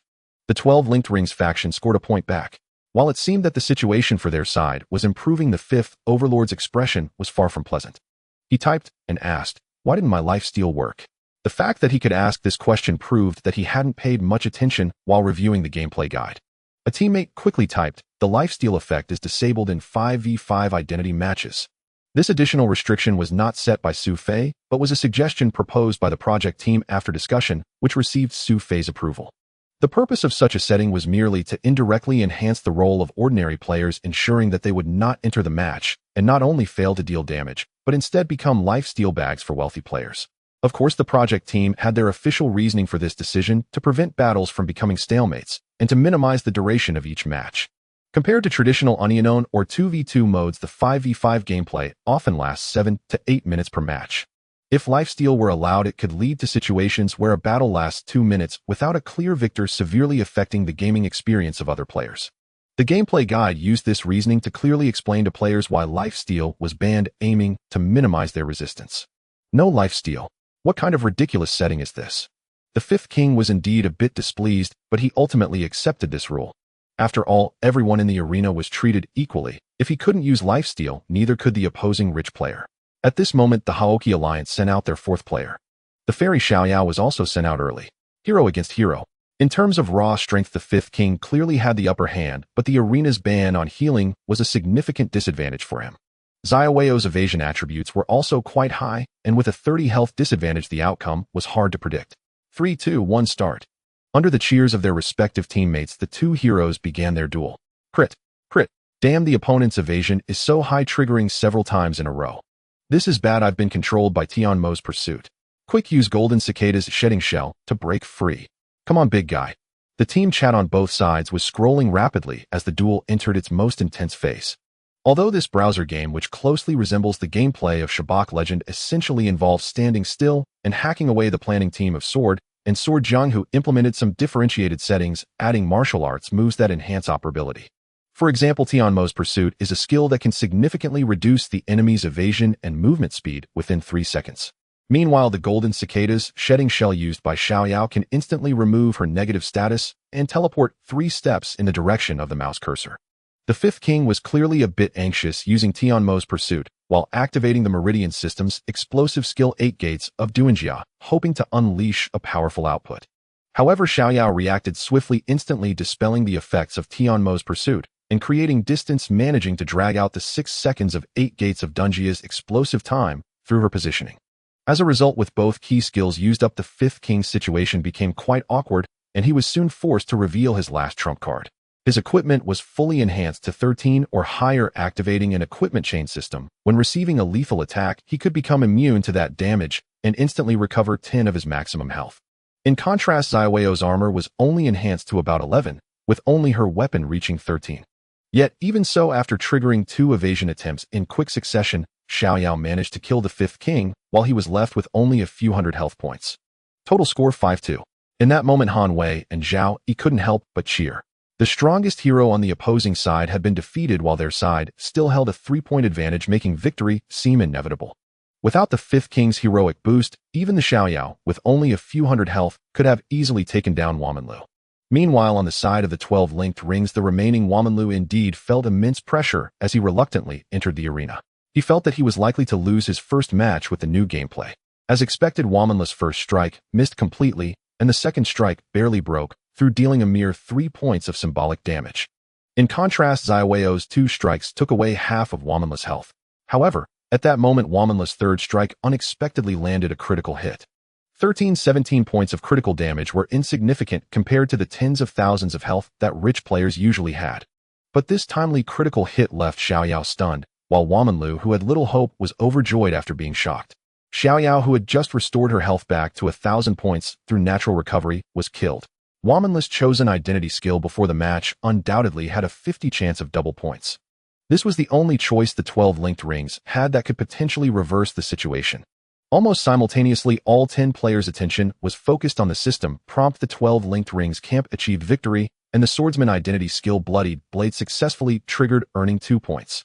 Total score 5-4. As long as Wamanlu could eliminate the last player Han Wei, they could tie at 5-5 and enter the final playoff. There was even a chance to trigger double points again, directly overturning the score to 6-5 for victory. Holy shit. Can it really turn around? Xiaoyao and the others were indeed a bit anxious, while the 5th king and others saw a glimmer of hope. Although Wamanlu had less than half health remaining, the opposing Han Wei seemed to be a mediocre character dressed entirely in commoner's clothing. What if? With their hopes riding on it, the decisive battle began. For the first time, Han Wei was given high expectations, approaching the game with utmost seriousness, making the keyboard's number keys clack loudly. At this moment, both sides realized that the public chat was now unlocked. Having only been able to use team chat throughout the match, they immediately unleashed their pent-up enthusiasm, typing aggressively in the public chat. This was yet another improvement by the project team. Su Fei originally envisioned that the chat would only be unlocked when both sides were tied, entering the playoffs.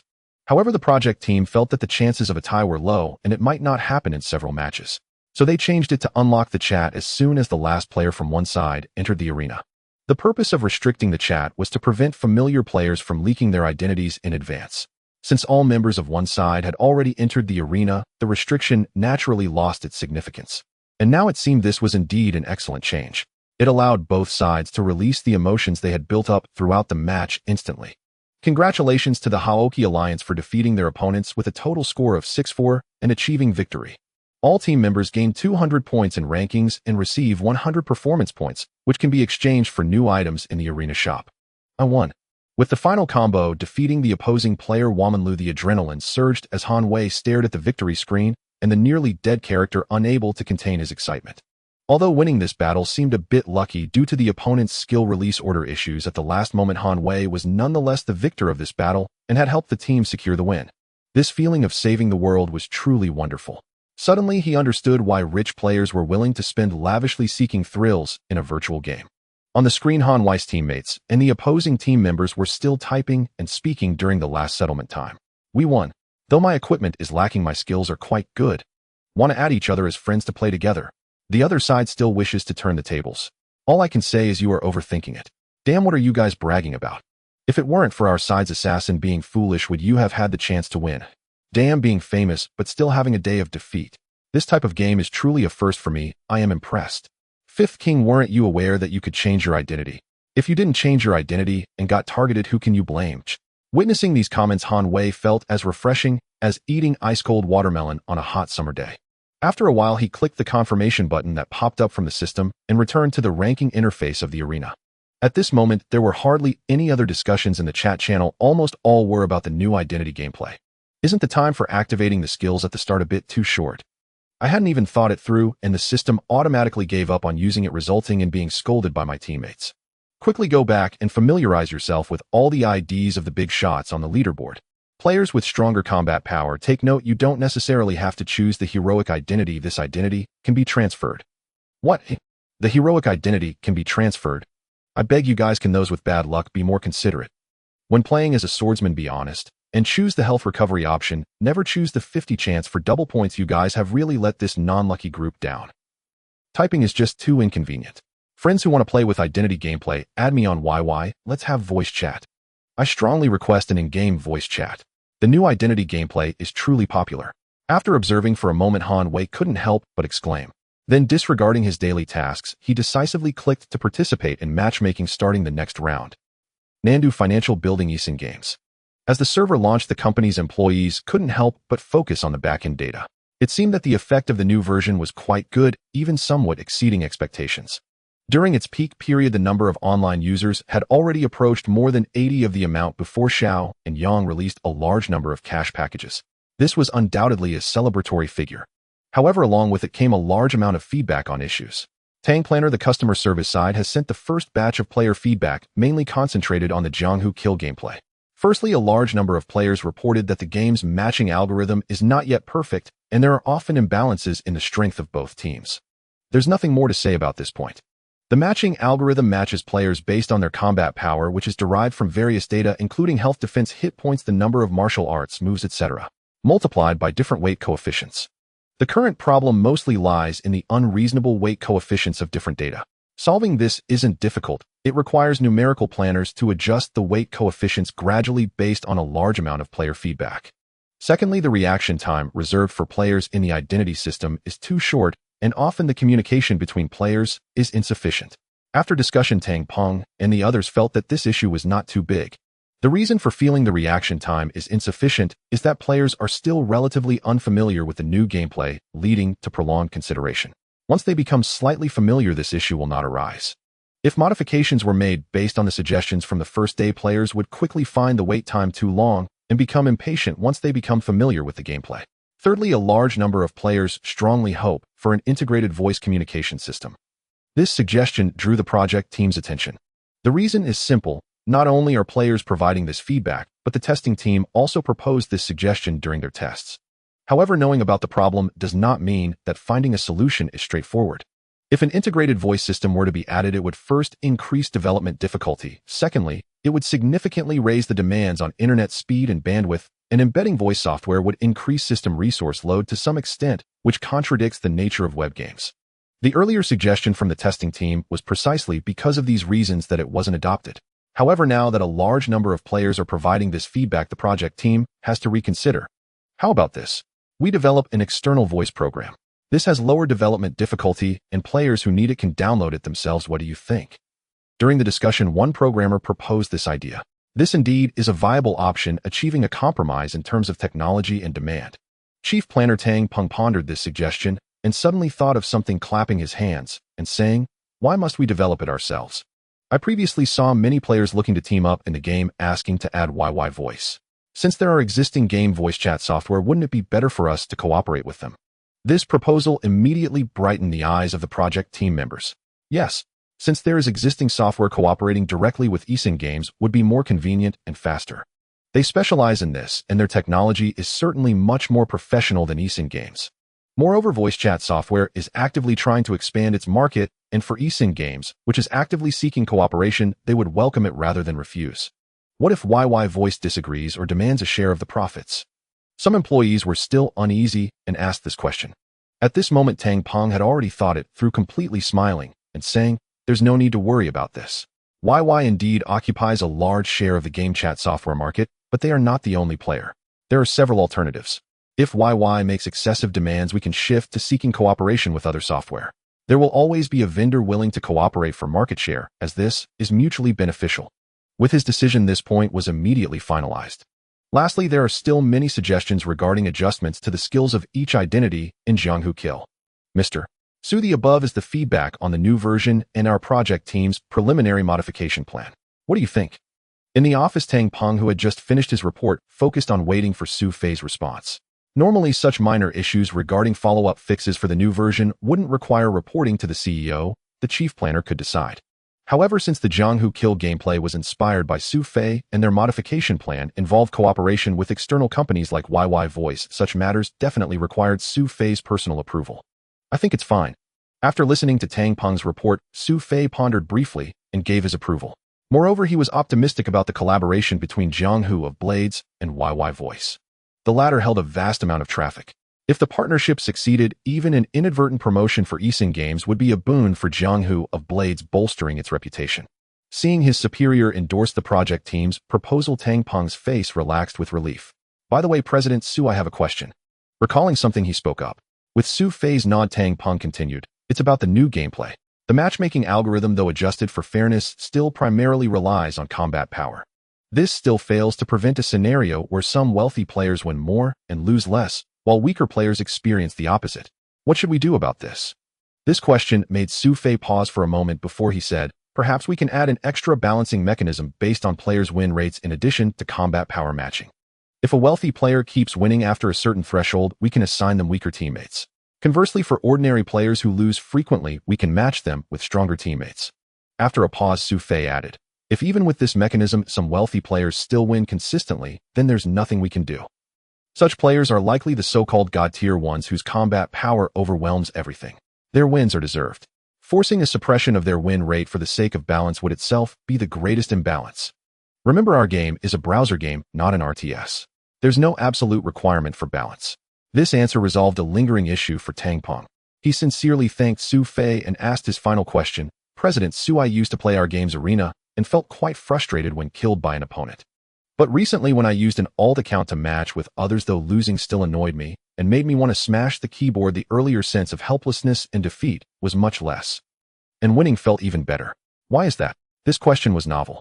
Su Fei was taken aback, somewhat surprised. This time he thought carefully for a long while before answering. I think it's about personal glory being amplified and shared, and personal defeat having an excuse to escape. Defeat? Tang Peng was thoughtful but couldn't immediately grasp the point. Seeing this, Su Fei explained, it's simple. In the previous single-player arena, if you lost, you could only blame your own skill, at most adding excuses like lag or a bad mouse. But those are external reasons. Deep down you know those excuses are unreliable, just for self-comfort. However, the new Jianghu battle mode is different. Your personal win or loss is just part of the whole. Even if you lose, you can blame the other 4 teammates for the team's defeat. Unless every teammate plays perfectly, mistakes can always be found. This way you can comfortably think it's not because you're bad, but because your teammates are too stupid and unhelpful. As for winning, that goes without saying. You can show off in front of 4 teammates and 5 enemies, and might even witness the enemy team blaming each other after your victory. Even a novice player riding on a pro's coattails can at least share in the basic joy of victory. This answer moved Tang Peng slightly. He couldn't help asking, President Su, did you deliberately consider these ideas when designing the new gameplay? Su Fei looked at his expression and knew he was overthinking. He chuckled. You've done reading comprehension in high school Chinese, right? Do you think authors really have all those thoughts and feelings when writing? This rhetorical question made Tang Peng laugh, and he understood Su Fei's unspoken meaning. To be honest, these thoughts came to me only after you asked. In reality, when designing the new gameplay, I didn't think that far ahead. I just wanted to create a mode where ordinary players could shine with simple rules, but rich content. Su Fei didn't embellish himself, but spoke truthfully. But Tang Peng took it as modesty. Even as he left the office, admiration lingered on his face. The excellent reception of the new version inspired the Jianghu of Blades project team, who threw themselves into their work with vigor. The day after the update, the team astonishingly released the first patch, optimizing the matchmaking algorithm and fixing a few minor bugs. Meanwhile, the project planners, referencing Su Fei's earlier suggestions, began developing new expansion roles like Chivalrous Warrior and Divine Physician. The operations team also successfully contacted YY Voice. Learning about Jianghu of Blade's situation, YY Voice's executives were highly interested in Eason Games' proposal and immediately agreed to send a team for inspection. Once approved, dedicated technical staff would liaise with Eason Games. Stimulated by these positive developments, the game that had been severely undermined by Xiao Heong showed signs of revival. Like Cool U Studio's strategy of the Three Kingdoms. Though the number of returning players wasn't large, it was a good omen. Noticing this, Su Fei decisively ordered the project team to launch a major returning player event. It included a 7-day sign-in event for returnees, offering level 100 new geared double XP books and rare spirit beast mounts, along with benefits for existing players. For every lapsed player recruited back with a certain weekly activity level, the recruiter would receive diamond rewards for 3 consecutive weeks. This move ignited player enthusiasm. Many players contacted their inactive friends promoting the new version's benefits and identity combat gameplay. Within 3 days, daily active users increased by nearly 10, and the number continued to rise slowly. Finally stabilized the situation. Seeing the acquired eSIN games return to normal operations, Su Fei, who had been focused on Jianghu of Blades, felt relieved. After instructing Tang Peng and the team to maintain updates, he turned his attention back to Cool Studio. But first he needed to claim the reward for the system task of acquiring eSIN games. The task of acquiring eSIN games was triggered when Su Fei learned that Xiao Heong intended to transfer ownership of the company. The reward was a recruitment opportunity, although the specialization could not be specified. This task had already been completed when Su Fei officially finalized the acquisition. However, at that time his attention was focused on saving the players from the massive exodus of the Sword and Sword Jianghu, and with no further movements from the system in the following period, he inadvertently forgot about the task reward.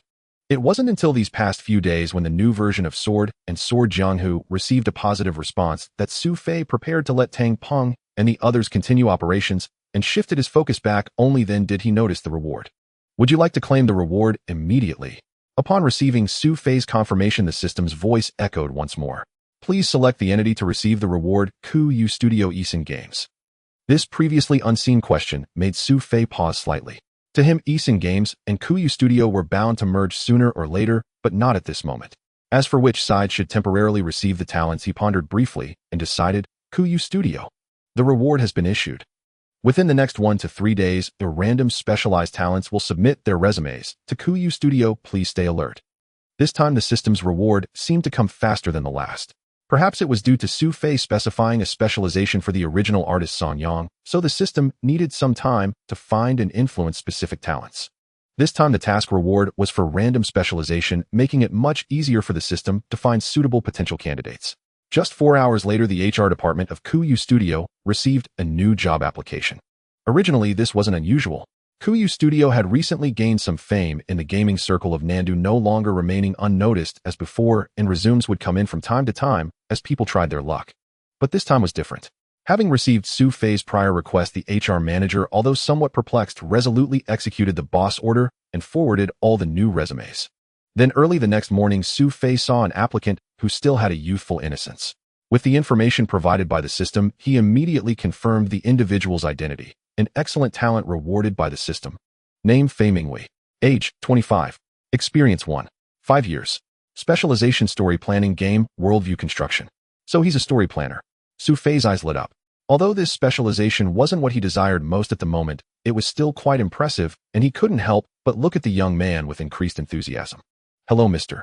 Su. Fei Mingwei looked at the man across from him who seemed only a few years older with a mix of surprise and shyness. How had he suddenly been called for an interview with the boss after merely applying for the positions of execution planner and text planner? Was it a tradition at Cool Studio to conduct personal interviews, or was it merely luck that he hit the jackpot? As he felt anxious, Su Fei noticed his nervousness and didn't immediately proceed with the formalities. Instead, he gestured for him to relax and casually asked, I see you have prior experience at another game studio. Fei Mingwei was honest, replying, It's been about 1.5 years. What was your specific position? I was an execution planner for an online game called Spirit Pet Journey, a low-budget cartoon-style game with little fame. I'm not sure if Mr. Su has heard of it. Execution planner. Hearing Fei Mingwei's response, Su Fei was astonished. How could someone specialized in story planning be assigned to execution planning? Compared to the commonly heard roles of chief planner, numerical planner, or copy planner, many players might be unfamiliar with execution planning and unclear about the main responsibilities of this position. In fact, in most game studios, execution planners handle the most basic and laborious tasks, primarily responsible for implementing the results produced by the previous planners, often earning the lowest salaries. 2 examples illustrate this: while configuration tables and battle editors. The descriptions of characters, skills, and other systems that players see in the game, as well as various calculations of battle damage, all need to be configured in Excel spreadsheets, which are typically filled out by execution planners. When characters participate in battles, settings also need to be completed in the battle editor. For instance, when a skill is cast, the damage numbers pop up at a specific frame of action, and the size, font, and color of the damage numbers, as well as how long they display before disappearing, are all tasks for the execution planner. Of course, not all game project teams have this specific role of execution planner. In many small studios, there is often no clear division, and execution planning tasks are usually shared by other planners. Nevertheless, Fei Minghui's situation astonished Su Fei. Having a specialized employee engaged in execution planning was a complete waste of talent. It's no wonder Fei Minghui resigned from his previous position. It must have felt like his talents were being buried. However, for Su Fei this was a good thing, as otherwise this talent would not have come easily to him. Aside from the position issue, what other reasons prompted you to leave your previous studio? The previous boss often required overtime, which made my girlfriend complain from time to time, and it was quite troublesome. The key was that the overtime pay was inadequate. The straightforward boy Fei Minghui continued to speak candidly. If you were to join Kuyu Studio, do you have any suggestions for us? Less overtime, more benefits during holidays, and it would be best if I could get regular salary increases. This QA continued for a while, and seeing Fei Minghui had completely settled into the rhythm and was no longer as tense as before, Su Fei threw out a real question. What are your thoughts on the position after joining? I noticed your previous position was execution planner, yet the resume you submitted to us marked both execution planner and copy planner. Perhaps Su Fei's demeanor was very approachable, like that of a friend, or maybe Fei Minghui had a lot to express after being repressed at his previous game studio. In any case, he spoke freely, as if he were having a casual conversation, unburdening his thoughts. What I did before was execution planning, and the work was very trivial and monotonous. How should I put it? It felt like being a mechanical tool. All the content was set by others, leaving me to merely transport it to the right place, with absolutely no room for personal expression. After a lengthy complaint, Fei Minghui seemed to realize that he had gone a bit too far. He quickly changed the subject to ease the atmosphere. Of course, I never said that executing the planning work is inferior, nor did I imply that I am spoiled or overly sensitive. If others can do this work, I can surely do it as well. I just feel that this position is indeed not quite suitable for me. I can never muster up the enthusiasm to do it.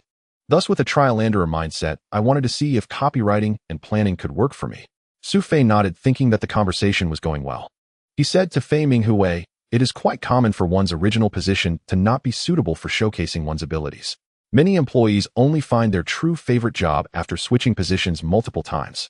Our Kuyu Studio places great importance on humanization, and we will certainly arrange a position for employees that allows them to fully display their talents, so you can rest assured about that." Really able to negotiate. Fei Minghui thought that since he had previously worked as an execution planner, he would most likely continue to be assigned this role in the new studio. Unexpectedly, the new boss turned out to be so accommodating, which surprised and delighted him. He looked up at Su Fei and said, "In that case, I would like to do copywriting and plot planning." "Oh." Su Fei raised the corners of his mouth slightly and asked, "Have you made up your mind?" Fei Minghui said without hesitation, "When I was in high school, I liked to write some novels and enjoyed using my pen to create a world in my heart. Once I entered college and got involved with games, I suddenly realized that games are actually the best way for me to realize my personal interests. They allow the worlds I create to truly come to life from the pale pages, becoming vibrant and full of flesh and blood. From that moment on, I decided that after graduating from college, I would join a game studio." As for your words, Su Fei did not comment, continuing to ask, "Our Kuyu Studio currently has 2 projects underway. The strategy 3 Kingdoms is a mature game, while the new game is nearing the end of development, and there are already more than one copywriter in the development team. If you were given a chance, how would you prove that you can do better than them?" This very realistic question seemed to slightly dampen Fei Minghui's enthusiasm. But the idealism in his heart seemed to have been ignited by the previous conversation, and after a brief period of discouragement, he quickly rallied. "Su Zong, I indeed cannot prove that I can do better than my colleagues. However, during my time as an execution planner in the Spirit Pet Journey to the West project group, I used my spare time to draft a revolutionary worldview setting for the journey to the West, which I later added some ideas and content to. If you don't mind, I can organize it and present it to you for your advice." A revolutionary worldview for Journey to the West.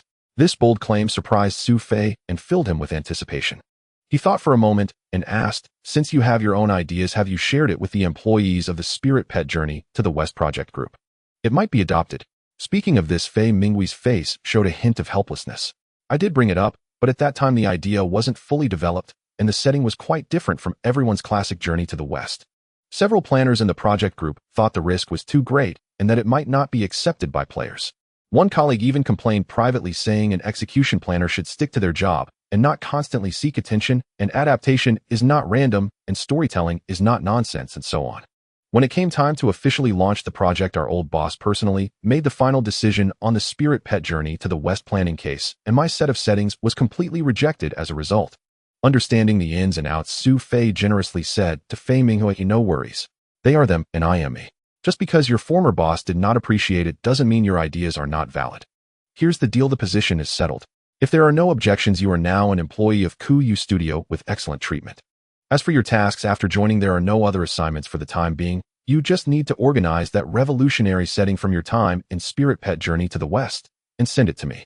If it is indeed good, then you will be the plot planner for our studio's next new game. Su Fei's promise filled Fei Minghui with great joy. He revealed an unreservedly happy smile. Thank you, Su Zong. I will start organizing it immediately when I get back. After more than a year in the industry, since graduating from college for the first time, he felt a passion for work igniting within him. Just 2 days later, carrying a thick stack of setting collections, Fei Minghui, with an unmistakable fatigue, excitedly knocked on Su Fei's office door. Su Zong, after working through 2 sleepless nights, I finally organized that set of settings. Saying this, he placed the stack of settings, which was at least as thick as several textbooks, onto Su Fei's desk with a loud thud, looking over with anticipation. Su Fei, who was drinking morning tea, glanced at the thickness of the stack of settings, and his eyelids twitched slightly as he asked, "Is this all of it?" Fei Minghui nodded proudly and said, "This is what I've been writing little by little over the past year, but it's really not much. Only about 300,000 words in total." The word "only" was quite interesting. Su Fei did not expect that Fei Minghui would give him such a surprise, and he couldn't help but rub his brow, saying, "All right, I'll read these slowly. But with so many setting collections, there must be an outline or a story summary, right?" Fei Minghui slapped his forehead and said, "I forgot to explain to Su Zong, the small booklet on top is a brief description of the worldview and a summary of some main NPC character backgrounds." "Oh, that's good." Letting Fei Minghui go back first, Su Fei picked up what was said to be a small booklet, which actually had dozens of pages, and began to read it slowly. Dark Journey to the West, Worldview Setting Chapter. Chapter 1, The Origin of the Gods. After the chaos began to open, this world began to have living beings. Gradually, these beings started to grow. Among them, those who first understood the mysteries of power gradually began to control this world. They proclaimed themselves as gods. However, to maintain their absolute rule over all things in the world, they sealed the mysteries of gaining power. Millions of years, tens of millions of years, the gods grew stronger. The brother of the Peacock King, the golden-winged Great Peng, created Garuda, and Nuwa created humanity. But behind this prosperity, a conspiracy was brewing. Evil plans caused divisions among the gods. After a whole morning, Su Fei set down the text in hand and couldn't help but emit a sigh. Dark Journey to the West. Fei Minghui really chose a fitting name for his setting collection. In the orthodox journey to the West, or in the minds of most Chinese people, the immortals and Buddhas are undoubtedly positive figures, while the demons and monsters are absolute villains. The entire journey to the West narrates the tale of Sun Wukong and his 2 disciples escorting Tang Sung westward to acquire the scriptures, battling demons and monsters along the way to achieve their righteous goal. However, in Fei Minghui's dark version of Journey to the West, Su Fei sees only 2 words: subversion. The deities and Buddhas are the true puppet masters, holding the world's power in their hands, spreading calamities while pretending to be benevolent saviors of innocent civilians, all to gain the faith of the masses. Any being daring enough to resist or expose the truth will face their merciless retaliation. Of course, if it were only to this extent, Su Fei would not feel such profound resonance and admiration. Similar dark interpretations, whether of Journey to the West or other classic masterpieces, have never lacked in literary history. What truly stands out in Fei Minghui's setting collection is the way it redefines the character and beliefs of each major NPC against this backdrop of subversion, suffused throughout with an irresistible sense of destiny and an uncompromising struggle. The tension between these 2 aspects endows this Dark Journey to the West setting collection with an epic grandeur. Among them, Tang Sung shines particularly bright. In traditional Journey to the West, Tang Sung is portrayed as a gullible and indecisive figure, a foolish seeker of scriptures. He is easily swayed, seldom trusting his disciples, often falling for the tricks of demons and monsters that disguise themselves, and repeatedly suffers the consequences without learning. Viewers of the television series must have often felt annoyed and dissatisfied with this portrayal. However, in Fei Minghui's structure, this seeker of scriptures has completely transformed into another person. Once a golden cicada, before reincarnating as Tang Sung, he had already embarked on 9 journeys to acquire scriptures, but all 9 ended in death at the hands of Sha Sung, who was commanded by the Buddha to guard the river of sand. After his 10th reincarnation, the confused him finally grasped the truth of this despairing world. At the foot of the 5 Elements mountain, he told Sun Wukong, who was unwilling to be rescued, "If you only seek to turn the tables, you will never succeed. To become a Buddha, you must first make the Buddhas vanish." Then, resolutely leveraging the grand conspiracy of Journey to the West set up by the deities, he embarked on a westward journey with his disciples. On the surface, they battled demons and monsters, but secretly, he liaised with trustworthy monsters and aimed for the western Ling Mountain. Aside from Tang Sung himself, his original disciples, Sun Wukong, Zhu Beiji Sha Sung, and the White Dragon, each have their own destinies and compelling reasons to join the journey to the west. Su Fei briefly skimmed through the setting collection below and even found many standout supporting characters and monsters from the original work, such as the Dragon Kings of the Four Seas, Xinyuanzi the King of the Daughter Kingdom by Gu Jing, and the Ancient Turtle from the Tongtian River, all with fresh deconstructions or even independent storylines. The love and hate depicted within are heart-wrenching and evoke a deep sense of regret. How much effort has Fei Minghui poured into this collection? Su Fei couldn't help but marvel at the quality of this setting collection. Even more astonishingly, at the very bottom of OneNote, Fei Minghui had even sketched out some concepts for character skills and the general gameplay. The game could feature a race system allowing players to choose their origins from among the human, dragon, demon, and other races, with each race having different talents and racial skills. The main content of the game involves following Tang Sung and others on their scripture-seeking journey, facing 81 trials along the way, and with each nation encountered forming a large map, and each trial becoming a set of dungeons. Finally, when reaching Ling Mountain, a multitude of celestial beings can form a high-difficulty large team dungeon. But I am unsure if the format of a web game can achieve this. As players level up and their intimacy with Tang Sung and his disciples increases, they can choose to learn storyline skills from the 5 disciples. For example, Sun Wukong possesses skills such as the 9 Heavens Mystic Art, the 72 Transformations, the Somersault, Cloud, the Fire Eyes, the Body Outside the Body, the Law Manifesting in the World, the Nascent Soul, Leaving the Body, and the ability to summon rain and wind. Each player has a limited number of storyline skills they can learn, at most 2 to 3. With the combination of racial talents and skills, it can ensure that each player's character has a unique skill set. Additionally, passing through important forces such as Wuzhuang Temple, Shiyue, Sanxing Cave, Dragon Palace, and the Underworld can introduce a wealth of side content, even incorporating faction skills. Some powerful demons and monsters may also have their unique secret techniques, which can be obtained through dungeons or quests. Players can combine these skills to create ever-changing combat styles rather than relying solely on a single set of faction skills that never change, winning merely by spamming keys. As for the combat style, I believe that since it's a battle between deities, conventional game mechanics like standing combat or turn-based systems would not suffice. Given the high level of power, one should be able to avoid an enemy's touch and swiftly eliminate them. Therefore, I think a side-scrolling beat-em-up mode like that of King of Fighters 98 would be most suitable for a dark journey to the west, allowing skilled players to easily dominate novices even at the same level. All of the above are merely my idle musings. Since I have never engaged in relevant planning, I am uncertain whether my ideas can actually be realized and if players would accept them. But at least in my mind, the gameplay of Dark Journey to the West should be like this. These are not particularly novel concepts. Many web games feature them. However, within Fei Minghui's seemingly amateur descriptions, 2 aspects profoundly shocked Su Fei. First is the scale of the game map he envisioned. Each trial can form a set of dungeons, and each nation traversed can create a large map.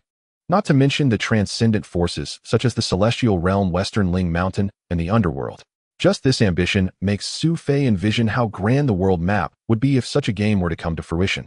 It could rival top-tier games like Dark Tide, which was introduced to the domestic market in 2005. Secondly, the combat aspect of the game. The unique storyline skills, the ever-changing skill combinations, and the unprecedented side-scrolling combat mode. If Su Fei remembers correctly, there are currently no games in the domestic market that boldly adopt arcade-style combat. This is because such real-time combat demands high technical and network standards, and even a slight mishap can lead to lag or disconnections. Moreover, side-scrolling combat requires high player dexterity. Players accustomed to more simplistic game modes may struggle to adapt. However, it must be said that this concept is indeed very innovative with high playability and competitiveness. For a moment, Su Fei was tempted to make the next project of Kuyu Studio after Red Alert Nuclear War Before Dawn into Fei Minghui's Dark Journey to the West. But reason quickly reminded him that it was impossible. If it follows the page game model, it simply cannot support such a grand game setting and combat mode. Only a client game will do. Moreover, it must be a super masterpiece like Dark Tide to fully showcase the charm of the character Fei Minghui. However, the current strength of Kuyu Studio is simply incapable of producing a game of this level. Even the thought of attempting it should be dismissed. What a pity. Su Fei stared at the pile of design documents for a long time before he couldn't help but sigh regretfully. Forcing it to become a page game would only waste this genius creativity. He could only put these brilliant designs aside for now, continuing to refine and prepare while accumulating strength, waiting for the day he could bring it to fruition. Under normal circumstances, Su Fei felt that he might not even wait 10 years. But fortunately, he had the system to assist him. With Zhou Yang and Song Yang in front, and Fei Minghui behind, Su Fei truly felt the strength of those evaluated as outstanding talents by the system. If he could complete a few tasks in a row and bring in more similar talents while the studio accumulates funds and staff, perhaps that day is not as far away as I imagined. Before that, the first thing he needed to do was to completely bind the talent Fei Minghui to his studio. Fei Minghui, President, Su wants you to come to the office. As the short lunch break was nearing its end, Fei Minghui, who had just returned from outside after eating, heard Lu Jia's call. He was momentarily stunned, but then ran over with some excitement. An entire morning should be enough for President Su to understand this design document. I wonder what he thinks of my set of designs. Can it be adopted? Lost in such thoughts, he sat on the sofa in the office, a slightly nervous expression on his face resembling a primary school student waiting for the teacher to announce the final grades. However, Su Fei's first words brought a look of dejection to his face. I think your dark fantasy setting is quite good, but I won't make it the next project for the studio, nor will it be turned into a page game. Hearing the verdict after waiting an entire morning, Fei Minghui's breath hitched, and amid his disappointment, a sense of self-doubt arose. Previously, when the boss and planners were unwilling to adopt his designs, he could still console himself that his initial concepts were not refined enough. But after so much polishing, the new President Su still chose not to use it. Did that mean he truly lacked this talent? Before Fei Minghui could ask anything, he heard Su Fei's next words, instantly freezing in place. The reason for this decision is that such an amazing setting would be too unfortunate to make into a page game. It will be the studio's first super masterpiece in the future. I will spare no resources to turn it into a client game comparable to Dark Tide. Endless surprise instantly pulled Fei Minghui back from hell to heaven. The huge contrast and psychological shock left him momentarily dazed. President Su wants to turn my design into a client game. You heard right, I indeed plan to turn it into a client game, Su Fei said with a smile, looking at him. Unless you disagree. No, how could I possibly disagree? Fei Minghui shook his head vigorously, his joy indescribable in words. He didn't even pay attention to what Su Fei said next, dazedly nodding repeatedly before returning to his workstation with a silly grin. It was only half an hour later that he suddenly awoke, and under the gazes of several new colleagues looking at him, as if he were a fool, he swung his fist and burst into laughter. Then a light remark suddenly emerged from beside him. You must be the new Fei Minghui. Disrupting normal office order, one warning. If you keep it up, you won't get your salary for today. Gah! Fei Minghui's laughter abruptly stopped, as if a duck had its neck pinched. The studio was immediately filled with a lively atmosphere. After binding another talented individual to Kuyu Studios' chariot, Su Fei was satisfied as he locked the design documents for Dark Fantasy Journey in his filing cabinet, planning to take them out for study and review when he had the time. The most important task at hand, without a doubt, was that the development of Red Alert Nuclear War Eve was nearly complete. It was time to consider matters such as agency operations, publicity, and the first test. President Su, the first test version of the game is basically complete, and the testing team is working overtime to catch up. If all goes well, there shouldn't be any serious issues. We are just waiting for your instructions now. In the office, Yi Jingyu reported to the boss, who had been focusing most of his energy on Eisen games. The revival of Sword and Blade under Su Fei's hands was not unexpected, but precisely because of this, Yi Jingyu felt the competitive pressure from within. In recent days, he had exhausted himself for the final stage of development of Red Alert Nuclear War Eve. Well done. Su Fei looked at the noticeably thinner Yi Jingyu and praised, I have been focusing on Eisen lately, and the smooth development of a new game cannot be separated from your contribution. Of course, the employees in the development team have worked hard as well. After the new game launches, the studio will surely give them the rewards they deserve. You flatter me, President Su. It's all part of our duties. Yi Jingyu said earnestly. Now let's discuss the agency for the new game. Su Fei had already considered this issue, saying, initially, I was thinking about continuing to outsource it for agency. However, after the temporary acquisition of Eisen Games, we now have the ability and channels for independent operations, so agency is no longer the only option for the new game.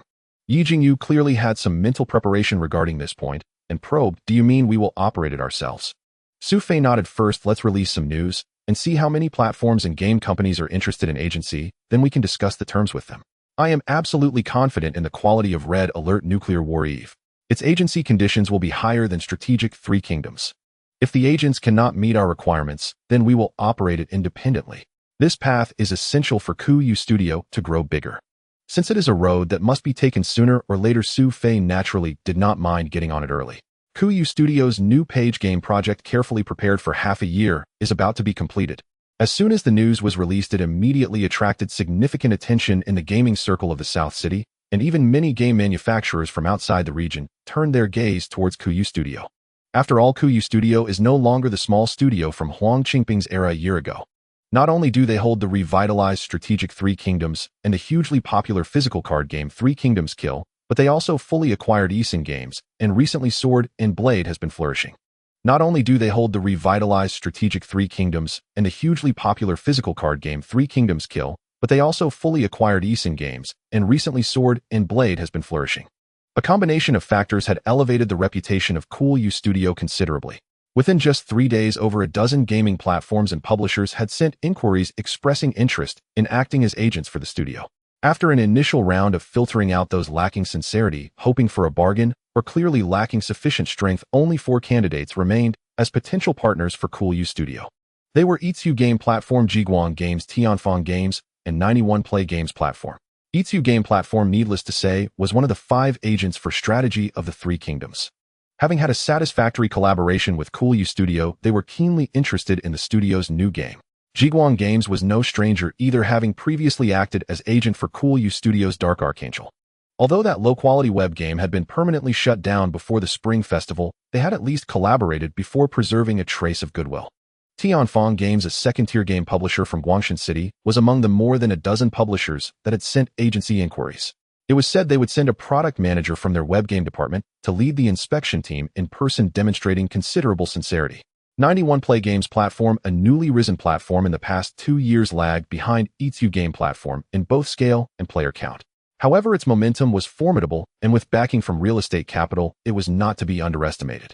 If the new game adopted an agency model, it would unsurprisingly be chosen from among these 4. Adhering to the strategy that competition breeds pressure, Kuyu Studio scheduled the negotiation meetings with the 4 platforms on the same day without revealing any information beforehand. This, to a certain extent, prevented the 4 platforms from colluding in advance to jointly pressure Kuyu Studio for lower prices. And this tactic indeed proved effective. When Supervisor Zhao from Itsu Game Platform, who had come to inspect the game, was led by assistant Lu Jia into the temporarily rented small meeting room and saw the 3 other competitors, his previously composed expression darkened slightly. However, such situations were quite common in business. Supervisor Zhao was not unaccustomed to it, and his expression returned to normal in an instant.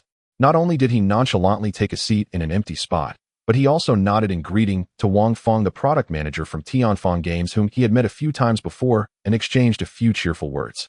"Manager Wang, I didn't expect you folks to be here.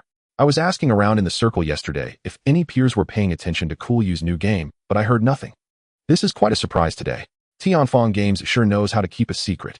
You flatter me. I hadn't heard that Itsu Games was coming either. We're all in the same boat. It's no small journey coming all the way from Guangshan. So does Tianfeng Games place great importance on Kuyu Studio's new game?" "I wouldn't say great importance, but we've certainly been paying close attention. After all, it's a relatively rare military-themed web game. If it can create gameplay similar to Three Kingdoms Kill, it might just become a huge hit." A military theme. It's hard to say. As the Kuyu Studio personnel had yet to appear, the executives who had come to inspect the game began to murmur among themselves. However, Supervisor Zhao had arrived precisely on time, being the last of the 4. They had only chatted for 5 or 6 minutes when the appointed meeting time arrived. Su Fei and Yi Jingyu pushed open the door precisely on time. The 4, including Supervisor Zhao, immediately stood up, greeting them, while fixing their gazes on the 2 who had just entered. "The 4 of you, welcome to Kuyu Studio." With that, Yi Jingyu introduced herself. "I am the lead developer of the web game Red Alert Eve of Nuclear War, and beside me is our studio's president, Su." "Oh, so this is Boss Su." Wang Feng, the product manager from Tianfeng Games, was startled, never expecting the legendary new owner of Kuyu Studio to be so young. The others were also more or less surprised and couldn't help but offer flattering remarks like young and promising and formidable for one's age. Of course, it was hard to say if that was truly what they thought. After such pleasantries, both sides took their seats, officially commencing the inspection and negotiation for the new game. 2 hours later, after watching a detailed video from the testing team, and then personally playing the game themselves, Supervisor Zhao and the others had gained a fairly comprehensive understanding of the quality of Kuyu Studio's new game. So what do you think? Any suggestions or opinions on Red Alert Eve of Nuclear War? Yi Jingyu, who had been closely observing the expressions of the 4, asked with considerable confidence. The executives from the 4 different game companies exchanged glances. After a moment, Supervisor Zhao from Itsu Game Platform cleared his throat and spoke first, the quality and completion of the new game are very high. The concept art for the various units, tanks, aircraft, and warships is particularly impressive.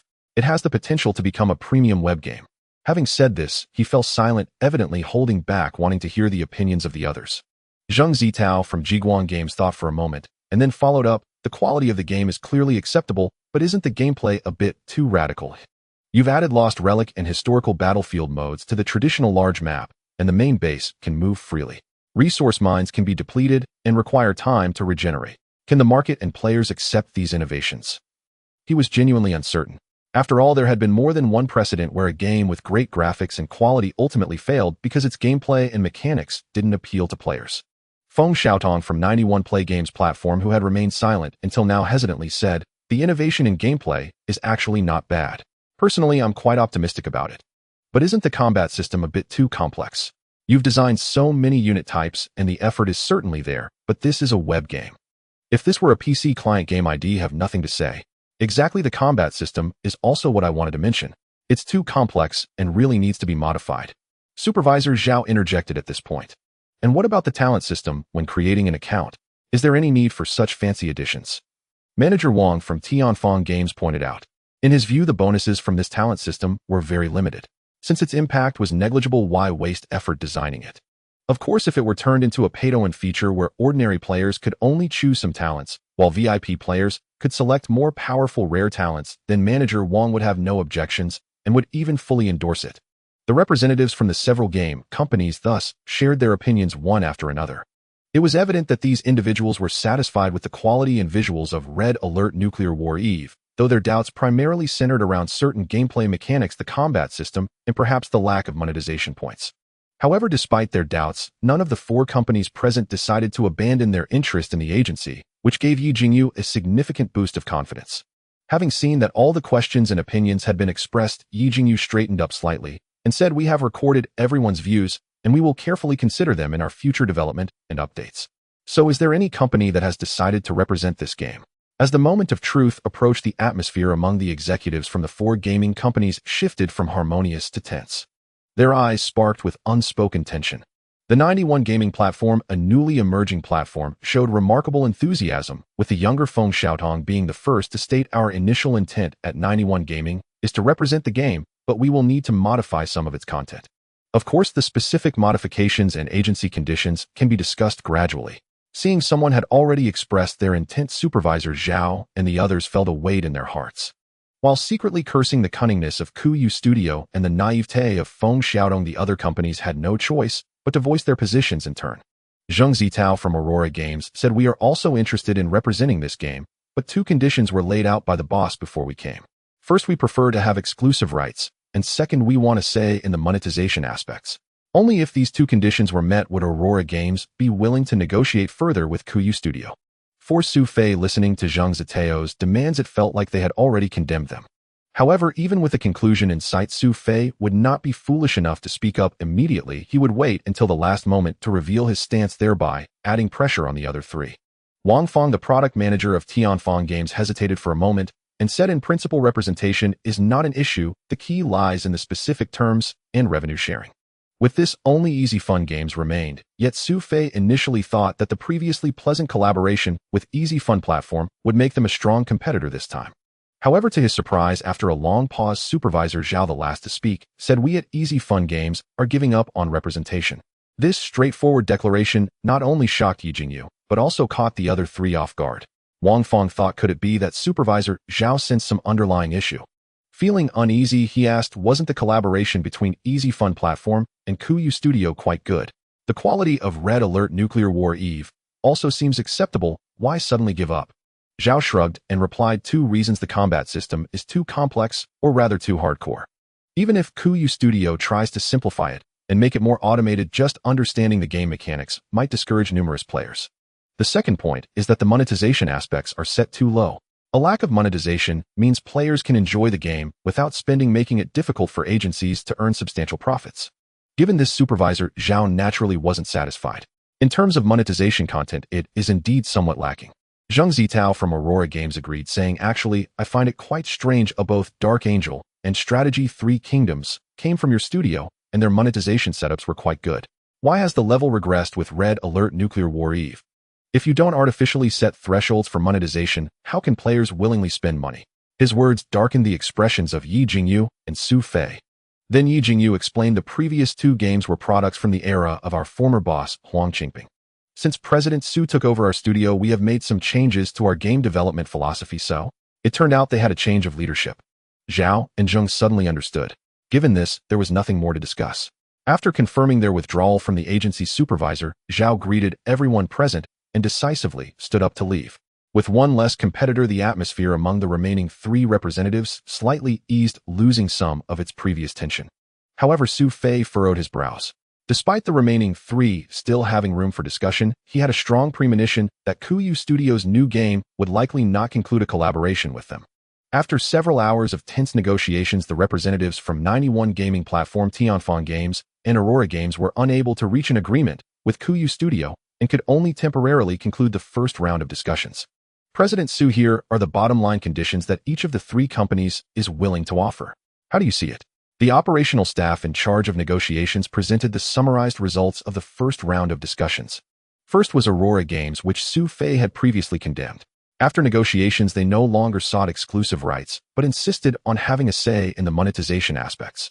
The 91 gaming platform requested certain modifications to the existing game, initially listing 6 or 7 gameplay and module adjustments, while also seeking to add a unique Platinum VIP account system.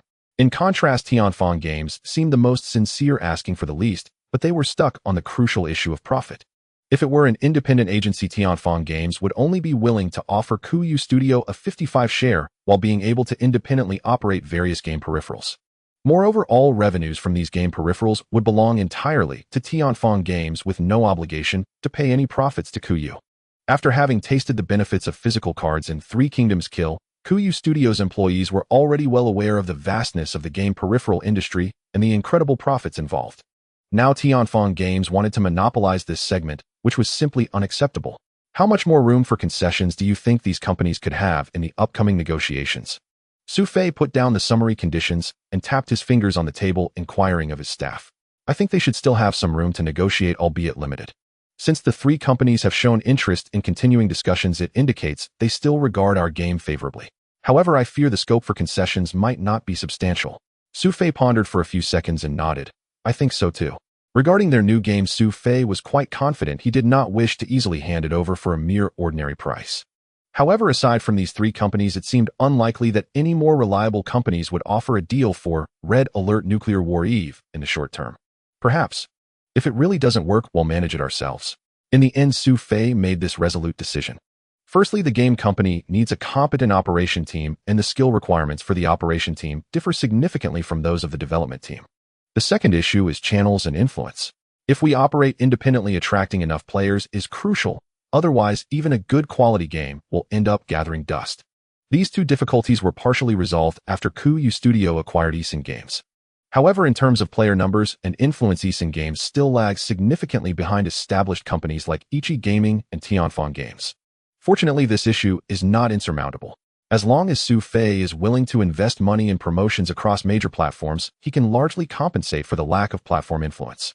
Moreover, how to achieve maximum promotional effects at the lowest cost is also quite intricate. Su General Manager, is Red Alert Nuclear War Eve really not going to have an agent? Upon learning of Su Fei's final decision, Yi Jingyu and the other employees were supportive, yet somewhat hesitant. After all, Kuyu Studio had never operated a game independently before. Don't worry, independent operation is a path we must take sooner or later. Even if we encounter some problems due to lack of experience, it's just tuition. It's better to pay it early than later when the studio is bigger. Besides, I will draw a few key members from Eason Games to join our team, allowing our studio's operational staff to learn from them. Since General Manager Su has made up his mind, we have no objections and will resolutely ensure that our studio's first independently operated game is a success. We won't let you down. Yi Jingyu and the others assured him seriously. What? You're no longer seeking an agent? Isn't this playing us for fools? Upon hearing Kuyu Studio's response, Zheng Zitao and the representatives from the three companies looked displeased. Sorry everyone, we initially intended to seek a cooperative agency, and we're quite sincere. However, your conditions are too harsh, and they don't satisfy our general manager, so explain the operational staff. I believe our conditions are already quite sincere. Besides, Kuyu Studio is not a big company. Treating a new game as a treasure isn't appropriate, is it? Wang Fong, the product manager from Tianfeng Games, wore a gloomy expression, seemingly holding back some anger. Really? Do you think just because your game has some novelty, it will definitely become a hit? Your boss must be quite young, overly confident. The representatives from several companies delivered such cold remarks, showing a lack of respect for Kuyu Studio. However, since this is a business collaboration, it's reasonable for them to decline the agency deal if they feel the conditions are unsatisfactory. Zheng Zitao and Wang Fong could only leave in displeasure. In their hearts, they were secretly waiting to see Kuyu Studio's joke. But what they didn't know was that Su Fei, who watched the three leave, had guessed their approximate thoughts, but didn't take this small matter to heart. We canceled on them once, are we not allowed to feel a bit of resentment? What Kuyu Studio needs to do now is to focus on making Red Alert Nuclear War EVA blockbuster. Only then will the representatives from these departing companies regret their initial misjudgment rather than viewing us as a joke. In just one day, Su Fei made sequential adjustments to the personnel of Eason Games and Kuyu Studio, drawing 5 key staff members from the operation team of Sword and Saber Jianghu to strengthen Kuyu Studio's new game operation team. Simultaneously, Kuyu Studio also launched a new round of recruitment to strengthen their operation and customer service teams. Just as everything was about to continue, the formal promotional opportunity that Su Fei was waiting for arrived. Firstly, the Ghost Studio from U2 Network, after a period of hard work, finally produced a live-action promotional short for Red Alert Nuclear War EVE. To avoid copyright disputes, even though the content references some Hollywood blockbusters and foreign AAA single-player masterpieces, all was independently composed and rendered anew. The entire short film, lasting 2 minutes and 17 seconds, featured props, costumes, voice acting, all of which were of high quality, ensuring that Kuyu Studio sponsorship was well spent. Secondly, the esports competition for the Three Kingdoms Kill gameplay from Strategy 3 Kingdoms is about to hold its offline finals. Su Fei began promoting this esports project before the Spring Festival.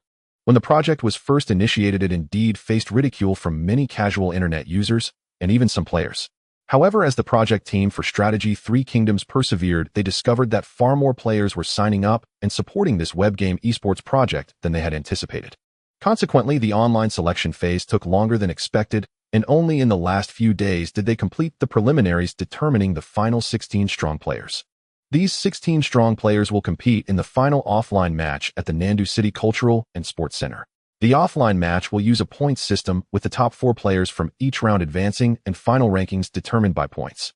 The champion of the offline match will receive a grand prize of 2,000 yuan provided by Kuyu Studio. The runners-up and third-place winners will also receive prizes of 5,000 yuan and 3,000 yuan respectively, along with various limited edition souvenirs and special gifts. Additionally, there will be live broadcasts on platforms like YY and Moyu Network. This gaming live event will attract a large number of player attention and is the perfect moment for the first promotional release of the live-action short for Red Alert Nuclear War EVE.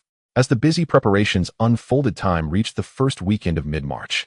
16 players from across the country participating in the Three Kingdoms Kill gameplay had already gathered a day early at a hotel near the Nandu City Cultural and Sports Center. On the day of the offline match, a large crowd of players and fans from Strategy 3 Kingdoms arrived at the venue. Many were local players from Nandu City and nearby areas, but there were also quite a few from other cities. In addition to players, there were even sporadic appearances by some media related to gaming at the venue, indirectly proving Kuyu Studio's current influence. As the actual number of players who showed up exceeded Kuyu Studio's operational staff's expectations, some preparations inevitably fell short. Fortunately, the players were very understanding, and Su Fei promptly decided to temporarily pull in a batch of staff for assistance. He also provided free drinks and pre-printed commemorative posters for the Three Kingdoms Kill generals to the players present, resolving any lingering grievances. Under such circumstances, the first offline match of the Three Kingdoms Kill gameplay officially commenced. The auxiliary hall of the South City Sports Center. While not very large, it can accommodate 800 spectators. However, filled with employees from Kuyu Studio, players, and some media, it was surprisingly packed, which caught many players off guard. Ding Chi, who traveled a long way to enjoy the offline tournament, was one of them. After all, Strategies of the Three Kingdoms is just a browser game, and hosting an esports competition for such a game inevitably feels gimmicky. Thus, Ding Chi initially thought that upon his arrival he would likely see a sparsely populated venue with a shabby setup. But upon actually arriving, he realized he was completely wrong. Although Kuyu Studio is a small workshop, they invested a considerable amount of money to rent a proper venue, and all players who came to watch on-site received free drinks and posters. In addition, the organizers specially invited several well-known internet celebrities and skilled players of Strategies of the Three Kingdoms to act as hosts. Even players who couldn't make it to the venue could watch the live broadcast online, making everything feel very formal. This made Ding Qi feel quite pleased with his impulsive decision to spectate, giving him a sense of satisfaction. Naturally, his impression of Kuyu Studio improved. Such game developers truly prioritize player experience. Now we can see that the situation is very unfavorable for the Lord's side. After the loyal minister Sima, played by player Jilabuair, was killed, the lightning on the field became uncontrollable and the identity of the traitor had already been exposed. They were struggling to protect themselves and completely unable to rescue the Lord. This unexpected turn is interesting. Not only did they gain a peach, but also a steal card. Let's see which card the Lord player will steal with this steal. At this moment, the two hosts on stage were diligently commenting. But at that instant, the audience and players erupted in gasps and exclamations. It turned out that the lightning Sima triggered ultimately struck the Lord, unfortunately triggering a devastating blow that brought the 4-health Lord down to a sliver of health. The Lord's side was already at a disadvantage, and this was a further blow, basically sealing their fate. The final result was just as the players expected. The two rebels on the field were emboldened and launched a full-on assault on the Lord, killing him. The big screen then displayed the outcome of the match, but the specific player scores were still being calculated, requiring a little longer for the results. Thus, the venue entered a brief halftime break. Many tense spectators could finally relax a bit, either eating and drinking or discussing and reviewing the recent game with friends. Some were predicting which of the 16 players might make it to the end and win the grand prize. For a moment, the auxiliary hall was quite lively. Ding Qi had a small habit of enjoying a drink whenever he was focused on something. And during this spectating session, he unconsciously finished all the free drinks provided by Kuyu Studio. At first, he didn't feel anything, but now that he relaxed, he inevitably felt a bit bloated. He immediately stood up to stretch and made a trip to the restroom. In just a few minutes, there were no changes at the venue. The big screen was still playing the replay, and it seemed like the next match would take over 10 minutes to start. Just when Ding Qi thought the halftime break would be uneventful with no other activities, the big screen flashed with light after the replay finished and suddenly switched to a new scene. What came into view was a familiar art style and an old general with a fierce bow, his hair and beard all white. This aging but still formidable general with sharp eyes gazed into the distance and shot an arrow from his fully drawn bow, accompanied by a powerful shout hit, followed by another line with a confident laugh 100 steps through the yang. Immediately, the screen displayed the name of this old General Huang Zhong. Players who came back to their senses instantly realized what this was: the third batch of generals for the gameplay of strategies of the Three Kingdoms. In an instant, the emotions of the players on site surged with excitement. News of the third batch of generals had been rumored a week prior, but the organizers had never given a clear response, nor were there any solid leaks. No one expected that without any warning the organizers would suddenly unveil an Easter egg at the offline tournament for strategies of the Three Kingdoms. However, before the players could cheer, more information was revealed one after another. General Wei Yin, General Yu Ji, General Tai Shirzi. In addition to the generals, the third batch of general packs will also introduce brand new strategy cards and equipment cards: Iron Chain Link, Fire Attack, Cut-Off Supplies, Ancient Gold Blade, Silver Lion, Vermilion Bird Feather Fan, Vine Armor. Each piece of news detonated the excitement of the players on site like bombs. Many players immediately shared the news on Weibo and Tieba, proudly announcing the big news from Kuyu Studio. After a full 3 to 4 minutes, the PV video about the third gameplay of strategies of the Three Kingdoms finally concluded. The big screen briefly went dark. But just as the players thought the Easter egg had ended, Kuyu Studio unveiled the real main attraction, this time a live-action promotional short for Red Alert: The Night Before Nuclear War. This should have been a beautiful and peaceful era. The big screen lit up again as an emotionless voiceover introduced a young man dressed in a white t-shirt appearing on camera. The background featured developed skyscrapers and a bustling metropolis. But no one expected that everything would be accompanied by the complete destruction of the battlefield. The scene shifted to a harbor near the big city. Numerous landing ships stormed ashore under the cover of artillery and planes, while the dual-barreled Apocalypse tanks, resembling ferocious steel beasts, thundered out from the landing ships, crushing through obstacles and charging into the heavily trafficked roads, firing wildly. In the sky, a large number of airborne troops descended, blooming like white parachutes.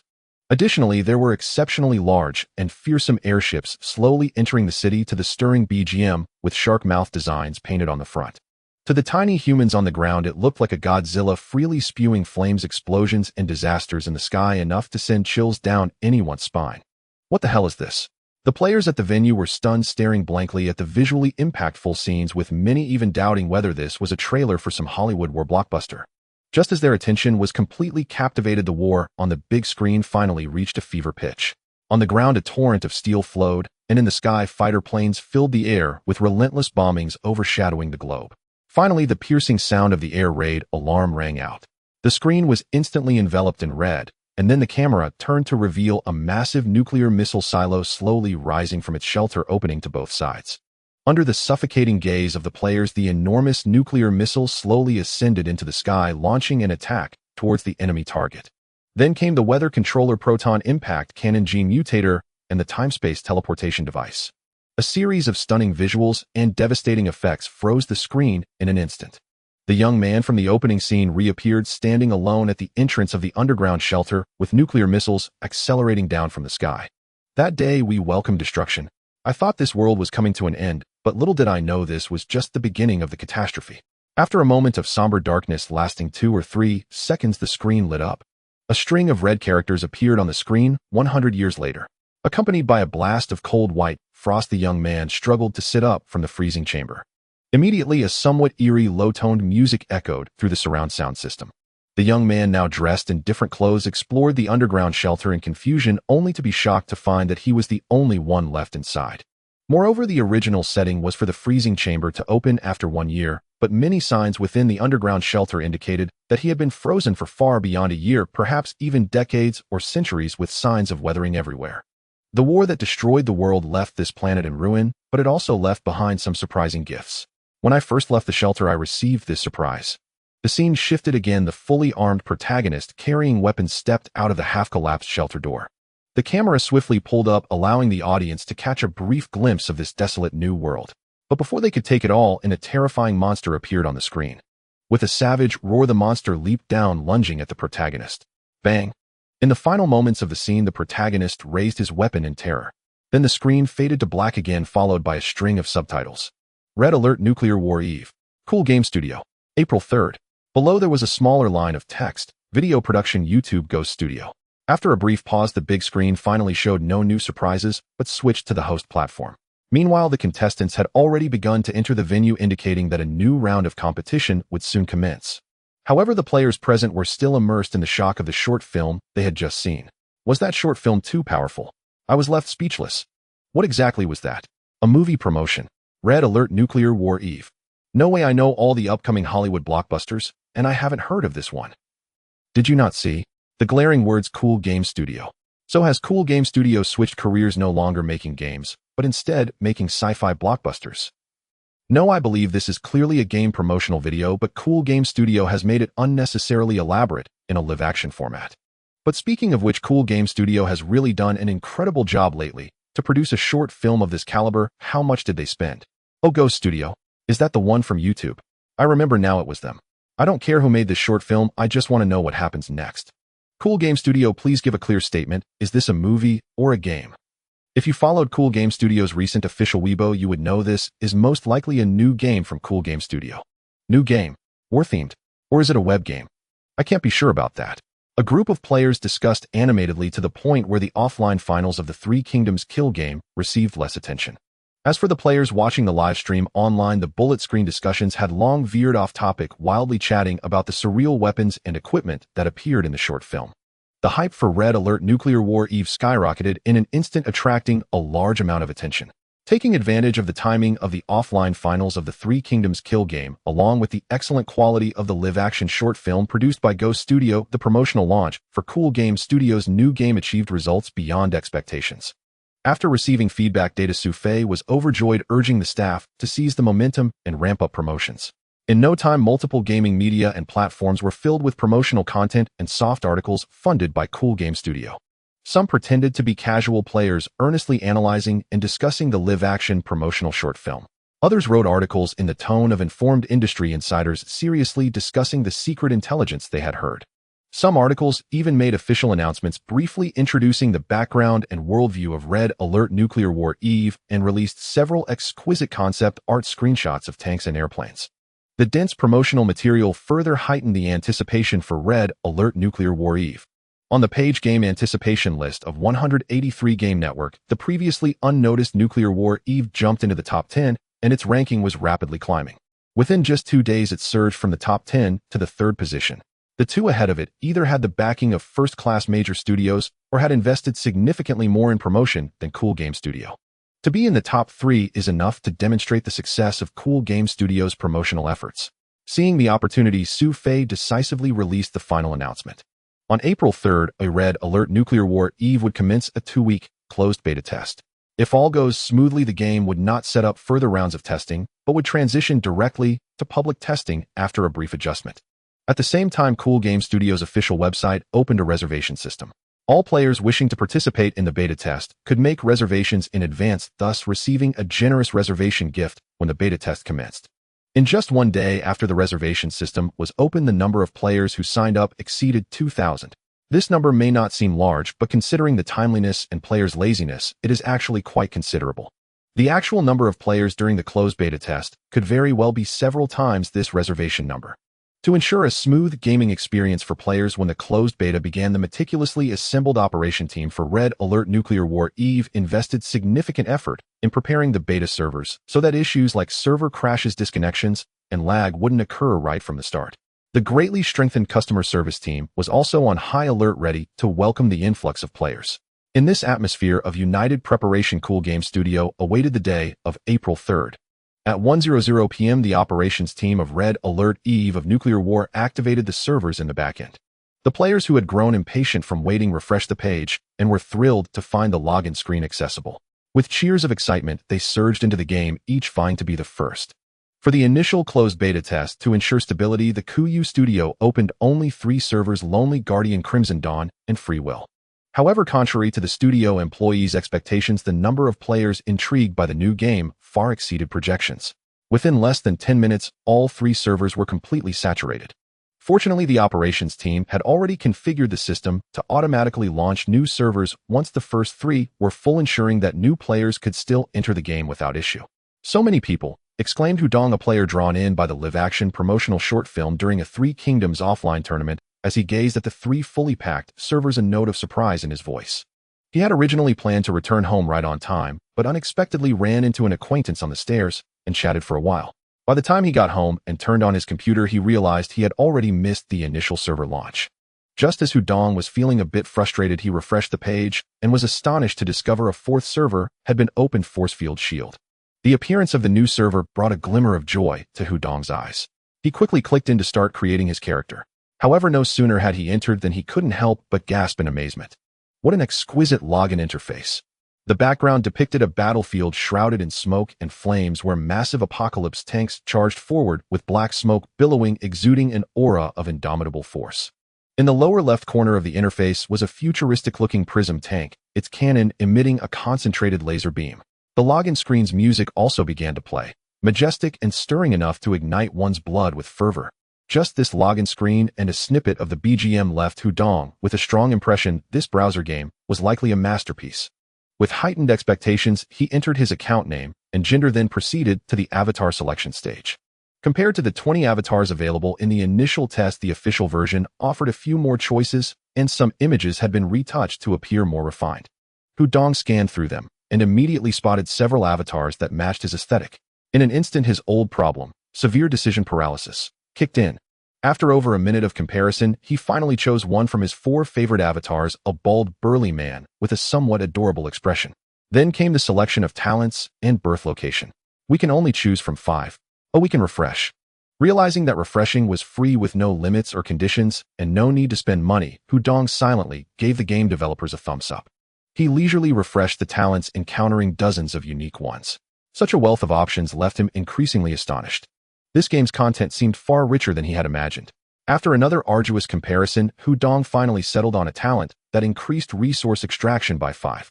In his view, resources were the foundation of everything else. Combat power could be higher or lower without much concern. Then came the birth location. Hudong stared at the detailed map before him, momentarily lost in confusion. Although Red Alert Eve of Nuclear War was a browser game, its world map differed greatly from that of strategy games set in the 3 Kingdoms era. The terrain was not only more distinct, with options like land, lakes, oceans, and deserts, but also featured clear faction affiliations. Among them, the Winter Pact, the Crimson Axis, and the Free Wings each occupied a large portion of the map, forming a tripartite balance of power. The remaining parts of the map were divided among the layers of bioengineered humans, mutant beasts, and rogue intelligent mechanical forces. After studying the instructions for a while, Hudong finally made up his mind. This game has naval forces. I definitely want to give that a try. He'll pick a coastal area on the edge of the map. With that thought, Hudong marked a spot near a harbor on the easternmost side of the Winter Pact. After confirming his choice, he officially completed the character creation. Immediately, a brief background narrative appeared in the game. Having watched the live-action promotional short film earlier, Hudong easily matched it with the game's background story. He learned that the game was set in a new era after a massive nuclear war. His character was a survivor who had miraculously lived through the old era and thus gained access to the remaining resources of a shelter and a base vehicle. Welcome back, Commander. Your identity has been verified and you now hold the highest authority over the shelter. The AI, the central computer of the shelter, essentially the newbie tutorial, promptly appeared and began guiding the gameplay. What? The base vehicle can move. The first task in the tutorial caught Hudong off guard. In all the similar browser games he had played before, players could not freely relocate their base. This unprecedented feature left him with a refreshing sense of novelty. Following the tutorial's instructions, Hudong maneuvered the base vehicle out of the shelter and onto the main map. After a symbolic movement of a dozen tiles, Hudong's base vehicle came to a halt near a gold mine. Under the guidance of the task, he entered the deployment mode. Then with a simple click on the base vehicle, Hudong could switch from the main map view back to the base interior view. Next, Commander, you need to construct a power plant.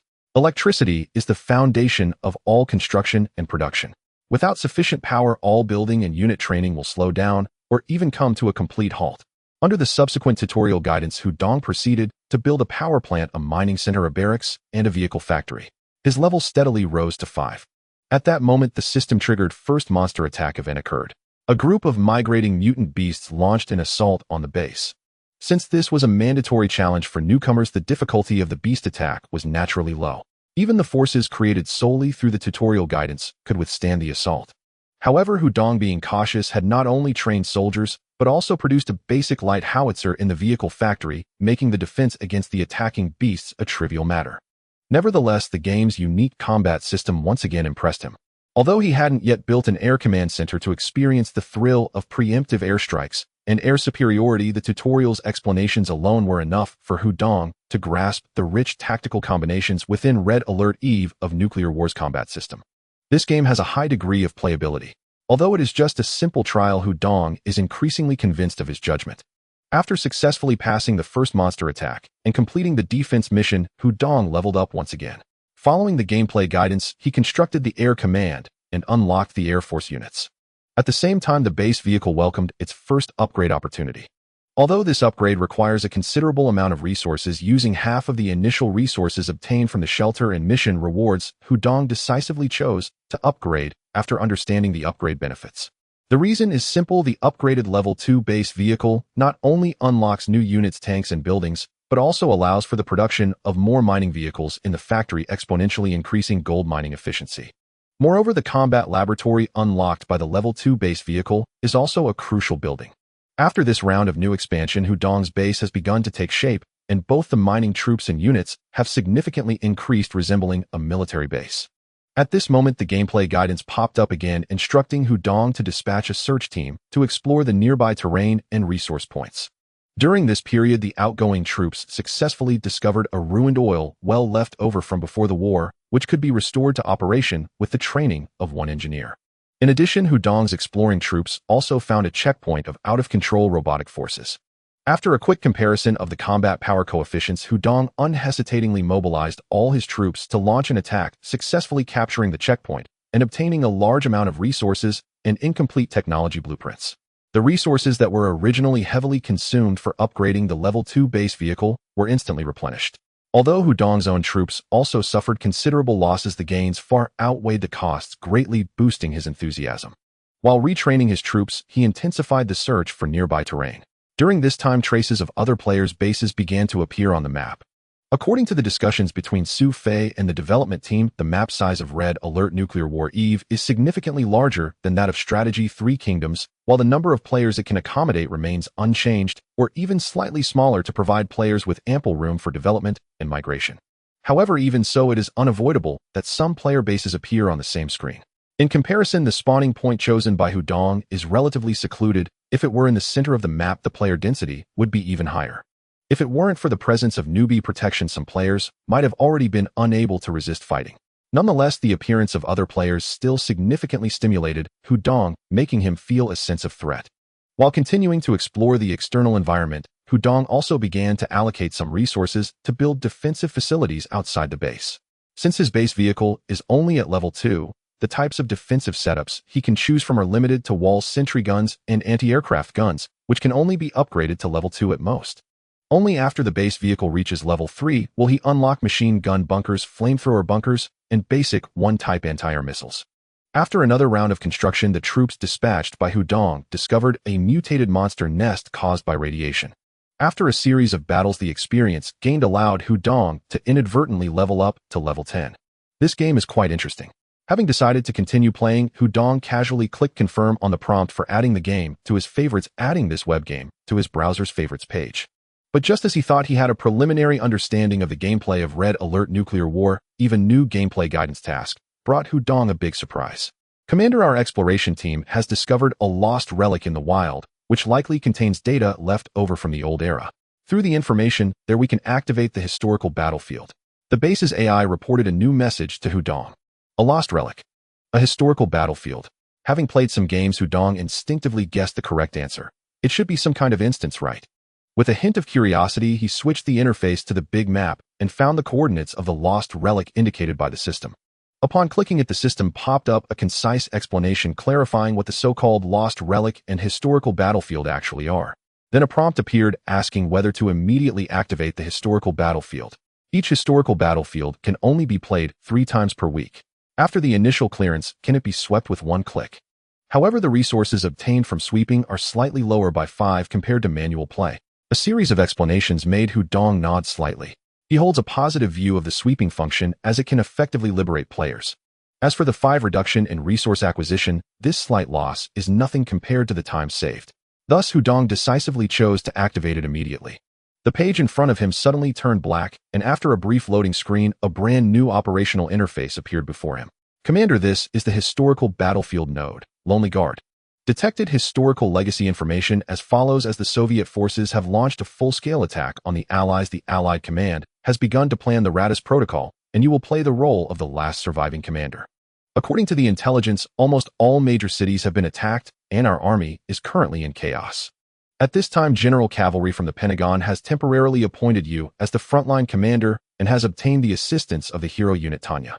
Not long ago, the Soviet amphibious forces landed on Manhattan Island using ground troops to systematically occupy the city. Fortunately, the Bradley Fortress has not been breached. However, we cannot communicate with the fortress, so you need to let Tanya infiltrate the Bradley Fortress to restore communications. Task 1. Destroy the 4 Dreadnought-class battleships on the Hudson River. Task 2. Rendezvous with the Bradley Fortress. Task 3. Destroy the Soviet supply base, and Tanya must survive. Establishing combat command communications. After a series of messages accompanied by the crackling sound of static, Hu Dong regained control of the mouse. At this moment, he had already seen the female hero unit he controlled, Tanya. Wow, what a beautiful girl. The moment he laid eyes on Tanya, Hu Dong was captivated. This strikingly beautiful, voluptuous, and wild-haired blonde warrior perfectly struck his heart. After swallowing hard, he began to study the system's tasks. However, after just a brief glance, Hu Dong felt relieved. So, it's a stealth demolition mission, simple. For someone like him, who has played similar single-player masterpieces, this simple web-based operation is nothing too difficult. After just 1 attempt, he easily directed Tanya to infiltrate underwater and blow up the first dreadnought. Next, Hu Dong followed suit, controlling Tanya to blow up the 2nd and 3rd invincible warships. At that moment, the enemy on the computer also reacted, starting to launch attacks on Tanya. Seeing Tanya's health bar rapidly decreasing, Hu Dong was startled and quickly pulled Tanya away. After all, the mission clearly stated that Tanya must survive until the end, or else the mission would fail. However, this concern was soon alleviated. He noticed that the hero unit, Tanya, possessed quite impressive self-healing abilities. After losing a considerable amount of health, Tanya was pulled back for just over 10 seconds before her health was fully restored. In that case, what was there to worry about? He immediately maneuvered Tanya to swim back and blew up the last invincible warship. The system then prompted that Mission 1 was completed. Before Hu Dong could take a breath, the plot for Mission 2 was triggered. A large number of Soviet landing troops along with paratroopers from 4 transport planes launched an attack on the defensive position near the Statue of Liberty by the Hudson River. Hu Dong quickly controlled Tanya to assist the allied soldiers on the defensive position. Fortunately, the combat power of the hero unit was exceptionally strong, capable of killing ordinary soldiers in one strike. The swarming Soviet paratroopers, though appearing numerous, were no match for Tanya and were quickly eliminated one by one. The remaining tanks were also destroyed under the frenzied attacks of the allied soldiers. Nevertheless, the Statue of Liberty was still destroyed by the rockets fired from the V-3 rocket launchers. This should be considered a plot kill. Hu Dong knew he couldn't stop it and could only watch helplessly as the statue collapsed. Then the system prompted that he needed to move the remaining allied soldiers and Tanya to Bradley Fortress. The previously dark mini-map now displayed the exact location of Bradley Fortress. Finally, a target has appeared. Hu Dong no longer hesitated, encircled Tanya and the other allied soldiers with the mouse and moved towards Bradley Fortress. There wasn't much to say along the way. Everywhere were chaotic streets and collapsed ruins, and they occasionally encountered attacks from roaming Soviet soldiers and paratroopers. However, under Hu Dong's control, these scattered soldiers posed no threat to Tanya and were successfully eliminated. A few minutes later, the troops successfully entered the heavily guarded Bradley Fortress. Mission 2 was completed as well.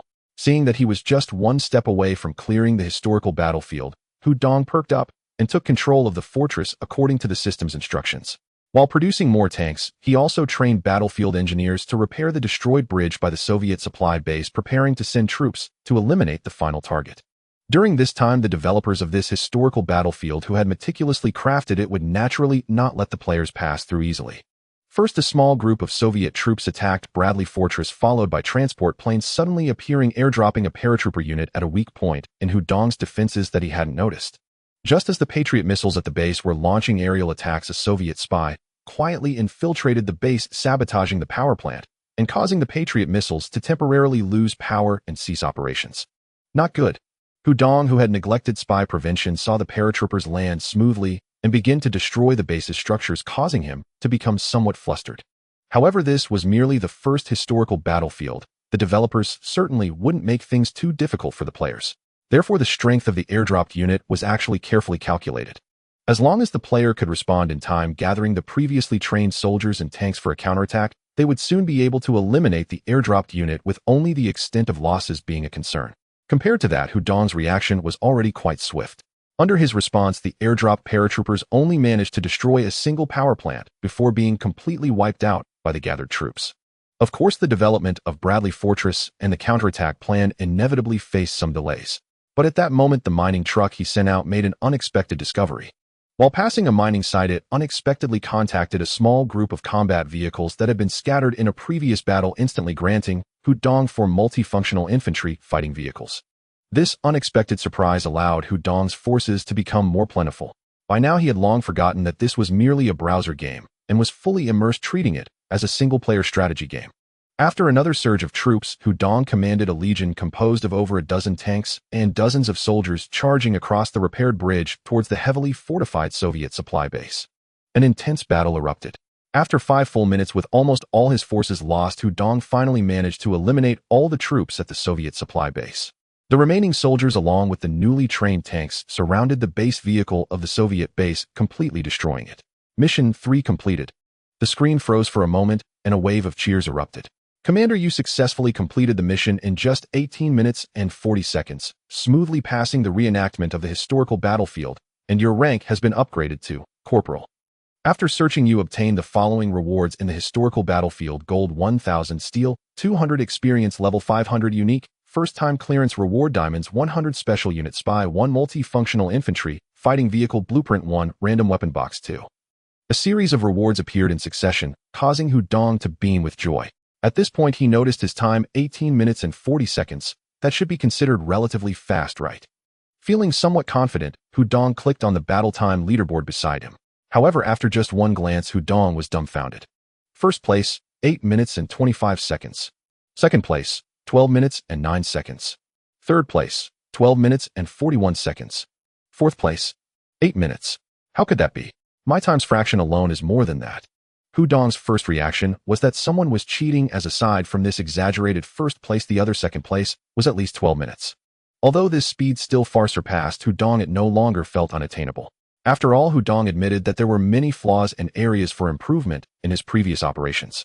With a bit of effort, it wouldn't be a problem to improve the time record by a few minutes. But in any case, 8 minutes was too exaggerated. Yet Hudong thought about it. The game had just started closed beta testing today. Even if someone were to create cheats, it couldn't be possible to develop them in just a few hours. Or could it be that there was some shortcut to clearing this historical battlefield that he hadn't discovered? Thinking this way, Hudong, who couldn't tolerate it, decisively switched to a search engine, entered the forum for Red Alert Nuclear War Eve, and began to check the strategies of other experienced players. After evaluation, this is a high-quality web game masterpiece. Kuyu Studio is impressive. They have managed to excel even in such a rare military-themed genre, truly deserving of their reputation for creating the Three Kingdoms kill gameplay. Hey veterans, I'm a newbie. Can you please advise me on the talent and birthplace issues? Note, if you're not an expert, don't choose a location between the two major factions. My base is nearly being overwhelmed by mutated beasts and rogue machines. There are simply not enough resources to upgrade my technology level. Focusing all efforts on troop production is still not sufficient. Level 10 actually unlocks historical battlefields. This game truly surprises me. I thought it would just be the usual upgrade tech tree and spamming troops, but it turns out there's a different set of gameplay. I'm absolutely blown away. I admire the level 10 veterans. Can anyone advise how to tackle the Soviet supply base in the first historical battlefield? New recruits sent there are just walking to their deaths, and the goldmine resources on the map are nearly exhausted. Silly, don't send infantry, build tanks instead. Also, don't rush to attack. Gather more troops for a strong push, otherwise the oil tactic won't work and the computer will continuously repair the sentry cannons. By the way, does anyone know how that 8-minute clearing time was achieved? I've already used my 3 weekly challenge opportunities and I couldn't even get below 10 minutes in the end.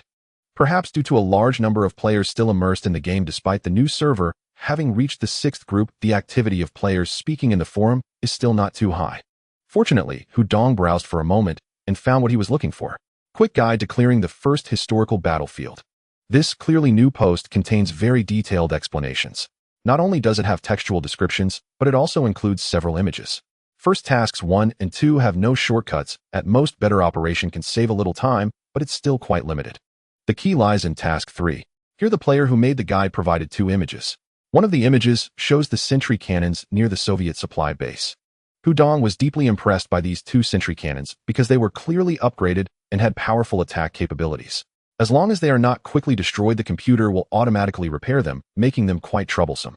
Combined with the soldiers nearby for defense, they consumed half of Hudong's attacking forces. However, in this image, the guide player marked several oil barrels next to the sentry cannons with a red circle. These oil barrels can be exploded, causing a chain reaction. As long as a tank charges in under the fire of the sentry cannons quickly, it can ignite these oil barrels before being destroyed, resulting in a mutual destruction with the sentry cannons. Hudong was both surprised and impressed. He had indeed seen those oil barrels, but at the time he hadn't thought much of them, merely considering them as decorations. After all, this was just a web game.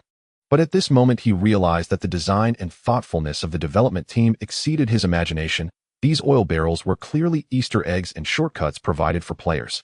However, merely this might not be enough to reduce the time to 8 minutes, right? With doubt, Hudong continued to read. An even more admirable scene appeared. The guide player used another image to show them a small path. Tanya could follow this small path to bypass the front line and sneak into the Soviet supply base from behind. While the tanks in the front attacked the sentry cannons and drew the attention of the soldiers inside the base, Tanya directly charged into the base to destroy the power facilities. Without power supply, the defensive forces of the base were significantly weakened. Then a multifunctional infantry vehicle carrying an engineer charged directly into the center of the Soviet base, and the engineer got out to occupy the Soviet base vehicle. Task 3 was directly completed. At this point, there were still a considerable number of enemies inside the Soviet supply base, and even 2 sentry cannons and anti-aircraft guns had not been destroyed. Is it possible to play like this? Hudong could hardly believe his eyes. At this moment, there were already numerous replies below the guide post, and other players were mostly amazed and worshipful, believing that the player who posted this guide was definitely a big shot. However, some players expressed skepticism, suggesting that this method might exploit a loophole in the development team's design, and now that it was revealed, the official might soon patch this route. After all, there are extra rewards for those who make the rankings. If this loophole is not closed, wouldn't everyone exploit it to compete for a ranking? There were even a few players who couldn't stand others doing well, directly claiming that the poster exploited a bug and threatening to report them. These replies immediately extinguished Hudong's desire to try the guide. He felt that the game suited him very well and didn't want to risk having his account banned. However, after playing the game for another 2 hours, something surprising happened to Hudong. The official surprisingly responded to the guidepost, stating that not only would they not patch this so-called loophole, but they also clearly indicated that this was one of the shortcuts reserved by the development team. Moreover, there are even more fun gameplay and Easter eggs yet to be discovered in the historical battlefield, and 8 minutes and 25 seconds is far from the limit record. This response excited the players greatly, and the player who created the guide also left a message in the thread expressing surprise, while praising the official's open attitude and inclusiveness. Then he directly revealed his recharge screenshot as the most straightforward form of support. Hu Dong felt relieved because of this and grew even more impressed with the Ku Studio official. Such a great game is worth playing for a long time. Should I perhaps invest a little in it? The monetization points in Red Alert Nuclear War Eve are not many and the benefits are not particularly high, but there are still a few reasonably priced options. For example, a monthly card that allows players to reliably receive 30 diamonds, 500 gold, and 100 steel daily, as well as a first recharge gift pack specifically for new players at 6 yuan. Although it doesn't cost much, it can make players comfortable in the early game. With this in mind, Hu Dong made a decision and entered the store. And there are many players like Hu Dong throughout the game. From the data in Ku Studio's backend, it can be seen that as the game continues, especially after finishing the historical battlefield, the number of players choosing to spend money has skyrocketed. In addition to the monthly card and first recharge gift pack that the development team intentionally set up, there are also many other gift packs or simply players recharging diamonds. Because this time Ku Studio is self-operated without any agents taking a cut, within just half a day the revenue from the closed beta reached an astoundingly high amount. Moreover, as evening approached, the registration and online player count of the new game reached a new peak, and the first day's spending also doubled, easily surpassing the long-stable strategy game Three Kingdoms. Red Alert Nuclear War Eve is on fire. This rarely seen modern warfare-themed browser game in China has garnered immense popularity within just 3 days of its initial testing phase due to its outstanding quality, excellent art style, and innovative historical battlefield gameplay. Many players drawn in have spontaneously recommended it to their friends and colleagues, with praises and discussions about the game appearing all over forums and Weibo. A set of data provides the most direct proof of the game's market situation.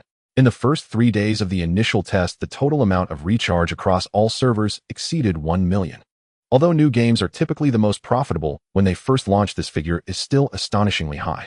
If this momentum continues, the first month revenue of Red Alert Nuclear War Eve could potentially exceed 10 million.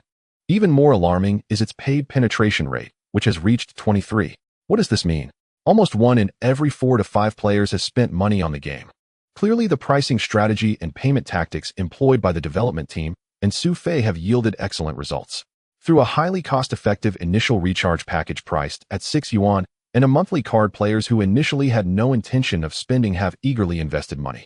While the depth of spending in the game is limited, the approach of thin profit margins and high sales has allowed the game's revenue to far surpass expectations. Another astonishing statistic is the next-day and 7-day retention rates of the players. If a browser game is well promoted but of poor quality, players attracted to it might uninstall the game after a brief trial, resulting in a very low next-day retention rate. Conversely, if the promotional effect is strong and the game quality is high, the next-day retention rate will be significantly improved. The next-day retention rate for Red Alert Nuclear War Eve, however, has remarkably reached 81%. This means that out of 100 players who tried the game, 81 chose to log in again the next day, while only 19 found the game unappealing and opted to quit. Moreover, the 7-day retention rate is a staggering 47%. For players of a new game, if they continue to log in for 7 consecutive days, it basically signifies that they have accepted the game's mechanics and will likely continue playing for an extended period. Evidently, this set of data further demonstrates the appeal and stickiness of this new game by Ku Studio to players. If categorized using the DCBAS grading system, Red Alert Nuclear War Eve would at least be rated as an A-level game, possibly even approaching S-level. Barring any unforeseen circumstances, Nuclear War Eve should be the first blockbuster in the browser game sector this year. The project proposal that made it possible was truly impressive. Having received various reports, Yi Jingyu excitedly reported the good news to Su Fei, showering him with compliments. Su Fei, who had been closely monitoring the new game's situation, was naturally pleased. However, that joy had already been gradually released over the past few days, and he had calmed down considerably. He said to Yi Jingyu, "No matter how good a plan is, it requires the efforts of your development and operations teams to bring it to fruition. Thus, the success of the new game is inseparable from the efforts of all of you. I have informed the finance department that this month members of the new game's development, operations, and customer service teams will receive triple their monthly salary, and there will be additional bonuses once the situation stabilizes. Rest assured, the amount of bonuses will exceed triple the monthly salary." Other staff members will also receive double pay. Su Fei's generous promise brought a smile to Yi Jingyu's face. While these employees work hard for personal ambition and corporate honor, isn't it true that more of it is driven by money? With generous salaries from the boss, employees naturally feel more motivated in their work. News spread, and there was an immediate wave of celebration in the studio. At this time, Yi Jingyu reported another piece of news. Tianfeng Games and Ichi Gaming Platform either caught wind of something or inferred something from the popularity of our game, and they have contacted us hoping to renegotiate the game's agency issues, indicating they are willing to make some concessions. Concessions at this time? Su Fei scoffed. Too late. Kuyu Studio spent a significant amount of money on promotion and expanded its operations team, igniting the new game's popularity. It was only then that these gaming platforms realized they had missed a golden opportunity and came knocking. Where were they earlier? Seeing Su Fei's attitude, Yi Jingyu understood his decision and responded without surprise. Initially unwilling to take risks and reluctant to give up benefits, now they want to pick up money for free. Such good things are not so easy to come by. Don't pay them any mind. This is just the beginning. The potential and market for Red Alert Nuclear War Eve are far from over. There is still room for further development. I will allocate another budget for promotion, and I want you to increase the promotional efforts. We also need to continue opening new servers. By the way, I heard from Ling Shui that the customer service team is a bit understaffed due to the influx of players. Then hire a few more. We must not compromise on service to the players. Rest assured, President Su, the development team guarantees not to disappoint you. Yi Jingyu immediately promised. As Kuyu Studio began to celebrate the success of the new game, various gaming media also took notice of this exceptionally bright new game and released media ratings. 183 Game Network gave Red Alert Nuclear War Eve a score of 8, with a perfect score of 10. This is one of the few modern warfare-themed browser games in recent years featuring not only traditional strategic gameplay, but also unique historical battlefield campaign narratives. The outstanding art style makes it hard to believe this is a browser game and not a major client game. The rating from Video Game Weekly described it as a premium game. It has been proven that modern warfare browser games, which are typically not favored by game developers, can also be crafted into premium titles. The key is whether the game developers themselves have a sense of innovation. As long as one is willing to put effort into developing the game, players will definitely feel the sincerity of the developers. Longting Game Network rated it a 4.7 out of 5. This is also the highest-rated browser game on Longting Game Network this year, without exception. This game excels in both quality and monetization strategy. Players' main bases can freely move across the large map, and the total resources on the map are limited, requiring time to regenerate. Concepts inspired by some RTS games. This not only adds strategy to the browser game, but also provides an excellent template for other developers. It is definitely worth playing for players. In addition to these media outlets, many well-known game professionals, game streamers, and even independent game reviewers have rated Red Alert Nuclear War Eve. For instance, on Weibo, there is the game reviewer Utailing with 200 active followers. As a picky and sharp-tongued game reviewer, Utailing rarely gives high scores. In his opinion, a 5-star rating is rare, and even a 3-star score is considered excellent, exceeding 3.5 stars is an absolute premium title. He rated Red Alert Nuclear War Eve an impressive 4.0 stars. Considering the potential controversies and doubts that might arise from such a high rating, Utailing specifically wrote a lengthy article of several thousand words to explain his feelings during the evaluation and the reasons for his high score. If one were to judge solely by the quality of this game, it would likely not deserve a 4-star rating. Its excellence lies in its striking gameplay, a deep yet uncomplicated battle system, and exquisite original artwork. Aside from that, other aspects are relatively mediocre, but still worthy of a 3.5-star rating. The reason I raised the score is that beyond the game quality, I saw more. That is the potential content that hasn't been launched yet, but is likely to exist. Factional combat gameplay. Cool Game Studio has set a grand backdrop for this web game. Not only are there 3 major factions on the player's side, but also mutated beasts, biohumans, and rogue intelligent machines on the monster side. Whether in players' quests or while exploring lost ruins and historical battlefields, the development team has intentionally integrated relevant materials and background. These thoughtful details are clearly not just for show. Personally, I speculate that the current Red Alert Nuclear Dawn is still in the early development stage of the game. Once players' abilities further improve, the development team will release subsequent version updates, introducing large-scale faction wars and even entirely new event maps. At that time, large-scale guild wars among players will be the most striking and attractive aspect of this game. Of course, this is just my speculation. For now, it remains uncertain whether Cool Game Studio thinks this way. But apart from that, another factor supporting my high rating for this game is the dedication Cool Game Studio has recently shown in game development. If you have closely followed this previously lesser-known small studio, you would notice that in its initial years, it didn't stand out in any significant way. Only in the last half year or so did it continue to launch various major projects, greatly increasing its fame. First, it released a new version of the strategy Three Kingdoms, and the most famous Three Kingdoms kill gameplay, bringing this game, which had been in operation for a year and was beginning to decline back to its peak.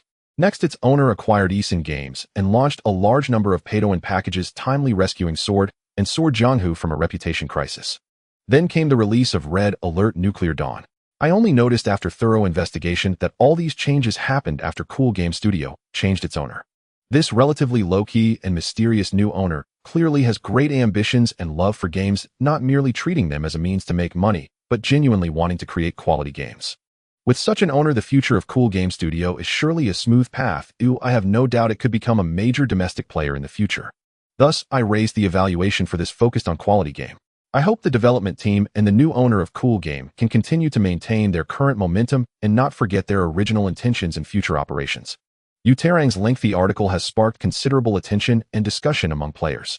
If other gaming media's ratings are suspected of being influenced by payment, players who follow Uterang still trust the character of this blogger, as he publicly announced he does not accept any paid advertisements. Moreover, Uterang's consistent image does not seem like someone who would speak favorably just because he is paid. After the initial phase of debate, the comments section beneath Uterang's long article began to clarify. Support Uterang. Those who haven't played the game should not question it casually. Red Alert Nuclear Dawn is indeed one of the few quality web games recently, and what's more rare is that it has very few pay-to-win elements, making it comfortable for ordinary players to play. I haven't played this game, but I've played Three Kingdoms Kill. Since it's developed by the same company, I think it's worth trusting. Nuclear Dawn is really fun. Friends are welcome to register and try it out. By the way, we're the Storm Legion recruiting new members. All players from the Winter Alliance can join. I hope the blogger's speculation about faction warfare gameplay is true. Cool Game Studio, come take a look. After playing for 3 days, I indeed feel it's quite good. A 4.0-star rating is entirely acceptable. These high ratings have once again boosted the popularity and heat of Red Alert Nuclear Dawn, attracting many new players on Weibo. They merely registered an account and played a bit, quickly being drawn in by its outstanding quality. Of course, during the closed beta period, the influx of players did indeed uncover some minor bugs. However, these bugs hardly affected the balance and were quickly fixed by the programmers at Cool Game Studio, who worked overtime. In other words, after the originally scheduled closed beta ended, Cool Game Studio had no need to wipe the data or conduct second or third tests. After a longer maintenance update, they could directly enter open beta. This is thanks to the game's exceptionally high completion and the excellent work of the programmers, not to mention the presence of the esteemed Zhou Yang. Once the news that Red Alert Nuclear Dawn would directly enter open beta was announced, it received unanimous praise from players, and even those who were previously hesitant about spending money were determined. In no time, the revenue from in-game purchases continued to rise. The average number of players online also easily surpassed 1,000 on the 9th day. There was no need to wait a month. Su Fei completed the first additional challenge task for the new game development mission. Moreover, if Su Fei can break the peak online number of 1 million within 6 months for the new game, an additional recruitment opportunity will be granted. This seems a bit challenging, but not impossible. After receiving the system prompt, Su Fei did not hesitate and immediately chose to claim the reward. Some familiar system prompts sounded again. Please specify the expertise. You can choose from the following categories of expertise: copywriting, art, music, programming, operations, management, game, peripheral development.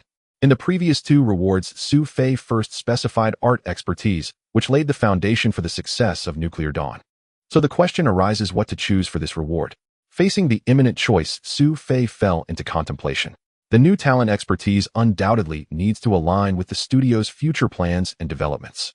When developing Red Alert Prelude to Nuclear War, Kuyu Studio only had one game strategy, Three Kingdoms, as its source of revenue, and the studio's technical and financial conditions were quite limited.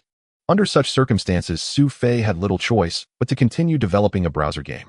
But now the conditions have changed. The new game became a great success, and after acquiring Eason Games, they gained operational channels and capabilities, significantly strengthening both the scale and strength of Kuyu Studio. In this situation, Su Fei felt he could attempt to venture into PC games. Perhaps he couldn't produce a blockbuster yet, but with the support of the influential Zhou Yang and the continually improving Meteor engine, creating a mid to small budget PC game would be entirely feasible.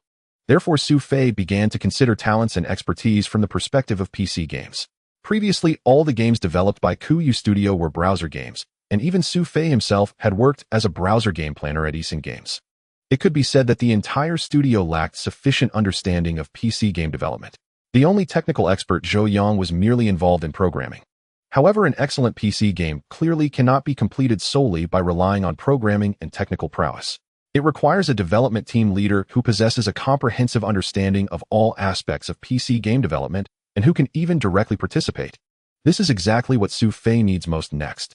Once he has such a talent who can coordinate and integrate the entire project combined with the excellent self-developed engine provided by Zhou Yang, the development of the new PC game will face no more challenges. Then it's you. Su Fei made his final choice. One day later, in the office of the manager at Jinyu Company, Li Yiping looked calmly at his old friend and superior Bao Zhan as he handed over his resignation letter.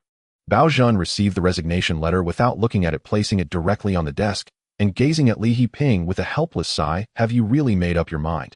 Is there no room for reversal? The departure of an old friend and project supervisor from the company was not news for Bao Zhan or even for the mid-level management of the entire company. In fact, Li Yiping had previously hinted at resigning twice, but each time he had been blocked before he could even voice it, and afterward his salary had been increased decisively, leaving him with no good excuse to resign. But this time Li Yiping ultimately submitted the resignation application he had written 2 years ago. I've thought it through. The Jinyu company has treated me well, but unfortunately the company's philosophy about games conflicts with my personal beliefs, which has led to several disputes. Since that's the case, it's better to leave early than to be forced to stay for the benefit of both sides. Bao Zhan moved his lips and said, is it because of the issue with the Qingming Festival event package? Actually, if you strongly oppose it, the company could consider making adjustments. Li Yiping shook his head and replied yes and no. In short, I just suddenly figured it out while sleeping last night. Seeing Li Yiping's resolute attitude, determined to leave, Bao Zhan, though reluctant to let such a valuable asset depart, could only sigh again and ask, it seems you are definitely leaving. Have you found your next opportunity? Or are you planning to start your own team and venture into entrepreneurship? Li Yiping's face showed a trace of confusion. I haven't thought about what comes next. If it doesn't work out, perhaps taking a break for a while wouldn't be bad.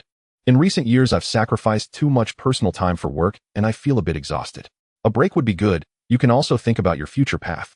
As he said this, Bao Zhan took a deep look at this employee who had contributed greatly to the company and finally signed the resignation application. From the establishment of Jinyu Company in 2004, an era had come to an end. After leaving Jinyu Company, Li Yiping felt a sense of lightness. However, upon returning to his empty home, the 34-year-old still single man suddenly felt a sense of loneliness and emptiness. In the past, he could keep himself busy with work. But now that he has resigned, what could he busy himself with? Watching TV, going online, playing games, or perhaps finally going out for a walk. After trying them one by one, Li Yiping's mood improved somewhat, but ultimately none could truly lift his spirits. He realized that he truly was a born workaholic. Perhaps he should consider finding his next opportunity sooner. Thinking this, Li Yiping hesitated and picked up the phone. As the project supervisor at Jinyu, having participated in several projects and personally led the development of 2 PC games, his connections in the gaming circle were naturally quite deep. There was no need for much effort. He only had to let out a bit of news, and naturally HR from various companies would come knocking. However, after learning about several companies in succession, Li Yiping rejected them all without any hesitation. The reason was simple: he did not resign due to issues of treatment or lack of recognition, but purely out of dissatisfaction with the gaming company's attitudes and philosophies about games. And those companies that were eager to recruit him only needed to slightly inquire about their reputations and the games they had developed to immediately dispel any thoughts Li Yiping had about joining, even though 2 of them offered better treatment than he had at Jinyu Company. In such circumstances, he unexpectedly received a phone call. The caller was not a friend from real life, but rather a netizen named Yu Tailang, whom he admired greatly on Weibo. The two had truly connected because Yu Tailang had previously posted a critique of a PC game that Li Yiping had led the development of, and his words were rather blunt, primarily criticizing the game's shortcomings. However, Li Yiping did not take offense. Instead, he proactively messaged Yu Tailang to discuss these shortcomings. It was from that moment that they began to get to know each other and quickly became good friends. It was simply that Li Yiping had been too busy to spare time, which led to them not meeting offline and remaining only in online communication. This time, Yu Tailang officially learned about Li Yiping's resignation and the fact that he was looking for a new opportunity, prompting him to call and inquire about the situation. What? You mean Kuyu Studio? Li Yiping, who had been immersed in the PC game circle, was not very familiar with this company that focused solely on browser games. Unless he had been chatting so well with Yu Tailang, he would almost suspect that the other party was trying to trick him. After all, he was an elite who had led the development of 2 PC games, and now he was applying to a small browser game studio. No matter how one looked at it, this was a demotion. But with one simple rebuttal from Yu Tailong, Li Heping's resistance began to waver. Were you forced to resign from Jinyu Company because it was not big enough and the benefits were inadequate? This question from Yu Tairang lingered in Li Heping's mind for a long time. After he managed to learn about the recent achievements of Key Studio, Li Heping's initial resistance began to waver. They developed a gameplay for Three Kingdoms Kill. They reversed the negative reputation of the Sword and Blade Jianghu. They even created a stunning work called Red Alert Nuclear War Eve. This game studio, although not as large or powerful as Jinyu, seemed to Li Heping far more ambitious and spirited. Moreover, their attitude towards gaming was very positive. They genuinely invested effort into making games rather than just thinking about how to make money. This was what touched Li Heping the most. By the way, it seems Key Studio is not small either. After acquiring Eason Games, they are almost close to 100 employees combined. Thinking this way, Li Heping gradually leaned towards a decision. Senior executives from Jinyu Company and 2 heads of online game projects. Looking at the resume submitted to the inbox, Su Fei was taken aback. Calculating the time mentioned in the system task rewards along with the expertise he had chosen and the past work experience listed on this resume, Su Fei quickly confirmed that this was the talent the system rewarded him with. However, this talented individual seemed to be quite expensive. The 2 outstanding talents rewarded by the system earlier, whether it was the concept artist or the randomly awarded plot planner, were all newcomers in the industry and had not received much attention from the boss. Thus, after the recruitment, Su Fei merely showed a bit of attention, and he easily gained the gratitude and loyalty of the 2 employees. But this Li Heping was different. A standard industry elite, even without his own management, would have no trouble finding a new job. He didn't doubt that a game company would offer him an annual salary of several $100,000 along with certain incentive stock options. Such a talent would actually apply to Key Studio. The system's mysterious influence was indeed formidable. But what kind of conditions should he offer to impress the other party? He hadn't forgotten that the system only rewarded him with a recruitment opportunity. If they couldn't come to an agreement during the interview, or if the conditions weren't satisfactory, the person could simply walk away. After pondering for a long time, Su Fei, who had a preliminary plan to respond, opened his email and replied with a sincerely worded message agreeing on an interview time. The next afternoon, dressed in a suit and tie exuding the aura of an IT elite, Li Heping confidently walked into Mingzhu Building. But to his surprise, as soon as he entered the building and hadn't even seen where the elevator was, someone approached him directly. "Are you Mr. Li Heping?" The young man speaking was accompanied by a beautiful female assistant. This duo made Li Heping glance at them twice, feeling somewhat astonished. He recalled that he didn't know these 2 and immediately asked in confusion, "I am Li Heping, who are you?" "I am Su Fei, the boss of Key Studio." Seeing that he had found the right person, Su Fei approached warmly and introduced himself. It must be said Li Heping was not very photogenic. In the resume he submitted earlier, the photo depicted him as an ordinary middle-aged man with squinty eyes and lacking vitality. But the Li Heping in front of him, whether due to careful dressing or other reasons, appeared much more imposing and handsome than in the photo. Su Fei also took several seconds to compare, and only after it was the scheduled time did he preliminarily confirm the other party's identity. Fortunately, he did not make a mistake. "You are Mr. Su." Li Heping was once again surprised. "Wasn't it agreed that I would come to the company for an interview? Why is the boss waiting for me at the entrance of the building? Was it a coincidence, or—" "No." Li Heping suddenly realized that the other party was clearly not there by chance. He was deliberately waiting for him. "Could it be that he values me?" In an instant, a warm current surged in Li Heping's heart. But still somewhat uncertain, he asked, "What a coincidence to meet you here, Mr. Su. But are you waiting for someone?" Su Fei glanced at him and smiled. "Yes, I am waiting for someone, and that talent has already arrived. Mr. Li Heping, I have reviewed your resume, and you are undoubtedly an elite talent in the gaming circle, especially since you have previously led the development of 2 online game projects, which is precisely what our studio is currently lacking. For such talent, it would not be an exaggeration for me, as the boss, to show utmost respect. So he really came here specifically to wait for me." Confirming his guess, Li Heping couldn't help but feel quite moved. Although Key Studio was not as good as Jinyu, at least he was a young and capable boss. To be able to show such respect for talent is truly not an easy feat. Furthermore, after the initial touch of emotion, he immediately noticed the words in Su Fei's statement. His experience in developing online games is what Key Studio currently lacks. Li Heping's heart suddenly raced. If his guess was correct, then coming to Key Studio seemed to be the right choice.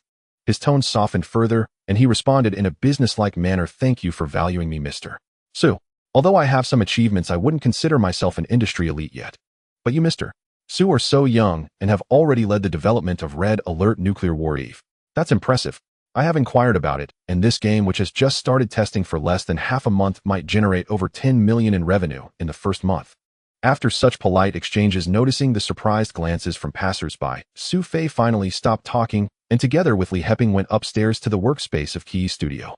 After a brief tour, the two sat down in the office.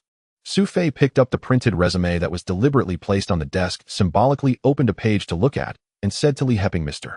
Li Heping's talent goes without saying. It is definitely my honor to have you join our studio. As for the benefits, as long as you mention it, we will do our best to meet your requirements. Now I have only one question that I hope Mr.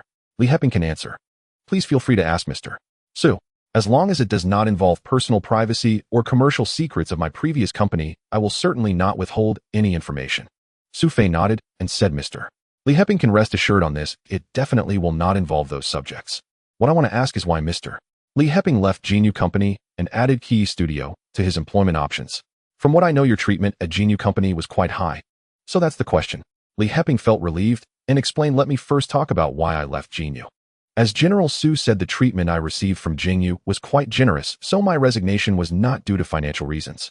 After stating this, Li Heping paused and continued, "The main issue is that the company's philosophy towards games differs greatly from my personal beliefs about games, and the differences are almost irreconcilable.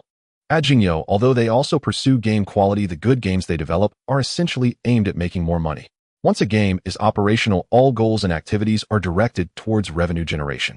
As a result, although Jinyu has developed two immensely popular games under the heavy pay-to-win operational philosophy, they ultimately failed to become classics and quickly fell to mediocrity. I can't stand the way the company treats the games we painstakingly developed, which is why I chose to part ways with them. As for how I came to notice Kuyu Studio, it was somewhat of a coincidence.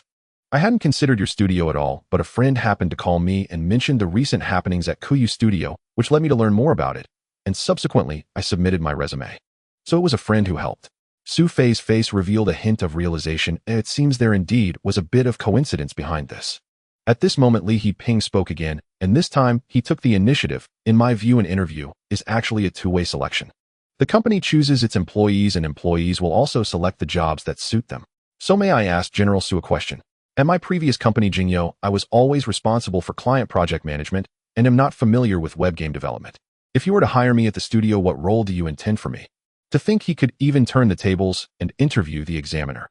Su Fei thought to himself, indeed a true industry elite, not so easy to handle. But he was not in a hurry. The preparation work he had done earlier was not for nothing. He then pointedly remarked, "Although Kuyu Studio started with web games, it will not be content to remain in this small domain. In fact, after developing Red Alert Pre-Nuclear War, our next project should be a client game, though the specific type has yet to be determined. Indeed, there are plans to develop client games." Li Heping's eyes brightened, and he sat up straight, saying, "Developing client games is no easy task. It's great that Kuyu Studio has this ambition, but is your studio truly prepared for it?" Su Fei nodded, saying, "The challenges in developing client games lie mainly in technical and funding aspects. Regarding funding, with the success of Red Alert Pre-Nuclear War and the strong sales of the physical cards of Three Kingdoms Kill, supporting the development of a mid to low-cost client game is no problem. As for technical challenges, they are similarly not an issue." Seeing that Su Fei seemed confident, Li Heping was not satisfied with this and pressed further, "Could you elaborate, General Su? After all, this concerns his career and future for the next few years, and it is only natural to clarify the true situation of the next employer before making a final decision. If Mr. Li Heping can join our studio, he will certainly be entrusted with significant responsibilities overseeing the development of the new client game project. Since that is the case, I might as well reveal some information." Su Fei slowly said, "First, after Red Alert Pre-Nuclear War is stably operational, I plan to officially merge Kuyu Studio with Eason Games to establish a new Kuyu Interactive Entertainment. After the merger, aside from maintaining the development of existing web game projects, all other technical resources will be allocated to the new client game project to ensure that technical strength does not falter." Saying this, Su Fei pondered slightly and added, "In addition to manpower, we also have a considerable technical reserve. Some of it comes from Eason Games, while another part comes from our independently developed client game engine with complete intellectual property rights." "What?" Su Fei's words left Li Heping in shock. The impact was far greater than the previous instances. Kuyu Studio actually has an independently developed game engine. How could this be possible? His first reaction was that Su Fei was boasting, but he quickly dismissed that thought. Su Fei is the company president. He wouldn't lie about such an important matter. Moreover, an engine is something tangible and visible. It is not an abstract concept. Whether it exists can be determined at a glance. Trying to deceive someone knowledgeable like himself is impossible. So does that mean it really exists? Su Fei's lips curled into a faint smile, clearly pleased with Li Yiping's shocked expression as he said, "This engine is still in development, managed by a technical elite from our studio, along with several programmers recruited from other companies helping out. Our internal assessment is that its final form will possess effects comparable to mainstream domestic FPS game engines, and in some parameters, it may even slightly exceed them." Li Yiping remained silent for more than 10 seconds. Then he exhaled deeply and said, "This is truly astonishing. Many second-tier game companies in the country do not have their own engines, but instead spend money to buy foreign licenses. I never expected General Su would share this secret with me. It seems you really trust me, especially since I had no inkling of this before. I wonder what is the name of this game engine. How much longer until it is completed?" Su Fei thought for a moment and said, "Its name is Meteor Engine. When I took over Kuyu Studio last year, it was still in a semi-finished state, just with a clear improvement plan. In the past 6 months, with the help of several programmers I recruited, the completion progress of the Meteor engine has improved significantly. It is now about 80 complete. It has reached such a high level of completion." Li Yiping's face showed signs of delight. Given this pace, with a little more effort, it can completely keep up with the new client game project. After looking at Li Yiping again, Su Fei stood up and invited him, saying, "Mr.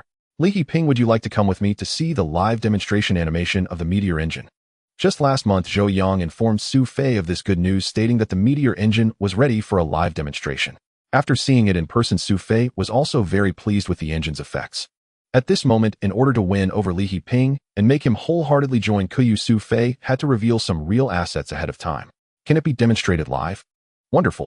Li Yiping accepted Su Fei's invitation without hesitation. If he had any doubts about Su Fei's words before, at this moment, he completely believed that the previously obscure Kuyu Studio had such a powerful asset. Perhaps Yu Tailing really recommended an incredible opportunity to him.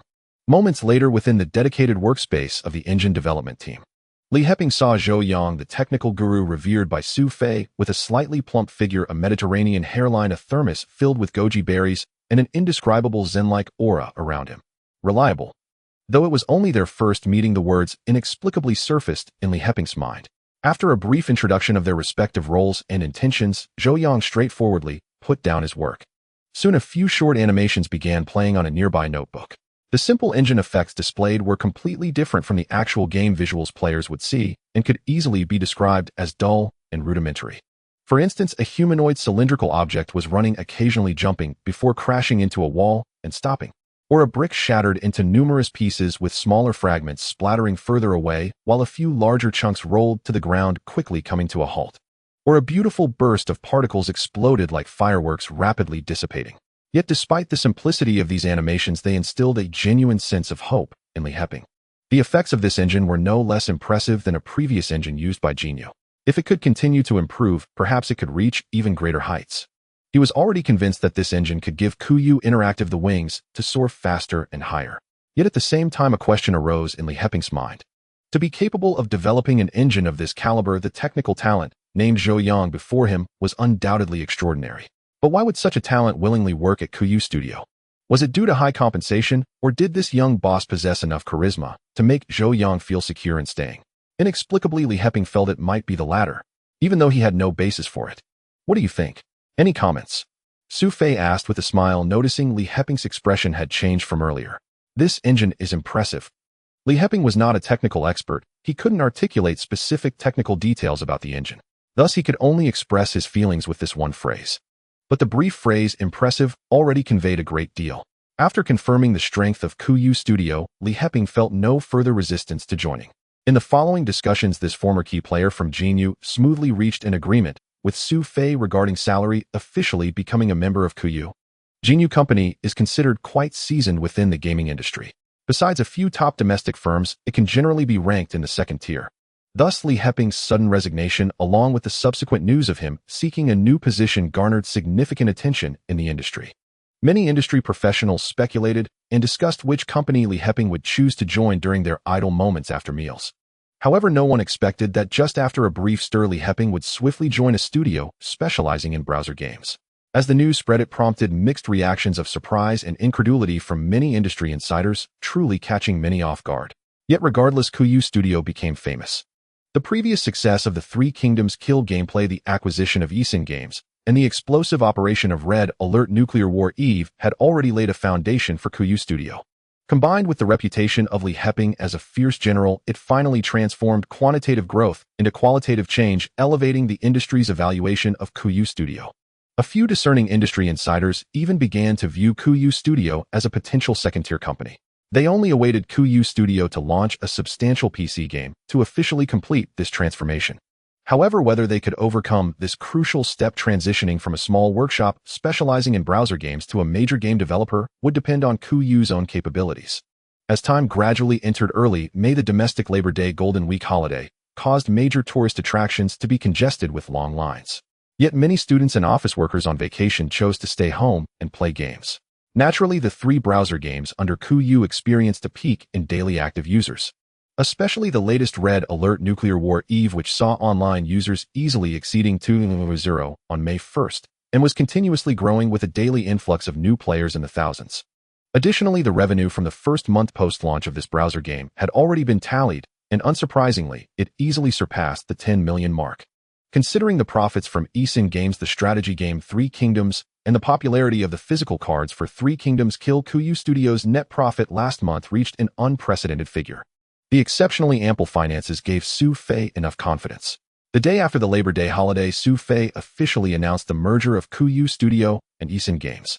The newly formed company after the merger was the Kuyu Interactive Entertainment Company that he had previously envisioned, abbreviated as Kuyu Interactive. The headquarters remained at Pearl Tower, but this time it moved from the 7th floor to the 15th. Compared to the previous cramped office space, Kuyu Interactive made a bold move by renting half of the 15th floor.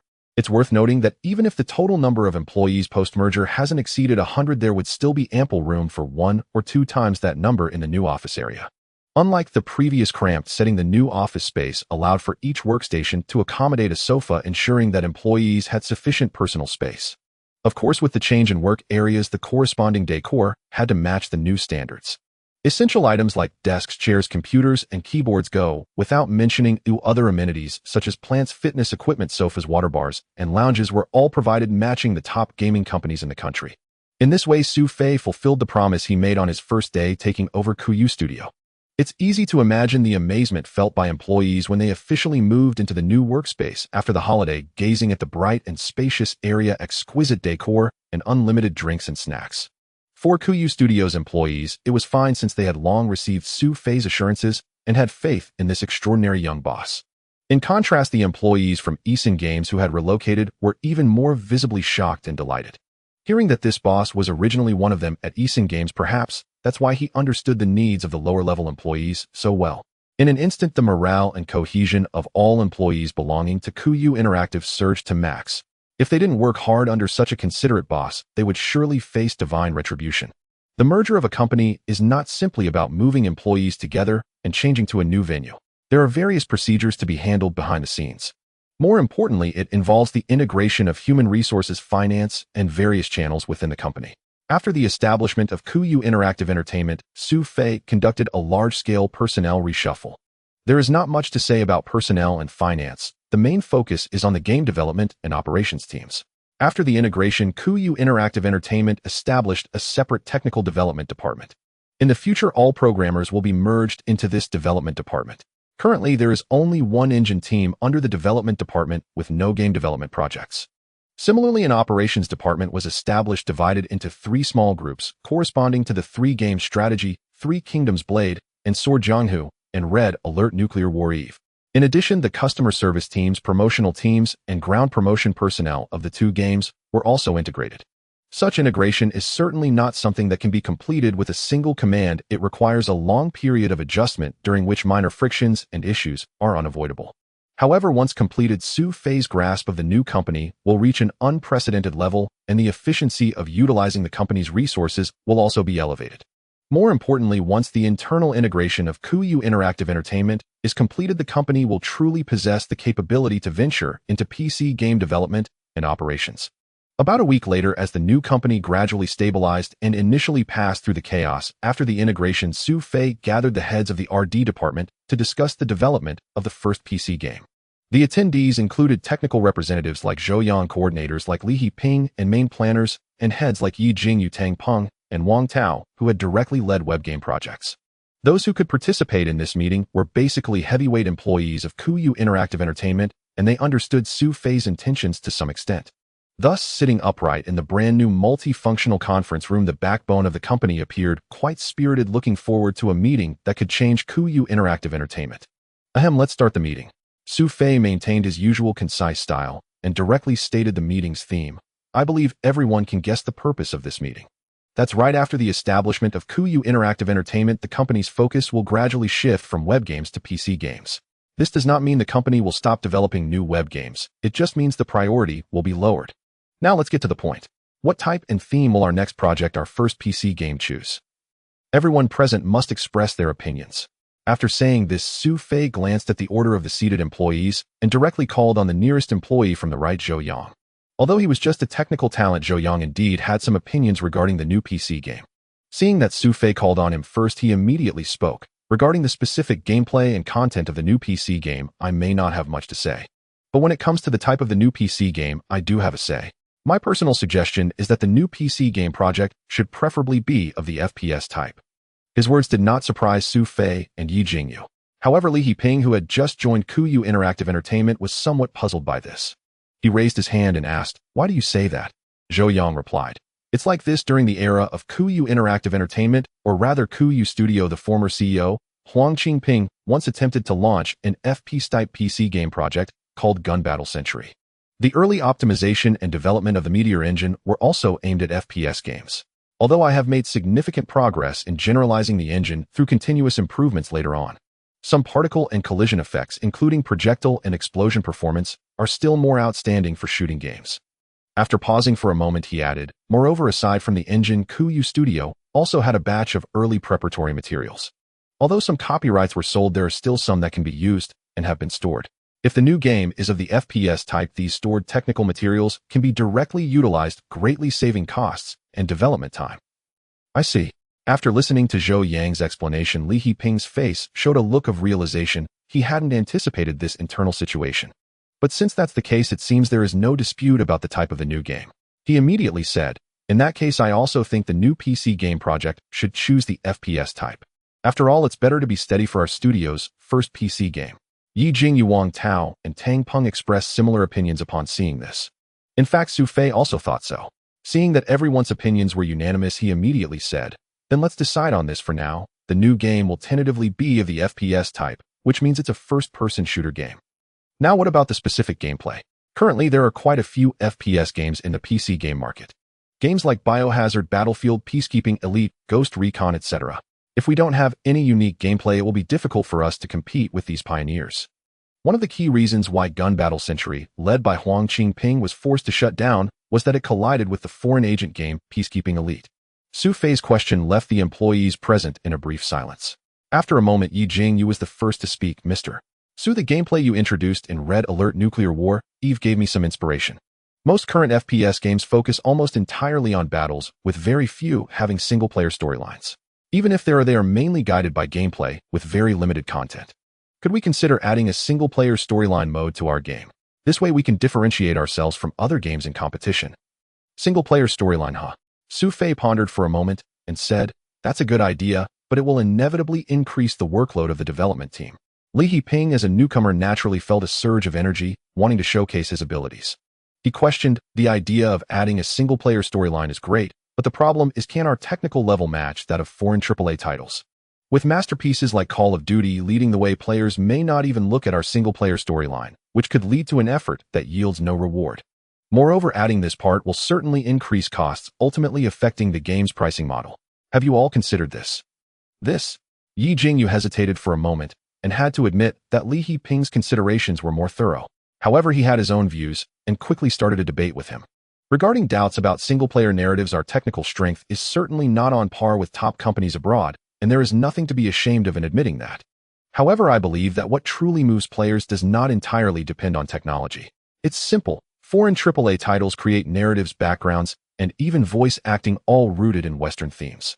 Players may have grown accustomed to games with this Western backdrop and culture, but that does not mean they are averse to authentic domestic cultural single-player narratives. Moreover, a protagonist grounded in Chinese culture, acting with a Chinese mindset and heroic values, offers players a profoundly different experience and sensation. This core rooted in local culture is the greatest competitive strength of Kuyu Interactive Entertainment. If executed well, it can sufficiently bridge the technical gap within considerable limits.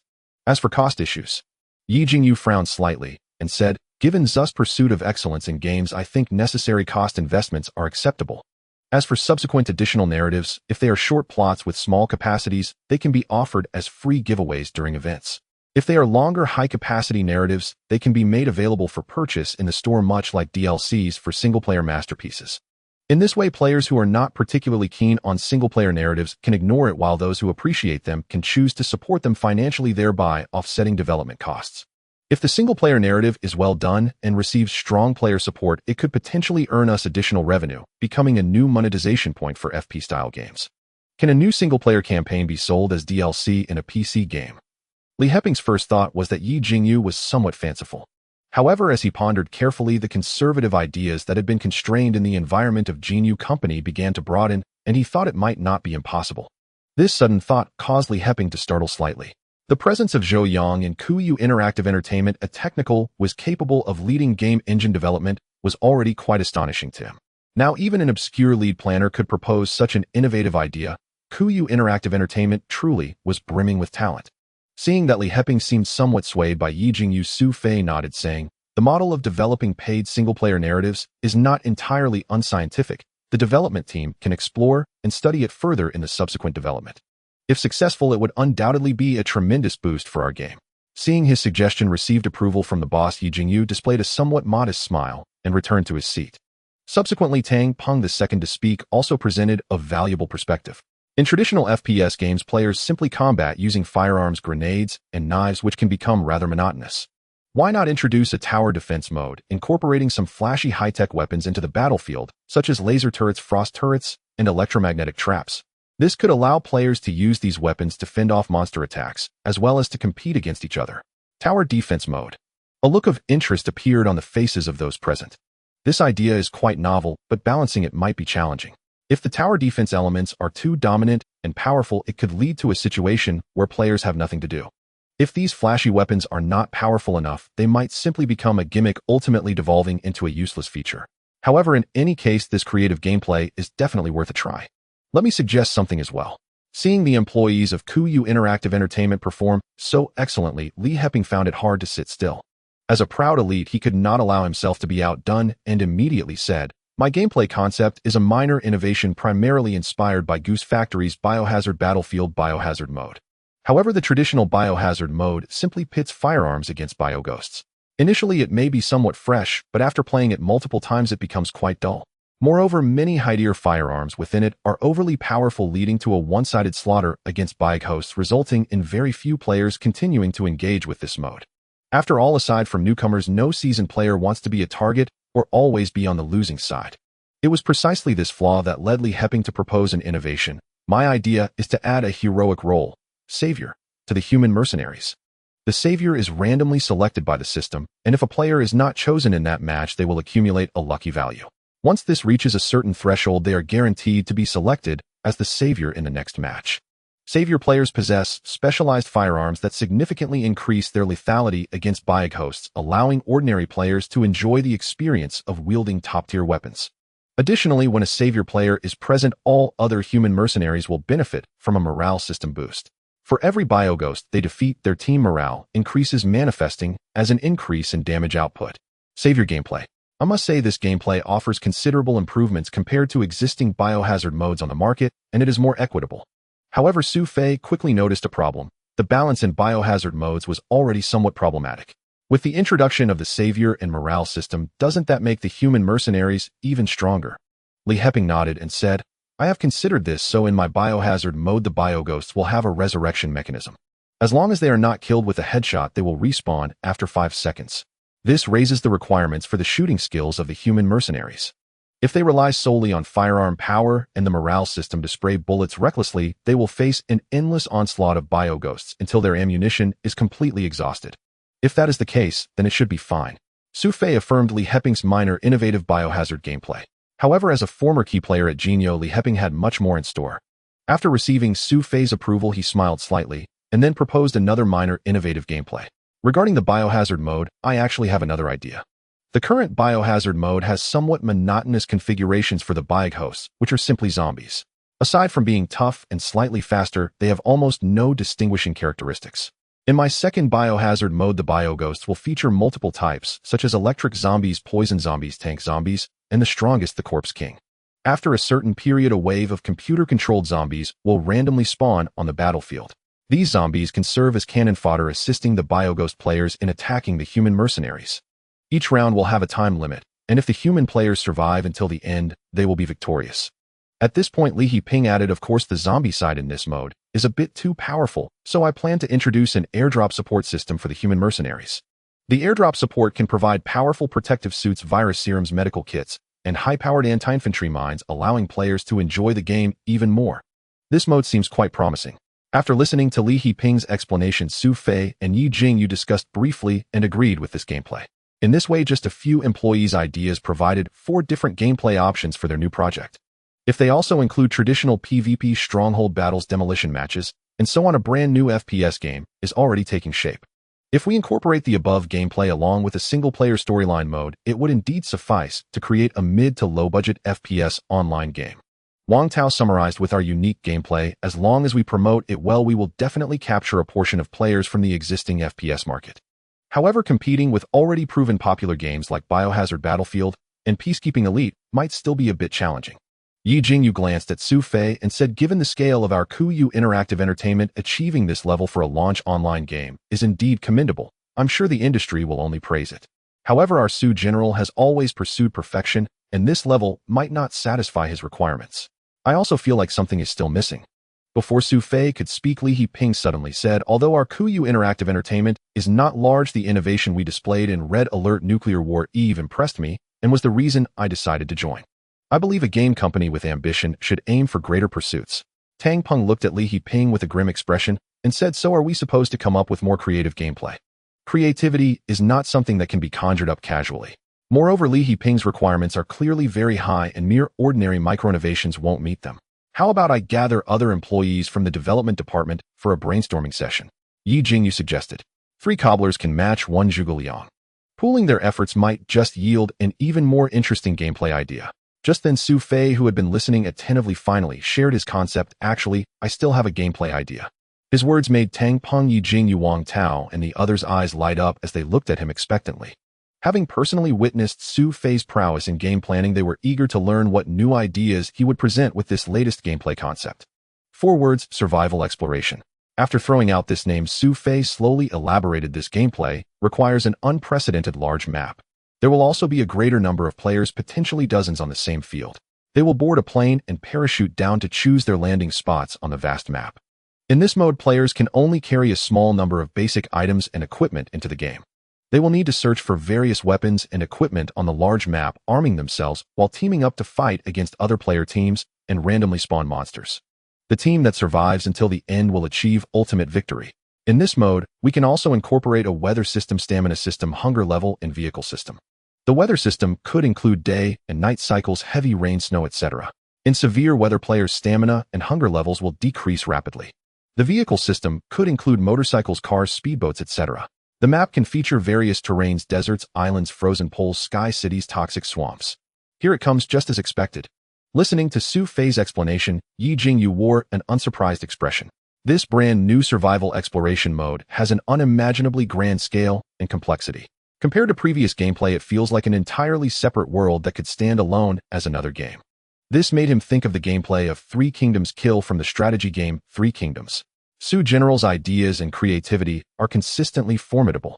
On the other side, hearing Su Fei's explanation, Li Ping and Tang Peng were equally shocked.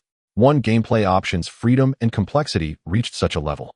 This single idea could probably match all the gameplay options they had previously proposed together. The key is that the content Su Fei mentioned sounds very reasonable and sufficiently interesting, making Li Ping and the others feel an urge to play. This is truly rare. Oh wait. Li Ping suddenly thought of something and discovered a loophole in Su Fei's gameplay. He immediately asked Su General, with such a large map and diverse terrain, what if some players enter the game and do not participate in combat or exploration, just huddle in a corner and remain inactive? Wouldn't the winning team have to search the entire map to find them? Moreover, isn't the duration of such a gameplay session too long?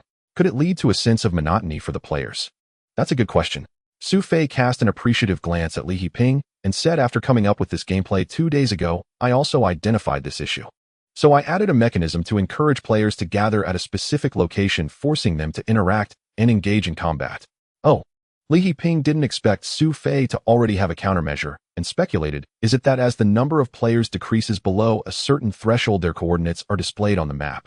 This was a solution he quickly devised upon identifying the loophole in Su Fei's gameplay, and he felt somewhat pleased with himself. However, Su Fei smiled slightly and dismissed his guess. Displaying coordinates is one approach, but it still doesn't fundamentally address the slow gameplay pace and the player's monotonous experience. My idea is to create a safe zone through external forces. After a set period at the start, the safe zone will randomly refresh. All players outside the safe zone will continuously lose health points. Moreover, as time passes, the safe zone will shrink, ultimately forcing the remaining players into a confined area to determine the victor. This safe zone mechanism can be tied to the map. For instance, in the toxic swamp, poisonous gas will seep out beyond the safe zone. In the Sky City map, the ground outside the safe zone will constantly collapse. In the Polar Frost map, ice storms will appear, and so on.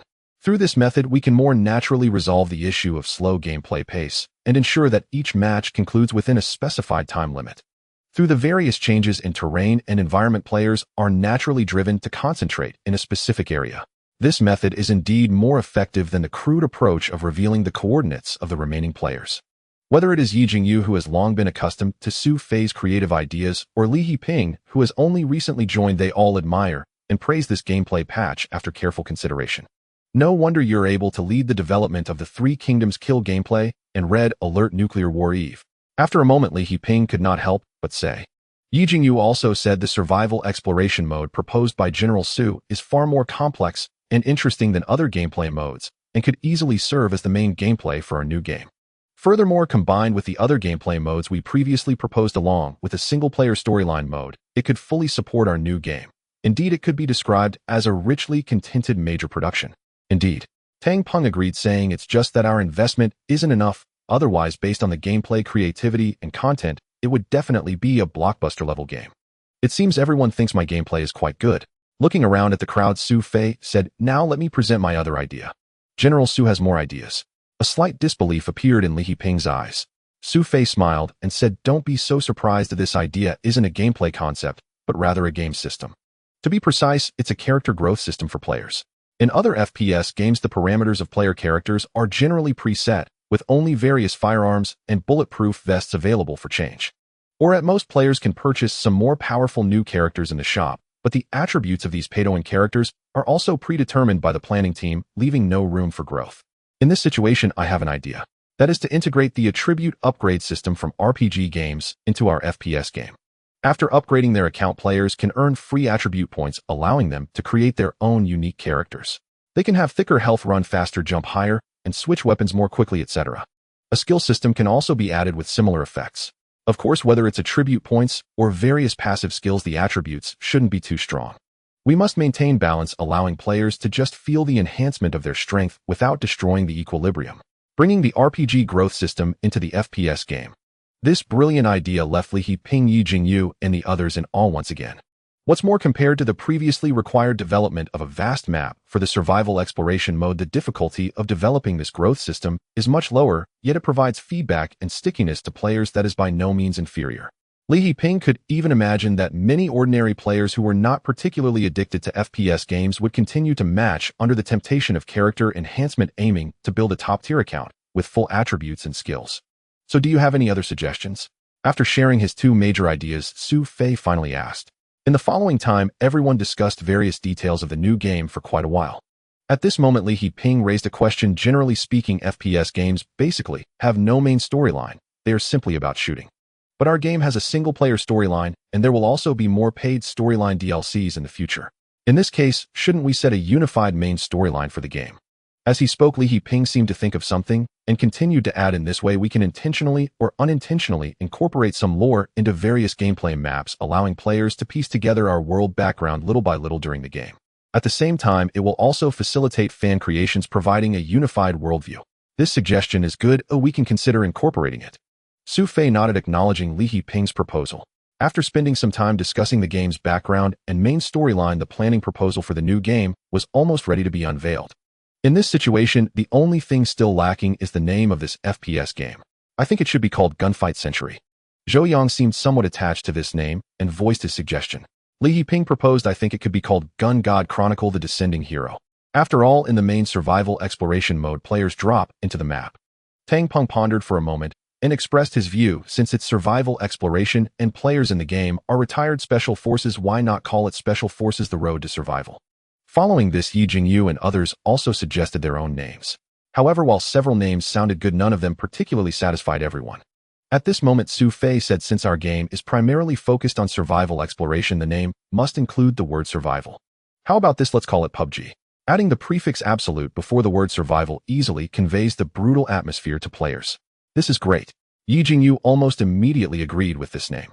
Soon Li Yiping and the others also nearly unanimously agreed with Su Fei's proposal, and the name of the new online game project was officially confirmed. A week later, after organizing a complete planning proposal and doing some preliminary preparations, the development team of Kuyu Interactive Entertainment launched the PUBG team, officially starting the development of the new online game. Meanwhile, while the new online game project at Kuyu Studio was progressing vigorously, Red Alert Nuclear War EVE gradually transitioned from the early phase to the mid-phase. The levels of the earliest batch of old players have already reached an average of level 40. A few particularly dedicated and wealthy players have even reached level 50. This level means their base vehicle has at least been upgraded to level 4, and the combat laboratory has also been upgraded 3 times, unlocking various main battle tanks, aircraft, ships, advanced troop types, etc. Aside from the superweapon system, which requires a level of 70 and a rank of general to unlock, almost all other game content has been made available.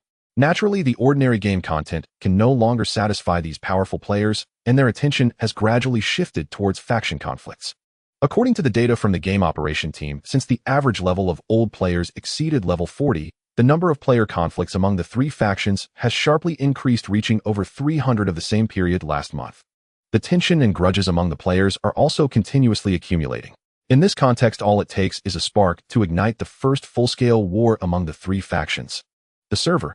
As one of the earliest groups of servers to open, the player levels and strengths in this server rank among the top in dozens of servers with a significant number of wealthy players. It is evident that as the overall strength of players increases, the friction and grudges among the 3 major factions have become even more intense. Among them, the conflict is particularly severe between the Gay Husband Airship Legion of the Freedom Wings faction and the Winter Fortress Legion of the Winter Alliance. The creators of these 2 legions are both wealthy individuals, and coincidentally, they had a grudge against each other due to a female player in a previous game. It is easy to imagine what kind of performance would arise between these 2 wealthy players who are now both in this game and on the same server. From the initial founding, the sporadic conflicts between the Gay Husband Airship Legion and the Winter Fortress Legion have never ceased. Moreover, the wealthy leaders of both sides have further incited the situation. One side claimed that anyone who kills a player from Winter Fortress would receive a monthly card, and the other side immediately retaliated, stating that they would cover all losses of players attacking the Gay Husband Airship. After more than a month of opening, this grudge has not been limited to the wealthy themselves. Even the players from both legions have fallen into complete opposition. Especially as the research and development of higher-level troops gradually became complete, both sides of the wealthy felt the impending aura of a major battle, leading them to invest heavily in the game, recruiting soldiers and amassing strength. However, no one expected that this long-anticipated battle would be ignited by a trivial matter, namely an oil well. As previously mentioned, there are many neutral special buildings and resource points on the large map of Red Alert Nuclear War Before Dawn, and the oil well is one of them. Once occupied by an engineer, it can provide resources steadily. Although the quantity is not large, it is continuous, making it quite popular among players. However, precisely because of this, any newly spawned oil wells can easily provoke competition among nearby players. A new member of the Winter Fortress Alliance's No. 5 Sub-Alliance Carefree Marquis happened to pass by this newly spawned oil well during the movement of the base vehicle and immediately dispatched an engineer to occupy it. According to the game's protection rules, once a wild resource point is occupied by a player, other players cannot attack it for an hour. Thus, after occupying the oil well, Carefree Marquis did not think much and quickly turned back to explore the nearby level 40 historical battlefield.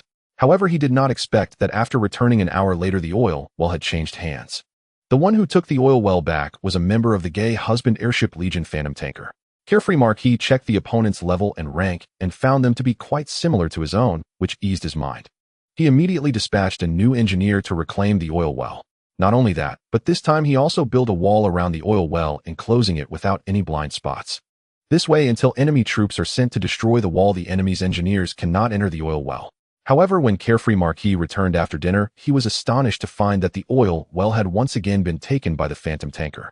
Not only had the opponent demolished his wall, but they had also constructed a new wall on the ruins, and even went so far as to waste resources to build anti-aircraft guns and watchtowers. Damn, Carefree Marquis was furious.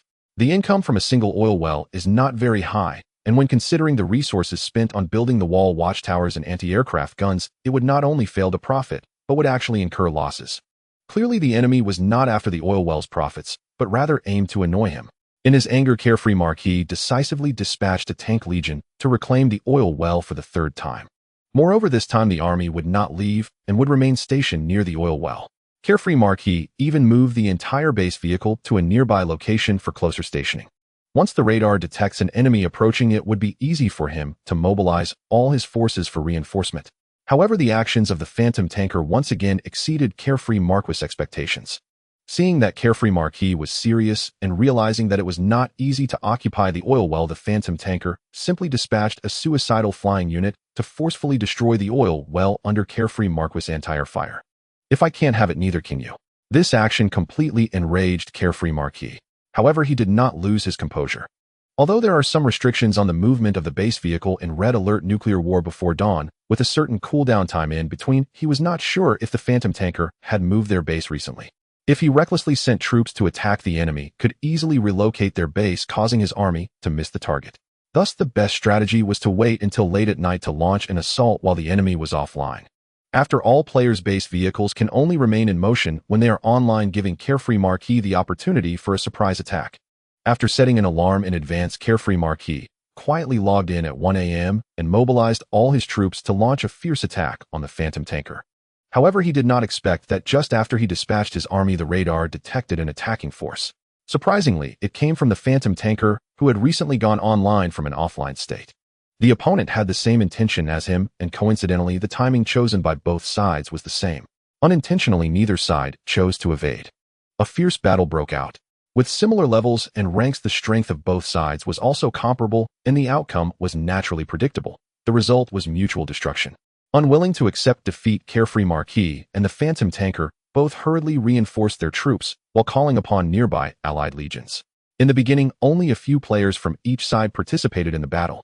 As the flames of war intensified, more and more members from the Gay Husband Airship and Winter Fortress legions were drawn into this battle, until the commander of the Winter Fortress, Duke of Winter Realm, logged in during the late night and issued an unprecedented high bounty.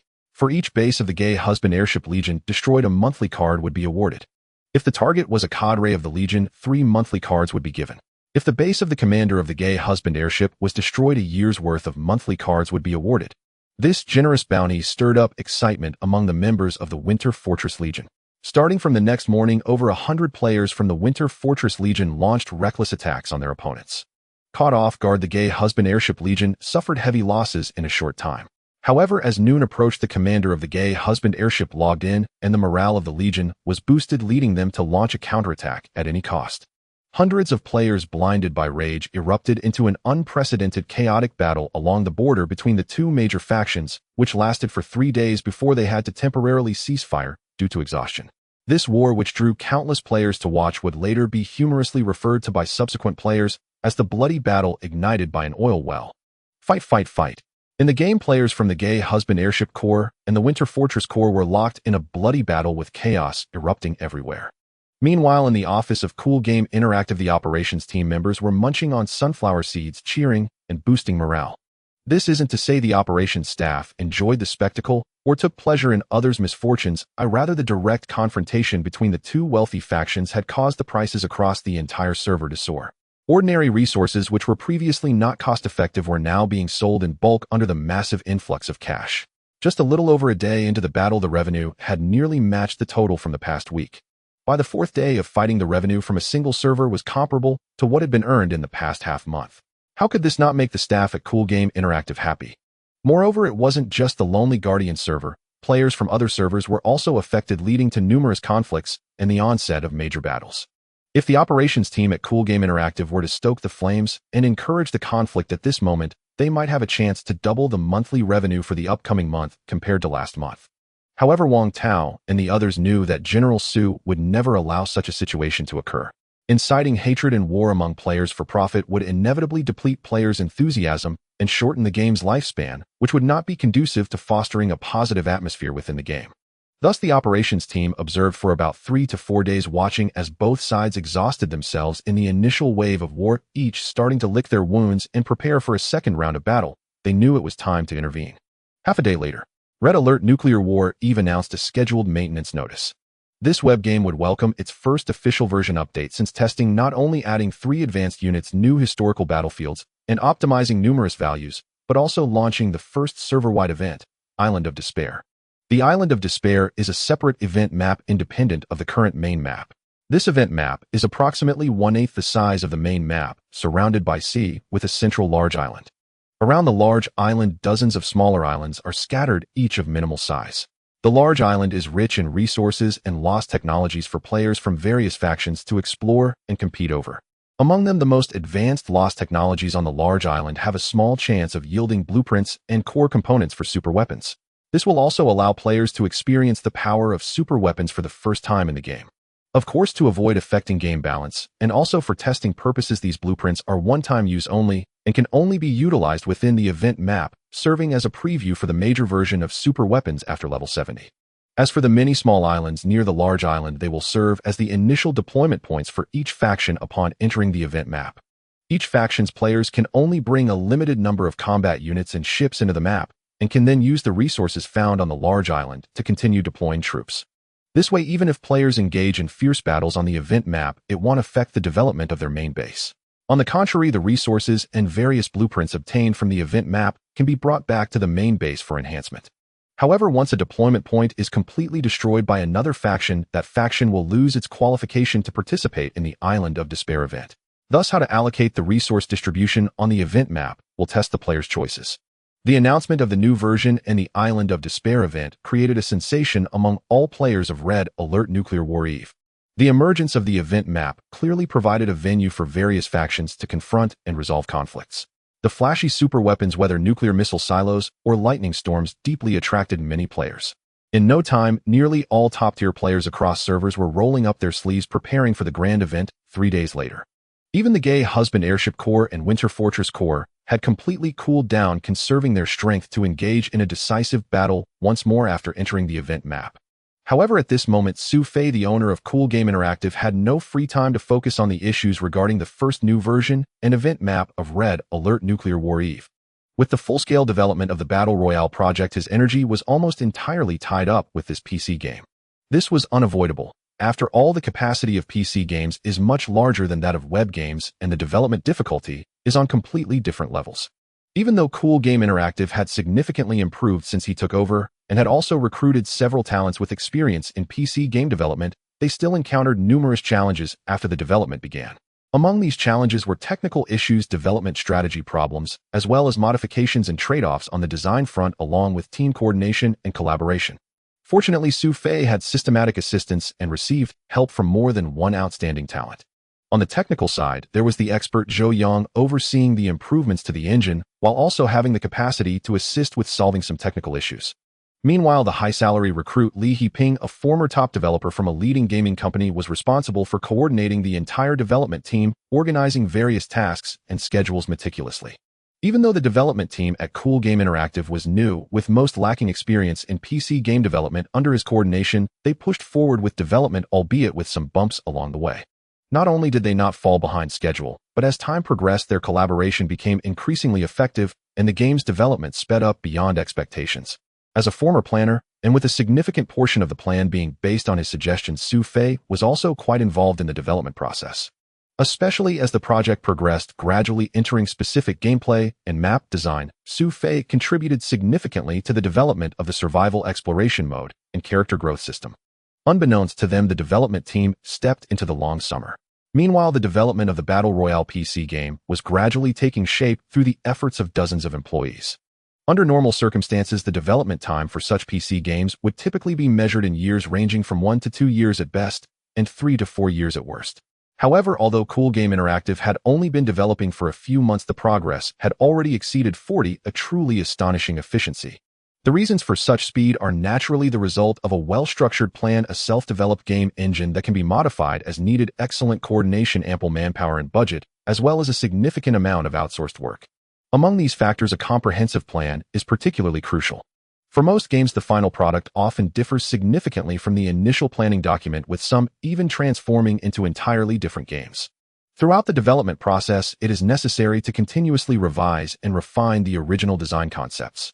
However, that is not the case with PlayerUnknown's Battlegrounds.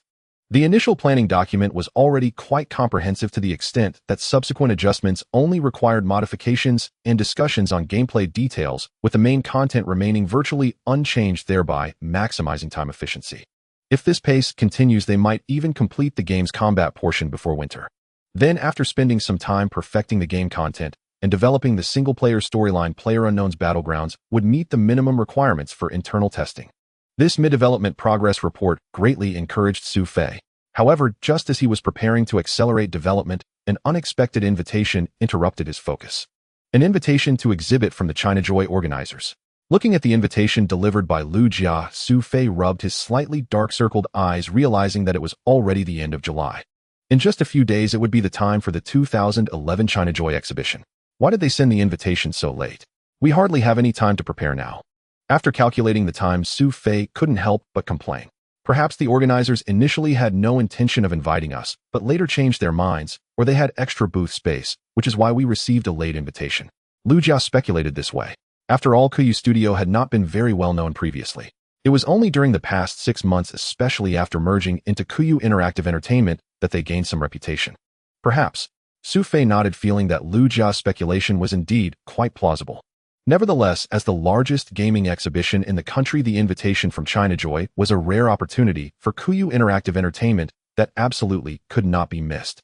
He immediately said, "Let's have our publicity team prepare. Even if there are only a few days left before the opening, we must still showcase our company's strength and style as much as possible." This request was quickly communicated by Lu Jia, but it left the employees in the publicity department in a dilemma. If they had a month or two to prepare, they could think of some creative ideas. However, with less than a week until the ChinaJoy exhibition opening, and judging by the information from the organizers, the booth space allocated to them was very limited and in a rather obscure location. In such a situation, what could they possibly showcase? Set up a few computers, put up some promotional posters, and let passing players try out a couple of their browser games. Perhaps other smaller exhibitors might do something like that, but the publicity employees certainly did not believe such a perfunctory approach would satisfy their boss. It's a pity that PlayerUnknown's Battlegrounds is still too incomplete. If only we could produce a playable demo, said one of the employees. Don't even think about it. The new head of the operation department, Yu Yuanqing, shook his head, saying PlayerUnknown's Battlegrounds is our flagship project, and all information regarding gameplay is absolutely confidential. No information is allowed to leak until we get approval from President Su. In other words, it was impossible to use the new game situation as a selling point. The employees could only abandon this idea and continued brainstorming. How about we urgently customize a batch of collectible cards and character posters for the game Three Kingdoms Kill? That should attract some fans of Three Kingdoms Kill. Additionally, we can host a small offline competition for the Three Kingdoms Kill gameplay, allowing participating players to compete on-site for prizes. Yu Yuanqing nodded slightly, saying that's a feasible approach, but we need a host, and the prizes should be carefully arranged to ensure everyone wins just for participating. Soon another person suggested, how about this? Let's pull the planners of Sword and Blade and Nuclear War Before Dawn over and hold a face-to-face discussion session with the players, allowing them to interact directly with the planning team. I've even thought of a name you suggest we improve. This gimmick should attract quite a bit of attention. This was also a viable approach. Since there were no new games to showcase, they could make use of the attitude of the officials regarding the old ones. After that, several others proposed inviting cosplayers to portray female generals like Xiao Qiao and Sun Shangxiang from Three Kingdoms. Although it raised some eyebrows, players were indeed drawn to such tactics.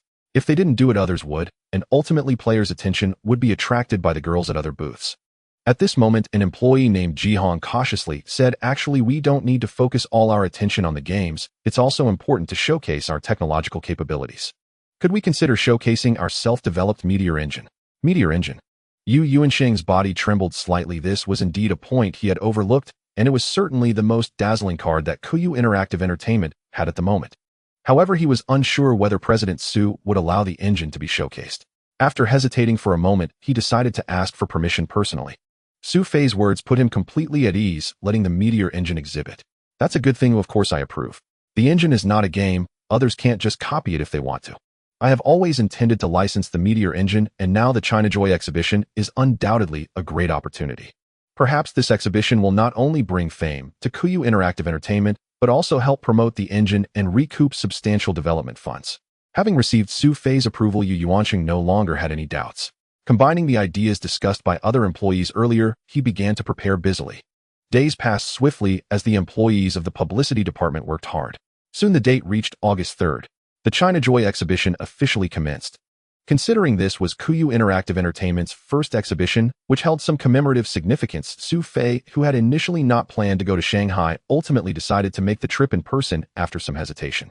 After all, this exhibition is quite well known in the country, and although he had been in the industry for several years, he had always found it difficult to carve out time, only seeing reports in various gaming media and magazines. This time, being able to personally experience the exhibition atmosphere and support the employees in the publicity department could be considered a long-cherished wish. If the early China Joy was merely a grand gathering for the gaming industry, by now it has undoubtedly become one of the most renowned and influential annual events in the global digital entertainment sector. It encompasses various fields of digital entertainment, including games, animation, internet films, and TV, music, online literature, esports, and smart entertainment software and hardware. The number of players and visitors attending this grand event has also increased dramatically. When Su Fei got off the plane and took a taxi to the new International Expo Center, he was greeted by a scene of overwhelming crowds. The number of players and visitors attending this grand event has also increased dramatically. When Su Fei got off the plane and took a taxi to the new International Expo Center, he was greeted by a scene of overwhelming crowds. What a lively scene. Looking at the bustling crowd, Su Fei couldn't help but exclaim. This was just the morning, and the exhibition had not yet officially started. By noon, the crowd would surely become even more dense. After taking a quick photo here, Su Fei made his way through the flow of people towards the side of the busy exhibition hall. The game exhibition halls of China Joy roughly span N1 to N5, but unfortunately Kuyu Interactive was assigned to the most remote hall.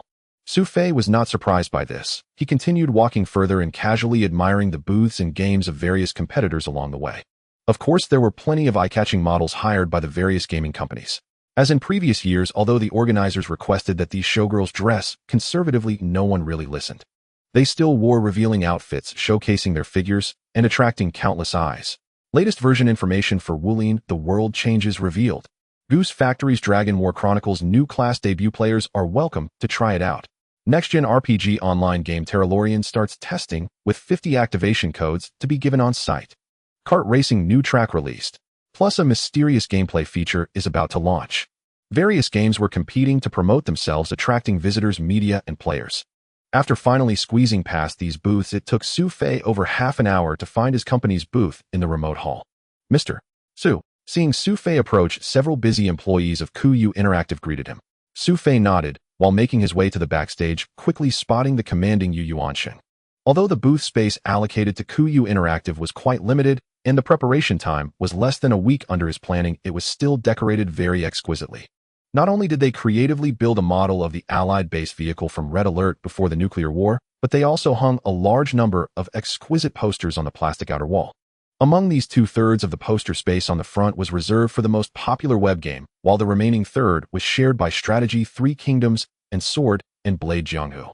However, considering the popularity of the Three Kingdoms kill gameplay, Yu Yuanqing also had people create a large number of Three Kingdoms kill character standees and colorful stickers, which were placed around Kuyu Interactive's booth as guiding markers.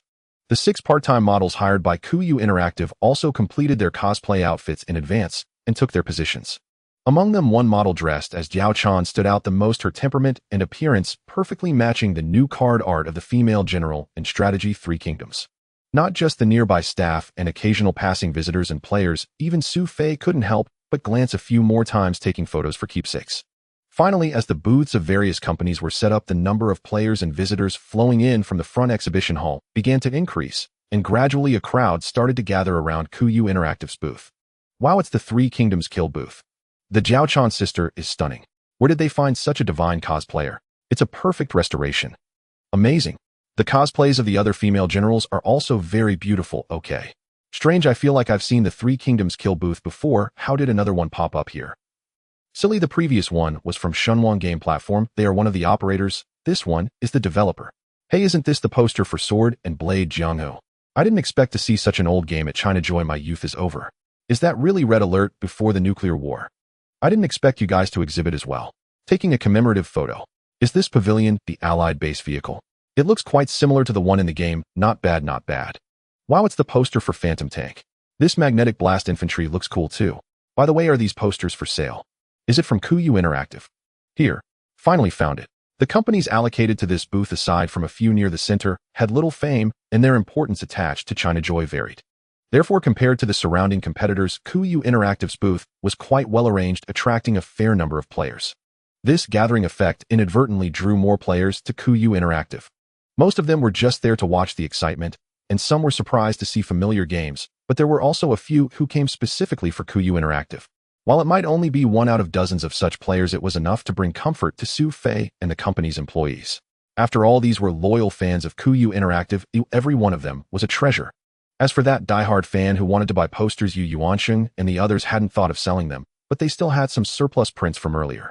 Ultimately, unable to resist his persistence, they let him choose one from the extra posters for free. After repeatedly thanking them, the fan happily walked away with the high-definition poster. As time passed, it gradually approached noon. The number of players coming to the exhibition became increasingly astonishing, and even the exhibition hall, where Su Fei and his team were located, felt full. Moreover, the number of gaming media present in the exhibition hall visibly increased, often filming and interviewing the participating companies and players.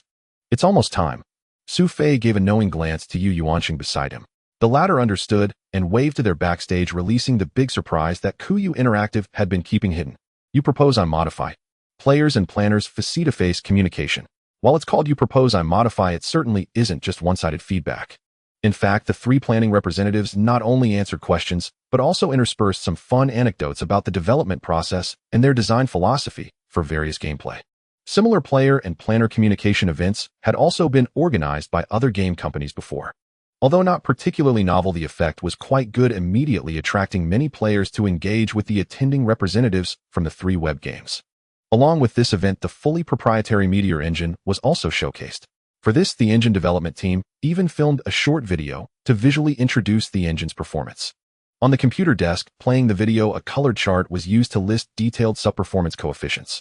In fact, most visitors here were ordinary spectators and amateur players. Although they knew the engine was very useful and the development difficulty was not low, they had no understanding of how powerful or technically sophisticated it was. Even when seeing this promotion, at most they would just think, oh, this company has a self-developed engine. Only a few seasoned players, some professional gaming media and industry insiders from competing companies could truly recognize the real value of this engine. Thank you for your cooperation in the interview. Goodbye. Having finished this statement with a serious demeanor, and after signaling her assistant to give a small gift to the passing interviewers, Tang Jinwei looked at the cameraman to indicate that the camera was off, feeling a slight sense of relief. She took a few sips of mineral water to hydrate and began reviewing the materials gathered from today's interviews. Thanks to a morning's effort, Tang Jinwei had accumulated quite a bit of content. Upon a cursory glance, there were at least 20 or 30 pieces, including several well-known domestic game companies. However, the quality of these materials was rather mediocre.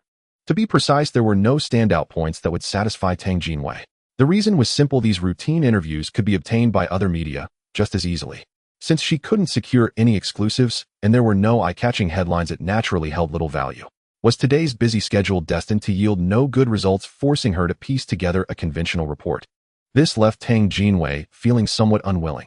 After a moment, she glanced at the pig farm exhibition booth that was already surrounded by over 10 media outlets, gritted her teeth, and said, let's head to the next exhibition hall. Parting the crowded flow of people took considerable effort, but the three-person interview team finally arrived at the subsequent exhibition hall. Compared to the previous halls, this one was somewhat secluded. This meant there weren't any major game companies, but it also implied that there were fewer competitors in her field. A glance around revealed a modest booth at the edge of the hall, catching Tang Jinwei's attention. The reason was simple: although the booth wasn't even as large as a living room, there were quite a number of players and visitors crowded nearby. Compared to the sparse crowds at surrounding booths, it stood out like a crane among chickens. Let's go to that booth. Tang Jinwei quickly made her decision. Soon the three of them navigated around the crowd and arrived at a booth with a somewhat sci-fi design. Here Tang Jinwei saw a plethora of military general cutouts and posters hanging around the booth. 3 Kingdoms Kill. The cameraman following behind exclaimed in surprise, evidently recognizing this exhibitor. Tang Jinwei had previously focused on an esports game called Star Ocean Conquest, and had come to this position due to a work adjustment, so she wasn't very familiar with Kuyu Interactive and its web games. However, upon hearing her colleague's words, she immediately realized that this game must have a considerable reputation. She promptly asked, "What's up, Xiao Wu? Have you played this company's games?" "Yes," Xiao Wu carrying the camera nodded. "This game is produced by Kuyu Studio called Strategy 3 Kingdoms. What I just mentioned, 3 Kingdoms Kill, is a gameplay style of this web game, which has been quite popular since last year. Several people in our segment are playing it." "Oh, now it makes sense." Xiao Wu's brief introduction piqued Tang Jinwei's curiosity even further. She brushed her hair back from her forehead, signaled Xiao Wu to start the camera again, and casually pulled a player waiting in line nearby to begin an interview. "Hello, we are reporters from the Fengyun Esports channel. May I take a few minutes of your time?" The interviewed player, who had been chatting with friends, was a bit displeased when suddenly pulled aside. But upon turning to see a beautiful girl, a reporter, the slight displeasure on his face immediately transformed into a smile.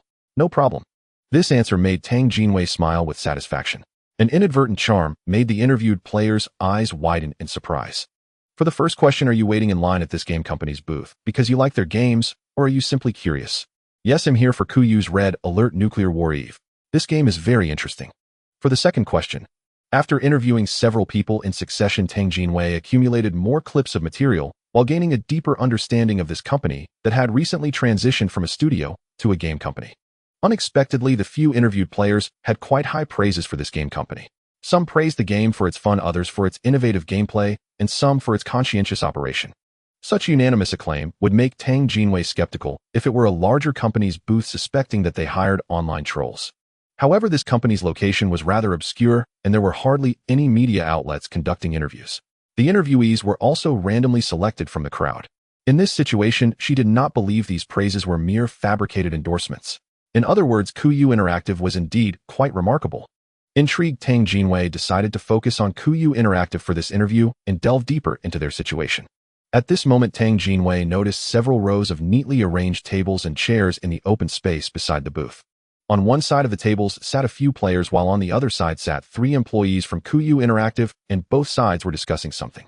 Tang Jinwei leaned in for a closer look and saw a description of the "You suggest we modify" activity laid out on the table. So that's what this is. Tang Jinwei was not unfamiliar with such activities, having seen similar events hosted by game companies before. However, in her impression, those game companies often staged such events more as a facade to demonstrate their approachable and willing to listen to player opinions attitudes.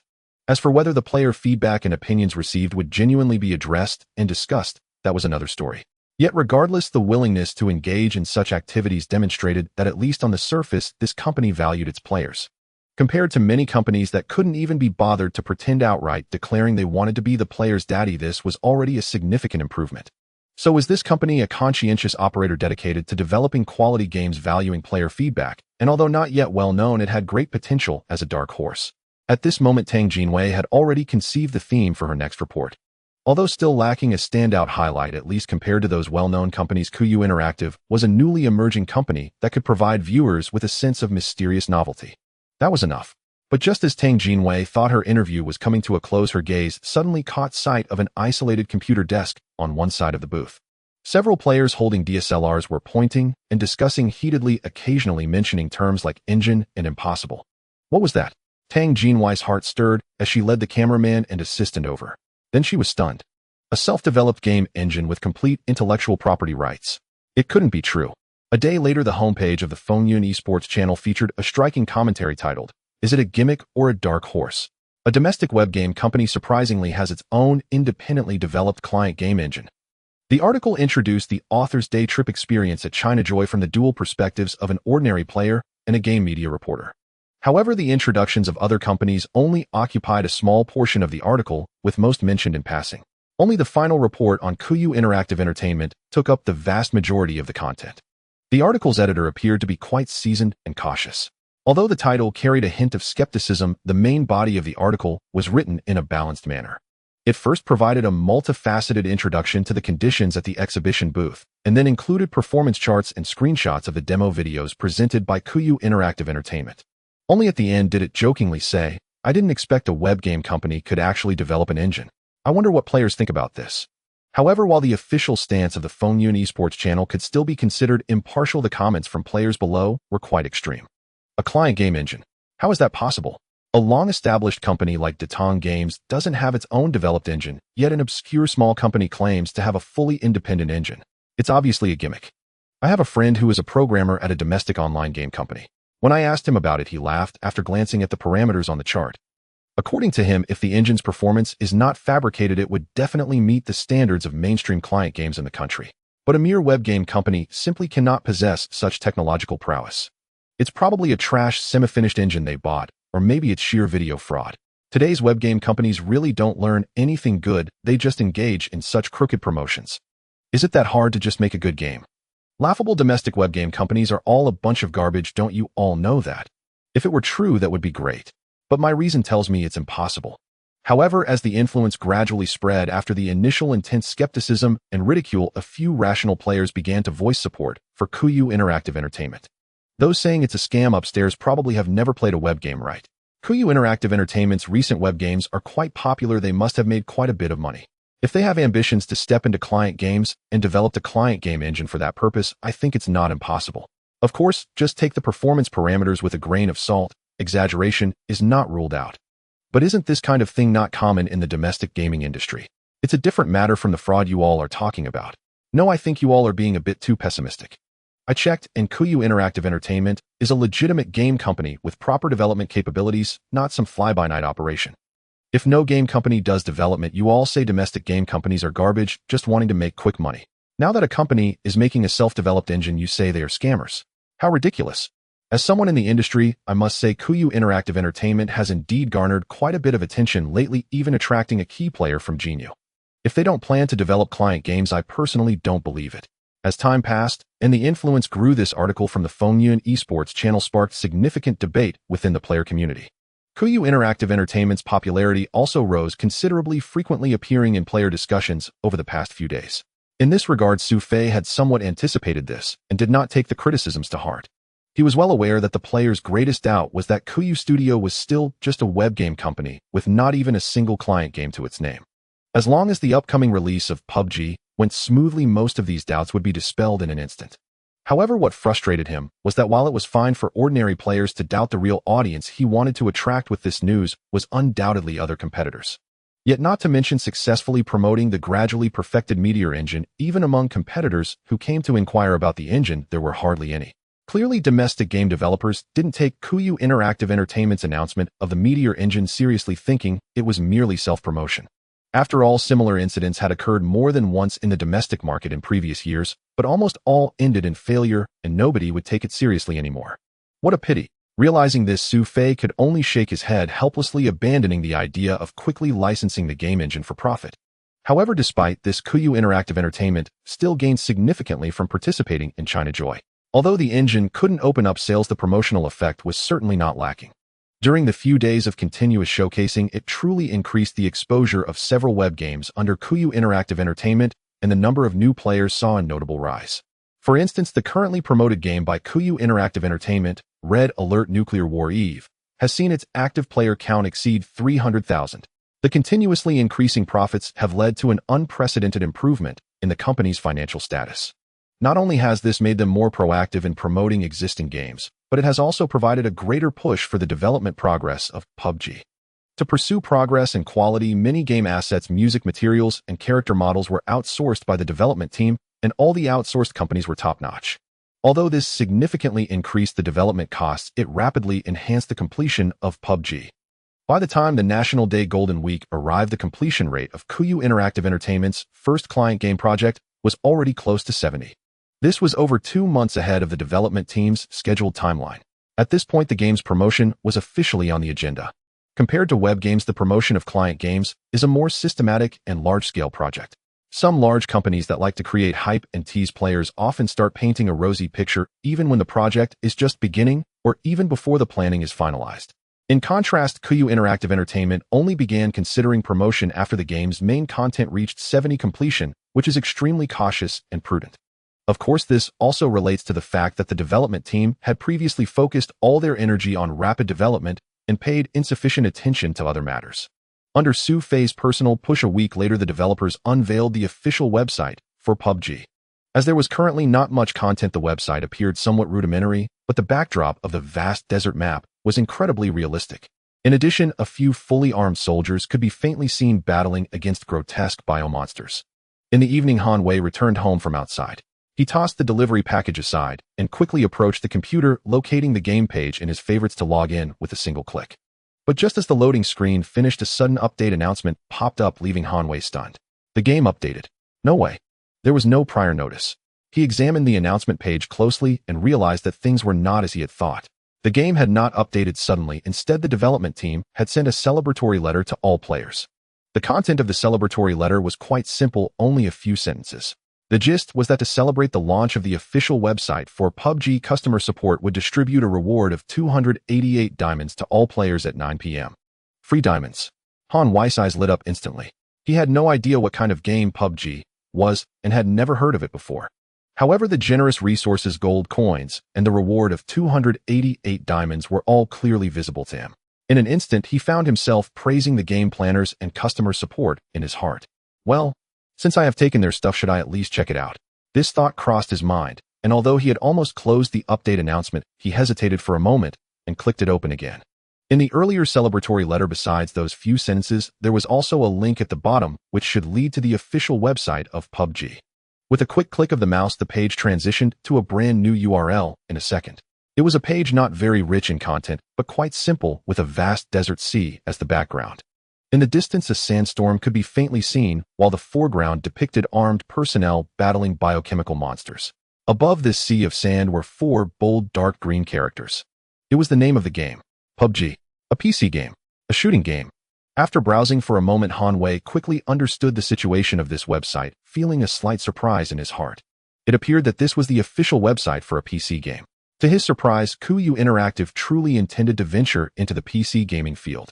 Moreover, they started with a fiercely competitive FPS game. Han Wei instinctively felt skeptical about it. However, the recent games from Kuyu Interactive had been operated with great care, providing a comfortable gaming experience, which made Han Wei harbor a good impression of the company. Forget it, even though I am not very interested in shooting games, I might as well support it. With this thought, he scrolled back to the top of the page and, seeing the glaring reserve button, decisively clicked it. A prompt immediately popped up. You have successfully reserved a spot for the internal test. Current number of players reserved 481. Over 400 already. That seems quite a lot. Han Wei showed a hint of surprise again. He had noticed the time when the celebratory letter was sent, and it had clearly only been a short while. In such a short time, there were already hundreds of reservers. It seemed that the number of players supporting this game was even more than he had imagined. However, it was merely a reservation for qualification, and he was still unclear when the game would officially launch, so Han Wei did not dwell on this matter. He quickly closed the website and switched back to continue playing the game. What Han Wei did not know was that among players in Sword and Sword Jianghu Strategy 3 Kingdoms and Red Alert Nuclear War Precedent, many were just like him.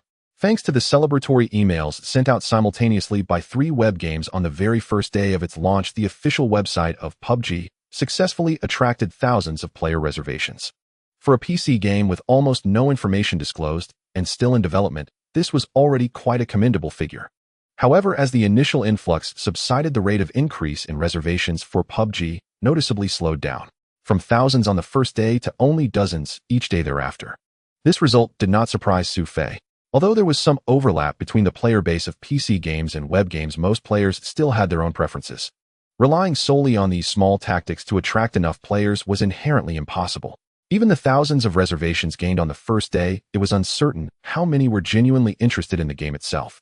When the game finally entered testing, having 1/5 of those players return to play would be quite a rare achievement. Therefore, to draw more attention to the game, continuous promotion was necessary. For instance, spending money on advertisements in gaming media, having marketing personnel conduct promotions in internet cafes, and finding ways for promoters to mingle in other FPS game groups. Spending money to bribe group leaders and managers to help advertise, promote, or at least turn a blind eye to their efforts in promoting the game. With such a multifaceted approach, the attention towards PUBG began to rise steadily, quickly entering the top 10 on new game attention lists and media, like 183 Game Network. By this time, Kuyu Interactive could take a step back. Next, they just needed to maintain the heat and ensure they did not drop off the charts. During this period, the official website of PUBG and Kuyu Interactive's official Weibo also gradually disclosed information about the new PC game. For instance, the rare single-player storyline, the performance of some star weapons, and some maps for regular gameplay in addition to teasing two innovative gameplay modes. However, regarding the specific innovative modes to prevent early leaks from being copied by competitors, Kuyu Interactive maintained strict confidentiality simultaneously using the so-called new gameplay to pique players' interests. As for the survival competitive mode regarded as the core gameplay, it was not mentioned at all. Hence, to some FPS players and planners from similar game companies, PUBG appeared to be a follow-up product launched by a small studio. Perhaps there were some inconspicuous innovations, but they did not pose a threat to existing titles like Biochemical Battlefield and Peacekeeping Elite.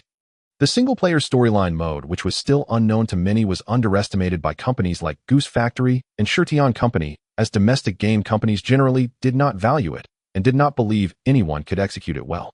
They believed that, similar to the self-developed engine rumors during the Summer China Joy, these were merely gimmicks by Kuyu Interactive to inflate their own valuation. In response, Su Fei was not angry, rather he was somewhat pleased. He wished for other FPS game operating companies to underestimate PUBG so that his game could make a spectacular debut. As December approached, the completion of the first test version of PUBG was drawing near. While the programming and level design teams were still working overtime to modify the maps, most employees and testing teams had already started intensive testing of the game's first internal test version before launch. In an instant, the spacious office was filled with the sounds of gunfire explosions and the continuous killing sounds from the system. December 15th. This is an ordinary Sunday, seemingly unremarkable, but it holds significant importance for all the employees of Kuyu Interactive Entertainment. That is, Kuyu Interactive Entertainment's first PC game, PUBG, has officially launched its limited internal testing. Prior to the game's launch, the testing team at Kuyu Interactive had conducted extensive tests, identifying numerous bugs, both big and small. However, considering the complex gameplay and vast map of this FPS game, the testing team still could not guarantee that there were no severe issues that had gone unnoticed. Thus, the first test of PUBG was designated as a limited internal test.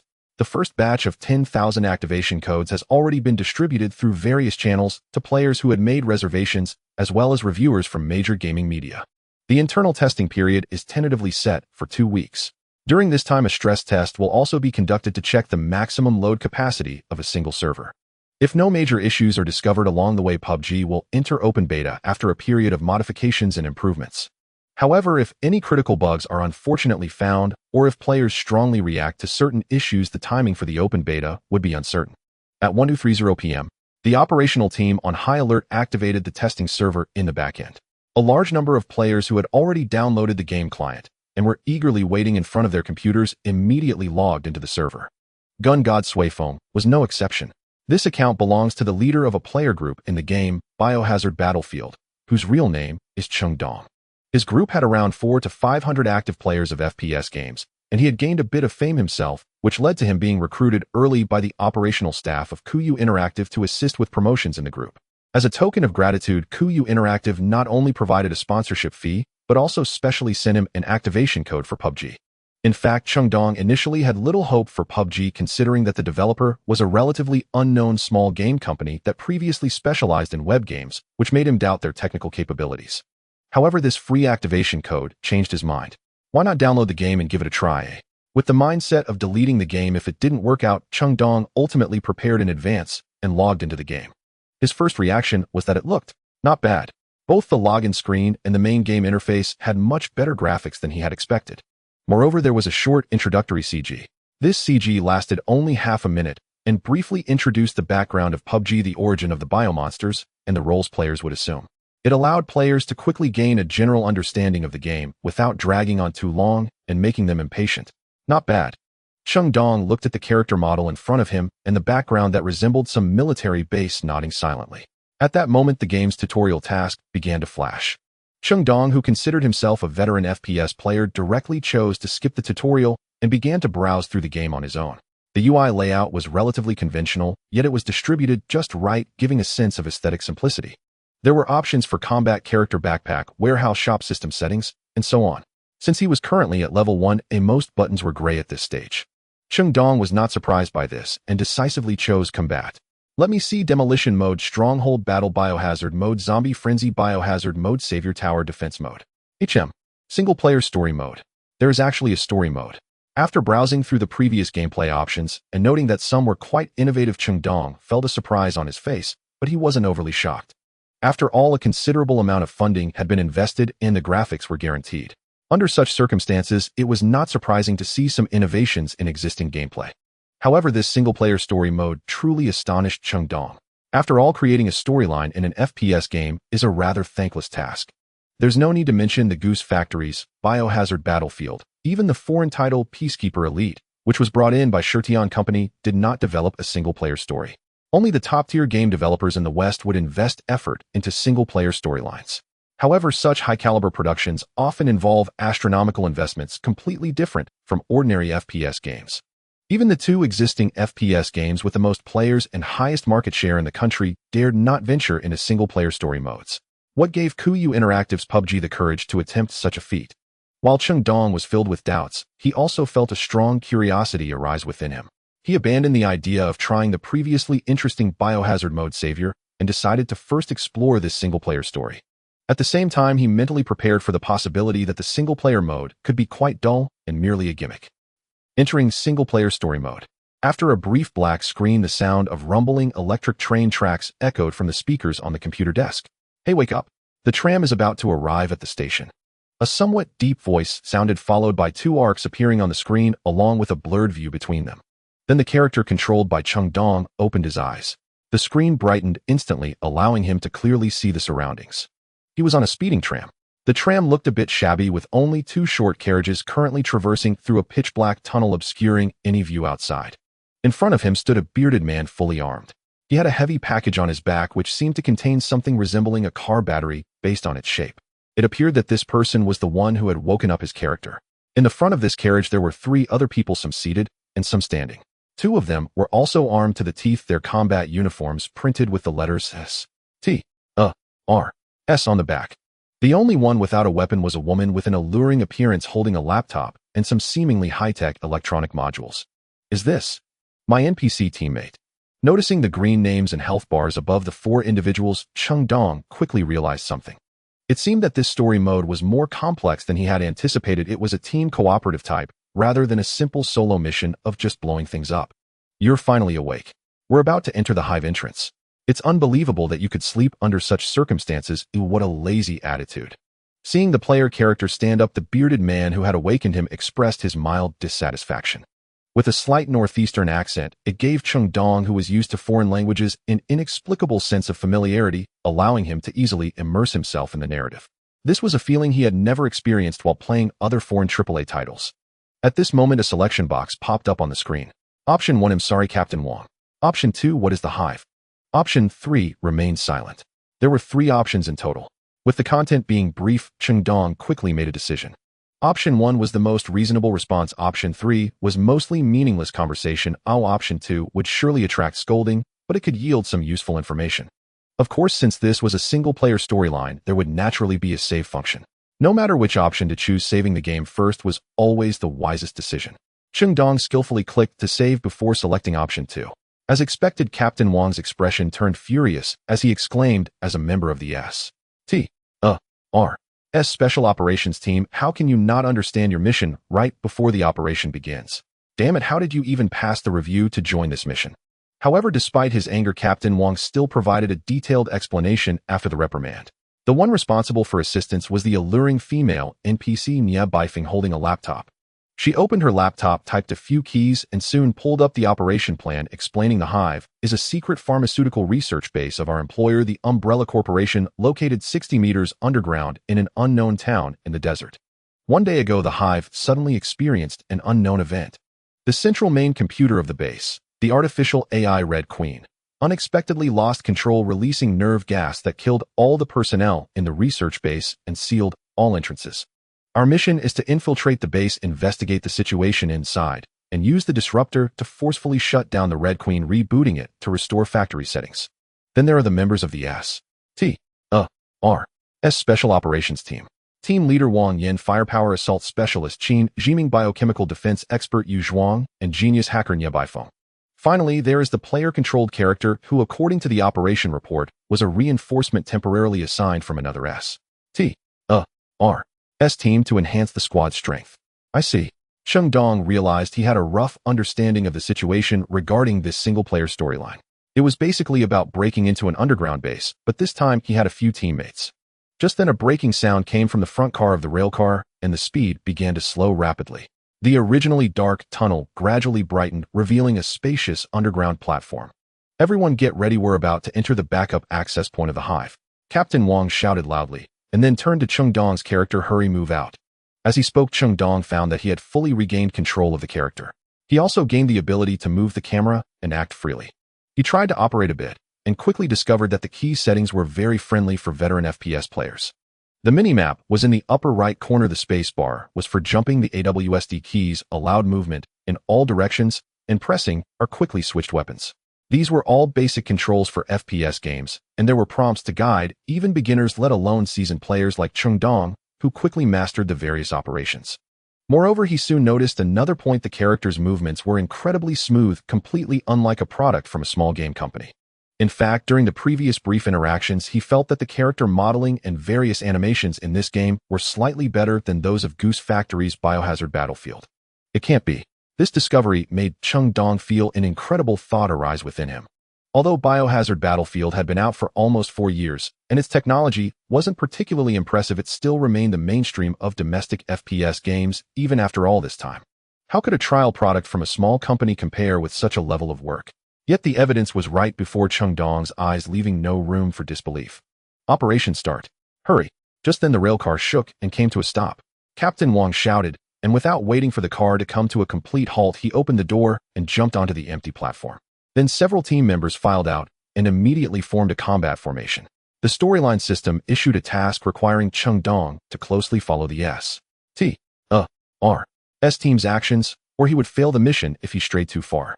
This task made Chung Dong, who originally intended to check the back carriage of the railcar, feel somewhat helpless. He had to abandon his original plan and quickly controlled his character to catch up. The 5-member team remained vigilant as they proceeded down the steps of the platform to the front of the emergency entrance door. The genius hacker Nye Baifeng took out a device resembling a decoding module from her tactical backpack and pressed it against the tightly shut alloy door. After a series of dazzling operations accompanied by the last stream of data flashing by, there was a click as the lock on the alloy door was opened. Biochemical defense expert Yu Zhuang, wearing a gas mask, was the first to enter. He cautiously used a probe-like instrument to detect various data in the air, while firepower assault specialist Qin Jiming held a tactical flashlight, observing the situation inside the base and guarding against potential attacks. The background music in the game quietly started becoming tense and dangerous, instinctively making one feel uneasy. However, there seemed to be no threats nearby this entrance. For a full 10 seconds, Chung Dong, holding his weapon ready to fire at any moment, faced no attacks. Danger averted. The nerve gas has dissipated. At that moment, Yu Zhuang's voice came through the speaker. The previously slightly eerie and tense music suddenly became soothing. Captain Wang Yen let out a sigh of relief, found the nearby switch, and turned on the lights. The previously dim view instantly brightened. There wasn't an ambush upon opening the door. Chung Dong, who had been tense for so long, was somewhat surprised.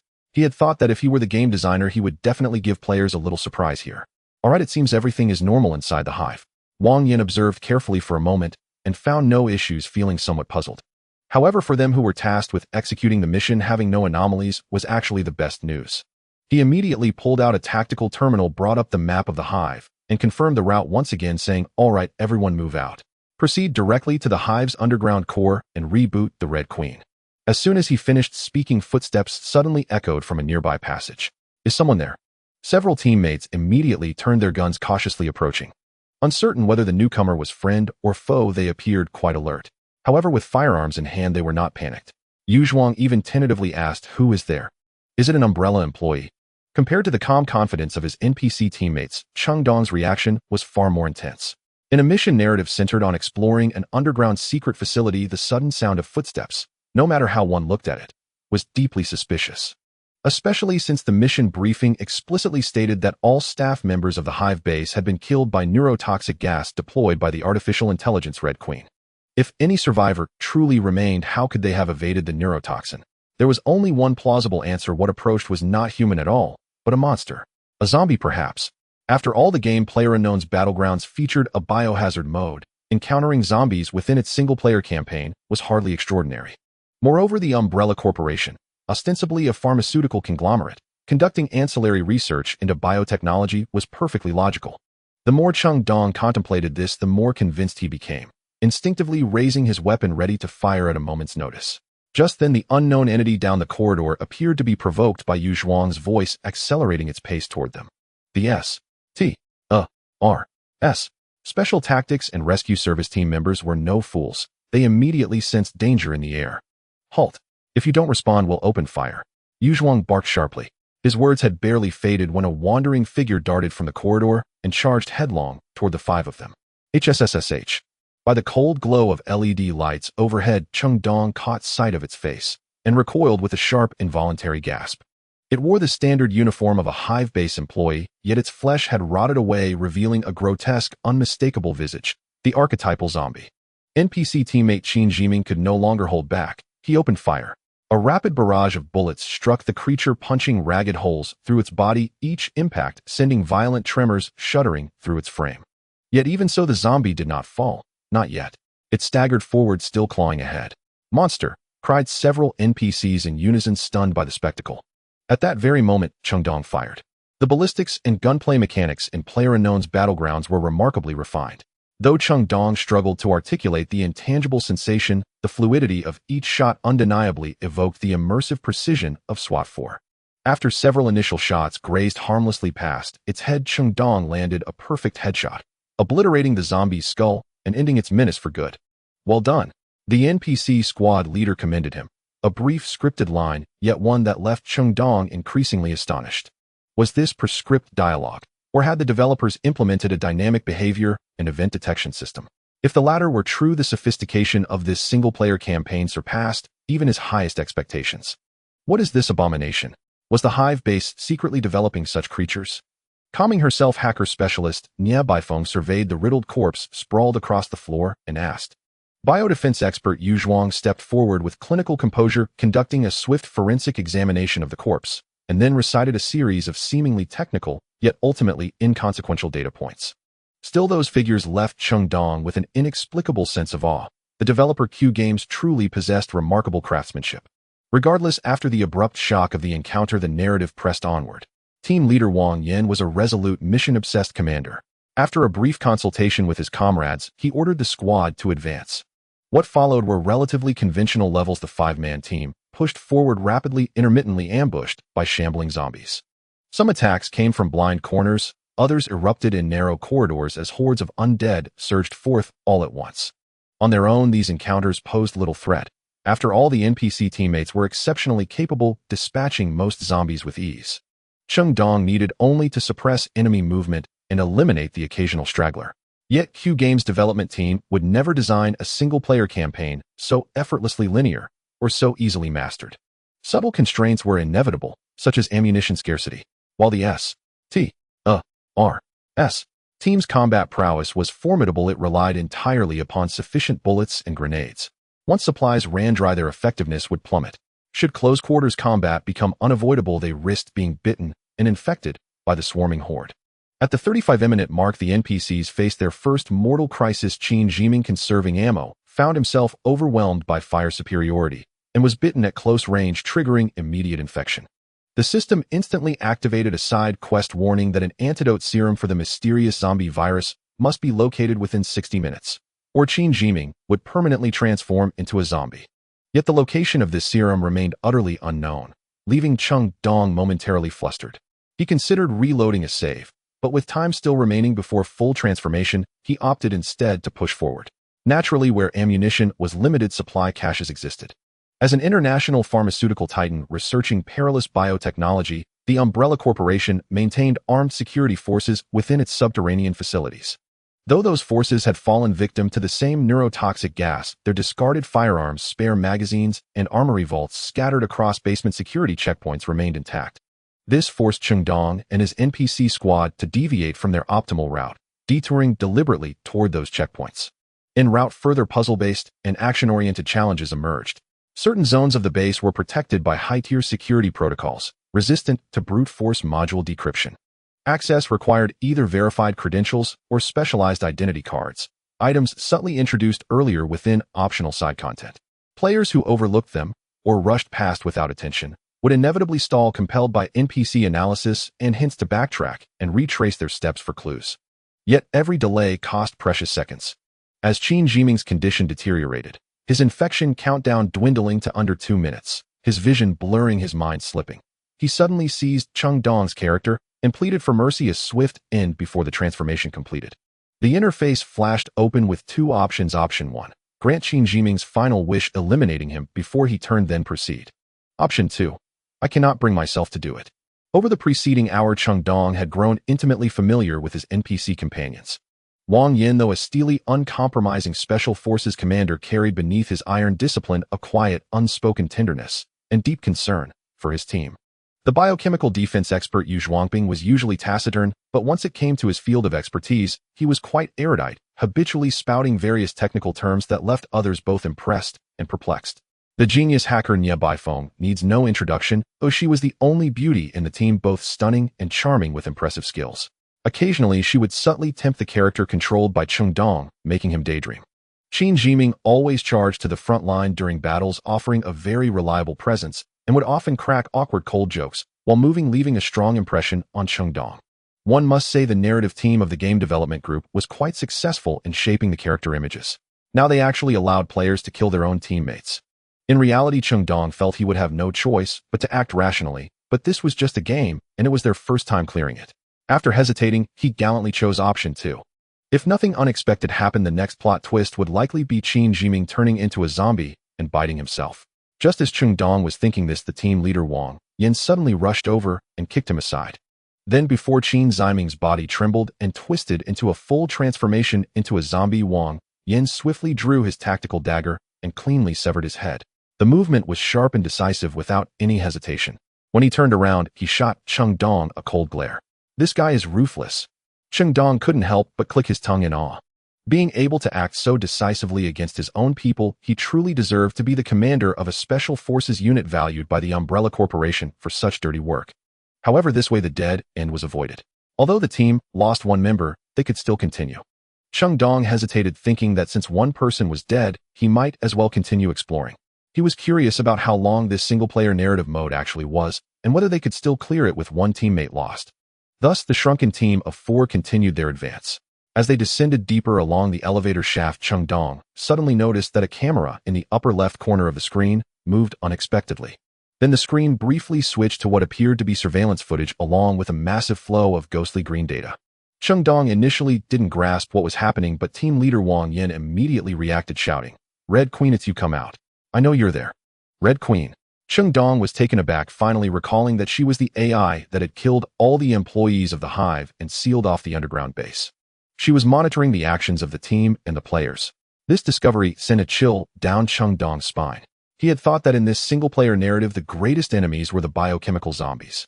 But at that moment, he suddenly felt that perhaps this Red Queen was also an enemy, possibly an even greater villain. At this moment, a cold, mechanical female voice came from the ceiling's broadcast system. "Stop, leave here immediately. If you continue, you will die." "That's impossible." Wang Yin firmly refused, saying, "We have our own mission and must reach the central control room of the underground base." However, the Red Queen only said this, and then fell silent, making no further sounds. Seeing this, Wang Yin gritted his teeth and said, "Ignore her, let's keep moving." This unexpected interlude gave Cheng Dong a sense of unease. Although this AI seemed to have done nothing, merely advising them against proceeding, he felt that it wasn't that simple. And indeed, the following events confirmed his suspicions. In front of the next heavy security door, the Red Queen locked it down. The genius hacker Nie Baifeng's unlocking module failed for the first time in front of this heavily guarded security door. Furthermore, even when they tried to blow it up with bombs, they were unable to destroy it. The explosion in turn attracted zombies from a distance, causing the already dwindling ammunition of the team to be further depleted. As they realized they had passed the halfway mark, this security door became a significant obstacle in their path. With no other options, the NPC teammates could only pull up the map again, trying to find an alternative route to the underground central control room. After a series of operations by Nie Baifeng, they actually found a second passage. However, this route required a detour and had to go through a strange area marked as B restaurant on the electronic map. Despite some doubts, the 4 members of the team had no choice but to change course here. As they delved deeper into the map, Cheng Dong noticed they began to encounter more dangers. From the earlier security door as a boundary, if the previous part was just simple difficulty for players to adapt to this narrative mode, then from now on the difficulty officially escalated to hard. The number of zombies attacking them increased, and among them started to appear sporadic special zombies. For instance, there were evolution zombies that had undergone mutations and had sturdier bodies. There were also agile zombies that moved at exceptionally high speeds. And then there were stealth zombies that were semi-transparent when still easily overlooked. Even the biochemical dogs infected by the hounds. These special zombies placed tremendous pressure on the already depleted team of 4. Not only did the biochemical defense expert Yu Zhuang die from a stealth zombie surprise attack, but even the strong NPC leader Wang Yin became infected and entered a countdown state. At this point, Cheng Dong had already realized that his first attempt at clearing this game was probably doomed to fail. However, unexpectedly, despite the team's combat power severely diminishing and ammunition nearly exhausted, as they gradually approached the B restaurant indicated on the electronic map, the number of zombies began to decrease. This is a bit strange. Standing at the entrance of B restaurant and surveying the situation before him, Wang Yin, whose body was already swaying, said this. Not just this NPC, even Cheng Dong in front of the screen began to feel suspicious. This area called B restaurant should have given the impression of being the company's cafeteria. But in reality, it was a vast and empty experimental area with large refrigeration units placed at intervals in the center, seemingly freezing something inside. Besides that, there were no other decorations.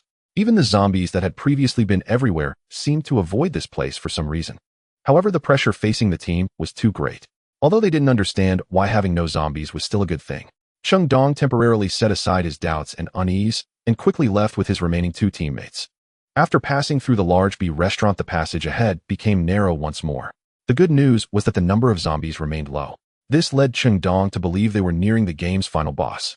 Perhaps as long as he could win the final battle, he still had a chance for a perfect clearance. We're almost there.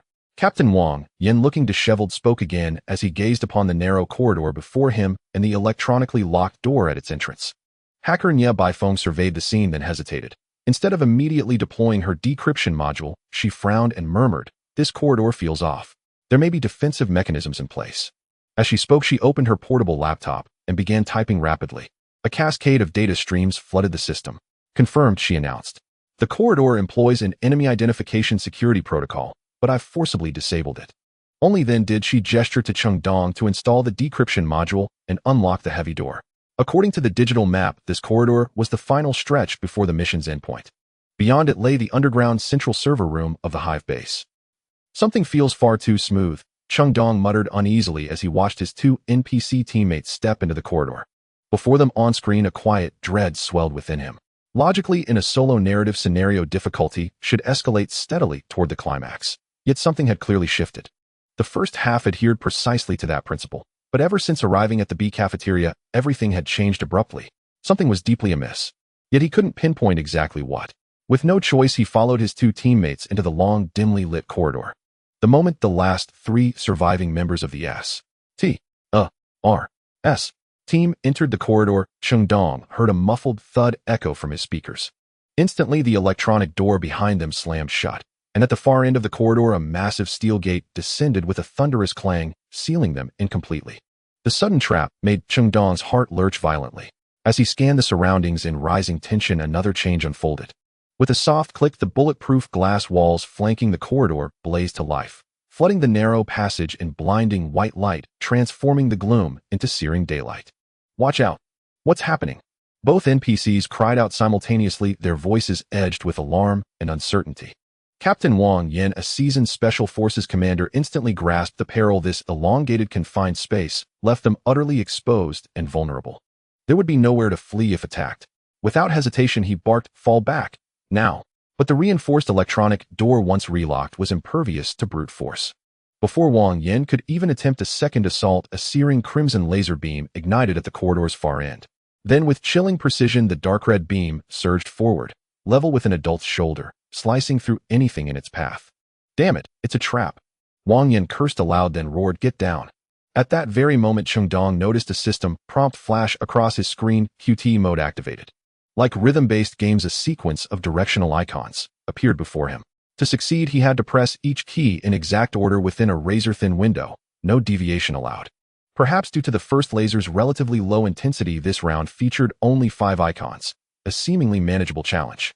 Cheng Dong's reflexes were lightning fast. He hammered all 5 keys just as the crimson beam neared his avatar, and the progress bar glowed halfway. In the next instant, his in-game character executed a fluid acrobatic dive, sliding effortlessly beneath the first laser's lethal arc. Before Chung Dong could savor his narrow escape, the misfired beam vanished, only to reappear seconds later, striking anew. This time the laser swept waist-high, leaving no safe stance, too low to crouch, too high to leap over cleanly. At the critical moment, NPC Wang Yin reacted with astonishing speed, launching himself skyward, seizing the ceiling's ventilation grill and hoisting his entire body upward. Nia Baifeng mirrored his move flawlessly, evading the beam just in time.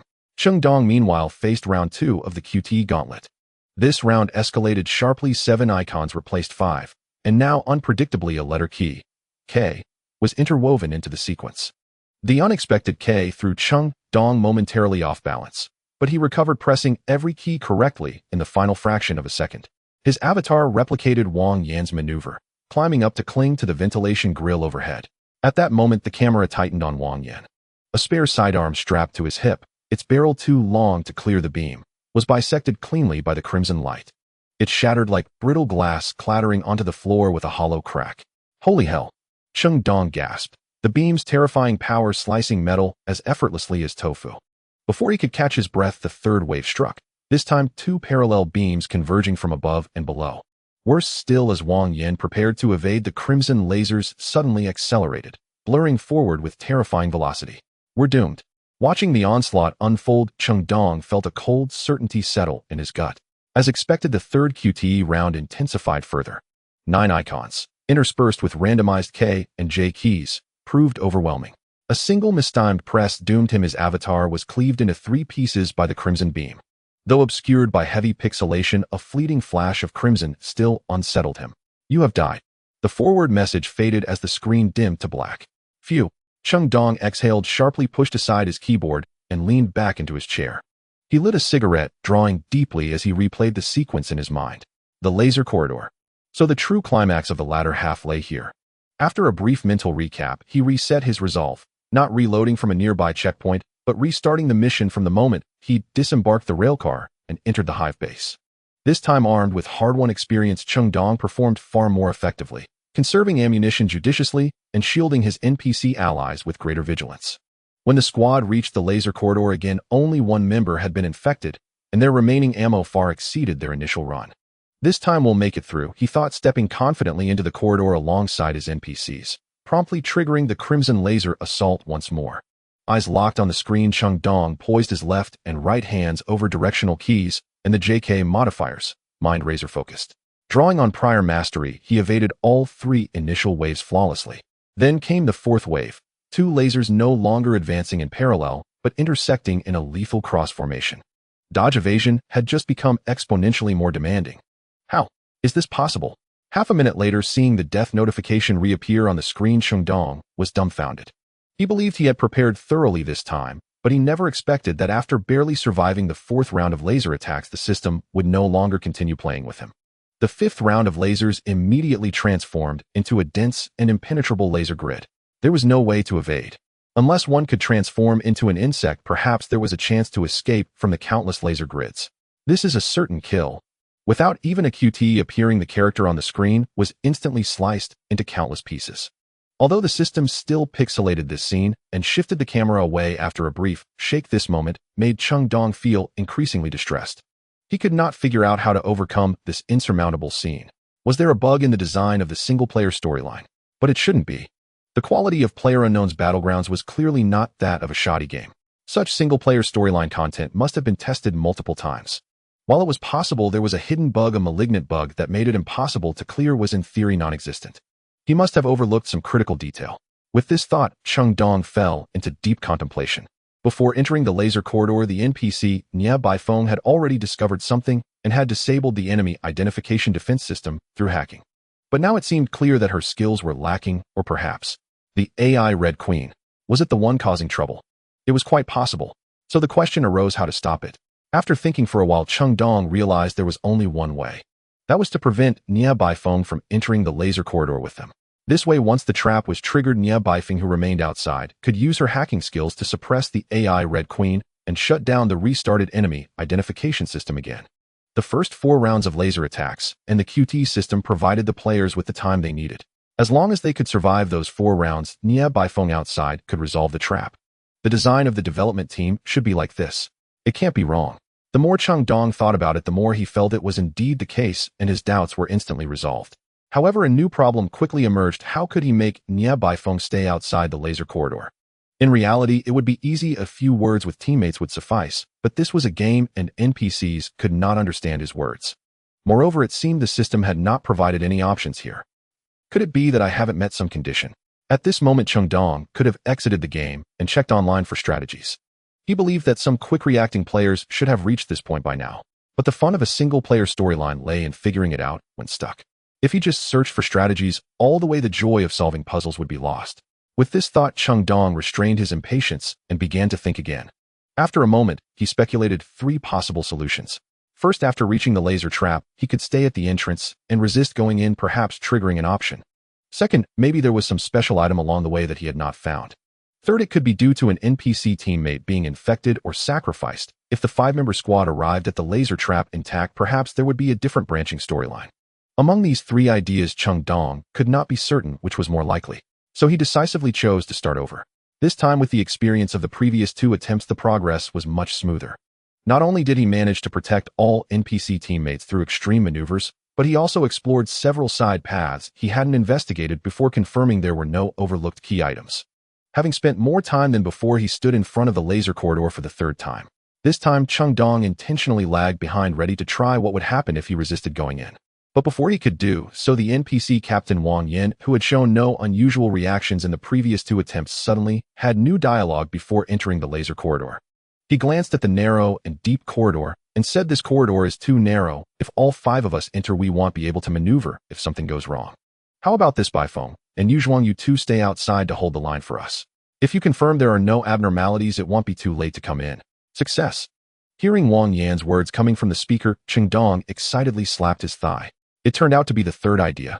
Seeing NPC Nie Baifeng obediently stay outside, Chung Dong felt relieved and confidently followed the 2 NPC teammates back into the corridor. As expected, the laser trap was triggered again. This time, he no longer had to wait in despair. Nie Baifeng, who remained outside, immediately reacted and said urgently, "Not good. The Red Queen has taken over the program, and the enemy identification system has been manually activated. I am working hard to crack it. You all be careful." Accompanied by this statement and the sound of frantic keyboard tapping, 4 rounds of laser beams came in succession. With the experience of the previous 2 times, Chung Dong calmly pressed the cursor and letter keys, successfully dodging the attacks. And just before the 5th round of laser beams transformed into a killing grid, Nie Baifeng successfully regained control and shut down the enemy identification defense system again. The laser grid, which was so close, suddenly dimmed and vanished in an instant. Finally passed. "Haha, I knew it would be like this." After being stuck twice, Chung Dong exclaimed excitedly after finally passing the laser corridor. After a brief dialogue, the 5-member squad safely navigated through this trap and reached the core of the hive base. Here they encountered the AI Red Queen, which appeared through projection. The CG was done quite well, with a strong sci-fi feel that greatly delighted Chung Dong. As for the content of the dialogue, it was merely a warning that they could not shut it down, otherwise it would bring about a great disaster and kill everyone present. However, the NPCs of the S team naturally disregarded her and took out a disruptor from their backpacks, completing the reboot of the central main computer. At that moment, the entire hive base fell into darkness. Is this it? Looking at the completed mission, Chung Dong scratched his head, feeling it was somewhat anticlimactic. Although this single-player storyline was indeed well done, and the subsequent laser corridor was quite creative, the length of the plot felt a bit too short. Moreover, where was the final boss? He had thought that this so-called AI Red Queen would be the final boss, controlling some biomonsters or mechas to battle against the players. But unexpectedly, the process of rebooting the main computer was exceptionally smooth, with no combat elements whatsoever. Just as Chung Dong was puzzled and disappointed, the task he had already submitted flickered and suddenly revealed a continuation. There's actually more. Chung Dong's eyes lit up as he realized he had only completed the first part of the main storyline. Compared to the first stage infiltration task, the second stage task seemed much simpler. It merely required Chung Dong to accompany the members of the R.S. team evacuated the hive base, with the main board of the Red Queen returning to a safe location on the surface. After reviewing the new task, Chung Dong's first reaction was, "Is that it?" Although most of the firearms and ammunition along the way had been scavenged on the way, and correspondingly a large number of zombies on the route had also been eliminated. Additionally, some traps and mechanisms that needed to be unlocked had already been resolved, making the difficulty appear to be even lower. With this thought in mind, Chengdong quickly followed the NPCs. There were no issues from the control room to the laser corridor, but as the team approached the B restaurant, Chengdong began to sense that something was off. The number of zombies attacking them was not decreasing, but rather increasing. It seemed that many zombies originally restricted by the complex terrain of the hive base had managed to escape and could now move freely within the base. Moreover, Chengdong was certain that he could hear faint, eerie growls from his speakers alongside various rustling sounds he could not identify. Initially, he thought this sound was merely the footsteps of the others or background noise from the game, but after listening carefully for more than 10 seconds, he confirmed that this strange sound definitely indicated a problem. Could it be? Just as a thought crossed Chengdong's mind, a sealed iron door in the corridor on the left side of the screen was violently struck by some terrifying creature quickly denting and deforming. Just a few seconds later, a terrifying biomonster appeared before Chengdong and the members of the S.T.R.S. team. Its body resembled a legendary ghoul, but it was even stronger and more ferocious. It had thick, powerful limbs with sharp claws, and its mouth, exuding a foul stench, was filled with sharp teeth, making it even more intimidating. What the hell is this thing? Chengdong was startled by the creature's appearance, moving his mouse slightly over it, only then noticing the information provided by the system Liquor Type 1. Attack now. While Chengdong was still in shock, the NPC teammates had already reacted. At the captain's call, they opened fire frantically at the monster. However, bullets that could easily kill ordinary zombies only caused insignificant wounds when they hit it. The enraged biomonster, demonstrating incredible agility, leapt up to the dim ceiling and quickly began climbing above everyone's heads. That kind of speed and nimbleness was not at all characteristic of a creature weighing tons. It was more like a nimble cat. This is not scientific. Newton's coffin lid is about to burst. Chengdong thought frantically, yet his firearm did not stop continuously firing at the ceiling. Unfortunately, his movements and reactions were clearly a beat too slow. The terrifying liquor effortlessly dodged their bullets and leapt behind Chengdong. With its mouth wide open, it shot out a flexible and powerful tongue. Before Chengdong's character in the game could react, that dark red tongue pierced through his chest, causing his health to drop by more than half in an instant. This near-instantaneous damage left Chengdong in shock. Was the real boss waiting for them here? But before he could struggle symbolically with the mouse, he saw two more lickers appearing from the darkness in the distance. A few NPC teammates who attempted to save him were also ambushed by the newly appeared lickers, plunging into chaos. So many. As the screen turned black, Chengdong's mood plummeted dramatically. With such powerful lickers appearing all at once, the difficulty was ridiculously exaggerated. Chengdong, feeling somewhat defiant, decisively chose to reload from the nearest save point and began to fight once more. He wouldn't log off to sleep until he completed this single-player storyline today. Just as Chengdong immersed himself in the single-player storyline and set his flag in a chat group of the Peacekeeping Elite, some players who had snatched the reservation code were discussing the multiplayer gameplay of PUBG. First, they talked about the Savior gameplay in bio mode, then shifted to the new Tower Defense gameplay, but more were discussing the unique Survival Exploration mode. Is anyone coming to play PUBG? Survival Exploration mode, large map, for 50 players, 4-person teams, let's play together. As one of the administrators of this game group, and also a well-known high-level player in the Peacekeeping Elite, the message from Purple Eggplant attracted considerable attention. As soon as he sent the message, many players responded, unlike some who had been lurking for years and would not receive any attention. Eggplant Brother is mighty. Eggplant Brother is charming. What the hell is a large map for 50 players? What kind of gameplay requires so many people? So Eggplant Brother has also switched to PUBG. I just downloaded it and played a couple of rounds. It feels good. The ballistic feel and operations like recoil control and quick scoping are very smooth. It's clear that the development team put in effort.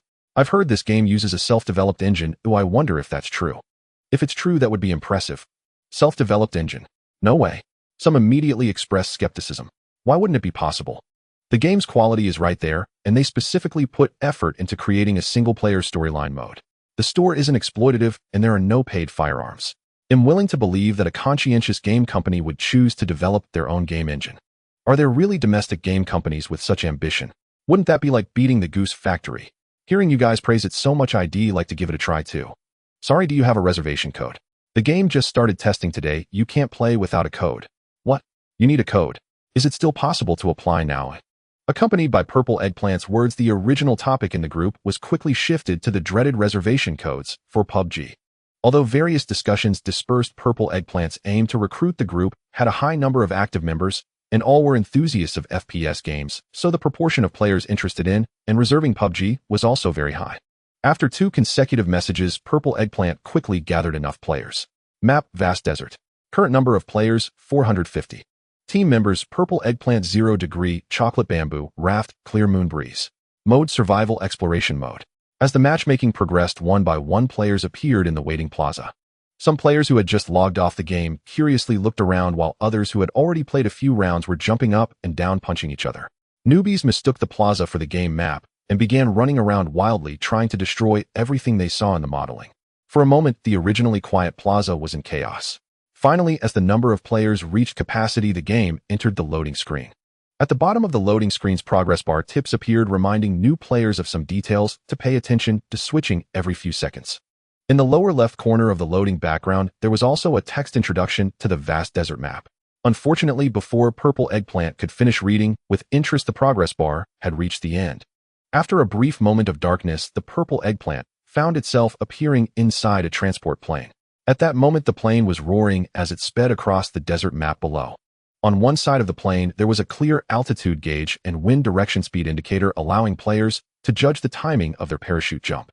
A few impatient players could no longer wait and pressed the F key as prompted by the system, jumping out of the transport plane. The swiftly shrinking silhouettes soon blossomed into white parachute flowers in the air. The Purple Eggplant was not in a hurry and first pressed the M key to open the game map. The area is so vast. After just a few glances, the Purple Eggplant couldn't help but gasp in awe. He initially thought that this map, which could accommodate 50 players, would only be 1 or 2 times larger than some maps in Peacekeeping Elites. But the current situation suggested it could be 5 or even 10 times larger than that. The areas marked on the map that were clearly visible included military bases, southern mine stations, bridges, churches, gas stations, abandoned factories, quicksand areas, and more. And there were countless unmarked terrain points that could still be utilized. This discovery left the Purple Eggplant somewhat surprised and a bit worried. Everyone knows that creating a seamless large map is far more challenging than making smaller maps. However, that does not mean that being able to develop a large map is necessarily a good thing. If the map was enlarged proportionally without careful refinement, and balancing, a large map would only lead to more air walls and imbalance. Moreover, players' gaming experience would be wasted on meaningless travel, even making originally interesting gameplay tedious. The Purple Eggplant hoped that the development team of PUBG was not the latter. With that thought, he temporarily set aside his worries and carefully observed the information on the map. At that moment, the transport plane flying in from the lower left corner of the large map had already crossed a third of the journey, and it would only take a few more seconds to reach the center of the map, where the military base was located. As the name suggests, since it was a military base, one could surely find a large number of firearms and ammunition there. But it also meant that competition would be fierce. The victory condition in the survival exploration mode was not about how many people you killed or how many points you scored, but whether you could survive until the end. This left the Purple Eggplant uncertain about the landing spot. At that moment, the voice chat echoed with the voice of his teammate 0 Degree Chocolate. Where are the brothers preparing to jump? How about we jump at the military base?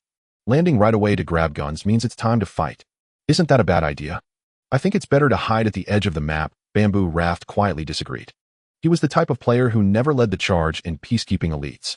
However, the fourth member of the team, Mingwe Qingfeng, supported 0 Degree Chocolate's opinion. Since we're just starting out, let's enjoy a few rounds before anything else. Hiding is just boring. Since Mingwe Qingfeng said so, and the Purple Eggplant had no particular inclination, Bamboo Raft complied, and the team unanimously prepared to parachute over the military base. Moments later, the transport plane flew directly over the base.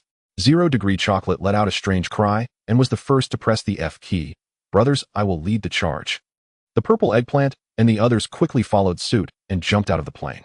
However, after deploying his parachute midair, the Purple Eggplant adjusted his perspective and noticed that there were players all around. At least 15 or 16 people all chose to parachute at the military base. Damn, so many people. Mingwe Qingfeng also spotted the other players nearby, and his expression changed instantly. Well, it seems someone is going to land in a box. What do you mean by land in a box? Bamboo Raft expressed his confusion. Mingwe Qingfeng explained, a coffin. I saw players in the group say that in this mode, characters that die will leave a coffin on the spot, so that's why it's called landing in a box. As they joked, the four of them were now less than 100 meters from the ground, and the situation below was clearly visible. To the left was a 3-story base building, while in the front right was a guard post, and further away were vehicles like cars. However, the Purple Eggplant was somewhat surprised to see that someone had actually landed before them and quickly sprang into action. He felt a bit annoyed and thought, I still lack experience, so I opened the parachute a bit too early. However, it was his first time playing this mode, so a lack of experience was quite normal. Moreover, for novice players, a few seconds early or late wouldn't matter much. This wasn't a top-tier competition. Soon the 4 members of the team landed one after another. Due to differences in parachute deployment height and wind direction, their landing spots varied significantly. Among them, 0 Degree Chocolate and Mingyue Qingfeng were the closest, merely a few dozen meters apart. However, the last to deploy bamboo raft landed quite far from them, at least 100 or 200 meters away out of sight. The purple eggplant pondered for a moment and said in the chat channel, "Everyone search for firearms and ammunition nearby, then let's meet on the rooftop of the 3rd floor of the base. It's elevated with a wide view, making it a good shooting point." Understood. The teammates replied one after another. While speaking, the purple eggplant had already begun to move. Although he had just started playing PUBG, his years of experience in FPS games allowed him to perform quite skillfully. He dashed along the corner and rushed into the guard post not far away. With a quick click of the left mouse button, he kicked the door open and found a medical kit, an 8x scope, and a frying pan. What the hell is this frying pan? Looking at the frying pan's attributes in his backpack, the purple eggplant couldn't help but complain about the development team. Those who knew about PUBG would understand, but those who didn't might mistakenly think it was something from Pleasant Goat and Big Wolf. However, there were only a few items available, and since it was just the start, he had no choice but to pick up the frying pan, swing it a few times, and rush out. At that moment, a player jumped out from behind a nearby wall and headed straight for the post. The two of them met face to face. The player was taken aback, seemingly not expecting someone to have taken the lead, but still charged in recklessly. Who's afraid of who? In a narrow confrontation, the brave would prevail. The purple eggplant swung the frying pan and began to fight back. In terms of knife skills, he believed he had never feared anyone in peacekeeping elites. But he wasn't sure how effective this amusing frying pan would be. However, within just a few exchanges, the purple eggplant was astonished. Despite the opponent wielding a fearsome-looking knife, the damage seemed lower than that of his frying pan. The opposing player, seeing his health dropping drastically, began to panic and turned to flee. "You think you can run away?" With newfound confidence, the purple eggplant immediately gave chase. Despite the opponent's lack of skill, he was surprisingly swift. The purple eggplant chased for several dozen steps, but found himself unable to catch up. Just as purple eggplant hesitated whether to abandon the chase, he suddenly spotted a prompt refreshed by the system's intelligence. He could hold shift and left click to hurl the frying pan in his hand as a throwing weapon. That works. Purple eggplant quick-witted and Sharpie marveled inwardly, even as his fingers instinctively pressed the combination keys. He then watched his in-game character aim at the fleeing enemy ahead and hurl the heavy frying pan with force. Duong. Amid a somewhat exaggerated sound effect, the frying pan struck the target's head with brutal precision, sending the enemy, whose health was already low, straight into a dying state. "Hey, don't kill me. Fate brought us together. Please, big shot, spare my sorry life." A cheeky voice came through the nearby chat from the enemy lying on the ground. Purple eggplant ignored the plea for mercy. What caught his attention was that this player hadn't died instantly, but could still struggle on the ground. At that moment, the system presented another smart hint. "So in a dying state, you can call for teammates to rescue you." Skimming the prompt, purple eggplant's eyes lit up. This was yet another quite novel mechanic rarely seen in domestic FPS games before, though it had appeared in the LAN modes of some foreign single-player masterpieces. It made sense. In a game with long rounds and often dozens of participants, if getting taken out meant instant death, the experience would likely be pretty terrible. But if there was a chance to be revived and rejoin the fight, it opened up more possibilities. However, letting his opponent off the hook was clearly out of the question for him now. He chuckled and said, "Bro, fate is fate, but die you must. Safe travels, no need to see you off." With that, he stepped forward, picked up the frying pan again, and slammed it down to finish the enemy off. As the kill notification appeared in the upper right corner of the screen with a pan icon displayed under the weapon type, purple eggplant felt a swell of pride, though his face involuntarily darkened a bit. "Nice one, eggplant. You took one down." Zhu Pi's voice rang out in the squad channel. "Guess that guy was just unlucky running into me right off the bat." Purple eggplant replied in a tone that blended casualness with a hint of smugness while opening his backpack to use a medical kit on himself. But after clicking, he realized the medical kit required a cast time, and a fairly long one at that. This made purple eggplant a bit nervous. If someone attacked him during this time with his current health, he'd be as good as dead. Fortunately, luck wasn't so bad as to throw another enemy at him.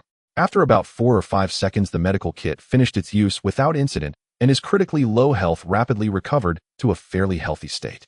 With that, purple eggplant regained his confidence. He stepped up to the slain enemy and picked up the dropped loot bag from the corpse. Unfortunately, apart from that machete, the bag seemed to hold nothing of value. It was even more meager than his own inventory. Just then the voices of Zero Degree Chocolate and Moonlight Breeze, who had already regrouped, came through the squad channel, mixed with the sounds of rummaging through cabinets and kicking doors. A frag grenade. Nice. Haha, there's a 98k here and a Glock pistol. Sweet. Give me the 98k. Your bro here is the Breeze sharpshooter, guaranteed to carry you to victory. You? A sharpshooter? Don't make me laugh.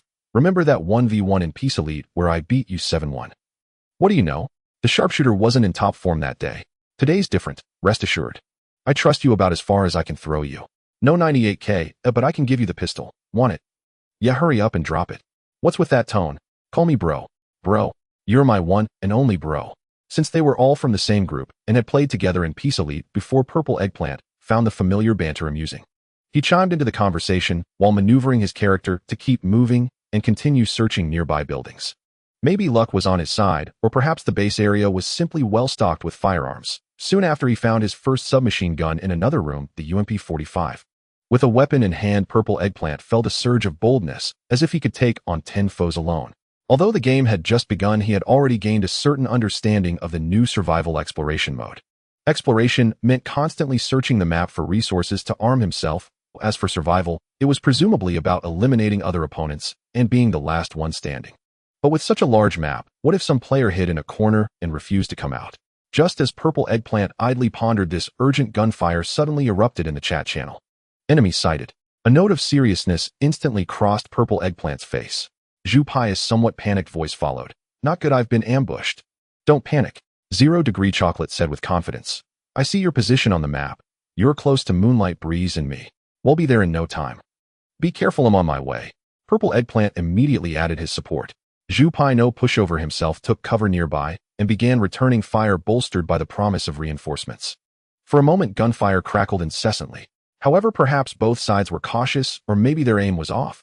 After a few exchanges, while some health was lost, no kills occurred.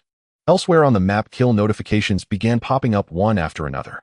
Clearly, even away from the center, player confrontations were just as fierce. Soon 0 Degree Chocolate and Moonlight Breeze neared the site of Zhu Pai's ambush. Hey Zhu Pai, we're here. Is the enemy still around? Definitely still there, Zhu Pai answered quickly from behind a window, peering out cautiously. They're hiding in that small building diagonally across. Watch out. Their teammates seem to be arriving too. Who's scared? Let's go, Moonlight Breeze declared arrogantly and charged out first. Rat-a-tat-tat. The crisp sound of gunfire erupted immediately, but the player opposing Zhu Pai had truly mastered the art of spray and pray, with bullets whizzing harmlessly past Moonlight Breeze. Aside from startling him into a yelp, it had no effect. Getting close safely, Moonlight Breeze calculated the distance and pulled out a grenade head scavenged earlier. Pull the pin. Count the seconds. Toss. The three-step sequence was executed in one fluid motion. A true hero among FPS players. Unfortunately, there was a slight flaw in the seemingly flawless technique. The thrown grenade bounced off the small building's outer wall and exploded in the open. If anything, it just startled the enemy in return. Is that it? 0 Degree Chocolate couldn't hold back his laughter from behind. Slipped, okay. It slipped. Moonlight Breeze tried to justify himself, about to switch to his pistol to keep firing, when an enemy teammate suddenly emerged from behind the right side of the building and sprayed a burst of bullets at him. This new enemy's aim was clearly far superior to the one in the building. Moonlight Breeze's health bar was drained in an instant, and he collapsed to the ground struggling. Crap, I'm dying. Save me. Seeing his teammate about to fall, 0 Degree Chocolate, despite his gloating tone, acted swiftly. He said to Zhu Pai, cover me. I'm going to revive him. Seeing his teammate about to fall, 0 Degree Chocolate, despite his gloating tone, acted swiftly. He said to Zhu Pai, cover me. I'm going to revive him. Seeing his teammate about to fall, 0 Degree Chocolate, despite his gloating tone, acted swiftly. He said to Zhu Pai, cover me. I'm going to revive him. 0 Degree Chocolate moved swiftly. Just after reminding his teammates, he charged out from his hiding spot, heading straight for the place where Mingyue Qingfeng had fallen. However, the enemy's reaction was even faster. A volley of bullets swept over, and at the same time a grenade fell from the sky. This grenade was thrown with far greater precision than Mingyue Qingfeng, landing directly at 0 Degree Chocolate's feet. Boom. Before he could react, 0 Degree Chocolate's body was blasted into the air. Damn. How could I also be taken down? Help. Help. Help. Seeing his character lying side by side with Mingyue Qingfeng on the ground, as if in a tragic love story, 0 Degree Chocolate was filled with rage, furiously cursing the enemy in the chat channel with the traditional customs of the people from Zwan. But this did nothing to change the current situation of the squad. The situation is dire. When Purple Eggplant arrived at the scene, he saw the teammates in the bamboo raft were completely suppressed by the enemy, hiding in their cover and not daring to show their heads. Mingyue Qingfeng and 0 Degree Chocolate were in a worse plight, having been completely killed, leaving only the ability to switch perspectives to spectate.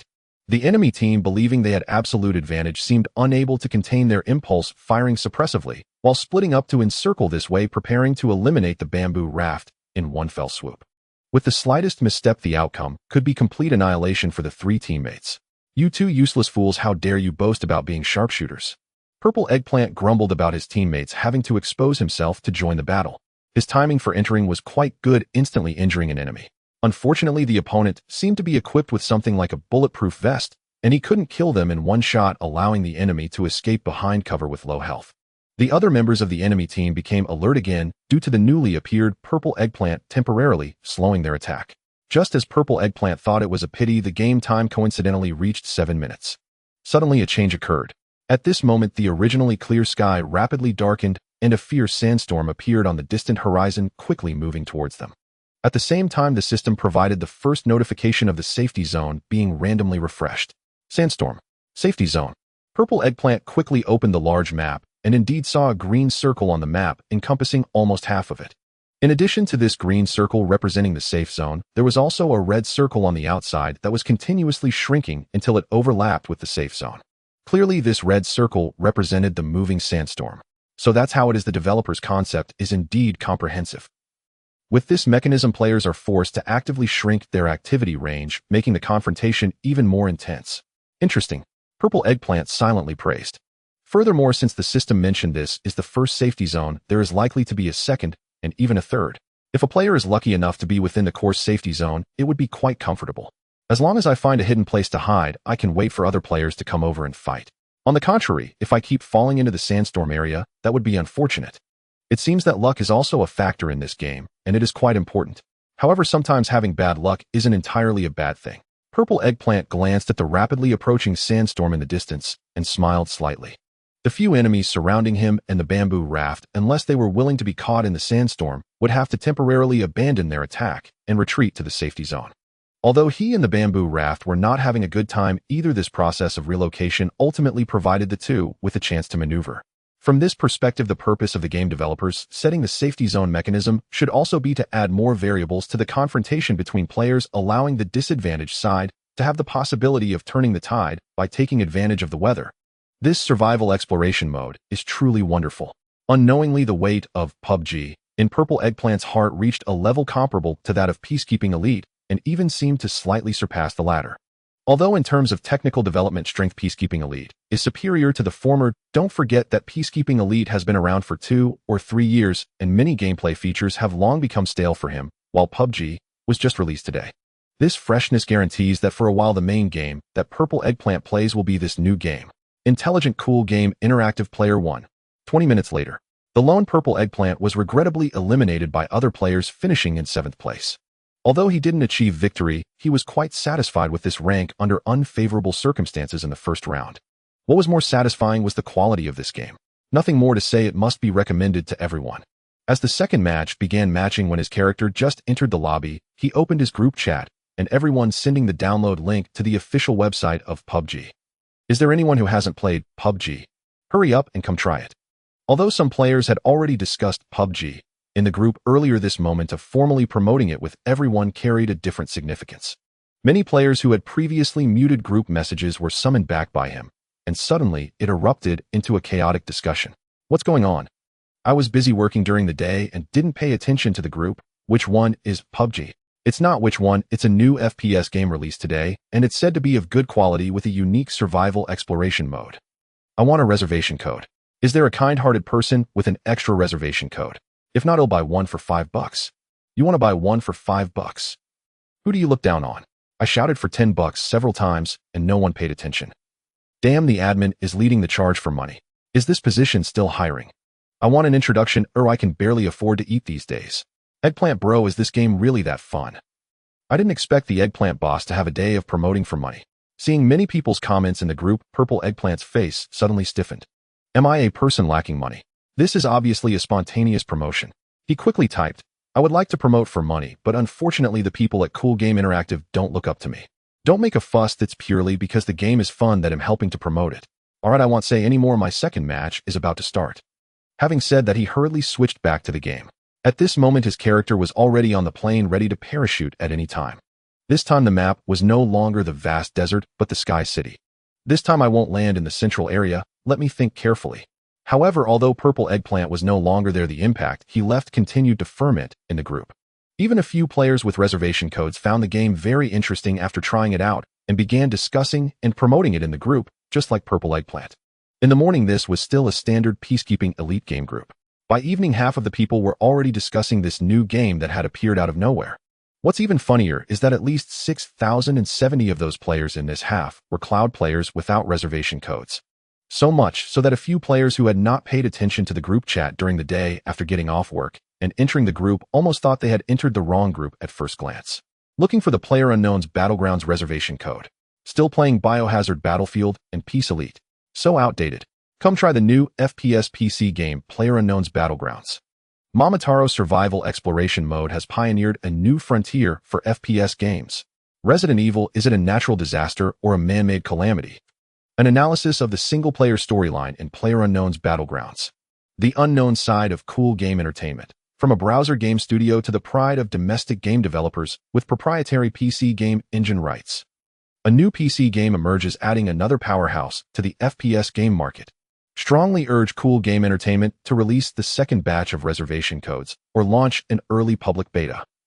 Within just 2 days, news related to PlayerUnknown's Battlegrounds quickly topped the headlines of major gaming media and player forums. Some of this was proactive promotion by Cool Game Entertainment, but most of it was spontaneous discussion among players attracted by the new game's reputation. Except for a few picky players, the vast majority rated PlayerUnknown's Battlegrounds as a classic, excellent, and fun game. This explosive public opinion further fueled the game's popularity, giving Cool Game Entertainment's new title a flying start in its first test and making its reservation codes truly hard to come by. Many interested players even offered prices of tens or hundreds of dollars just to be among the first to try PlayerUnknown's Battlegrounds. However, before Cool Game Entertainment began its promotion, PlayerUnknown's Battlegrounds was not widely known, and Cool Game Entertainment was a complete newcomer in the PC game arena, leading many scalpers to underestimate the game's demand and fail to stockpile codes in advance. The most direct consequence was that eager players couldn't buy genuine reservation codes, even with money, and fell victim to scams more than once. Thus, the powerful public outcry reached the operations team of PlayerUnknown's Battlegrounds. At the same time, many players' doubts about the single-player storyline began to surface frequently on social media. Isn't the difficulty of the single-player storyline a bit too high? I tried for over 10 hours and still can't get through. The Laser Corridor plus QT is a great and stunning idea, but it's impossible to clear. Every time I reach the 5th round, the laser beams turn into an inescapable grid. There's no way to dodge. Is it a bug? Upstairs, the Laser Corridor is fine, you just haven't met the conditions. Only if all squad members reach this point without infection will the story event trigger, keeping the female hacker outside the corridor. As long as she doesn't enter, you can successfully bypass it. The brother above is right. The Laser Corridor isn't the issue. The problem lies in the journey after dismantling the artificial AI Red Queen and carrying the motherboard out of the hive base. Those monsters called lickers are way too tough to kill. One is manageable, but they almost always appear in groups. Impossible for a single person to handle. Exactly. The lickers are the real bug. I'm Xiao Fan, a game streamer on the Mawfish platform. I've been live streaming this game for 13 hours straight. I'm almost certain that the latter part of the single-player storyline has severe difficulty issues. After dozens of attempts, even in my best run where I eliminated 4 lickers at once, I still died due to insufficient ammunition. I suspect the development team might have run out of funds and rushed the game's release to recoup RD costs, only testing the first half of the single-player storyline. Agreed. I also suspect the single-player storyline is unfinished. But aside from the latter half's difficulty, everything else in PlayerUnknown's Battlegrounds is well done. I hope the developers notice this issue and release a patch soon. Fix this flaw, and they'll definitely support it with in-game purchases.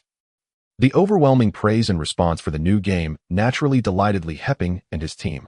With Su Fei's approval, the operations team promptly released a second batch of 500 reservation codes on the 3rd day of the game's testing. To ensure these codes reached genuinely interested players, the studio implemented some technical barriers.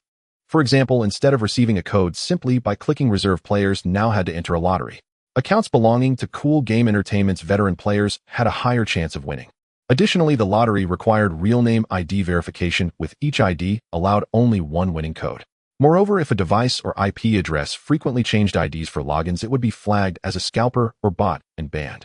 These measures couldn't completely eliminate scalping, but they helped to some extent, allowing more codes to reach true gaming enthusiasts. However, PlayerUnknown's Battlegrounds was immensely popular. Even the newly released 5000 codes were a drop in the bucket compared to the vast FPS player base. Within minutes, they were snatched up. Left with no choice, the operations team announced an additional 1500 reservation codes that evening, barely quelling player dissatisfaction. Meanwhile, the development team also took note of the widespread complaints about the single-player storyline's difficulty. But the storyline had been thoroughly tested by the QA team, so there were no obvious issues. The reason players found it hard was that they hadn't delved deep enough into the story's secrets, only scratching the surface.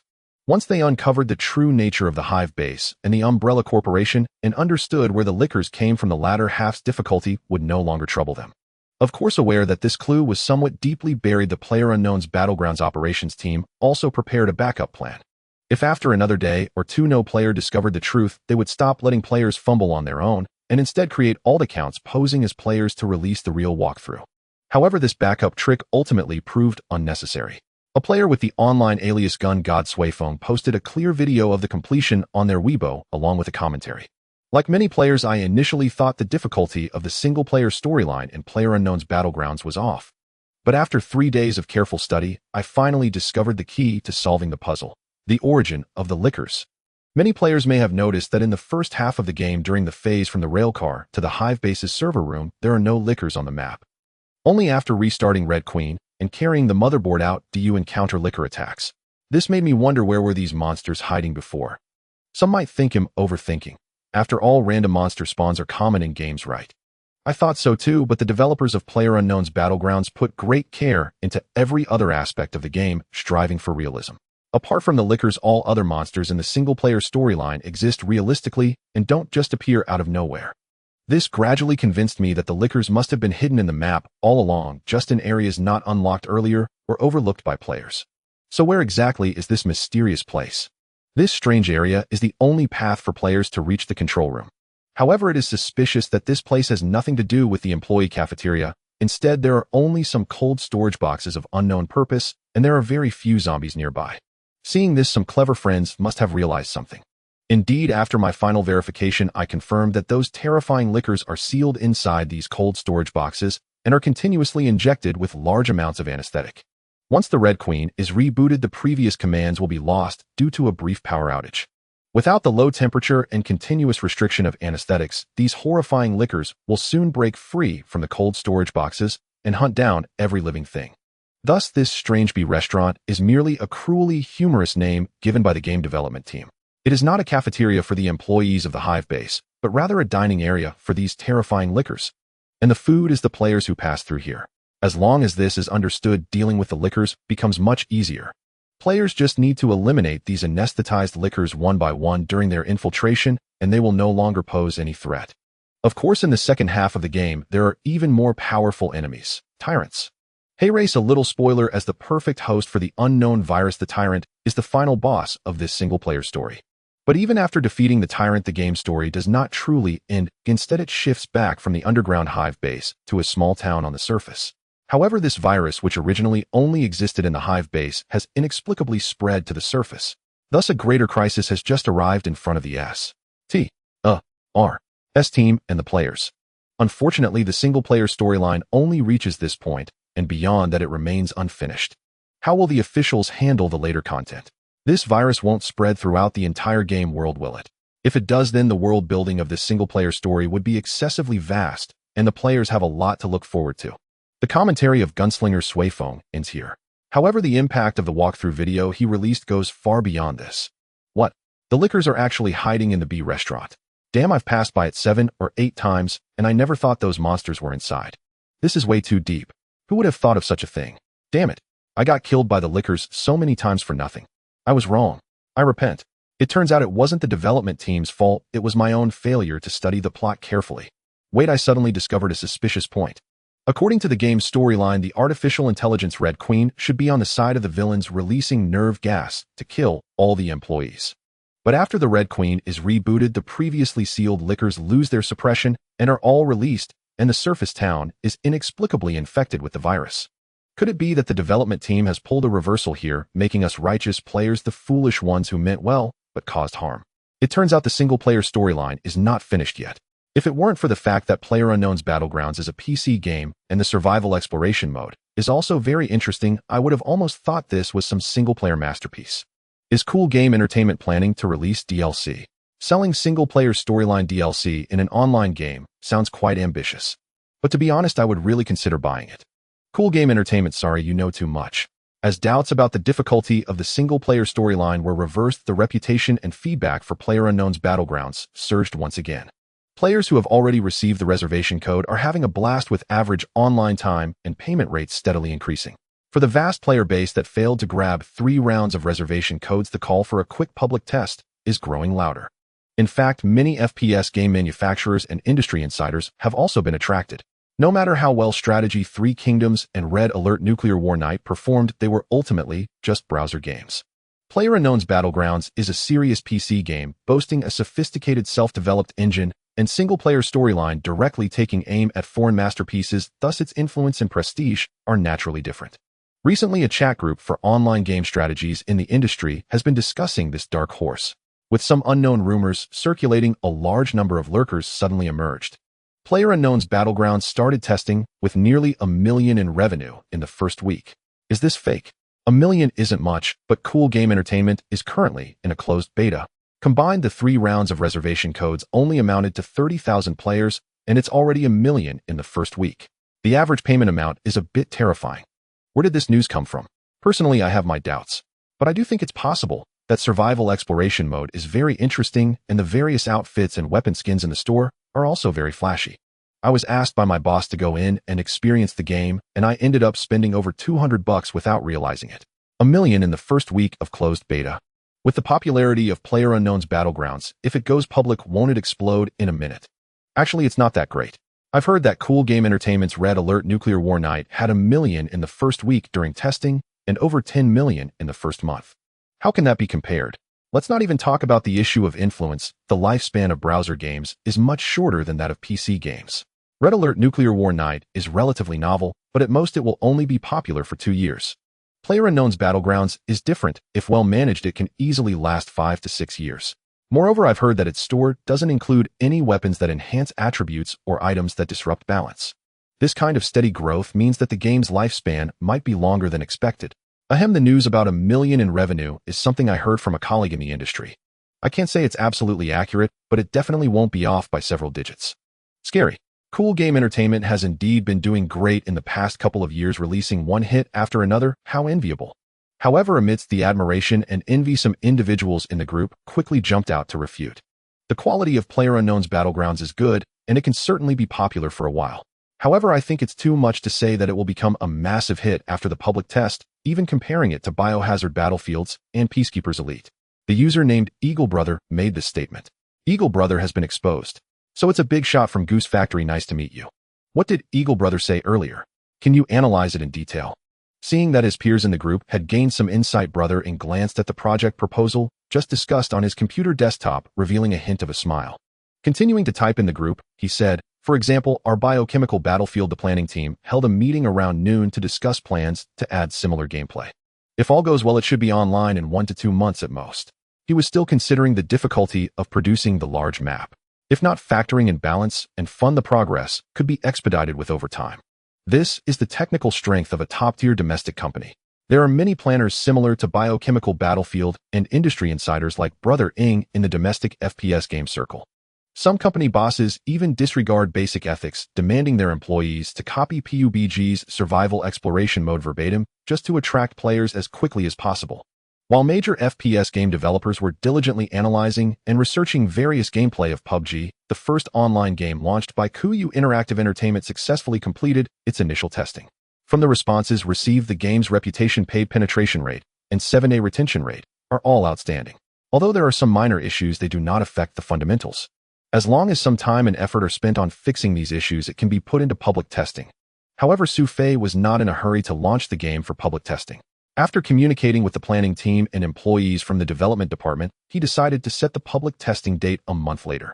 This timing left many players who could not obtain a reservation code and were eagerly waiting for the public test quite surprised and dissatisfied. Many players who were currently enjoying the game began to shout, "I'm dying without PUBG, and if it doesn't go public soon I want a refund," and so on. Of course, this decision also surprised many peers. In their view, since PUBG was receiving a warm response and had no major issues, it would be the right way to seize the opportunity for public testing immediately after the first test. Now, deliberately delaying it for a month would only dissipate the momentum. Many FPS game peers who were following suit were secretly pleased. If Kuyu Interactive Entertainment fails to seize the opportunity to consolidate its player base, they shouldn't blame others for copying and poaching. A month is enough time to accomplish many things. However, these people did not understand Su Fei's considerations. At this moment, he was not concerned about the opinions of other peers. Instead, he was working with the development department to utilize the month before public testing to make final adjustments to PUBG and propose 3 requirements. First, the 21 details identified during the first test need to be adjusted, optimized, and perfected as soon as possible. Second, the first DLC for the single-player storyline should be completed as soon as possible. Third, the weather system, stamina, hunger values, vehicle systems, and randomly spawning monsters, which were not fully open during the first test, must be integrated before public testing. With such a large amount of game content to complete in 1 month, the workload is naturally astonishing and nearly impossible to accomplish. However, once the work actually began, it was not as difficult as it seemed. For instance, the character models, voice acting, and terrain construction in the DLC could completely reuse already completed single-player storyline materials. If it was merely about writing scripts and designing levels, efficiency would significantly increase. Moreover, weather changes such as day and night, rain and snow, as well as vehicles like yachts and cars, had already entered the development stage before the game testing and were even quite advanced in completion. It was only under Su Fei's instruction that they intentionally withheld some elements. In this case, completing the 3 requirements within a month is not impossible. As for whether the players attracted during this time would dissipate, Su Fei was not worried. After all, the quality of their own game is evident. As long as it is fun, players are willing to wait no matter how long it takes, which can be considered a form of indirect scarcity marketing. On the other hand, regarding the issue of other competitors following suit, it should be noted that the survival exploration mode of PUBG is a relatively open large map gameplay with high freedom and strict technical requirements. Without excellent game engines and a team of outstanding employees, it would be very difficult to copy. Moreover, in just a month, even if other companies rushed to copy, it would only result in a low-quality imitation which would not pose any threat to the original PUBG. Therefore, Su Fei was even a bit curious to see which of his peers would be the first to jump out and fall into the trap he intentionally left behind. And that day seemed to come even sooner than he expected. Just half a month after the end of the PUBG testing, the Goose Factory's biochemical battlefield released a new version promotional video. Then, at Su Fei's request, the employees of Kuyu Interactive Entertainment, who had been closely following the FPS game circle, were in an uproar. How shameless can they be? They directly copied our Savior mode and tower defense gameplay. Aside from the different scenes and modes, everything else is almost identical. Even the damage and morale boost numbers of the Savior's unique weapon are the same. And what's with the free battlefield? This clearly aims to copy our survival exploration mode too.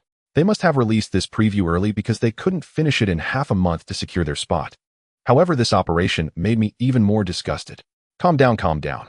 Don't you know what kind of company Goose Factory is? What have they not copied? Early in the morning, as Su Fei entered the Kuyu Interactive Entertainment office, he heard the angry voices of Yi Jingyu and others. What happened?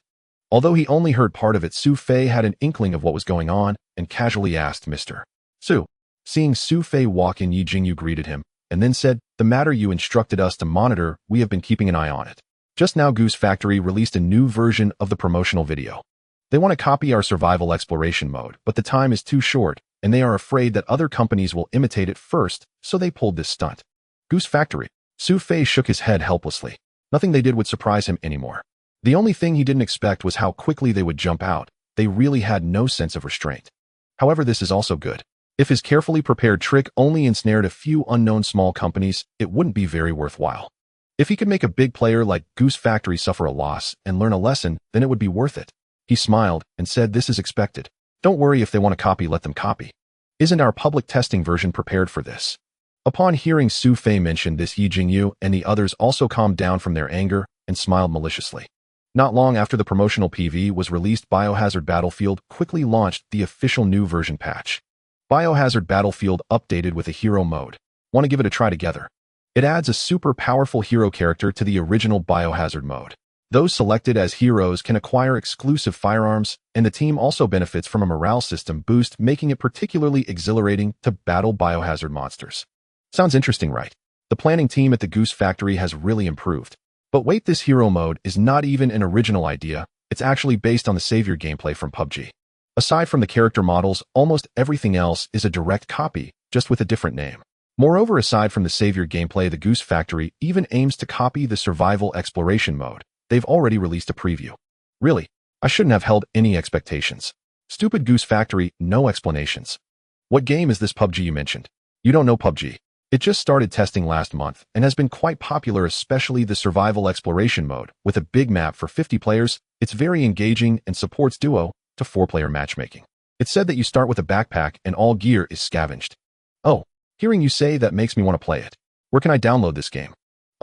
The testing has already ended, so you can't play it for now. You'll have to wait at least a week for the public release. A week?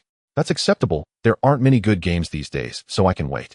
When PUBG officially launches, remember to remind me, and we can team up then. Sure, that's a deal. Despite the rushed introduction of the so-called hero gameplay in the new version of Biohazard Battlefield and the preview of the free Battlefield, unexpectedly the response was far from what the planners had anticipated. Although many players tried it out due to the new gameplay launch, it quickly became desolate and abandoned.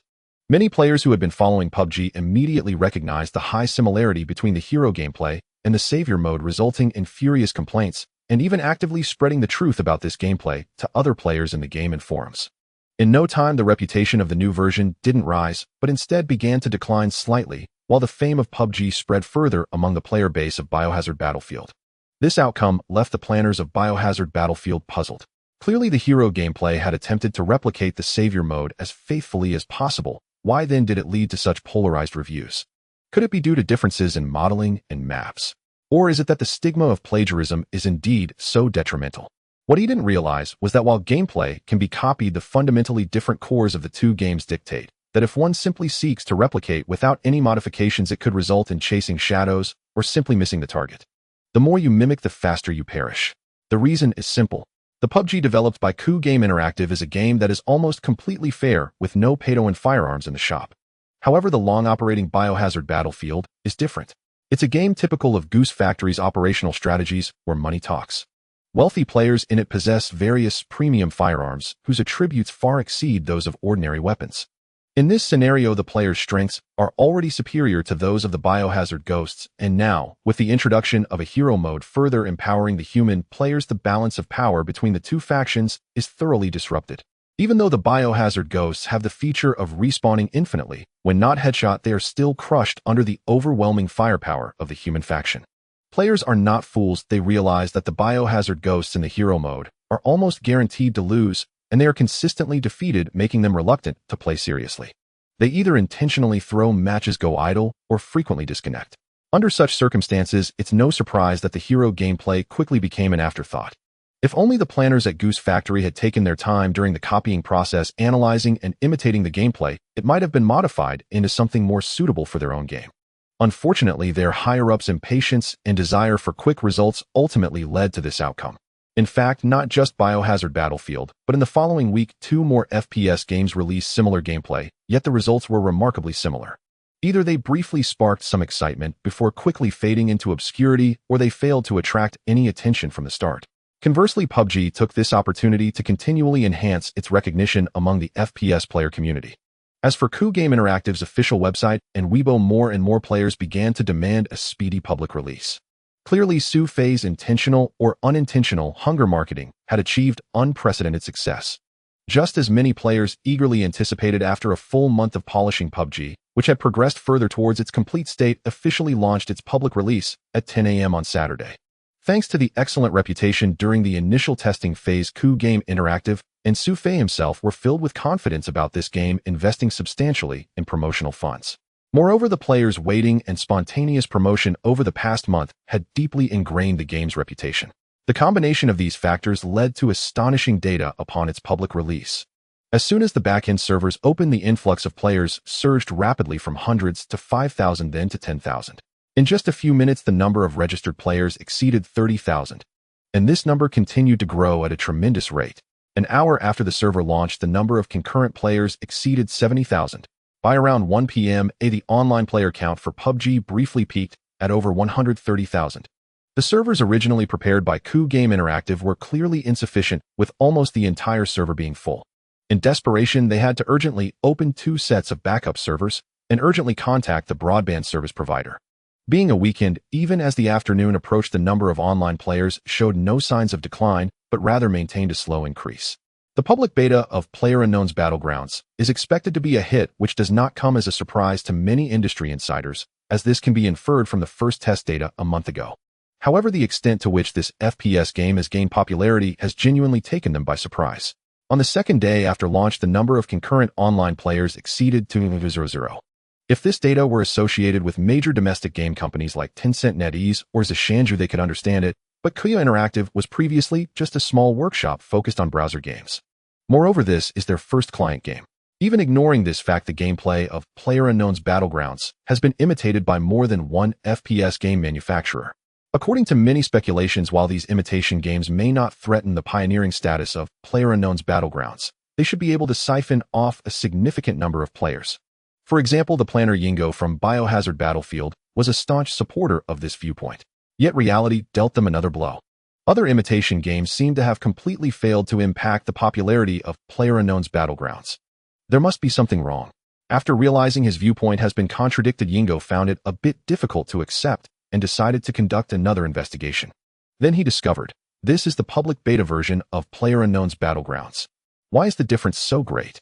After playing again, Yingo was left dumbstruck at the characters on the screen. Compared to a month ago, the changes in the public beta version are indeed vast.